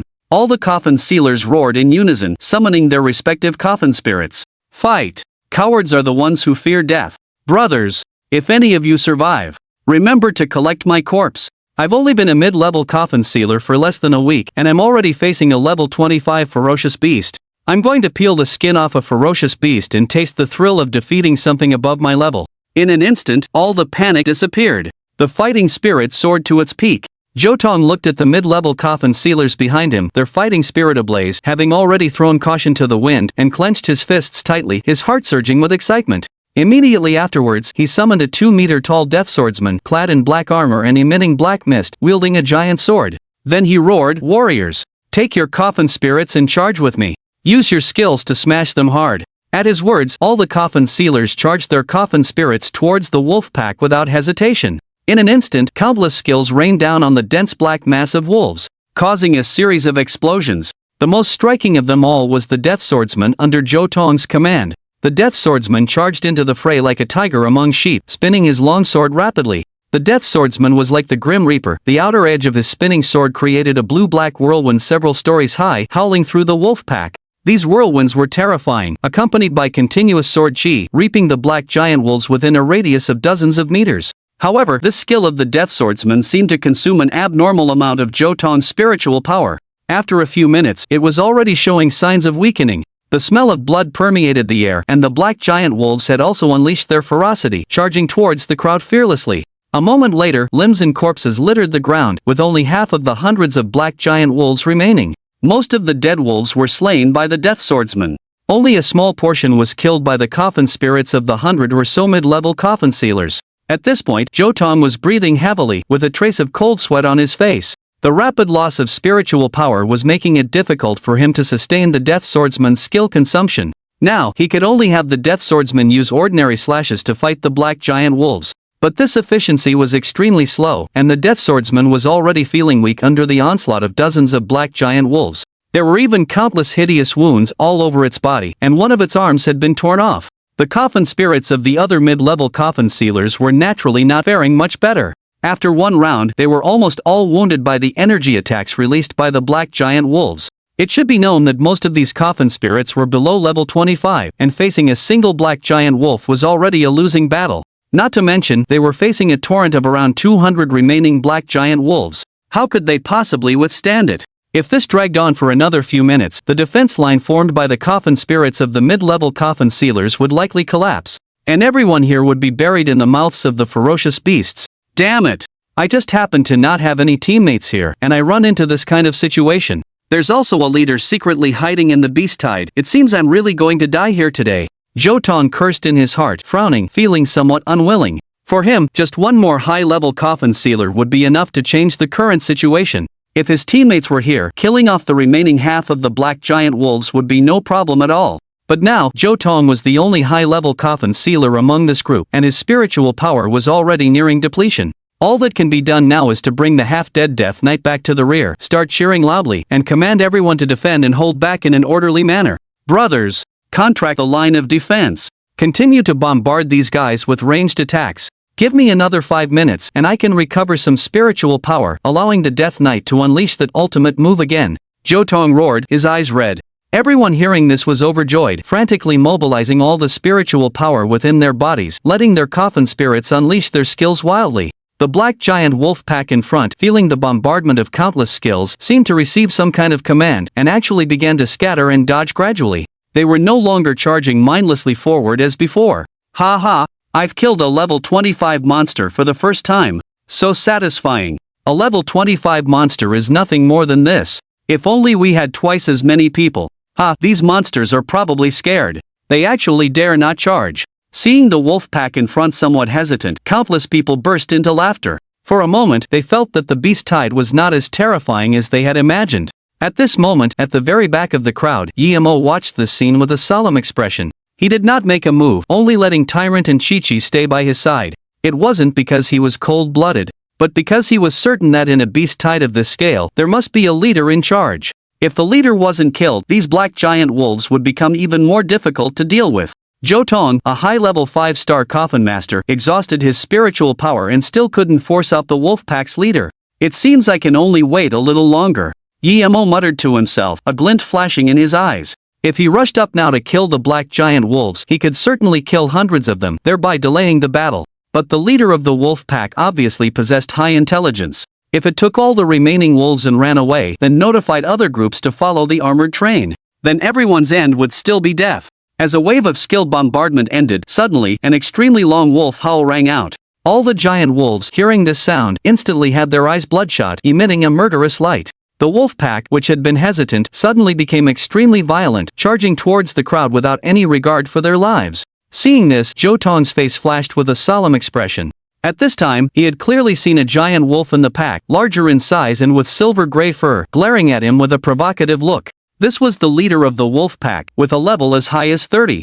Damn! This beast is not stupid. Jotong cursed. Immediately afterwards, he hardened his heart and roared loudly, all coffin masters with corpse races and ferocious beasts, lead them up to the front as cannon fodder. Those with ghosts should act as the second echelon, going up to harass. Demons, fiends, and undead will be our main force. And our last line of defense. I don't care if you fight hand-to-hand or use skills. In short, please brothers, do your best to stop them. As soon as these words came out, everyone's faces were filled with solemnity. It could be foreseen that a large number of coffin masters and coffin spirits would be injured or killed. But there was no choice. If they didn't go to the front, they would still die. However, everyone seemed to have underestimated the ferocity of these giant wolves. Perhaps inspired by the Wolf King, the strength of these giant wolves had surged. The echelon formed by coffin spirits and coffin masters was instantly scattered and torn to shreds by the wolf pack. As coffin spirit after coffin spirit and mid-level coffin masters fell, everyone's faces showed fear. They are too ferocious. We can't stop them. We are doomed. I've already done my best. My coffin spirit is also critically injured. If you can hold on a little longer. Hold out until Lord Jotong recovers his spiritual power. How can we hold on? How can we hold on? It's only been a dozen seconds, and we've already lost so many people. We're done for, we're all done for. Chapter 67, Yemo takes action. This is too unbelievable. A chorus of despairing voices rose from the crowd, plunging everyone's hearts to the bottom. Even Jotong's eyes flickered with a trace of sorrow. These coffin sealers, while all spirited, had never cooperated before and had not undergone military drills. It was already their limit to have reached this point. They could probably hold on for another minute, but my spirit power. If only someone could help me stall for time. Jotong sighed, his heart filled with despair. Just then, from the back of the formation, a handsome young man, accompanied by two figures, squeezed through the crowd. He walked slowly towards the front. In the formation, a few coffin sealers from Fonghua City seemed to recognize him and immediately cried out in excitement. Holy crap, it's Lord Yemo. Ah, it really is Lord Yemo. He's actually on the train. My god, it's really him. With him here, we can definitely hold on until Lord Jotong recovers his spirit power. Hearing these words, everyone's spirits lifted. The light of hope shone in their previously despairing eyes. Brother, are you saying that this young man is Lord Yemo? Isn't he only at the quasi-intermediate level? Someone noticed the handsome young man's spirit power level and asked in confusion. Yeah, isn't he at the quasi-intermediate level? He's even weaker than us. How can he hold them off? Others voiced their doubts.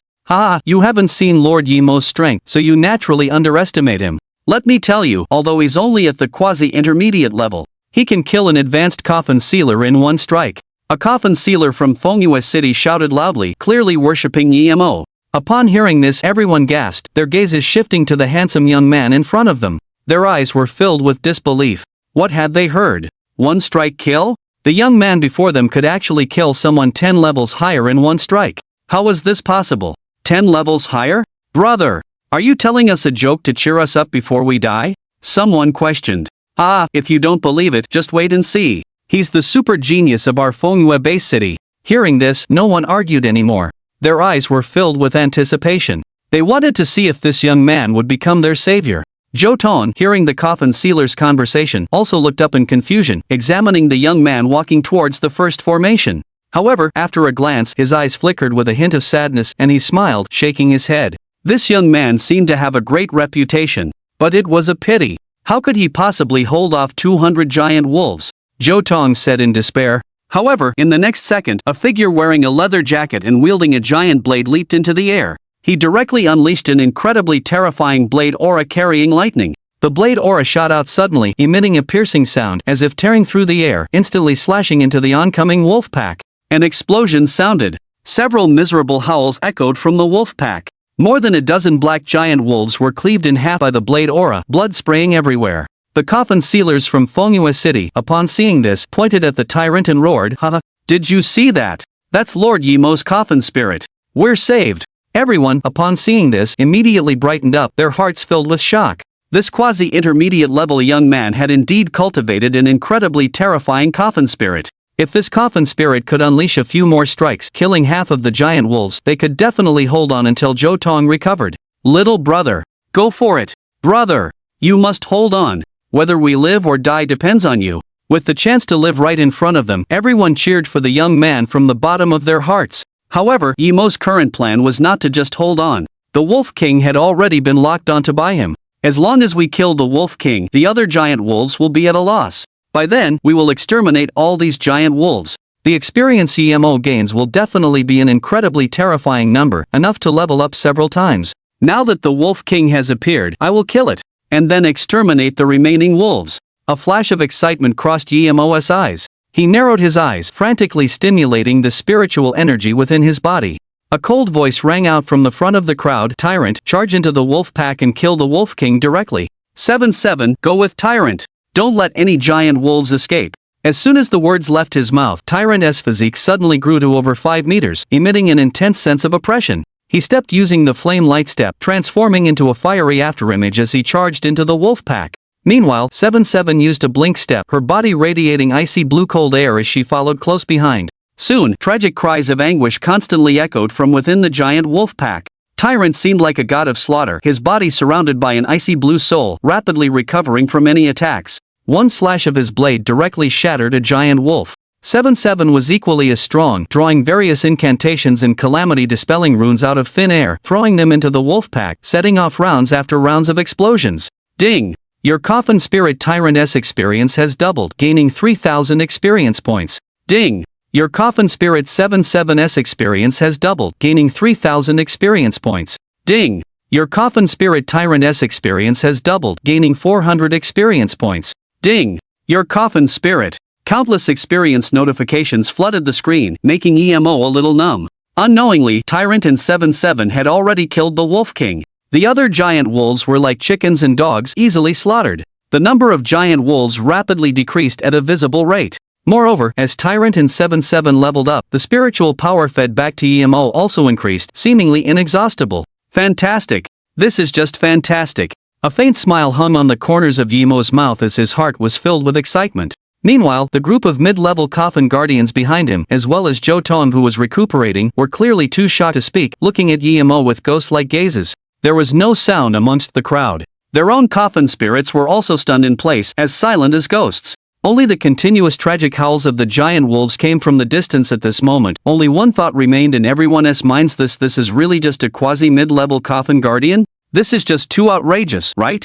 Chapter 68. The Wounded's complaints. Yemo's intervention directly altered the entire course of the battle. Most of the participating coffin masters relaxed, standing by and watching. A small portion of them, those with healing-type coffin spirits, had their spirits carry the injured members back to the crowd for treatment. They looked towards the front of the battlefield, at the man who had descended like a god, their eyes filled with excitement, agitation, and respect. But mostly with gratitude. In the rear of the crowd, Zhou Tong wore a smile of relief, his heart surging with excitement. This young man was too powerful. If nothing unexpected happened, another supreme being would emerge from the human race. As if thinking of something, Zhou Tong's eyes flashed with a sharp light, and he muttered to himself, "This matter must be reported to the chief, to see if this young man can be invited to join the legion." Within the pack of giant wolves, Tyrant and 7 were like killing gods, mercilessly slaughtering the black wolves with overwhelming speed.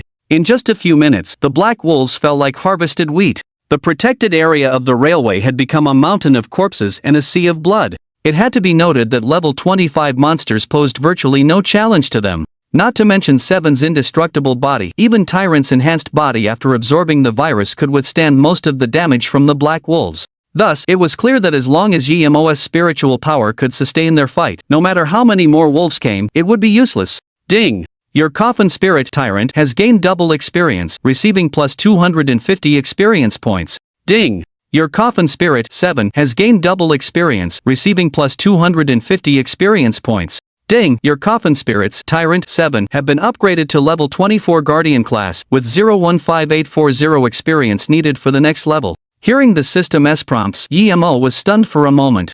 Then, he surveyed the situation of the wolves and a grin spread across his lips. Although the experience gained from these black wolves was continuously decreasing with each level up, there were still nearly 100 wolves left, which should provide at least 10,000 more experience points. There were still more than 80 left. It should be just enough to reach level 25. Yemo thought to himself. Just then, a series of wails came from behind Yemo. He turned back and frowned. Many heavily injured coffin spirits and coffin masters were lying on the ground, on the verge of death. Due to the extreme rarity of healing-type coffin spirits and coffin masters who hadn't received timely treatment were facing imminent death. If these wounded were all gathered together, 7's relieving suffering and delivering from calamity could probably fully restore them all. Yemo thought to himself. However, he quickly dismissed this idea. It would be one thing to save 2 or 3 people. But to fully heal over 40 coffin masters and coffin spirits at once, it would be a very shocking scene in the entire Great Xia country. The impact would be probably 10 times more terrifying than a beast tide. At that point, 7 might be targeted by some super strong individuals. Yemo didn't want to cause too much trouble, and he wasn't a saint. Killing all the giant wolves to save these people was already his limit. He wanted to reach Jiangnan base city as soon as possible, and this was one of the reasons why he had to step in. But saving the wounded didn't seem to bring him any benefit. Moreover, he had no obligation to do so. Who else has a healing-type coffin spirit? Summon it quickly! Someone in the crowd shouted. One of the wounded, noticing the situation on the battlefield, said in pleasant surprise, "Isn't Lord Yemo's coffin spirit able to draw talismans to heal? Let him save us after he finishes killing these giant wolves." Yes, Lord Yemo is so powerful, he can definitely heal my coffin spirit. Someone echoed. Hearing this, a mortician from Maple Peak City, who was currently treating the wounded, immediately retorted, "Are you crazy? Lord Yemo has been fighting, and his spiritual power is severely depleted. He has already gotten us out of danger. He should rest properly later. Where would he find the time to save your coffin spirits? Then what do you suggest? Your healing is definitely not as good as Lord Yemo's. If Lord Yemo had acted sooner, we wouldn't have been cannon fodder." Someone complained. Exactly. Now that he's kept you back liners unscathed, there is no reason for him not to treat us in the first echelon. We are the most severely injured, our contributions are greater than yours, he must heal us. As soon as these words were spoken, many of the wounded felt there was some truth to it, and they turned their heads to look at GMO in front. Some of the wounded even showed blame in their eyes. This person obviously had the strength to join forces with Jotong to kill all the giant wolves. He could have protected them from harm from the start. But he insisted on waiting until many people had died before coming out as a savior, trying to grab attention. So, in their opinion, part of the reason they were injured was due to EMO. At the front of the battlefield, EMO heard these people's conversation and just shook his head, feeling somewhat speechless for a moment. At this moment, Jotong also noticed their discussion, his face instantly turning livid. He did not expect that these people would turn on EMO so quickly, after having been saved by him just a moment ago. Damn it, what else with all the noise? Don't you see that I'm also injured? Did I utter half a sound? As long as you're not dead, you'll recover. Jotong shouted loudly. Then, he explained, if Brother Emo and I had gone up together, the Wolf King would definitely not have shown its face, it would have run away directly. And after it escaped, it would have called upon its pack, and we would have died even more miserably. So from now on, if anyone dares to question Brother Emo's actions, I'll kick you off the train. Jotong's face was extremely ugly. The mid-level morticians present today had indeed contributed a lot. But the decisive factor was still EMO, and these people, relying on their contributions, wanted to morally blackmail him? No way. Take the wounded to the train and ask those low-level morticians if they have any healing coffin spirits. If they do, tell them to treat the wounded. Jotong extinguished the anger in his heart and instructed some people beside him. Hearing this, many mid-level morticians nodded quickly, then helped the wounded up and walked toward the armored train. Upon seeing this, the wounded realized that they were in the wrong, and the resentment in their hearts dissipated quite a bit. Chapter 69, An Invitation from the Demon-Slaying Legion. Emo, not interested. An hour later, after the giant wolf corpses within the railway protection zone were cleared, the armored train set off again. However, Emo wasn't back in his previous compartment. Jotong had arranged for him to be in a luxurious compartment near the front of the train. The interior of this armored compartment was huge, like a luxurious hotel, with complete facilities. Emo took a shower, washing off the bloody smell, then pulled out a set of black casual clothes from his spatial storage and changed. He then flopped onto the bed and started checking his gains for the day. Tyrant and 7-7 had both leveled up to 25. If he wanted to improve further, he could only go to the otherworld secret realm. Emo thought to himself. The monster tide that appeared today was very rare in the wild. However, Emo had learned that in the otherworld secret realm, such scenes of monsters swarming were very common. So after the Coffin Spirit Appraisal Conference and 7-7's evolution were completed, Emo would definitely take a trip to the otherworld secret realm. Azure Wolf Fangs 300, Azure Wolf Fur 220, Azure Wolf Claws 390, Wolf King Heart 1. Emo glanced at the number of materials in his spatial storage and couldn't help but gasp. This monster tide had been close to 500, so naturally, the materials left behind after killing them piled up like a mountain. Some lower value and space-consuming materials such as wolf blood and wolf meat were not collected by Emo. Most of the higher value materials were taken by Emo. The Wolf King Heart seemed decent and could sell for more than 100 million. Emo checked the price. When he saw the prices of the other materials, his face darkened. He quickly did some calculations, and his expression grew even worse. Damn it, these 900 or so materials, all added together won't even sell for $1 billion? That's way too much of a rip-off. Emo was very puzzled. Before, the side demons he killed could easily sell for over 100 billion. Even the Ghostfire Soul Crystal left behind by the Phantom Knight was worth a lot. But the total value of this mountain of materials before him couldn't even compare to the side demoness leftovers. This made Emo very disappointed. Forget it, at least I didn't lose money. After all, these Black Wind Azure Wolves were only level 25 and were relatively common monsters. It was normal for them not to be worth much. Emo shook his head and stopped dwelling on it. Just then, a knock sounded on the door. Emo raised an eyebrow, slowly sat up on the bed, and said calmly, "Come in." The door opened, and in the corridor outside the compartment stood two figures. One was Jotong, dressed in the standard Legion uniform. The other was a tall, beautiful woman wearing black-rimmed glasses, also wearing a Legion uniform. "Brother Emo, are you planning to rest? I didn't disturb you, did I?" Jotong said with a smile. Emo smiled faintly at his words. "How could you? If it weren't for Brother Joe arranging this for me, I might still be in that noisy compartment, not even having a chance to rest peacefully. So, I must thank you, Brother Joe." Hearing this, Jotong burst into laughter. He had originally thought that a genius like Emo would be extremely arrogant. After all, from getting off the train to fighting to the end of the battle, he hadn't said a word to anyone. But he hadn't expected such a super genius like Emo to be so humble. "Brother Emo, you don't need to be so humble, this is all I should do." Jotong laughed heartily. Yemo quickly pointed to the seats next to him and said, "Don't just stand there, both of you, please sit." Hearing this, Jotong nodded, then pulled out a chair, motioning for the woman next to him to sit down. He then stood respectfully to the side and introduced, "Brother Yemo, this is the Commander-in-Chief of our Demon-Slaying Legion's Jiangnan base. She's here today because she has something she wants to discuss with you." "Hello, my name is Xiaoya, a transcendent 5-star coffin guardian. It's a pleasure to meet you." Xiaoya didn't sit down. Instead, she walked to the bedside, extended a flawless white hand, and a smile as gentle as a spring breeze appeared on her face. Yemo was momentarily stunned. He had originally thought this woman was Jotong's secretary or subordinate, but unexpectedly, this young woman in front of him was actually Jotong's superior. And the woman in front of him looked at most 3 years older than himself. To become a transcendent coffin guardian in one's 20s showed how terrifying her talent was. "Hello, my name is Yemo." Yemo extended his hand and shook hers, then released it. Seeing this, Xiaoya slowly sat down, looked seriously at Yemo, and then cut straight to the point. "Mr. Yi, I've come here this time to invite you to join the Demon Extermination Army. I'm not sure if you'd be interested in considering it?" Hearing this, Yemo was not surprised. It was normal that they would pay attention after he had displayed such amazing power. "I'm sorry, but I don't want to join any organization for the time being," Yemo replied directly. From what he understood, the Demon Extermination Army was an officially established organization, with garrisons in almost every large base city.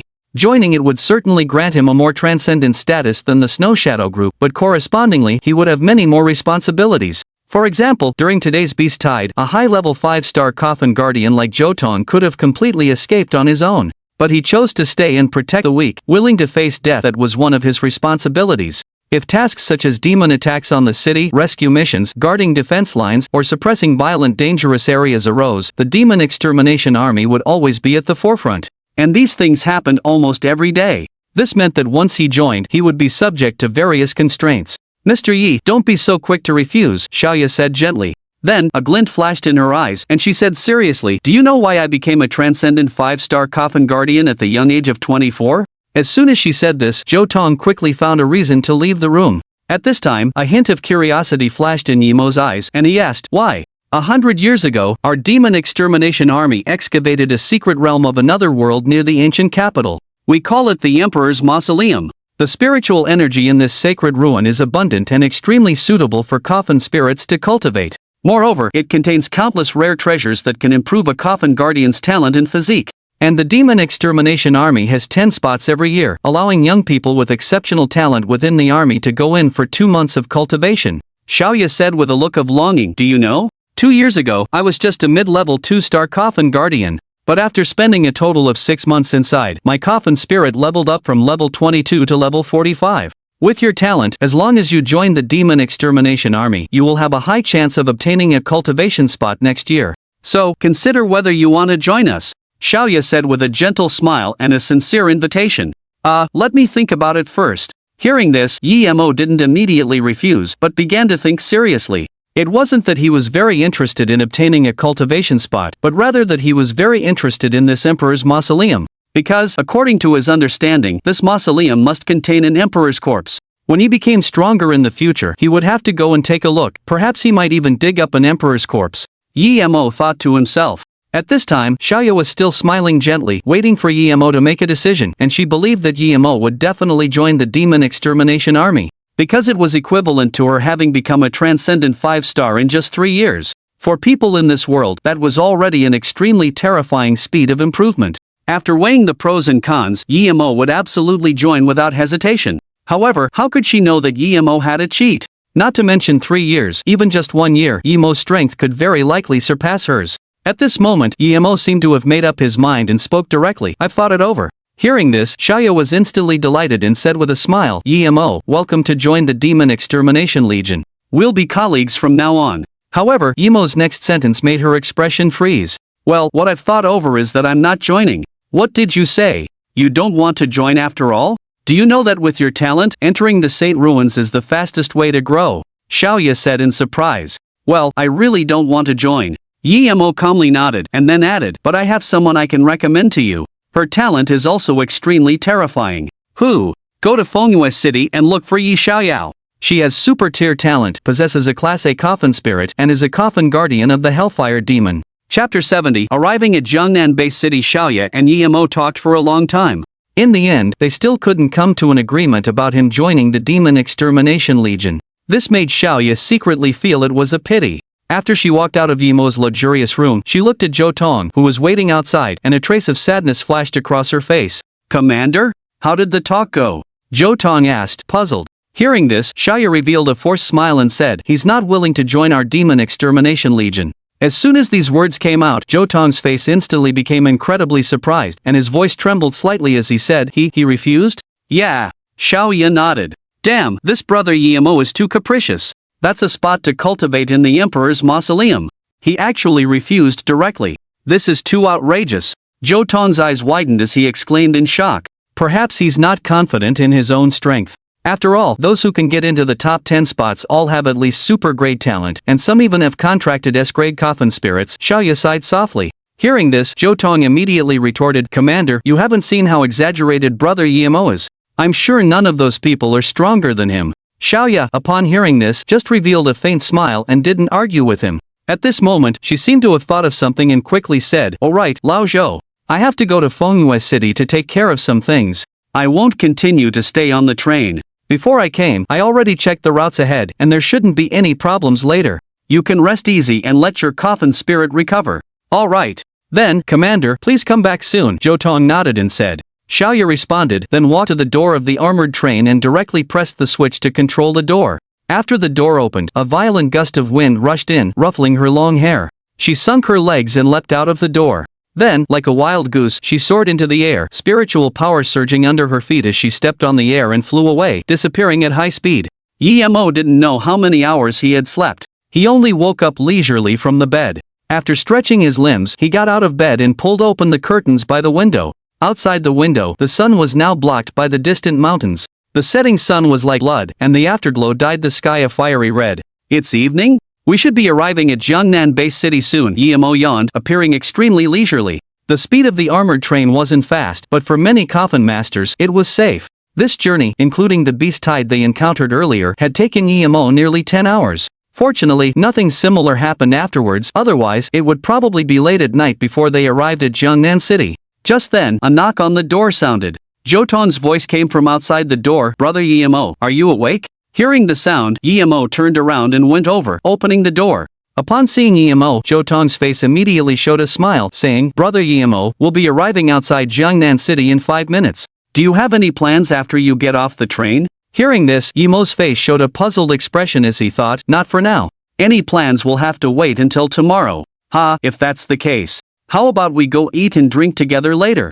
It'll also be a way for me to repay you for saving my life," Zhou Tong invited, his eyes full of anticipation. Hearing this, a smile immediately appeared on Yimo's face, and without refusing, he replied, "I'm also a bit hungry. Since Brother Zhou is inviting, then I won't be polite." Seeing Yimo agree, Zhou Tong laughed heartily and said, Brother Yimo, let's get drunk tonight." Soon, the sound of a steam whistle came out, and the armored train began to slow down. At the same time, the train's broadcast announced their imminent arrival at the underground station outside Jiangnan City. By then, Yimo and Zhou Tong were already waiting at the exit doors. As the armored train came to a stop, Yimo stepped directly onto the platform. However, this time, he was not as he had been before. He had learned from the other coffin bearers and was now carrying a hexagonal silver coffin on his back. The reason for this was because Jiangnan Base City regulations stipulated that those not carrying a coffin were not allowed into the city. Only by carrying a coffin could one prove their identity as a coffin bearer. Beside him, Zhou Tong looked at the silver coffin on Yimo's back, his face full of shock. He couldn't understand how the knife-wielding coffin spirit, which had been so formidable in the pack of giant wolves like a god of slaughter, was actually just a D-rank coffin spirit sealed within a silver coffin. This scene completely shattered his perception. He couldn't help but tremble inwardly. What kind of talent does Brother Yimo have? He can actually summon 2 coffin spirits to fight. He even managed to train a D-rank zombie to be no weaker than an A-rank coffin spirit. This is just too terrifying. Zhou Tong subconsciously felt that Yimo's other coffin spirit was even more extraordinary, possibly even stronger than the tyrant. At this moment, his gaze towards Yimo became increasingly admiring. The commander had misjudged this time. Sigh, he failed to reach an agreement with Brother Yimo. Zhou Tong thought to himself, feeling extremely regretful. At the same time, he became even more convinced that even the super geniuses from other Demon Slayer army garrisons were no match for Yimo's talent. Yimo's failure to join the Demon Slayer army was undoubtedly a huge loss for them. A few minutes later, Jotong led Yemo out of the dimly lit underground station and into a parking lot exclusively for the Demon Slayer army. Jotong then found a particularly sturdy off-road vehicle and drove it out. "Brother Yemo, get in," Jotong said with a smile. Yemo nodded and got into the vehicle. Immediately after, Jotong stepped on the gas pedal, driving out of the parking lot and towards the outer city gate of Jiangnan City. Inside the car, Yemo looked at the towering city walls standing on the horizon thousands of meters away, a look of astonishment flashing in his eyes. As expected of the largest base city in the south-central region of Daxia, these outer city walls are almost 3 times higher than those of Fengyue City. Yemo exclaimed in admiration. Hearing this, Jotong laughed heartily. Brother Yemo, these city walls are not just tall. They also extend 30 meters deep underground. And they're incredibly sturdy. The stone material used to build them is all transported from ancient secret realms. It can easily withstand attacks from overlord-level demons. It can withstand the onslaught of hundreds of thousands of demonic creatures. So a large part of why Jiangnan Base City is so strong is because of these city walls. With them, we can live in the city with complete security. Chapter 71, The Forces of Jiangnan City. The disgraced Tang Yi. Jotong drove, bringing Yemo smoothly to the garrison of the Demon Extermination Army. At this point, Yemo had a general understanding of the situation in Jiangnan Base City. Unlike Fengyue City, Jiangnan Base City had too large a population, and the inner city could barely contain it. So, the outer city had countless rows of streets, with residential buildings lining both sides, where ordinary civilians lived. There were even many slums in some corners. Behind the city gate, in the very center, was a straight avenue leading to the inner city. Here, the inner city was the heart of Jiangnan Base City, where all the coffin masters and powerful figures gathered. What was interesting, however, was that the Demon Extermination Army's garrison was located in a corner of the outer city, and the area it occupied was only about the size of 2 football fields. Compared to the buildings in the inner city, the Demon Extermination Army's garrison seemed rather shabby. It seemed that the Demon Extermination Army had another duty, which was to protect the civilians, Yemo thought to himself, glancing at Jotong. At this moment, Jotong parked the car next to a dormitory building within the garrison, then revealed an embarrassed smile on his face. "Brother Yemo, wait for me a moment. Wearing the army uniform in the inner city is too conspicuous and will attract a lot of attention and suspicion. I'll go inside to change clothes and be right out." Yemo nodded with a puzzled look, and Jotong darted into the dormitory building. A few minutes later, Jotong came out wearing a set of very ordinary, bargain bin clothes. Without saying a word, he once again sped off with Yemo towards the inner city. Soon, he brought Yemo to a barbecue stall on a busy street in the inner city. He then ordered a lot of third-tier fierce beast meat and beer, and they began to feast. This street was extremely lively, with heavy traffic and entertainment venues and restaurants everywhere. Moreover, most of the coffin masters on the street were in groups of 3 or 5, wearing Tomb Raider Guild badges on their chests. Such a situation was extremely rare in Fengyue City. After observing for a while, Yemo said with a smile, "Brother Zhou, the security in this inner city seems to be quite good. I haven't seen many people getting into conflicts." Upon hearing this, Jotong was stunned for a moment, then he explained with a smile, "Brother Yemo, it's not that the security here is so good, but that the people here are backed by some strong forces or families. So, they are relatively restrained. For example, those few coffin masters who just passed by were wearing black badges with the character Qin on them. This proves that these people are members or subordinates of the Qin family in the inner city. The Qin family is considered an extremely powerful force in Jiangnan City, ranking within the top 30. Because their family head, Qin Zhen, is an extraordinary 8-star expert," Jotong said, taking a sip of ice-cold beer. Hearing this, the doubt on Yemo's face immediately disappeared. However, a new question emerged in his mind. "By the way, Brother Zhou, if you don't have a Tomb Raider Guild badge, is it hard to get by in the inner city?" Yemo asked casually. Upon hearing this, Jotong was immediately stunned and asked in surprise, "Brother Yemo, you don't mean that you haven't joined a Tomb Raider Guild, do you?" "I have, but for some reason, my badge shouldn't be shown in public," Yemo said calmly. Upon hearing this, Jotong's brow slowly furrowed. Then, he said solemnly, "If you don't wear a Tomb Raider Guild badge, if those coffin masters with family forces see you, there's indeed a chance that they'll pick a fight with you. That's indeed troublesome," Yemo murmured to himself. "Brother Yemo, you don't have to worry. Actually, people from these big families generally don't go around looking for trouble. As long as you don't run into them, with your strength, you can completely take care of anyone who provokes you without anyone noticing." Late at night, they were full and satisfied. Jotong left the inner city and returned to the Demon Extermination Legion's garrison. Following his introduction, Yemo found a rather secluded hotel on the edge of the inner city, a far cry from the bustling downtown area, and checked in. Tomorrow morning, I'll head to the trading district and get Chi-Chi's evolution materials as soon as possible. Yi-Mo thought to himself. He knew that once Chi-Chi's evolution materials were secured, the system quest he received earlier could be completed immediately. Not to mention the random skill replication card, the powerful high-level zombie template lottery ticket was something Yi-Mo was extremely eager for. If he used the drawn character template on Tyrant this time, Tyrant would definitely undergo a massive change.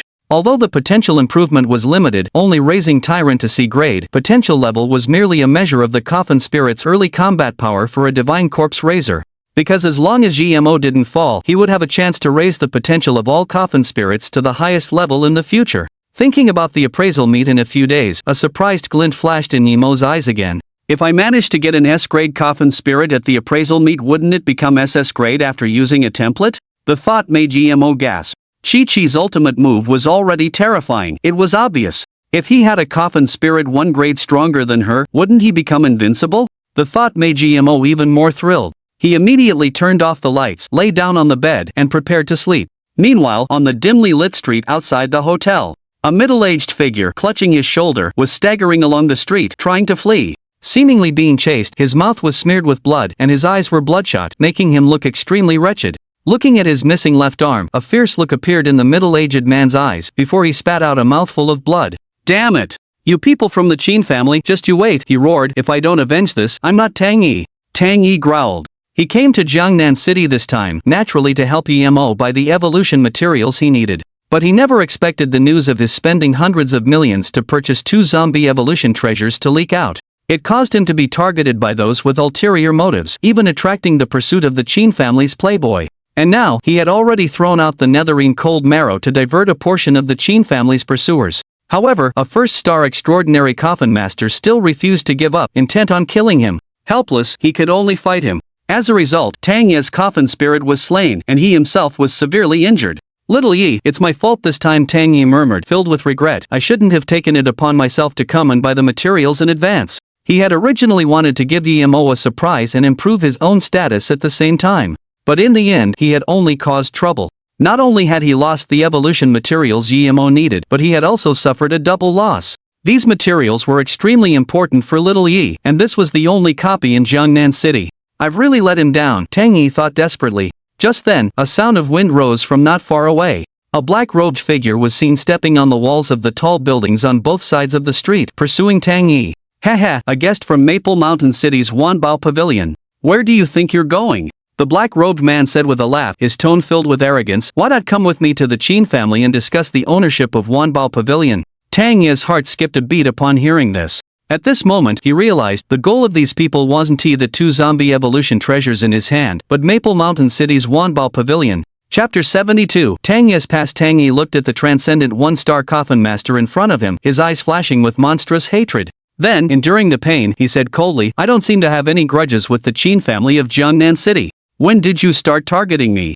Hearing this, the black-robed man laughed even louder. As expected of a bumpkin from a small town, it's one thing to be ignorant, but you don't even know the rules of the inner city. You, as a quasi-transcendent, daring to openly seek treasures without wearing a badge. That's enough to prove you're unfamiliar with the inner city and definitely not from Jiangnan City. Even if our Qin family hadn't targeted you, the Lin family, the Yun family, or even other tomb hunting groups would have investigated your background.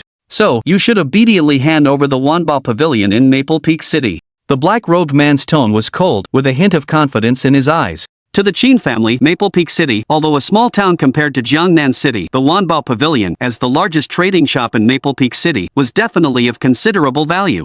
As long as they could control this Wanbao Pavilion, it could continuously generate revenue for the Qin family. Hearing the black-robed man's words, Tang Yi understood that he couldn't escape. The other party would not let him leave. And he couldn't possibly hand over the Wanbao Pavilion. A grimace formed on his lips, and scarlet blood slowly flowed from it. His tone became hoarse, his eyes full of mockery. "Heh, do you know that I'm just the second in command of the Wanbao Pavilion? I don't have actual control. Even if I hand over the Wanbao Pavilion? Do you think your Qin family would dare to take over in Maple Peak City?" Hearing this, the black-robed man pondered for a moment, then burst into laughter. "Ha ha, whether the Qin family dares to take over is not your concern. However, I can announce that from now on, you are the boss of the Wanbao Pavilion. Because your boss was killed by our patriarch 8 years ago." Upon hearing this, a huge wave surged in Tang Yi's heart. No wonder he had been unable to contact his boss for so many years. He had never expected him to have died at the hands of the Qin family's patriarch. Thinking of this, Tang Ye's eyes turned red, and with a roar, he directly mobilized his spiritual energy and threw a fierce punch towards the black-robed man. A faint blue fist energy vibrated out, instantly hitting the black-robed man. The black-robed man, seeing this, revealed a disdainful look in his eyes. He also mobilized his spiritual energy and blocked the fist energy with one hand. You, without your coffin spirit, think you can deal with me based on your own strength? What are you dreaming of? The black-robed man sneered. The next moment, the black-robed man suddenly transformed into a blur, attacking Tang Yi. Tang Yi, seeing this, was shocked and immediately ran. The anger just now had made him lose his mind, and he had forgotten the difference in strength between himself and the black-robed man. Now, not only did he not have his coffin spirit, but he was also injured.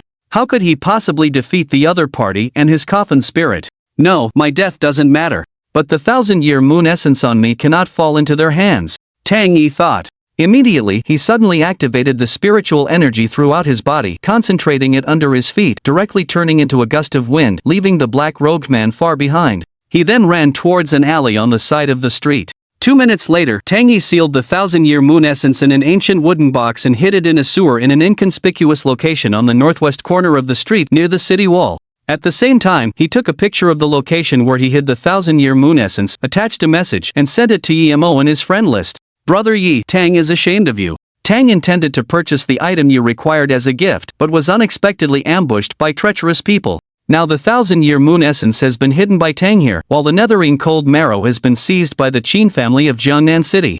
I hope that after you come to Jiangnan City, you will take the 1,000-year moon essence as soon as possible to prevent it from being lost again. Tang Yi, to avoid leaving bloodstains on the ground, tightly covered his severed arm. While suppressing the urge to gush blood, he moved away from the sewer, hiding the old wooden box. Then, he turned back and walked 100 meters along the same path, reaching a deserted street corner, where he sat down leaning against the wall. At this moment, he was at his wit's end, able only to stay where he was and prolong his fading life. Glancing at the phone in his hand, Tang Yi sent another message to Emo, then forcefully activated the last wisp of spiritual energy in his body, crushing the phone into dust. Looks like I'm done for this time. Tang Yi's mouth continued to spill blood, a helpless smile forming on his face as he recalled the past. He was once a genius, contracting a coffin spirit at 18 and becoming a quasi-supernaturalist before the age of 25.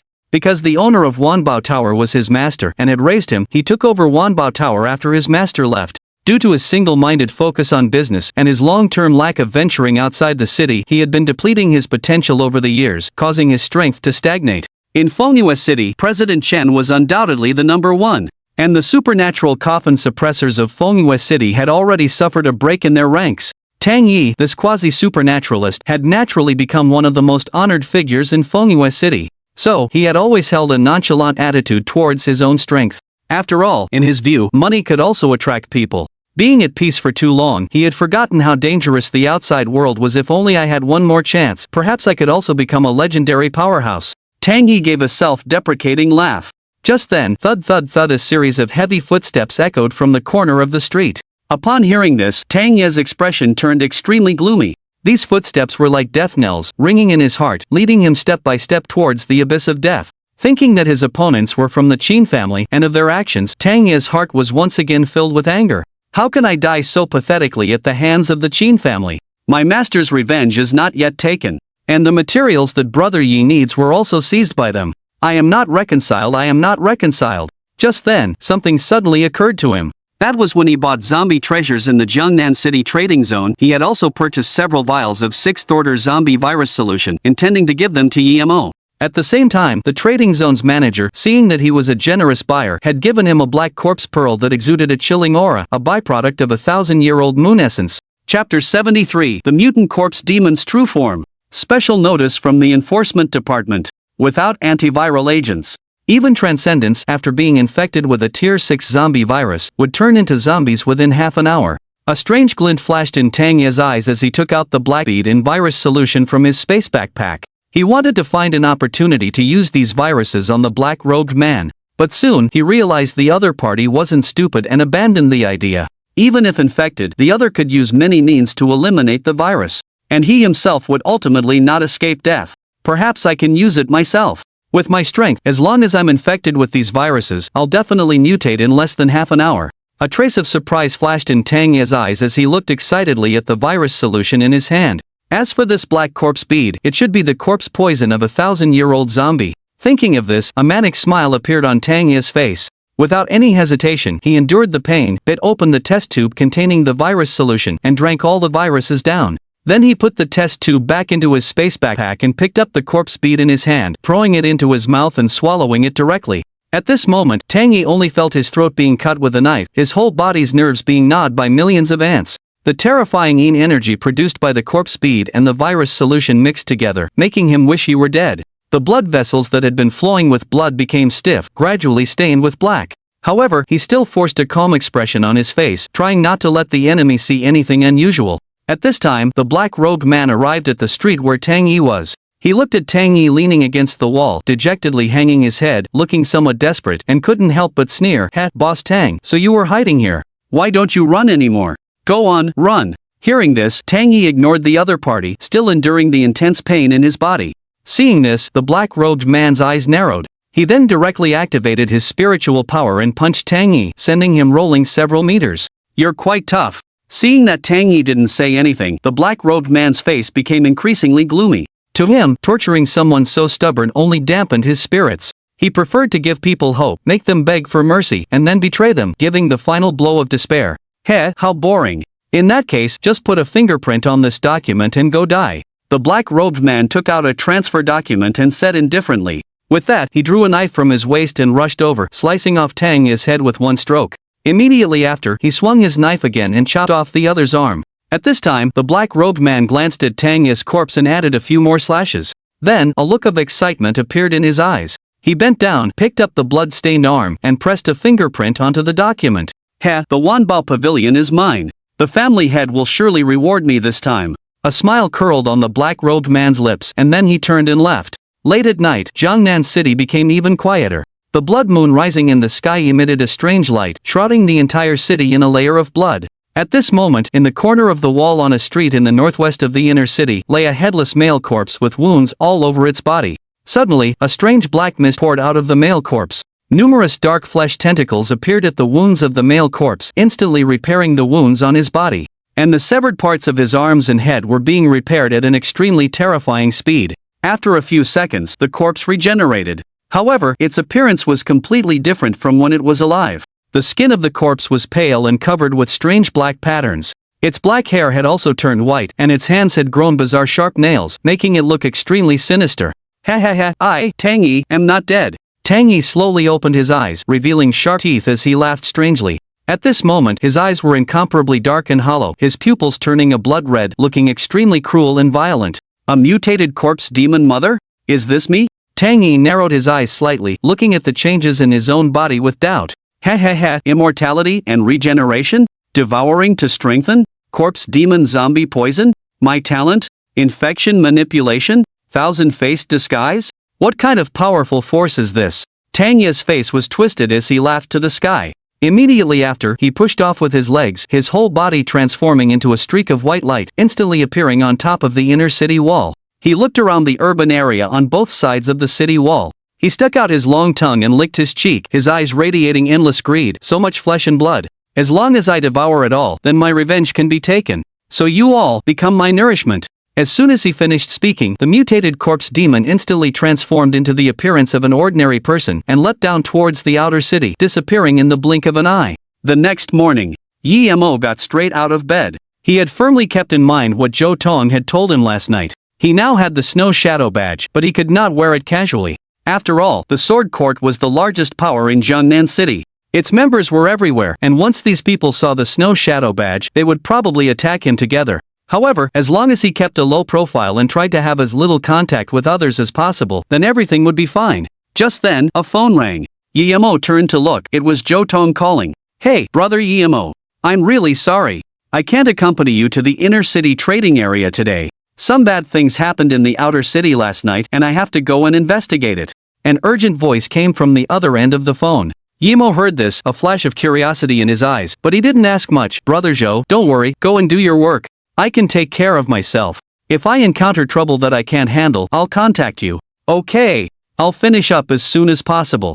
"Brother Yemo, you be careful, when we're both done, we'll drink till we're not sober," the voice on the other end of the phone instructed. "Okay," Yemo replied with a smile. After the other party hung up the phone, Yemo's eyebrows couldn't help but twitch as he muttered to himself, something bad happened in the outer city? What could have made Brother Joe so anxious? Yemo was curious. Then he opened his phone and searched. Last night, a horrific massacre occurred in the outer city. Hundreds of civilians were killed, their corpses have disappeared, and only dried bloodstains were left at the scene. After testing, it was discovered that the blood contains an extremely terrifying zombie virus.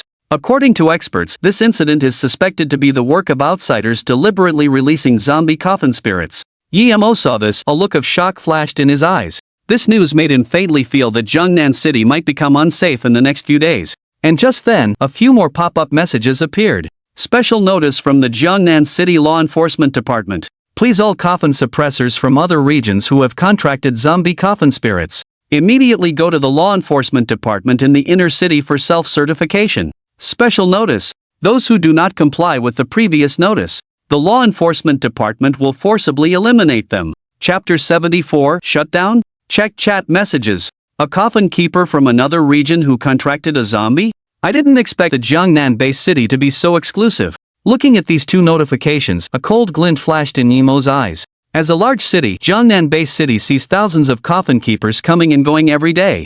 If all the foreign coffin keepers who had contracted zombies within the city were gathered, it would probably exceed several thousand. If so many people were to go to the enforcement department to prove themselves, they would undoubtedly form a long queue. It would take at least a day. Thinking of this, Yemo quickly glanced at the time remaining for the limited time task. His face gradually darkened. The task showed there were only 7 days left. And in 3 days, Jiangnan-based city would be holding a large-scale coffin spirit appraisal meeting for several days. At that time, the number of coffin keepers flocking to Jiangnan-based city would at least double. If Yemo didn't find the evolutionary materials 77 needed within these 3 days, then those materials would likely be bought by others. Ultimately, this would lead to the failure of his limited time task. No, a high-tier template lottery ticket must be obtained as soon as possible. A determined look flashed in Yemo's eyes. After thinking for a while, he immediately made a decision to go to Jiangnan City's largest trading market. First, he would buy the netherine cold marrow and 1000-year moon essence at the trading market. Then, he should still have time to go to the enforcement department to prove himself. Yemo murmured to himself. After packing up, he headed straight for the trading market in the east of the inner city. 15 minutes later, Yemo took a car to the vicinity of the trading market. Although it was early in the morning, the market streets were already crowded. Without hesitation, Yemo, with the coffin sealing the tyrant on his back, quickened his pace and headed toward the most impressive trading shop in the center of the street. Jiangnan Chamber of Commerce. After glancing at the pavilion plaque hanging overhead, Yemo directly entered. The Jiangnan Chamber of Commerce was very different from the Wanbao Pavilion in Fengyue City. Each area within was meticulously divided. Each zone was used to trade materials of different races. Yemo looked around and immediately spotted a less crowded area. This was the Corpse Clan material trading area. "Hello, I would like to purchase 2 materials," Yemo said to the receptionist in the Corpse Clan materials area. "Sir, please list the materials you need.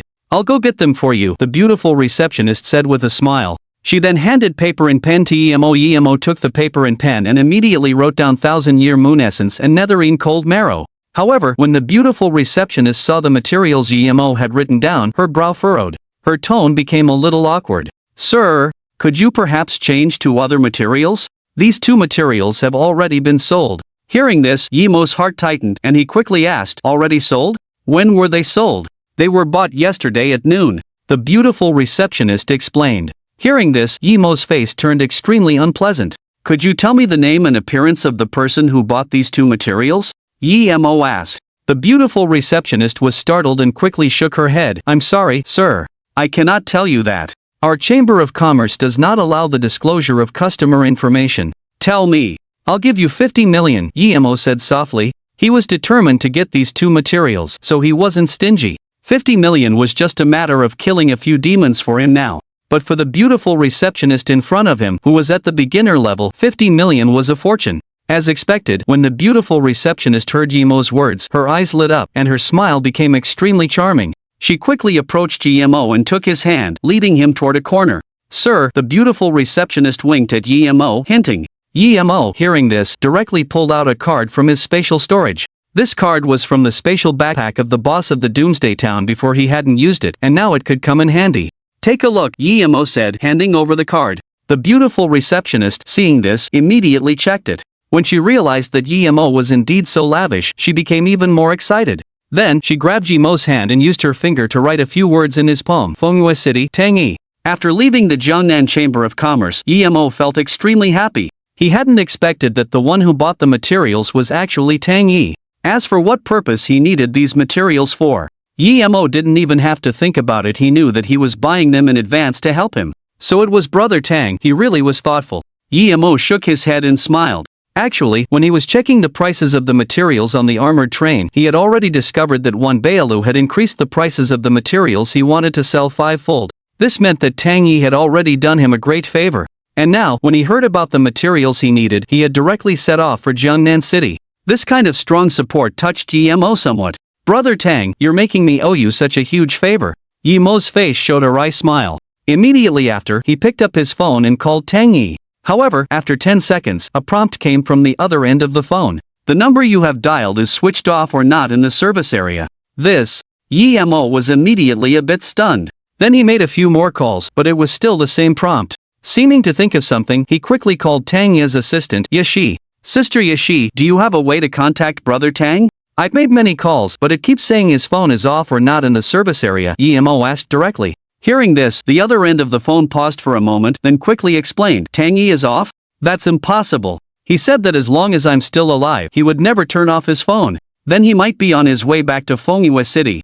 Maybe the signal is bad, Yi-Mo said, puzzled. However, a voice of denial came directly from the phone. I'm sure he's still in Jiangnan City. After a few seconds, Yashi's voice on the phone became a bit puzzled again. Right, I felt he was a bit strange last night. He kept using the chat app to send messages saying he missed me. But when I said to have a video call, he said he was busy and didn't have time to answer. I was really tired after a long day, and he told me to rest well. So, I listened to him and went to sleep. This morning, when I woke up, he had also sent a message. But he hasn't replied to me yet. Normally, no matter what time it is, he would stare at the chat app, and as soon as I sent a message, he would reply instantly. As she spoke, Yashi's voice on the phone became quieter and quieter, faintly revealing unease and worry. Young Master Yi, I'll hang up first. I'm going to call him. I'll notify you after I contact him. Yashi's voice sounded extremely low, and she directly hung up the phone. At this moment, Yi-Mo's brow furrowed instantly. According to what Yashi said, Brother Tang seemed to never turn off his phone and was extremely fond of using the chat app. Perhaps he had also sent him a friend message? Now that he couldn't contact Brother Tang, then it was very likely that something had happened to him. Thinking of this, Yi-Mo slowly moved his gaze to the most inconspicuous corner of his phone, where there was a chat app icon. A red number 99 plus was displayed on the icon. Yi-Mo, seeing this, was not surprised. Because Yi Xiaoyao would send some meaningless emotic and pictures and complain about boring things all day long. If I replied with just one sentence, they could reply with dozens. So, Yi-Mo set the chat notifications to mute and couldn't even be bothered to check. Then, Yi-Mo tapped the icon to take a look. Sure enough, the headshot of Yi Xiaoyao was at the very top, displaying over 500 unread messages. Following that were a few messages from Lin and then some from the high school class group. And at the very end, Yi-Mo saw a few messages from Tangyi. Deeply affectionate old Tang, little brother Yi. If you need any materials in the future, just tell your big brother and I'll get them for you. Hashtag grinning face deeply affectionate old Tang, little brother Yi, when are you coming to Jiangnan City? Your big brother has prepared a big surprise for you. Hashtag grinning face deeply affectionate old Tang, image, deeply affectionate old Tang, little brother Yi, I, Tang, feel ashamed of you. Deeply affectionate old Tang, little brother Yi, your big brother would like to ask two things of you. Please help me guard the Wanbao Pavilion, don't let the Qin family take it. And the other is, please take care of her. Let her forget me, and find someone to marry. Deeply affectionate old Tang, image. Chapter 75, Corpse Demon Zombie Poison. Taking the ancient wooden box. Old brother Tang. Looking at these messages from Tangyi, Yi-Mo felt as if his throat was being strangled, his breathing becoming extremely heavy. He never expected it. Tangyi was dead because of him. To protect the materials he needed, he had been killed by the Qin family of the Jiangnan base city. And the last photo, it was beautiful. It was a photo of Yashi wearing a wedding dress. But Tangyi would never be able to see the scene he had been looking forward to. Yi-Mo looked at these messages, unable to calm down for a long time. After what felt like an eternity, he took a deep breath and slowly put his phone back into his pocket. Old brother Tang, don't worry. I will take care of sister Yashi. Yi-Mo sighed. At this moment his face was expressionless, and no one could tell that he had any emotions. But in his heart, a monstrous killing intent was brewing, with a faint tendency to erupt. The Chin family, just wait for me. Once I become extraordinary, that will be enough. Guillermo clenched his fists tightly, a cold light flashing in his eyes. Immediately afterward, Guillermo did not hesitate and directly hailed a taxi, leaving the trading market. He remembered that the location Tang Yi had sent in the picture was not far from the hotel he was staying at. Now, he just wanted to get there as soon as possible to check the situation. If Tang Yi's body was still there, he would try his best to preserve it. As a god-level corpse raiser and also possessing a system, once he grew stronger, he might very well have the ability to resurrect others. So, the most urgent task was to go to the northwest corner street. A few minutes later, Guillermo arrived at the northwest corner street near the inner city wall. As soon as he got out of the car, he hurriedly looked for the location near the photo. Soon, he found a large amount of dried blood on the wall of a street. This should be old brother Tang's blood. Guillermo's face was solemn. It seemed that the Chin family had taken old brother Tang's body. Guillermo looked around, but did not see Tang Yi's body, his heart filled with coldness. Just then, two blobs of dark, paste-like substance nearby caught Guillermo's attention. One was like an arm, and the other like a melted head. Guillermo frowned when he saw this, then he walked over, squatted down, and a golden light flashed in his eyes as he touched the substance. Corpse Demon Zombie Poison, a mutated active virus formed by the perfect fusion of multiple high-level zombie viruses and the poison of a 1,000-year-old flying zombie. It possesses unprecedented infectivity and vitality. This corpse poison cannot be resolved by any anti-corpse poison agents. Once infected, it will turn into a corpse demon subbody, controlled by the corpse demon. Could this be left by the Chin family's coffin spirit? Guillermo was shocked. This level of corpse poison was the strongest he had ever seen. If a drop of it were released into the water plant of Jiangnan Base City, an irreversible zombie crisis would erupt. It can't be the Chin families. If they had such a coffin spirit, they would either already be kings in Jiangnan Base City, or they would have been destroyed long ago. Guillermo pondered in his heart. Such a strong corpse poison, he should collect it first. When the time comes, he could let Tyrant absorb it, or contaminate the Chin family with it. Thinking this, a ruthless look flashed in Guillermo's eyes, and he directly collected the black substance on the ground, placing it in the spatial warehouse. Then he walked towards the sewer area Tang Yi had mentioned. Although the northwest corner street was relatively remote, early in the morning there were still many coffin masters wearing badges passing by. To avoid unnecessary trouble, Guillermo placed the silver coffin in front of him, patiently leaning on the street lamp, quietly waiting for an opportunity to take away the ancient wooden box. A few minutes later, Guillermo turned his head and looked around, realizing that no one was there. Without hesitation, he rushed to the sewer in the middle of the road, opened the manhole cover, and jumped down. Sure enough, at the bottom of the sewer, there was a precious ancient wooden box. Looking at the wooden box before him, Guillermo couldn't help but sigh, then picked it up and placed it in his spatial storage. At the same time, ripples surged on the wall not far from the street. Two figures, one burly and one thin, emerged directly from this wall. These two had been observing Guillermo for quite some time on the other side of the wall. The burly youth's eyes glowed with white light. Like X-ray vision, he saw all of Guillermo's actions and noticed that Guillermo wasn't wearing a badge. Brother Tian, that outsider is indeed strange. He actually jumped into the sewer. And he even obtained a luxurious wooden box inside. The burly youth with a ferocious face grinned, appearing extremely excited. Beside him, the gaunt youth with hollow eyes and a black mist emanating from his body sneered upon hearing this. Standing by the street so early in the morning, acting all suspicious observing passers-by. I knew right away that this outsider had something up his sleeve. Lei Yutian said coldly. Brother Tian, what do we do next? Kill him or take the treasure and let him go? The burly youth asked. Lei Yutian's face immediately revealed a cruel look as he said, of course, we kill him. Our Thundercloud Tomb Raiders have never had a precedent of letting people go. Upon hearing this, the burly youth instantly released a slaughtering demon wielding a butcher's knife, ready to uncover the manhole cover. But then, Lei Yutian stopped him, chuckling, and said, it's no fun killing him just like that, let's wait for him to come out first. Once he's out, we'll enjoy torturing him. Chapter 76, Killing the Young Master of the Thundercloud Tomb Raiders. Seemingly sensing movement on the manhole cover and the faint sound of conversation, Guillermo's face suddenly turned ugly. Am I being targeted? Guillermo murmured to himself. At that moment, a thought struck him. He summoned Chi-Chi and the silver coffin under the street lamp also abruptly opened, with Tyrant stepping out. Chi-Chi, come up with me. If things go south, cut them down directly, Guillermo instructed. Then, he climbed towards the surface of the sewer. At the same time, Lei Yutian and the burly youth were both drawn by the sound behind them. They turned to see a figure in a leather outfit and cap holding a giant long blade, standing beside a coffin. Brother Tian, that's that kid's coffin spirit. It looks like a zombie, the burly youth exclaimed, taking a few steps back as he felt the murderous aura radiating from Tyrant. Hearing this, Brother Tion's face showed disdain as he laughed. It's just a Guardian-level zombie, what are you afraid of? Your Butcher Devil is at peak Guardian level, just take it out. Before the Butcher Devil could react, Tyrant made the first move. A crescent-shaped blade of energy swept towards their position. Their faces changed dramatically upon seeing this. They didn't expect an outsider to dare attack first. Moreover, this outsider was a coffin keeper who had contracted a zombie, and without proving their innocence to the law enforcement department, they dared to attack, compounding their crime. Without hesitation, the two hurriedly dodged to either side. The whooshing sound rang out as the blade energy sliced the Butcher Devil in half, killing it instantly and turning it into a small amount of experience points.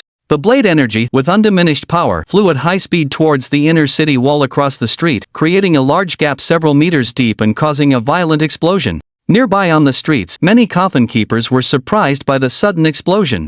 Damn, what's going on? Why did an explosion suddenly happen? I felt a fluctuation of spiritual power. Someone must be fighting nearby. Then let's go watch the show. If it's a fight between big families, it will be spectacular. Many people talked excitedly, eager to watch the spectacle, and ran towards the source of the explosion. Meanwhile, Emo had already reached the surface with Chi-Chi in his arms. He glanced at the damaged city wall, then at the two disheveled figures not far away, and a ruthless glint flashed in his eyes. Kill them, Emo said coldly. Hearing this, the burly youth was shocked and coughed up a mouthful of blood. Brother Tion's body suddenly erupted with a chilling ghost energy, engulfing the entire street. The surrounding area became dark and deathly still as countless ghouls crawled from the ground like a ghost realm. Kid, you've got some guts as an outsider. You actually dared to attack people from the Thundercloud Tomb Raiders. You're tired of living, Brother Tion said coldly. He was now completely possessed by his ghoul coffin spirit and no longer feared Emo. In his ghost realm, he had transformed into a spiritual body, invulnerable to any physical attack.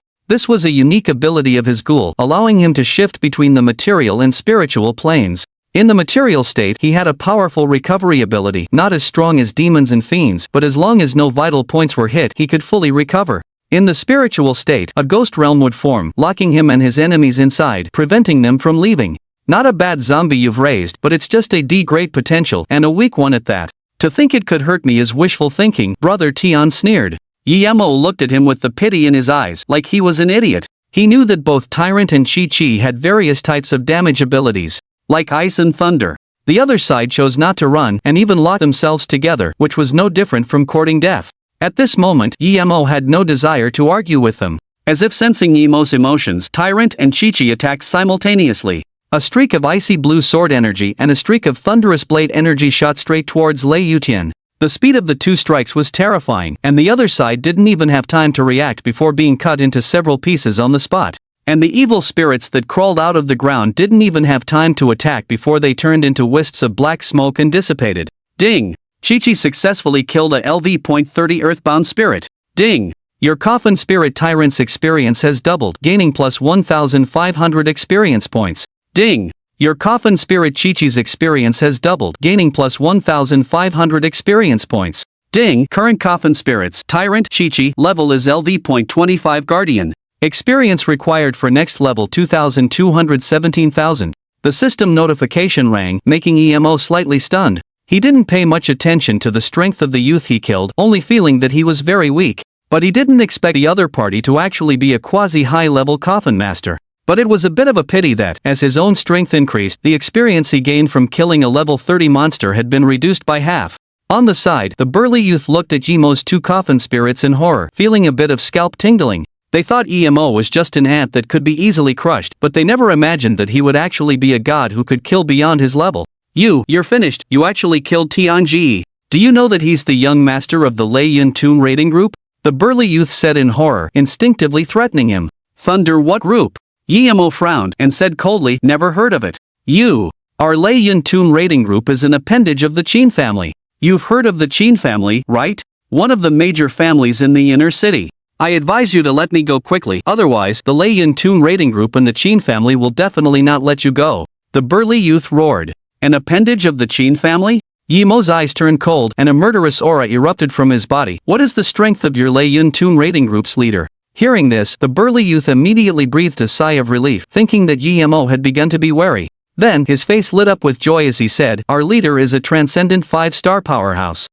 I see. Yi Mo's cold voice came out. Then he retracted Chi-Chi into the contract space and turned to leave. Seeing this, the burly youth felt a surge of joy in his heart, thinking that Yi Mo was going to let him go. However, the next second, a blade of energy swept out. The burly youth only felt a chill between his eyebrows, and before he could say anything else, he was split in two by this blade and died on the spot. As Yi Mo left the area, many coffin masters who wanted to watch the excitement also rushed to the scene.